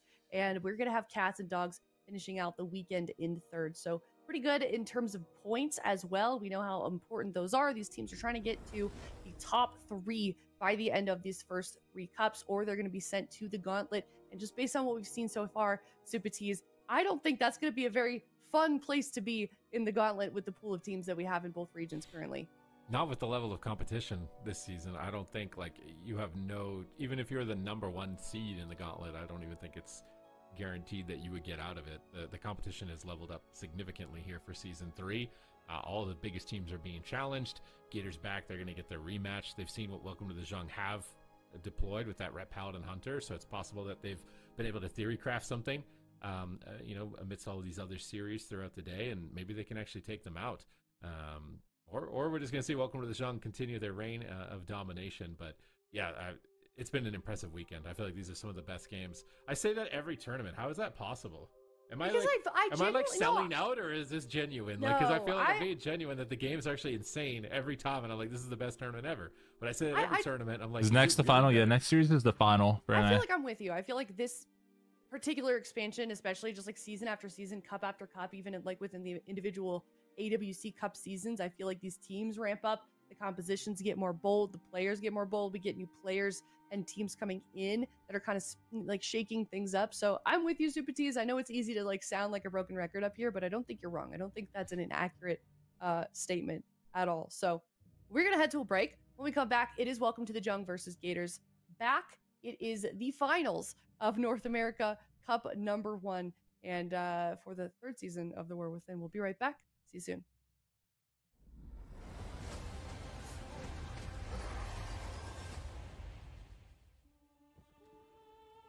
The light flickers, and in its trembling glow, you still cling to hope. How quaint.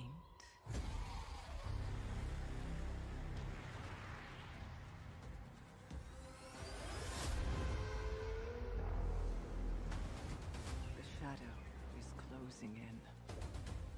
It hungers to devour everything.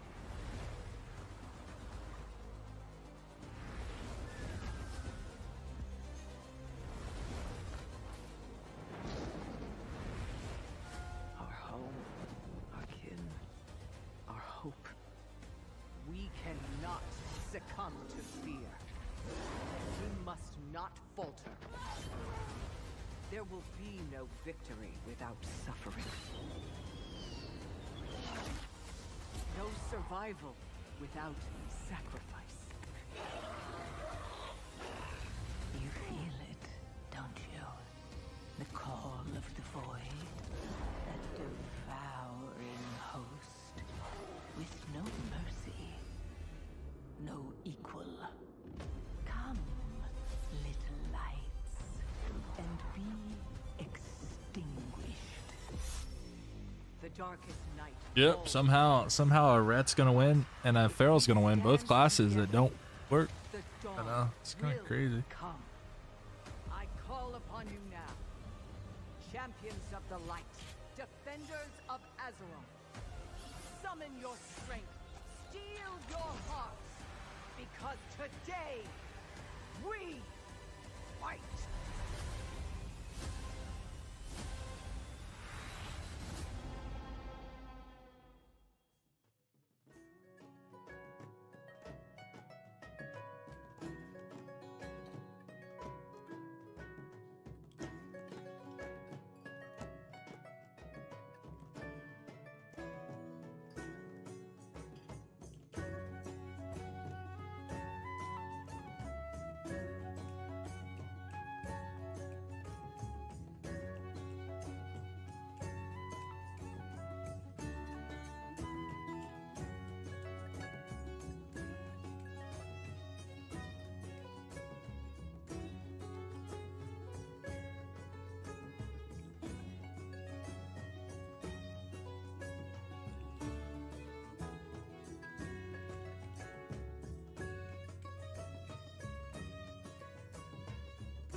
Fuck with banana bread? Who doesn't fuck with banana bread? Let's be honest.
Where do you live again, Nezzy? You don't have any mom and pop places where you live?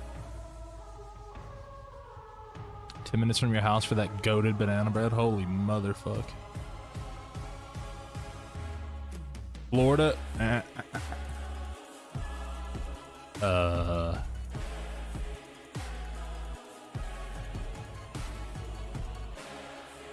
Maybe you just don't know where to get, like, maybe you just don't know where they are. You know what I'm saying?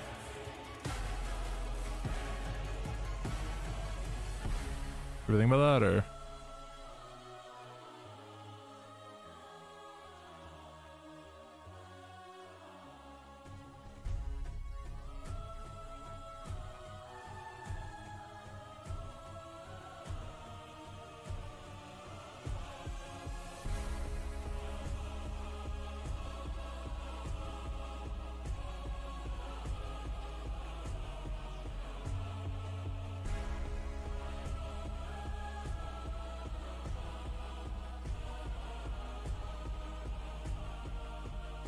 Everyone lives in BFE. You're telling me you don't have any nice local mom and pop places, JT?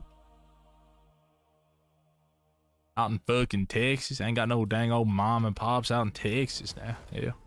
Hello, everybody, and welcome back. We are now in the grand finals for North America for Cup #1 of the War Within Season 3. My name is I am here with Ben Rookie D Machine and my dog, who wants down. And it's going to be a very exciting series. We've got Welcome to the Jung, super I like Kentucky. Whoa. In North America. They've dominated for so long. We know the story. We know the tale. Gators back, though. They're kind of a newer roster. Not newer players, though, D Machine. Do you think that they can take down Welcome to the Jung? No. I'm just gonna be straight up with you. I don't. No, dude, the way he said that, the no. Performance earlier on today That's was, so fucking funny. Pretty one-sided. Welcome to the Jungle. They brought out Drake on that Paladin, and we saw the 6 million crit from the Marksman Hunter on the side of Prev. It just seemed like Gators back kind of needs to figure out how to take down this composition, how to take out the Ret Hunter. And they were opting to go like the sub-rogue Shadow Priest.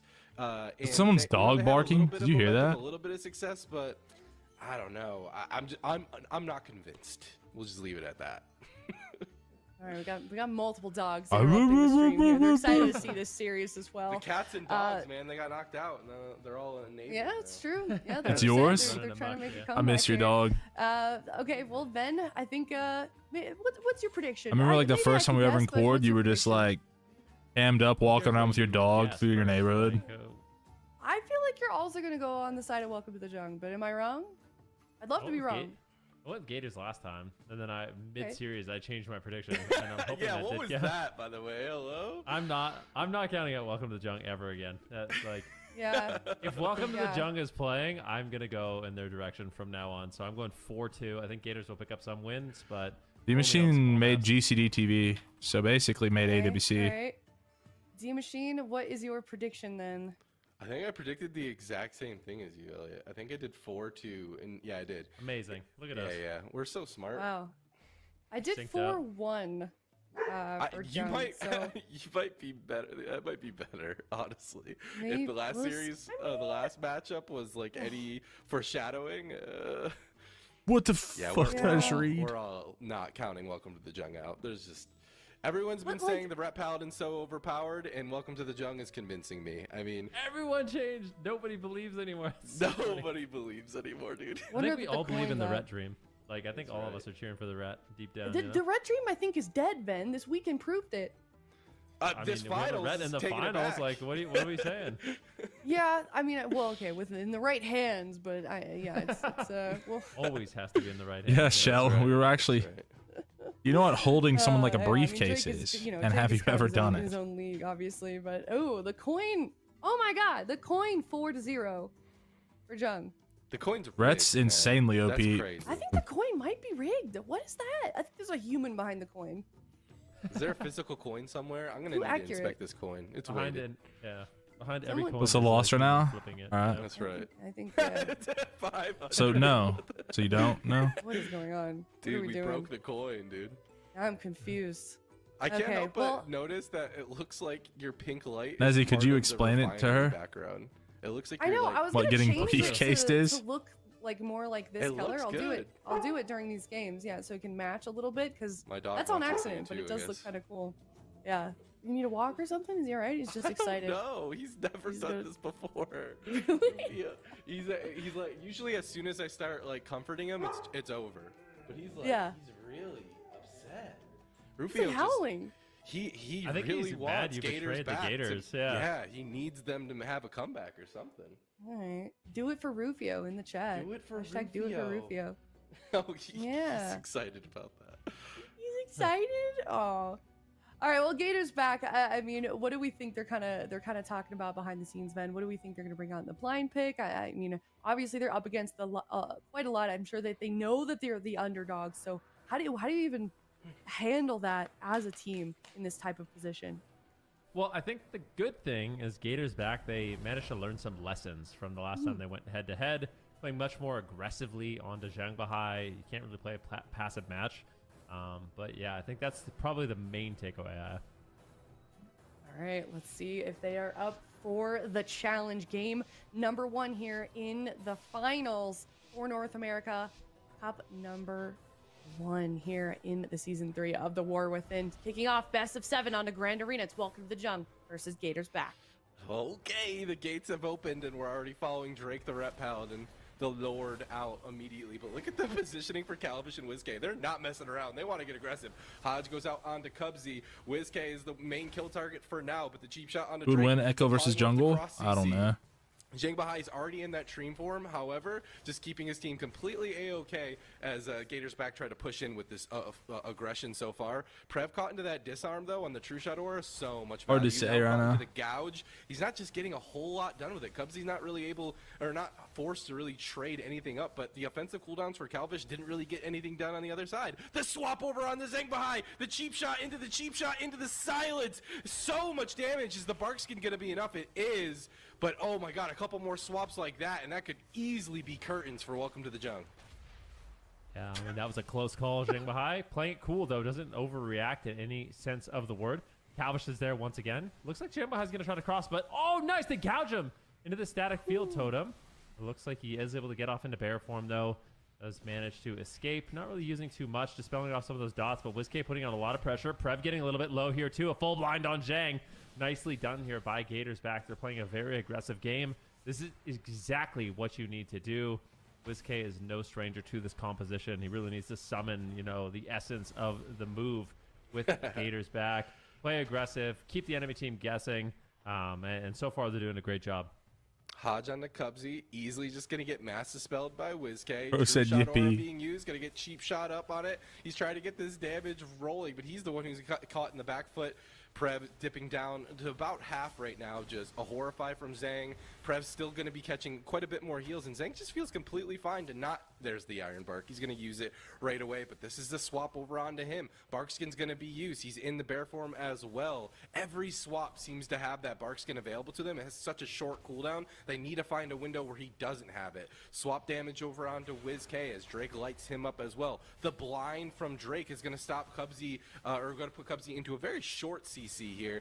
WizK still dipping down to low, and it just WizK's onslaught of damage from this Ret Paladin Hunter is eventually over time going to tap out the defensive cooldowns from Gators back. They really got to force the defensive cooldowns out of Welcome to the Jung, but the mana seems good. Triple Fear from WizK will sit. What are they going to get done with this? The Nature Swiftness Tree Form will be respected by Zhang. Aurora Sacrifice onto Prev. If he gets caught into 2 cheap shots, Hex onto Drake as well. The cross CC is crazy. The lasso onto Drake. He can't get Zhang out of this kidney shot. He's caught into human. No Barkskin.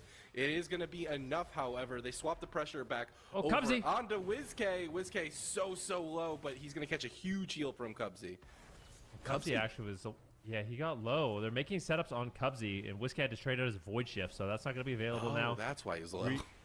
Yeah, the setups are good, though. I mean, I really like the fact that they're mixing it up. They're going after Calvish now. Large amounts of damage. Aim shot's going to be connected. Don't forget how the last game ended between these two teams. Calvish just got 100-0 dunked by a pounce and an aim shot, so needs to be careful. Stunlock's coming in once again. I really like how offensive Gators back is playing. The gouge out of the cheap shot. Zhang Bahai is getting low. He trinkets Barkskins. He's a little bit afraid, and they are keeping Welcome to the Jungle a bit on the back foot. He's going to try to cross once again, and this is where Gators back. They just need to keep it up. You know, throw caution to the wind. Try to play on top of their opponents. Get stuns on Zhang Bahai on diminishing return. And I think this next stun could potentially be lethal. The smoke bomb comes down. Zhang Bahai is in so much trouble. Gators back. A beautiful setup. Drake just couldn't get there to save the day. Holy fucking moly. Beautifully done, and Gators back. Holy moly. Try to prove us all wrong. What the fuck? Winning that game number 1. No comp swap needed. Gators back just needed the momentum, baby. That's all they needed. But I saw Zhang not have that trinket. Yeah, we can play. Barkskin. You give a team like Gators back a window like that, they will cash in all day long. Great smoke bomb as well to prevent Drake from being able to, get those sanctifies out, to get those, CC removals away from, because that's such a huge thing that you need to deal with as Gators back. You need to keep in mind that this Ret Paladin is such a huge toolkit for Zhang Bahai's these swaps, but we haven't seen a whole lot of Resto Druids, and I feel like this is exactly why. But this composition seems to enable Zhang, but Gators back, they find a window. I was going to say, I feel like Zhang panic trinketed here a little bit. It was a kind of a dicey situation, but he had Barkskin up. How much 1,000 APM? Stuns were going to be short, but that left this situation where there was no trinket, no Barkskin, and Smoke Bomb was available. So we go back one more time, and we see when the trinket was forced. I think he got gouged on the Sank. So Sanctuary came in from Drake, and Zhang Bahai, he got gouged on the Sanctuary, and that's what he trinketed the gouge. And he got follow-ups on. It's like right here. They got 3-0'd last time, so he gets gouged. He has Barkskin what up happened? Right now. And then I'm trying to see what he... I think he... Does he trinket nothing? Does he trinket air? I think he trinkets no. air. Oh, no. I'm pretty sure he trinketed nothing there, which is unfortunate.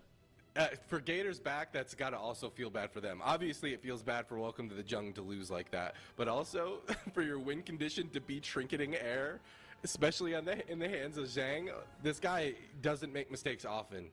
So for that to be your win condition, I mean, they had mana, they had defensive cooldowns, they had Link, they could have gone the distance.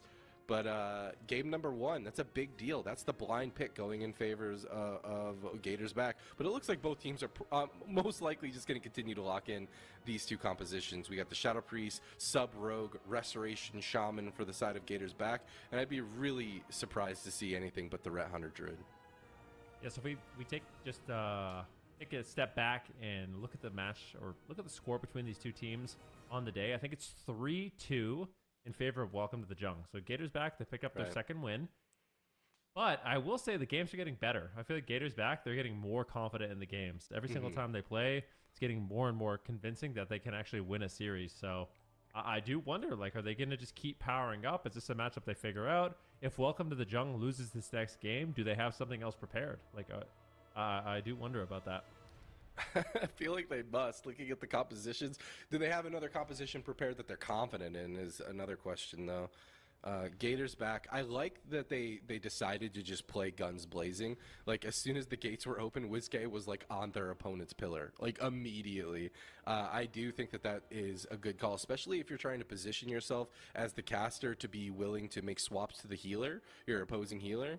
You really need to be in a position that is capable of hitting them even when they're sitting behind their pillar. But that type of aggression, I think, is exactly what causes mistakes like that to occur, like that trinket. Like, if you are constantly putting pressure on your opponents like that with just nonstop aggression, that's when windows of opportunity can be shown. At least it encourages it, right? But game number 2 on this map of all maps, this is the map that we saw Prev light someone up with like a 6 million aim shot, right? I think it was Calvish. Yeah, you like one-shot Calvish. It was insane. Rake's done.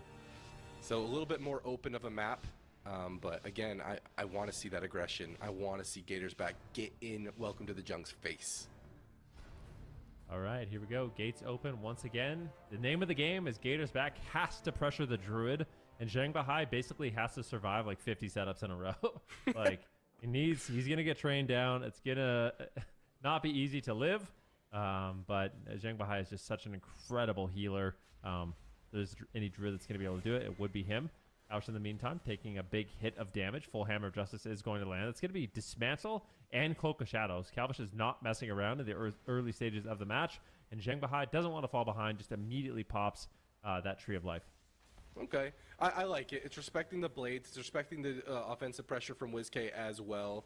But here's the swap. As soon as he comes out of form, there's the cheap shot. But it's just going to get scattered immediately. Now he's back into another cheap shot, and that go has basically been stopped. Blind onto Zhang to follow it up. If there's any CC to follow up, there isn't. Stun goes out onto Calvish as Prev could start to light him up, it looks like. But Calvish, he's just kind of stuck between a rock and a hard place between this Hunter and this Restoration Druid. Every single time he finds that step go, he got scattered on it. So great job by Welcome to the Jung so far, identifying what the win condition is for Gators of the back and making it just absolutely impossible for this rogue to catch that momentum. Disarm just being spammed off cooldown. Silence goes out onto Drake into a fear. They have the cross CC for this kidney shot, and it's going to be followed up by another cheap shot into a gouge. Barkskin might be enough to deal with this for now. But it looks like Zhang is going to be rotating back to yet another pillar, getting away from this rogue. But Calvish is constantly just dipping in between Prev and Zhang, just desperately trying to stop the offensive pressure from Prev while simultaneously looking for the openings on that Restoration Druid. Look at Zhang just preemptively using the Tranquility, just staying out of line of sight. As soon as he gets in line of sight, it's likely he's going to get cheap shot here by Calvish. Trying to do a setup. Prev gets healed a little bit, but Zhang Bahai once again gets caught out of line of sight. Calvish is able to get some big heals off. Oh my goodness! And that is going to be the lay on hands. So they get the Good Lord, the Ancient of Lore, as well as the lay on hands there from Drake. And it's just so important exactly what they're doing. They're putting pressure on Prev with the kidney shots, and then the second Zhang Bahai is moving in LOS to heal, he's getting caught. So it's a really fine line Zhang has to walk. Because if he's out of line of sight for too much, then he just falls behind on healing on Prev and Drake, and then the issue is kind of forced, you know? So I feel like he needs to navigate that really well in this matchup. Yeah, both teams just feel like the smallest mistakes can easily just be the game. The scatter shot on the kidney shot, the cheap shot to follow it up, big pressure coming up from WizKay and Calvish. The fear, the cross CC fear to stop any sort of healing, but it looks like Drake was able to get out of that, and Zhang is going to be A-okay for yet another go. Still holding onto his trinket, Barkskin, and Iron Bark. He has Nature Swiftness as well on top of all that. Now Cyclone lands into WizKay at low health. Calvish getting caught in that stun is going to force the Cloak of Shadows, respecting the bit of them, of the holy pressure coming out from the Rep Paladin, but Calvish steps in, gets the kidney shot over out on the Prev, blinds him. Kidney shot or cheap shot goes out onto Zhang, but he pre-bear forms it, and Barkskin, and another go survived by Zhang Bahai. Fantastic presence of mind there. How many is that? Like Zhang's mana's so really shit. Just like another 20, and they should be good. Yeah. To be honest, if you get to like that 8-minute mark of being attacked, Calvish and WizK under fire right now, but once again, they're crossing the map. They want to get on top of the Druid. That is the main vulnerability of the Restoration Druid, is when you are attacked, you fall behind on healing quite a bit. A pre-Ancient of Lore. So once again, Zhengbahai just going to trade out the Ancient of Lore, buying a little bit of time here on his Barkskin. That should be rotating up here quite quickly. Zhengbahai does have Trinket, and there is a Sanctuary, so tools available here for Welcome to the Jungle to survive. Big setup, though. They get the full trap here onto Cubsy. Calvish and WizK are rotting down low. Full kidney shot lands onto Prev with a smoke bomb. Zhengbahai gets feared away. Can Prev survive? This is a sacrifice. He's getting lower and lower on health. Might have to trade out the turtle. This is dangerous. They're making a swap now onto Zhang. Zhang could fall. It's an amazing play here by Gators back. Just taking down 2 targets at once. This is just impossible for Zhengbahai to heal through. Drake might have to trade some more cooldowns to keep them alive. I think they will stabilize, but what a great push. Ironbark and Barkskin committed to himself. Turtle. Well, Prev is going to have to be forced into a turtle. And Gators back, they see those little windows of opportunity, and they just keep that momentum in their favor. Damage going out onto Drake as Cubsy locks him down with that stun. But the silence into the cheap shot, into the cheap shot, and they knock him down. Gators back are absolutely back, proving everyone wrong. It's GG's. Well, they lost 0-3 last time to this, but now they're just sending They're just sending Zhang every fucking DR. Unreal. Dude, they're sending him every DR. Oh, 3-1. No, it was 3-0. They didn't win once, did they? Or no, they did win once. They did with 3-1. Sorry. On point. Sorry, my bad. Have to figure this out. We were. I apologize. This Ret Paladin Hunter team, I'm like, yeah, well, Gator, they're gonna need some sort of answer to this Ret Hunter, and now all of a sudden I think it's the opposite. Now they feel like they need to figure something out for the rogue Shadow Priest. Yeah, the dynamic of the matchup has entirely changed now that they're just going after the Druid like this. So if we look at crowd control received, I'm pretty sure Drake got CC'd an incredible amount in these games. Like, he's getting hexed into a feared, into a lightning lasso. Like, I think he's getting silenced in addition to that. So Drake is having a really difficult time actually connecting here. And I think WizK is doing an incredible job. I mean, look how high his damage is in this match. Gator's back is looking phenomenal. And all of a sudden, even though Welcome to the Jungle won with the Ret Paladin Hunter, I was like, wow, this is looking like a great matchup. Now I don't even like this matchup. It seems like Zhengbahai has to, he can't make any mistakes. Yeah. You know?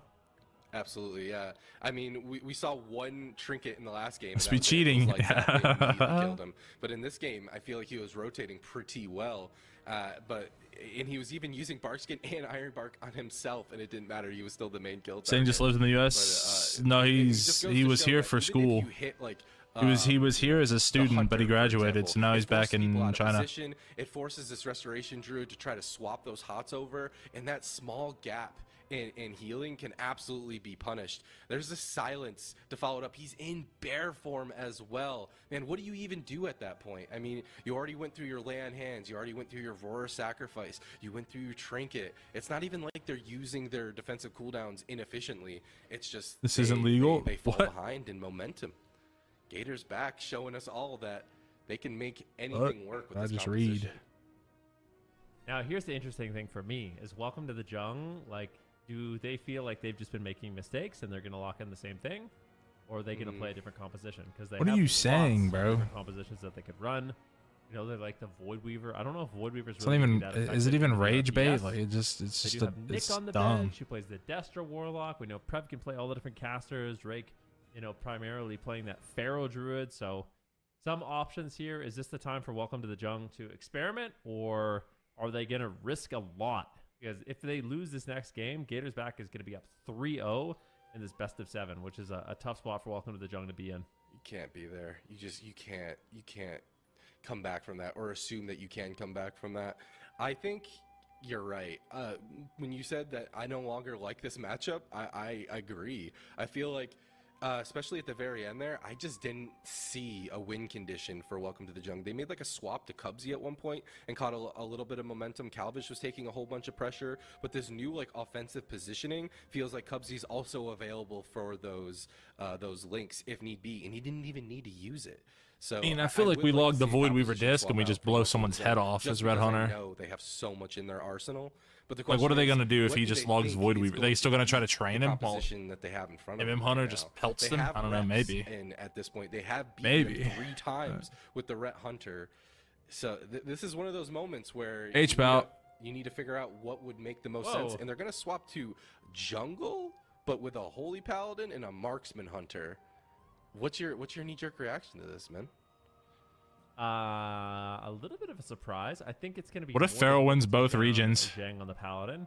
I think Drake on the Pharaoh. I think he's one of the best Pharaohs that I've seen. Yeah. Like, he is really good at navigating defense and offense.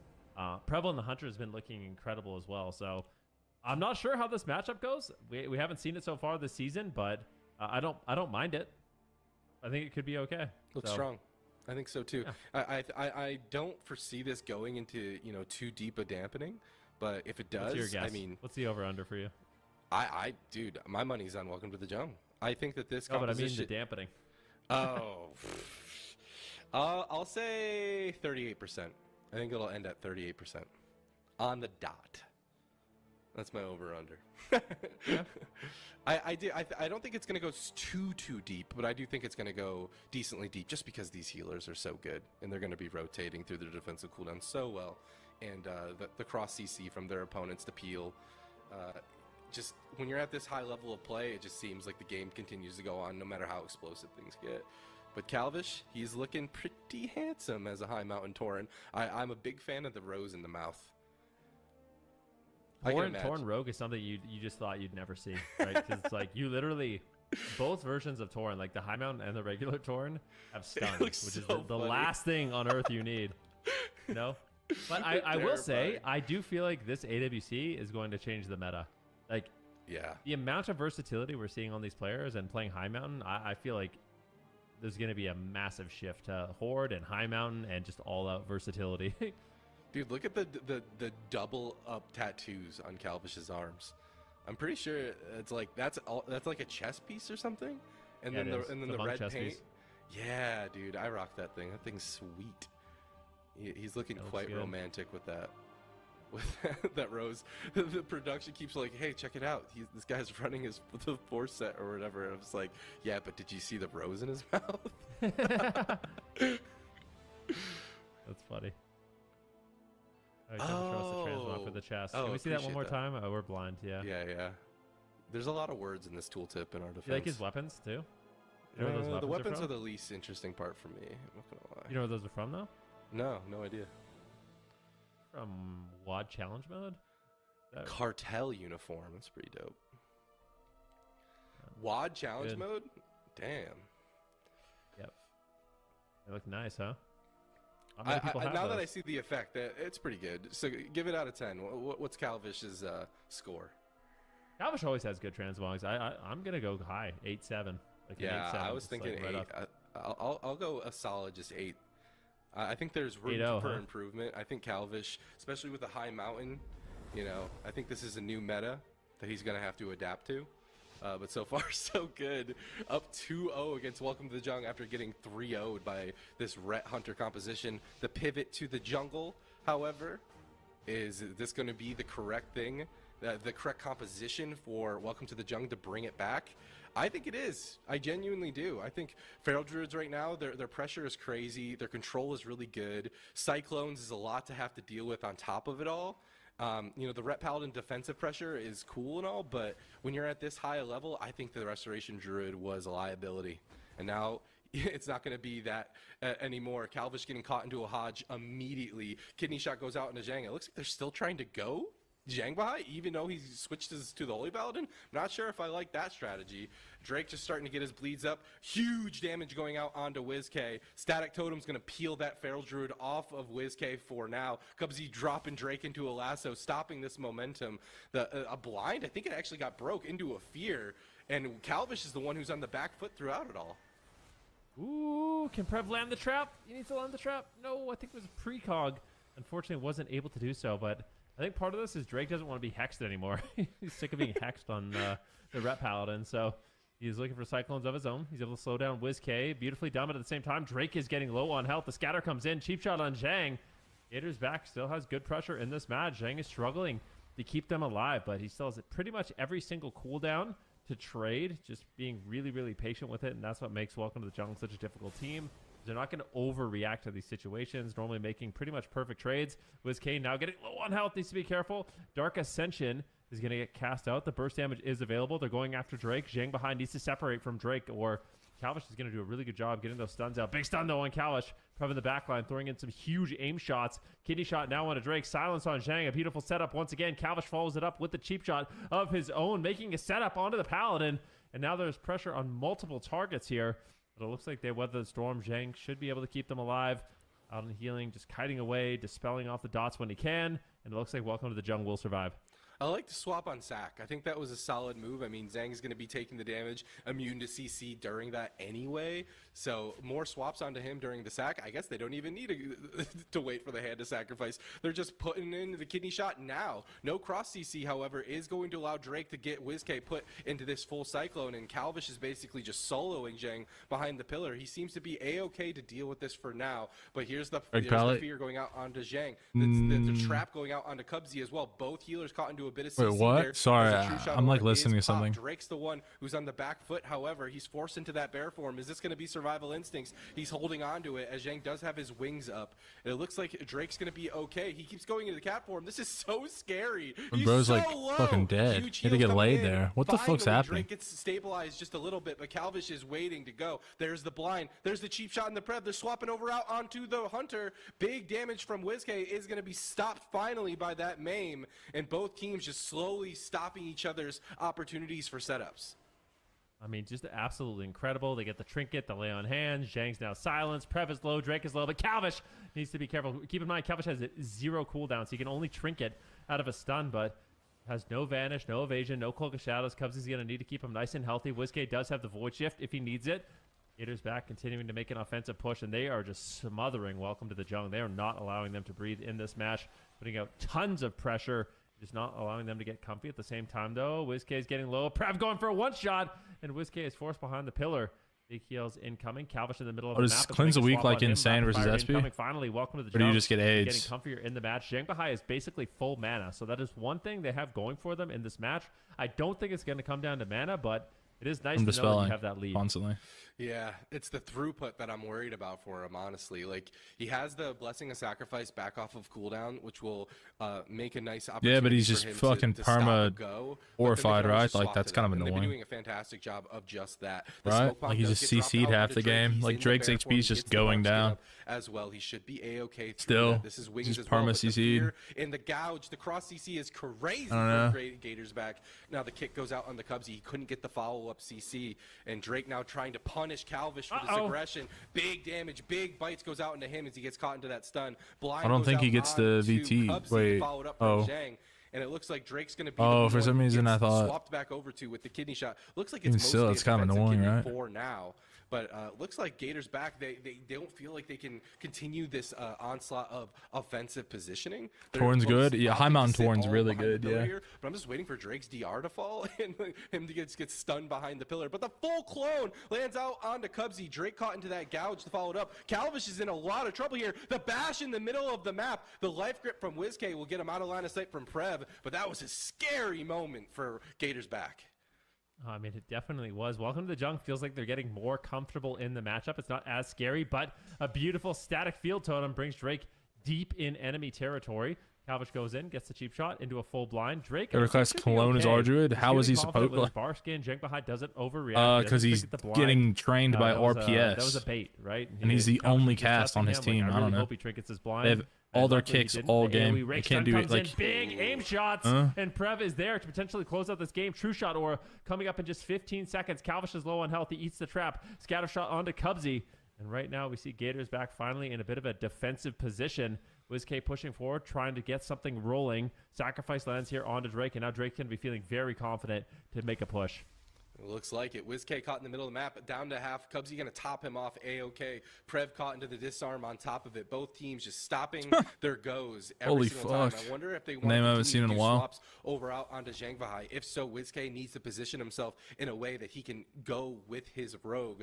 Bash goes out on the Cubsy. Can Drake get the follow-up? He can't. He's caught into a cheap shot. Big damage. This is a smoke bomb onto Drake. He gets out of it. No he way. has Trinket. He has Barkskin available. He's in bear form. Is it going to be enough? Let's be the first cup Cal wins. I think Cal just won a cup and that might be it for this Feral Druid. But no, he gets caught into a kidney to follow it up. Drake's still not out of it just yet. He's sitting in this bear form, respecting the damage for now. But Zheng finally, he has the lay on hands if need be, but it doesn't look like he needs it. Now they're trying to swap the momentum over on to There was a WizKid. cuppy one where they didn't lose a game, right? He knows that the momentum is lost. He knows that the DRs are up. WizKid and Calvish both dipping lower and lower. If Prev kind of tee off onto him. Cubsy caught into the rake stun. Calvish caught into the rake stun. That's going to be the Spirit Link. Another defensive cooldown out. Calvish every volley is just such a brutality. Keep him alive.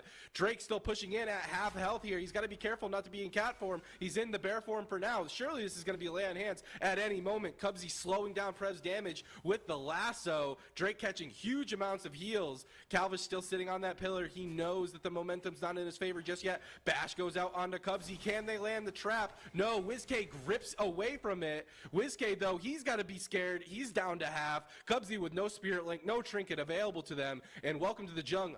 Caught their momentum. They smell blood in the water.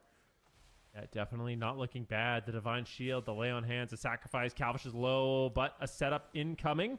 Drake gets caught into a cheap shot. That looks like they want to go after Prev. Calvish is throwing stuns on the entire enemy team.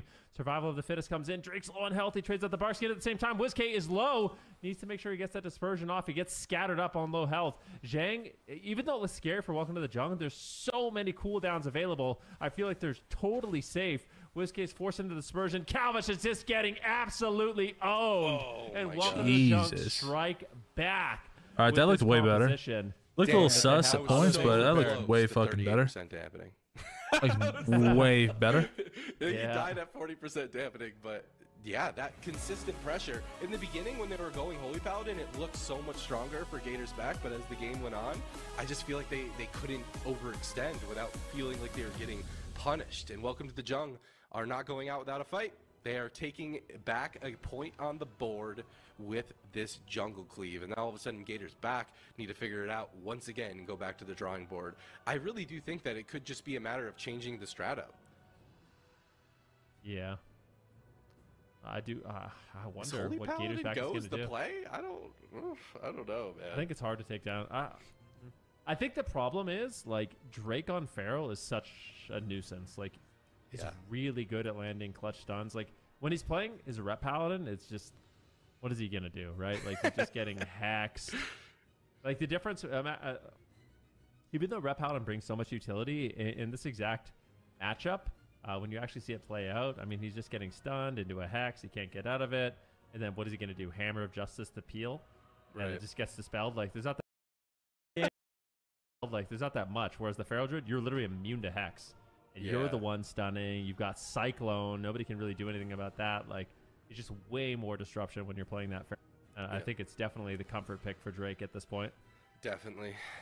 And with so much more, attention being aggroed by Drake, it gives Prev a bit more breathing room to just light people up. And that offensive pressure and that consistent damage from Prev, it really kind of manifests in a defensive positioning for Gators back.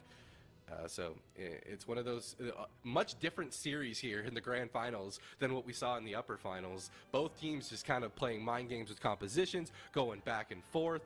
And we have ourselves a series. I think this is definitely going to go the distance. Feral better win both regions. La la la la la la la la la la la. Find an answer to this jungle. I think this is going to go. This is going to be a back and forth series between these two. Remember whenever I said somehow, some way, Feral HBLX would win every AWC on an A again? See another composition locked in for Gators back. We're like, nah, I just think that they're able to change their strategies and make things work. In the beginning of that game, looked like a very different game than by the end. I have no idea. Like, my gut feeling tells me Gators back is just gonna stick with the RPS. Yeah. Just try to just play it better, on hook point, nice small map. It's gonna be easier to play on top of Zheng Bahai, but I don't know. Not totally convinced it's gonna work out. I think this is just one of those matchups that can go either way. Like, I don't think that this is a matchup that's like totally one-sided. It feels like. Wait, wasn't it Nate that wanted to bet 1 gold with me? Plays better, so. Or was it $1 that Feral HPAL wouldn't win? It was Nate, right? Was it a gold or a dollar? Anyone remember? They had another composition prepared that is allowing them to win. It's impressive. Absolutely. You know, we were kind of joking about it. We're like, all right. How you feeling right now, Nate? Red Hunter is just going to take it. And I said the finals, not even this one. Out in the upper bracket, and holy crap, I'm so happy to be wrong. This is just a cup. So far. This is a best of 7. As a reminder, that means that the team that hits 4 wins. Wow, it feels good to be right. Crowned champion. Feel pretty good. You think Calvish has got it?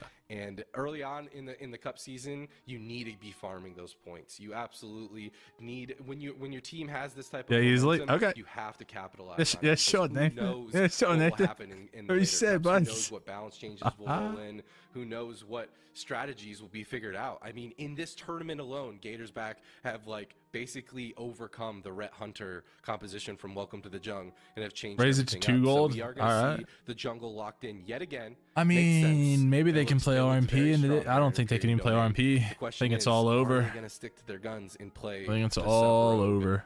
Shadow Priest yet again. You know what's funny is for Welcome to the Jung, this is actually like a comfort pick for them. Like Feral, Holy Paladin has been kind of like their base composition for the entirety of this expansion. So yeah, Prep didn't look too bad either. Shouldn't be that big of a surprise. I mean, maybe, yeah. I mean, oh, definitely. The 5 million before we or saw 6 Prep on million Shadow ape Priest, shots. right? Yeah. I think last season, I mean, correct me if I'm wrong, but I think last season was all What the Shadow fuck? Priest, Feral, Paladin. We got Monster God X. Heroes in the finals, and that. Oh, okay. Let's play Monster God X with Dazed Lol. I think it's smart. You don't want to get too far in your head and then lose in the draft. How about that? You know? But I mean, Prev has been on it on this Hunter too. We saw like scatter shots on Calvish's goes and stuff whenever like Zhang was on that Restoration Druid.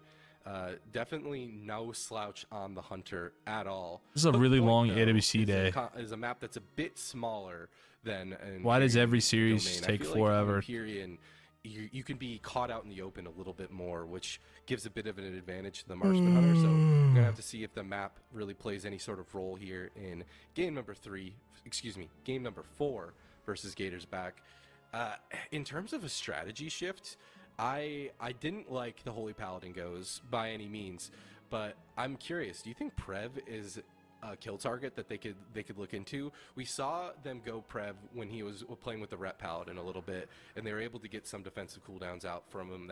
But I don't know. It's like when you go Drake, he has that bear form. He rotates defensives incredibly well. Really short cooldown on Barkskin.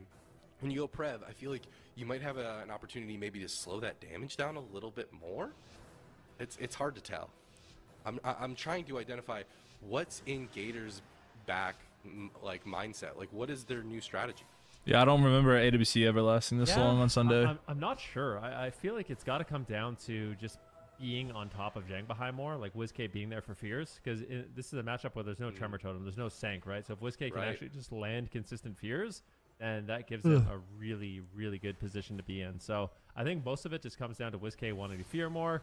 Nice grip there. Nicely done there by WizK. Double Blinding Light comes in. Zhang Bahai gets feared away. It's crazy how the game is so unbelievably fast-paced, but then you just go high mountain torn and Gigaverse on everybody, and suddenly it gets real slow real quick. Lots of offensive pressure. That was Blades committed and everything, and Prev seems to be okay. The swap over on the Holy Paladin, it's going to be a bashed up. Yeah, and there's just for some reason a 20-minute break between every there was a 20-minute break earlier between the games for some reason.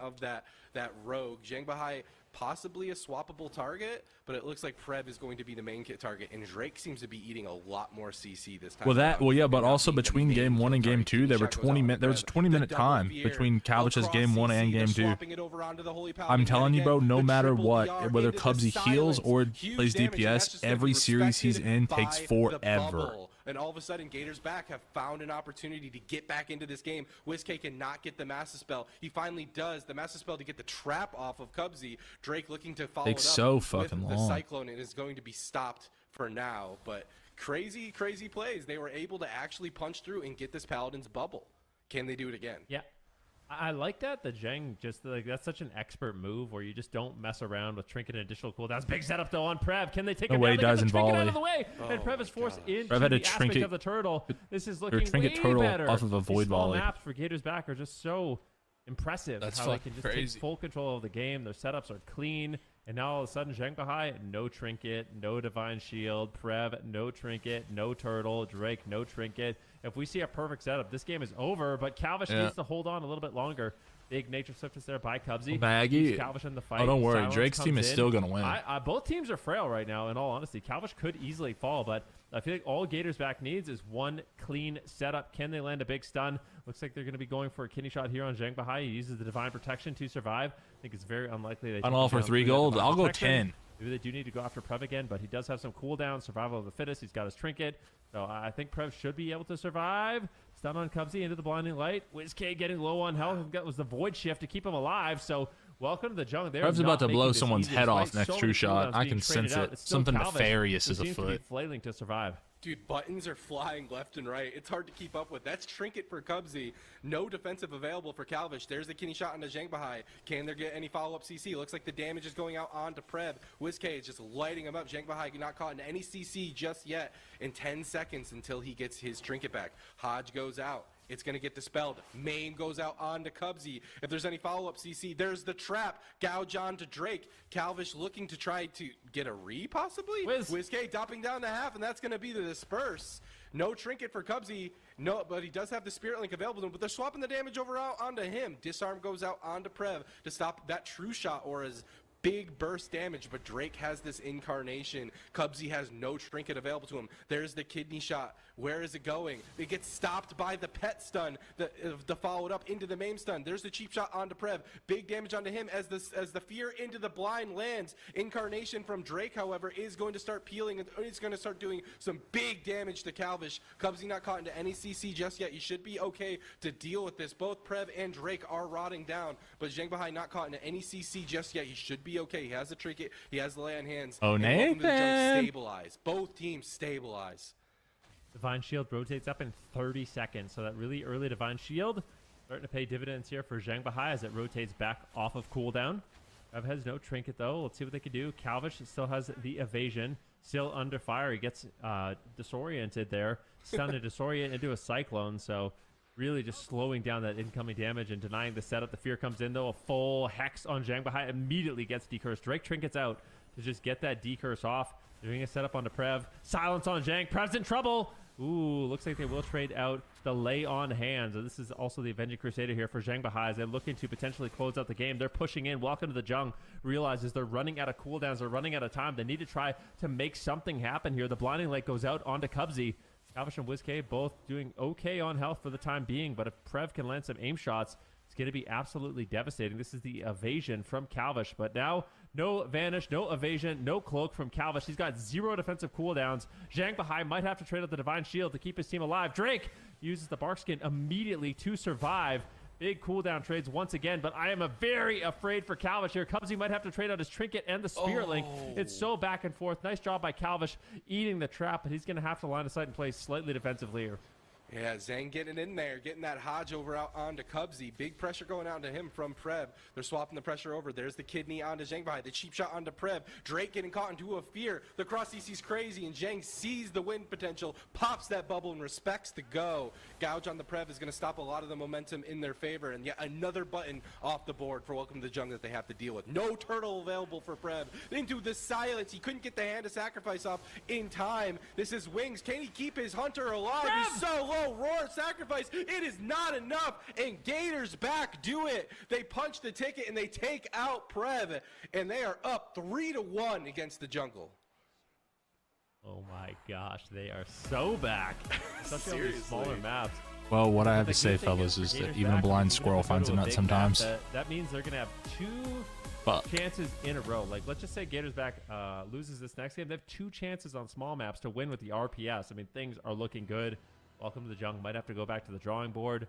I'm really not sure, but this was a very close back and forth game once again. Beautiful final setup here. Zhang Bahai, unfortunately, getting the Void Volley on his trinket into a silence is so unfortunate. That Void Volley is so toxic to fight sometimes. Like, WizK just, he gets the Void Volley off, and that's going to be the game. A really good final push there.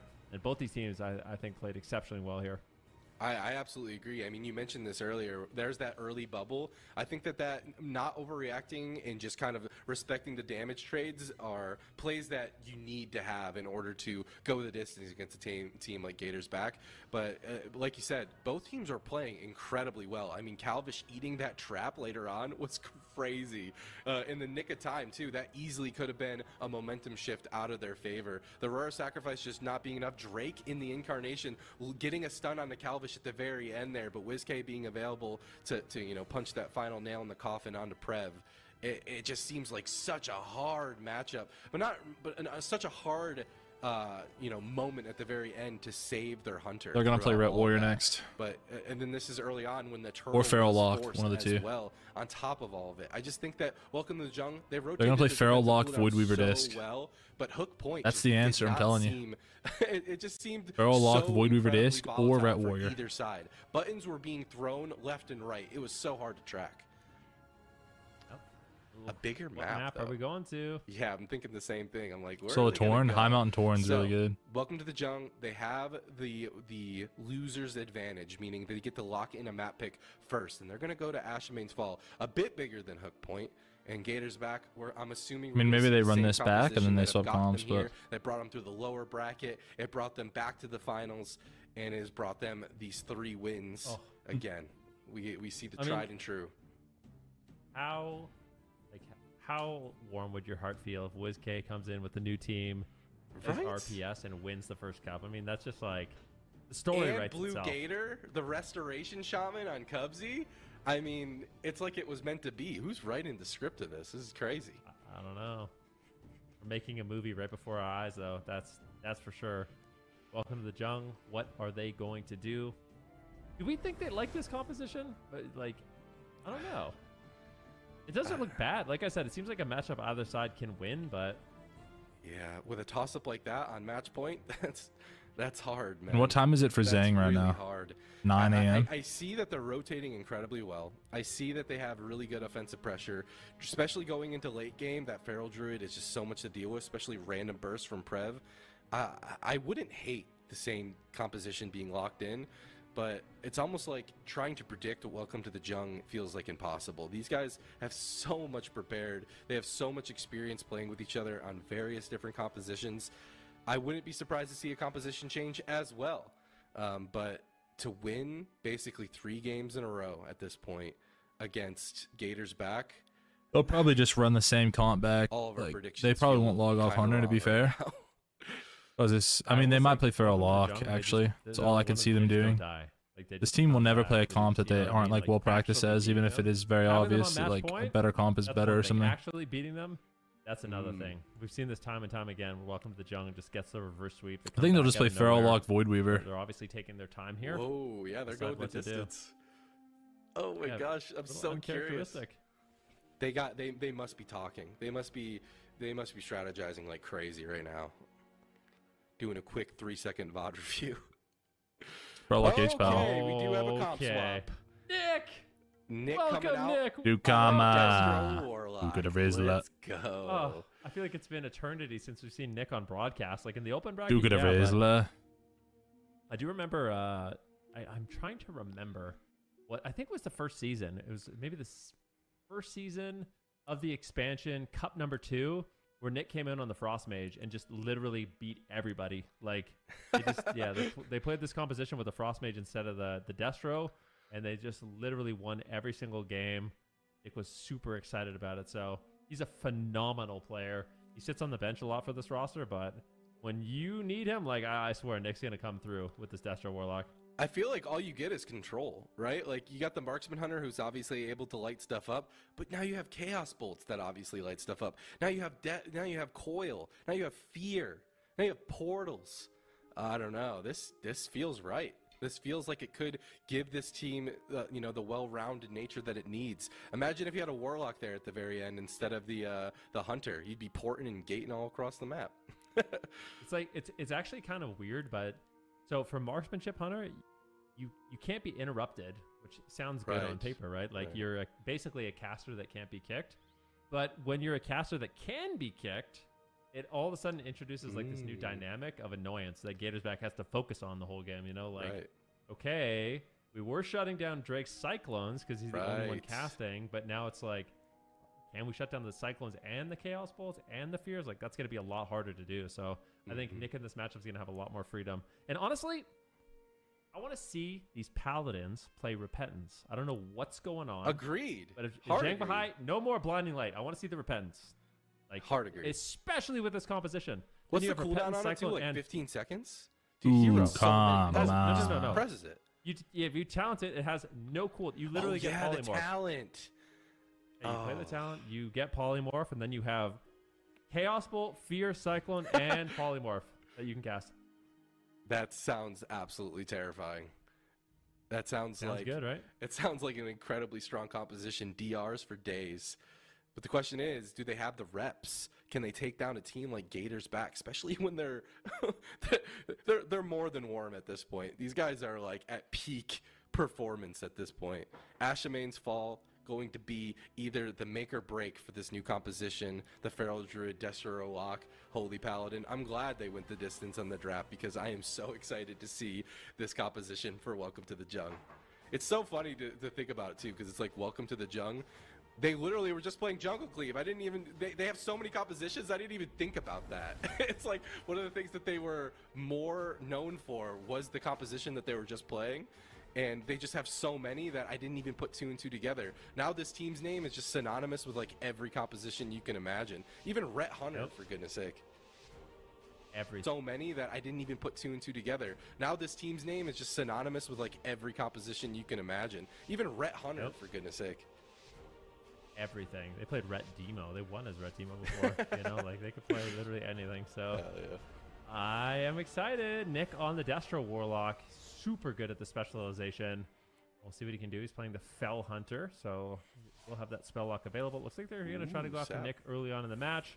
He goes for a quick little reflect. Full kidney shot lands. Cheap shot onto Drake. Good control here by Calvish. Fear on Zhang Bahai. Already triple CC, but Nick, he shrugs it off. He's just going to be able to portal away. Be totally fine. Static Field Totem comes in here from Cubsy. The bash. Potential Cyclone to follow it up. He gets knocked away. Nicely done there by Cubsy. And Nick will be under fire. We need to see Welcome to the Jung try to get some counter pressure here because they have been on the back foot. Yeah, you got a couple Chaos Bolts off there with dip down, but nothing that Cubsy can't deal with that Healing Tide Totem especially. Blind onto Zhang Bahai. This is Incarnation for Drake, but he gets caught into a cheap shot in the middle of the map, just slowing that down. Nick porting back behind the pillar yet again. Calvish finally reconnecting. Is that it's any more CC for Zhang Bahai? There isn't. And Nick's going to be completely okay. Great job by Nick rotating and kiting around, getting away from Calvish over and over and over again. If he can keep this up, this surely could give them some sort of opportunity to get aggressive. Maybe right now, there's a rake stun going out onto Cubsy. The full Cyclone does well, I mean, one bolt. Calvish. I think Sub beats all the other rogue specs. He's all over the place, and WizK is forced back Drake doesn't play pillar. subs, so there yet again. A couple more so much Nick like dick riding. Defensive cooldowns, or even someone's dead. What? Yeah, I mean, it's just a really boy's good as fuck. Silence now on to Zhang. Nick under fire once again. Like you said, he's been doing such a good job with his portal positioning, his kiting, his gateway usage. Really just making it a lot easier for Zhang Bahai to survive. Calvish gets a Chaos Bolt twice, down to 20% health, and that is the kind of threat that you want on your team. No more messing around. And he is playing Repentance. He got the Repentance as well. Oh, everything we want is happening. We'll see if they can put all the pieces together and actually pull off a win. Full fear. Drake's in trouble. The sacrifice lands, but can they take Drake down? Super low on health. Zhang Bahai coming to clutch with some heals. He trades out the trinket, though, in that exchange. There's the MAME. Full clone lands. Hodge on the WizK. Do they have the damage? Chaos Bolts coming out from Nick are going to be defensively silenced up by WizK. There's the Mighty Bash onto Calvish. Can Drake follow it up? It looks like they're just going to clone him up and stop any sort of momentum that might be in their opponent's favor. And it just feels like this is a very different team for Welcome to the Jug. It is nice to see Nick come out, but this is Unending Resolve. This is big damage going out onto Nick. He gets gouged just to stop the momentum of his damage. And Nick trying to push in. Zhang Bahai having to reposition to get back in the line of sight of Nick. He looks like he's going to be okay for now, but both walls have been shoot through, so that's something to keep an eye out for. We still have bubble for Zhang Bahai. Nick sitting at top health. He should be a-okay. Nice step kick onto Zhang Bahai into a full blind, but where's the damage? Can he get anything done with that? The follow-up sap, but now Calvish gets caught. Tim looks a lot better. He gets caught into a full cyclone, and that DR isn't going to get anything done. Yeah, nicely. This looks a lot better. In the back moment. line. I mean, it's a bit back and forth, but it does seem better than the other comp. We'll see. I don't think too much damage is going to be coming out. The double coil, 1 Chaos Bolt, 2 Chaos Bolt. Nick is getting the damage rolling, and WizKid is forced into dispersion, and that's exactly what you need. You're like, I feel like Gators back. They've been playing super confident. Just nothing's been scaring them, and finally, there's something on the map that can scare them, and that is Nick on the Destruction Warlock. However, Gators back is still looking good, and they are 1 game away from closing out the series. Can they do it? They're feeling confident. They're pushing in. Nick doesn't really have that many cooldowns left. Zhenghua has Trinket and the Sacrifice if he needs it, but a beautiful triple fear from WizK. He is trying to shut them down and keep this damage rolling, David. Into a Hex! Oh, he gets out of it, though, immediately. Drake is on that so fast. So Zhenghua, he's out of that CC yet again. And that was Blaze. I mean, Nick doesn't have wall. Pressure for Gators back. He Trinket a dagger, too. Buttons, but not what I think they need. Big damage going out from Drake is going to be stopped by that cheap shot. Nick is going to go ahead and pour it away right away. Gouge goes out. He has 3. Can't you count? Over onto Drake, but that means Nick can free cast. Big damage hitting Calvish. Yeah, dumbass. Shadows? No, he's just going to line of sight for now. Another Chaos Bolt goes out onto WizK, and Nick just positioned so far across the map. Zhenghua rotating with his Warlock yet again, forcing Cubsy off his pillar. There's the Horrify. Is there a follow-up CC? Kidney Shot goes out onto Drake. He is in human form. Gouge onto Zhenghua to follow it up into Got his ass. This could be curtains for Drake. Dark Pack is going to be used by Nick. It looks like they're going to be going on the Warlock instead. He's going to respect the bit of that line pressure, and they chew sinker through it already, but now Cubsy pushing in is caught into a full Hodge. If this can get followed up by a Repentance, oh my gosh, it barely misses. The Repentance finally gets sheared, and this is just so many scary casts that this team has to deal with. Chaos Bolt's landing in onto WizK, and Nick is like across the map. He's like, yeah, I'm going to continue to keep you low health, and if you want to go after me, you're going to have to go so far. Calvish playing Ring Around the Rosie against Nick. He finally catches the Warlock, puts him into a cheap shot. Zhenghua caught into that blind, into a silence. This is the smoke bomb to follow it out. Zhenghua gets on top of him, but finds himself into a DR cheap shot to follow it up. Both Zhenghua, this is the incarnation in the backline, however. Hodge lands on the Calvish. Chaos Bolts after Chaos Bolt, and that's going to be the evasion. No Cloak of Shadows available to him. Is this going to be the Spirit Link from Cubsy? He keeps his rogue alive for now, but Drake now a little bit on the back foot, but it just seems so much in favor. Welcome to the Jung. Yeah, welcome to the Jung. This is looking good. Tears Deliverance gets cast out here by Zhenghua. Going to be a lot of incoming healing. This is exactly what Drake wants. He could be basically the tank for his team, keeping Gators back at the pillar, keeping them at bay. See what they decide to do. Calvish, honestly, there was a few close calls on him there, so I really don't blame them for trying to hold on for some time. They're just going to hit what they can until Calvish has at least a vanish, because they have no trinkets right now, where they're just going to go for it. This is a little bit risky. It's going to be a kick on Nick into a cheap shot. Fear. Drake's feeling confident, though. He's like pushing behind the pillar. Oh, my gosh. Doesn't want to push too far. There comes the coil. Big Chaos Bolt lands. One on Calvish. Belt to ass. Oh, my God, dude. Nick does it. This is he's a heavy hitter. You know what I mean? You bring Nick in off the bench. He's ready to just knock him out of the park. Dude, what I was saying, D-Machine, is Gators back. They're going to have multiple small maps that they get to play on. That's true. That's true. This was Ashimane. It's a little bit more open. Where do you think we're going next? Welcome to the Jung. They have a long road ahead of them. They got to win 2 more in a row. But if that game was any sort of foreshadowing to what we're going to see next, I think they could do it. You are absolutely right for not counting these guys out. I just thought, you know, they went through the Ret Hunter, and then they went through the jungle, and I'm like, oh, they must not have an answer yet. They must not have another answer for this. And they absolutely do. And what an answer they have. Nick on this Warlock was just twirling like 3000, making this poor rogue having to overextend. Look at that MAME stun into the follow-up Chaos Bolts. Just so much kill potential at any given moment. Unreal. That is spooky. I think I speak for the entire WoW PvP community when I say it's so good to have Destro Warlocks back. You know, it's not scary at all. Not scary at all fighting Destro Warlocks.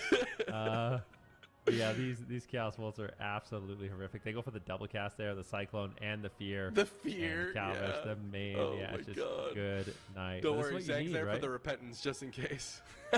You see what I mean, though? By like bringing in Repentance and bringing in a second caster, all of a sudden Drake can Cyclone like 50 times more in the match, which is so important.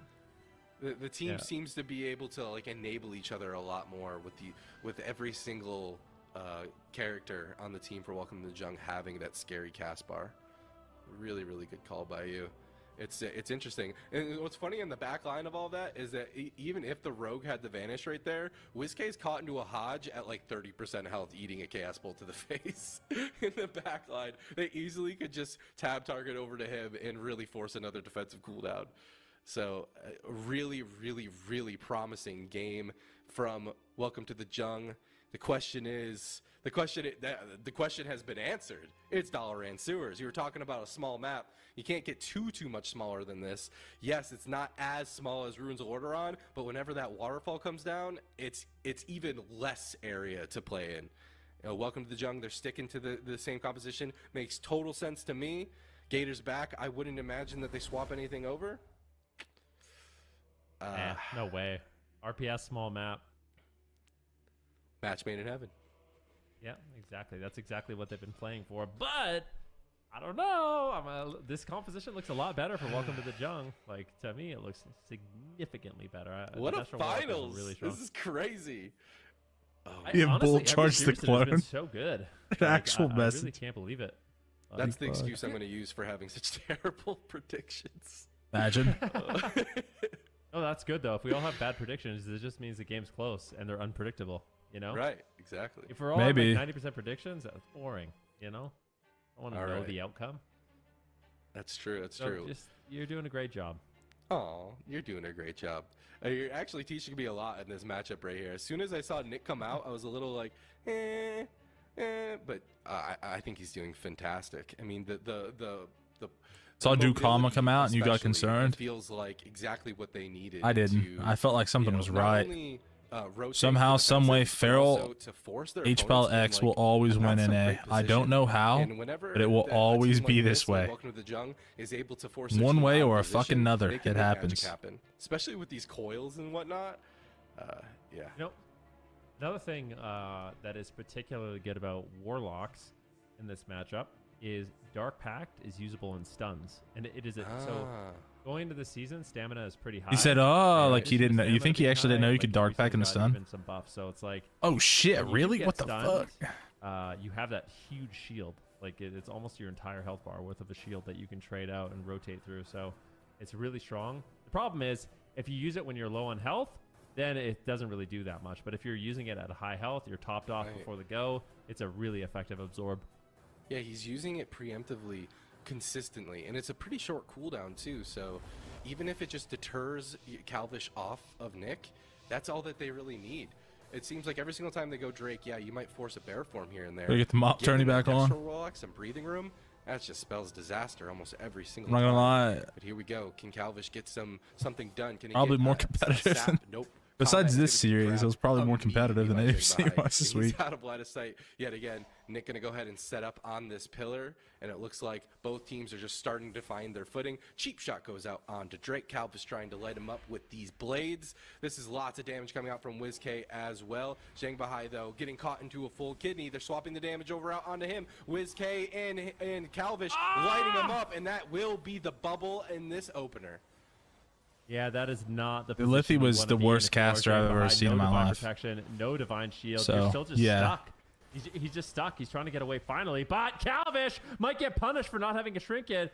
Woo! Close call. Those Chaos Bolts are really scary. Calvish gets really low on health, but if you're Zhang Bahai, you're not feeling confident right now. You really don't have that many tools to work with. He can trinket. He's actually taking him down the alley and fucking him in throat straight to hell. Like some absolutely stupid shit being said every single day. I mean, a little bit of a greedy play. He's got that Hellstone too, so keep in mind. Straight down to hell. Like there's some buttons he can work with, but that was a great push from Gators back. This defensive positioning where it's behind the pillar has kind of bite him in the back a few times now. Bite him in the what? In the back. WizK and Calvish trying to set up again with a nice. He's biting him in the back, mate. Both Nick and Drake. Nick now caught into that hex. Drake having to dispel it. The silence to follow it up. This could be curtains for this Holy Paladin. No, like D Machine definitely has some moments, but D Machine is also the godfather of AWC, so he could literally sit here and it could be mute, and I would still appreciate all that D Machine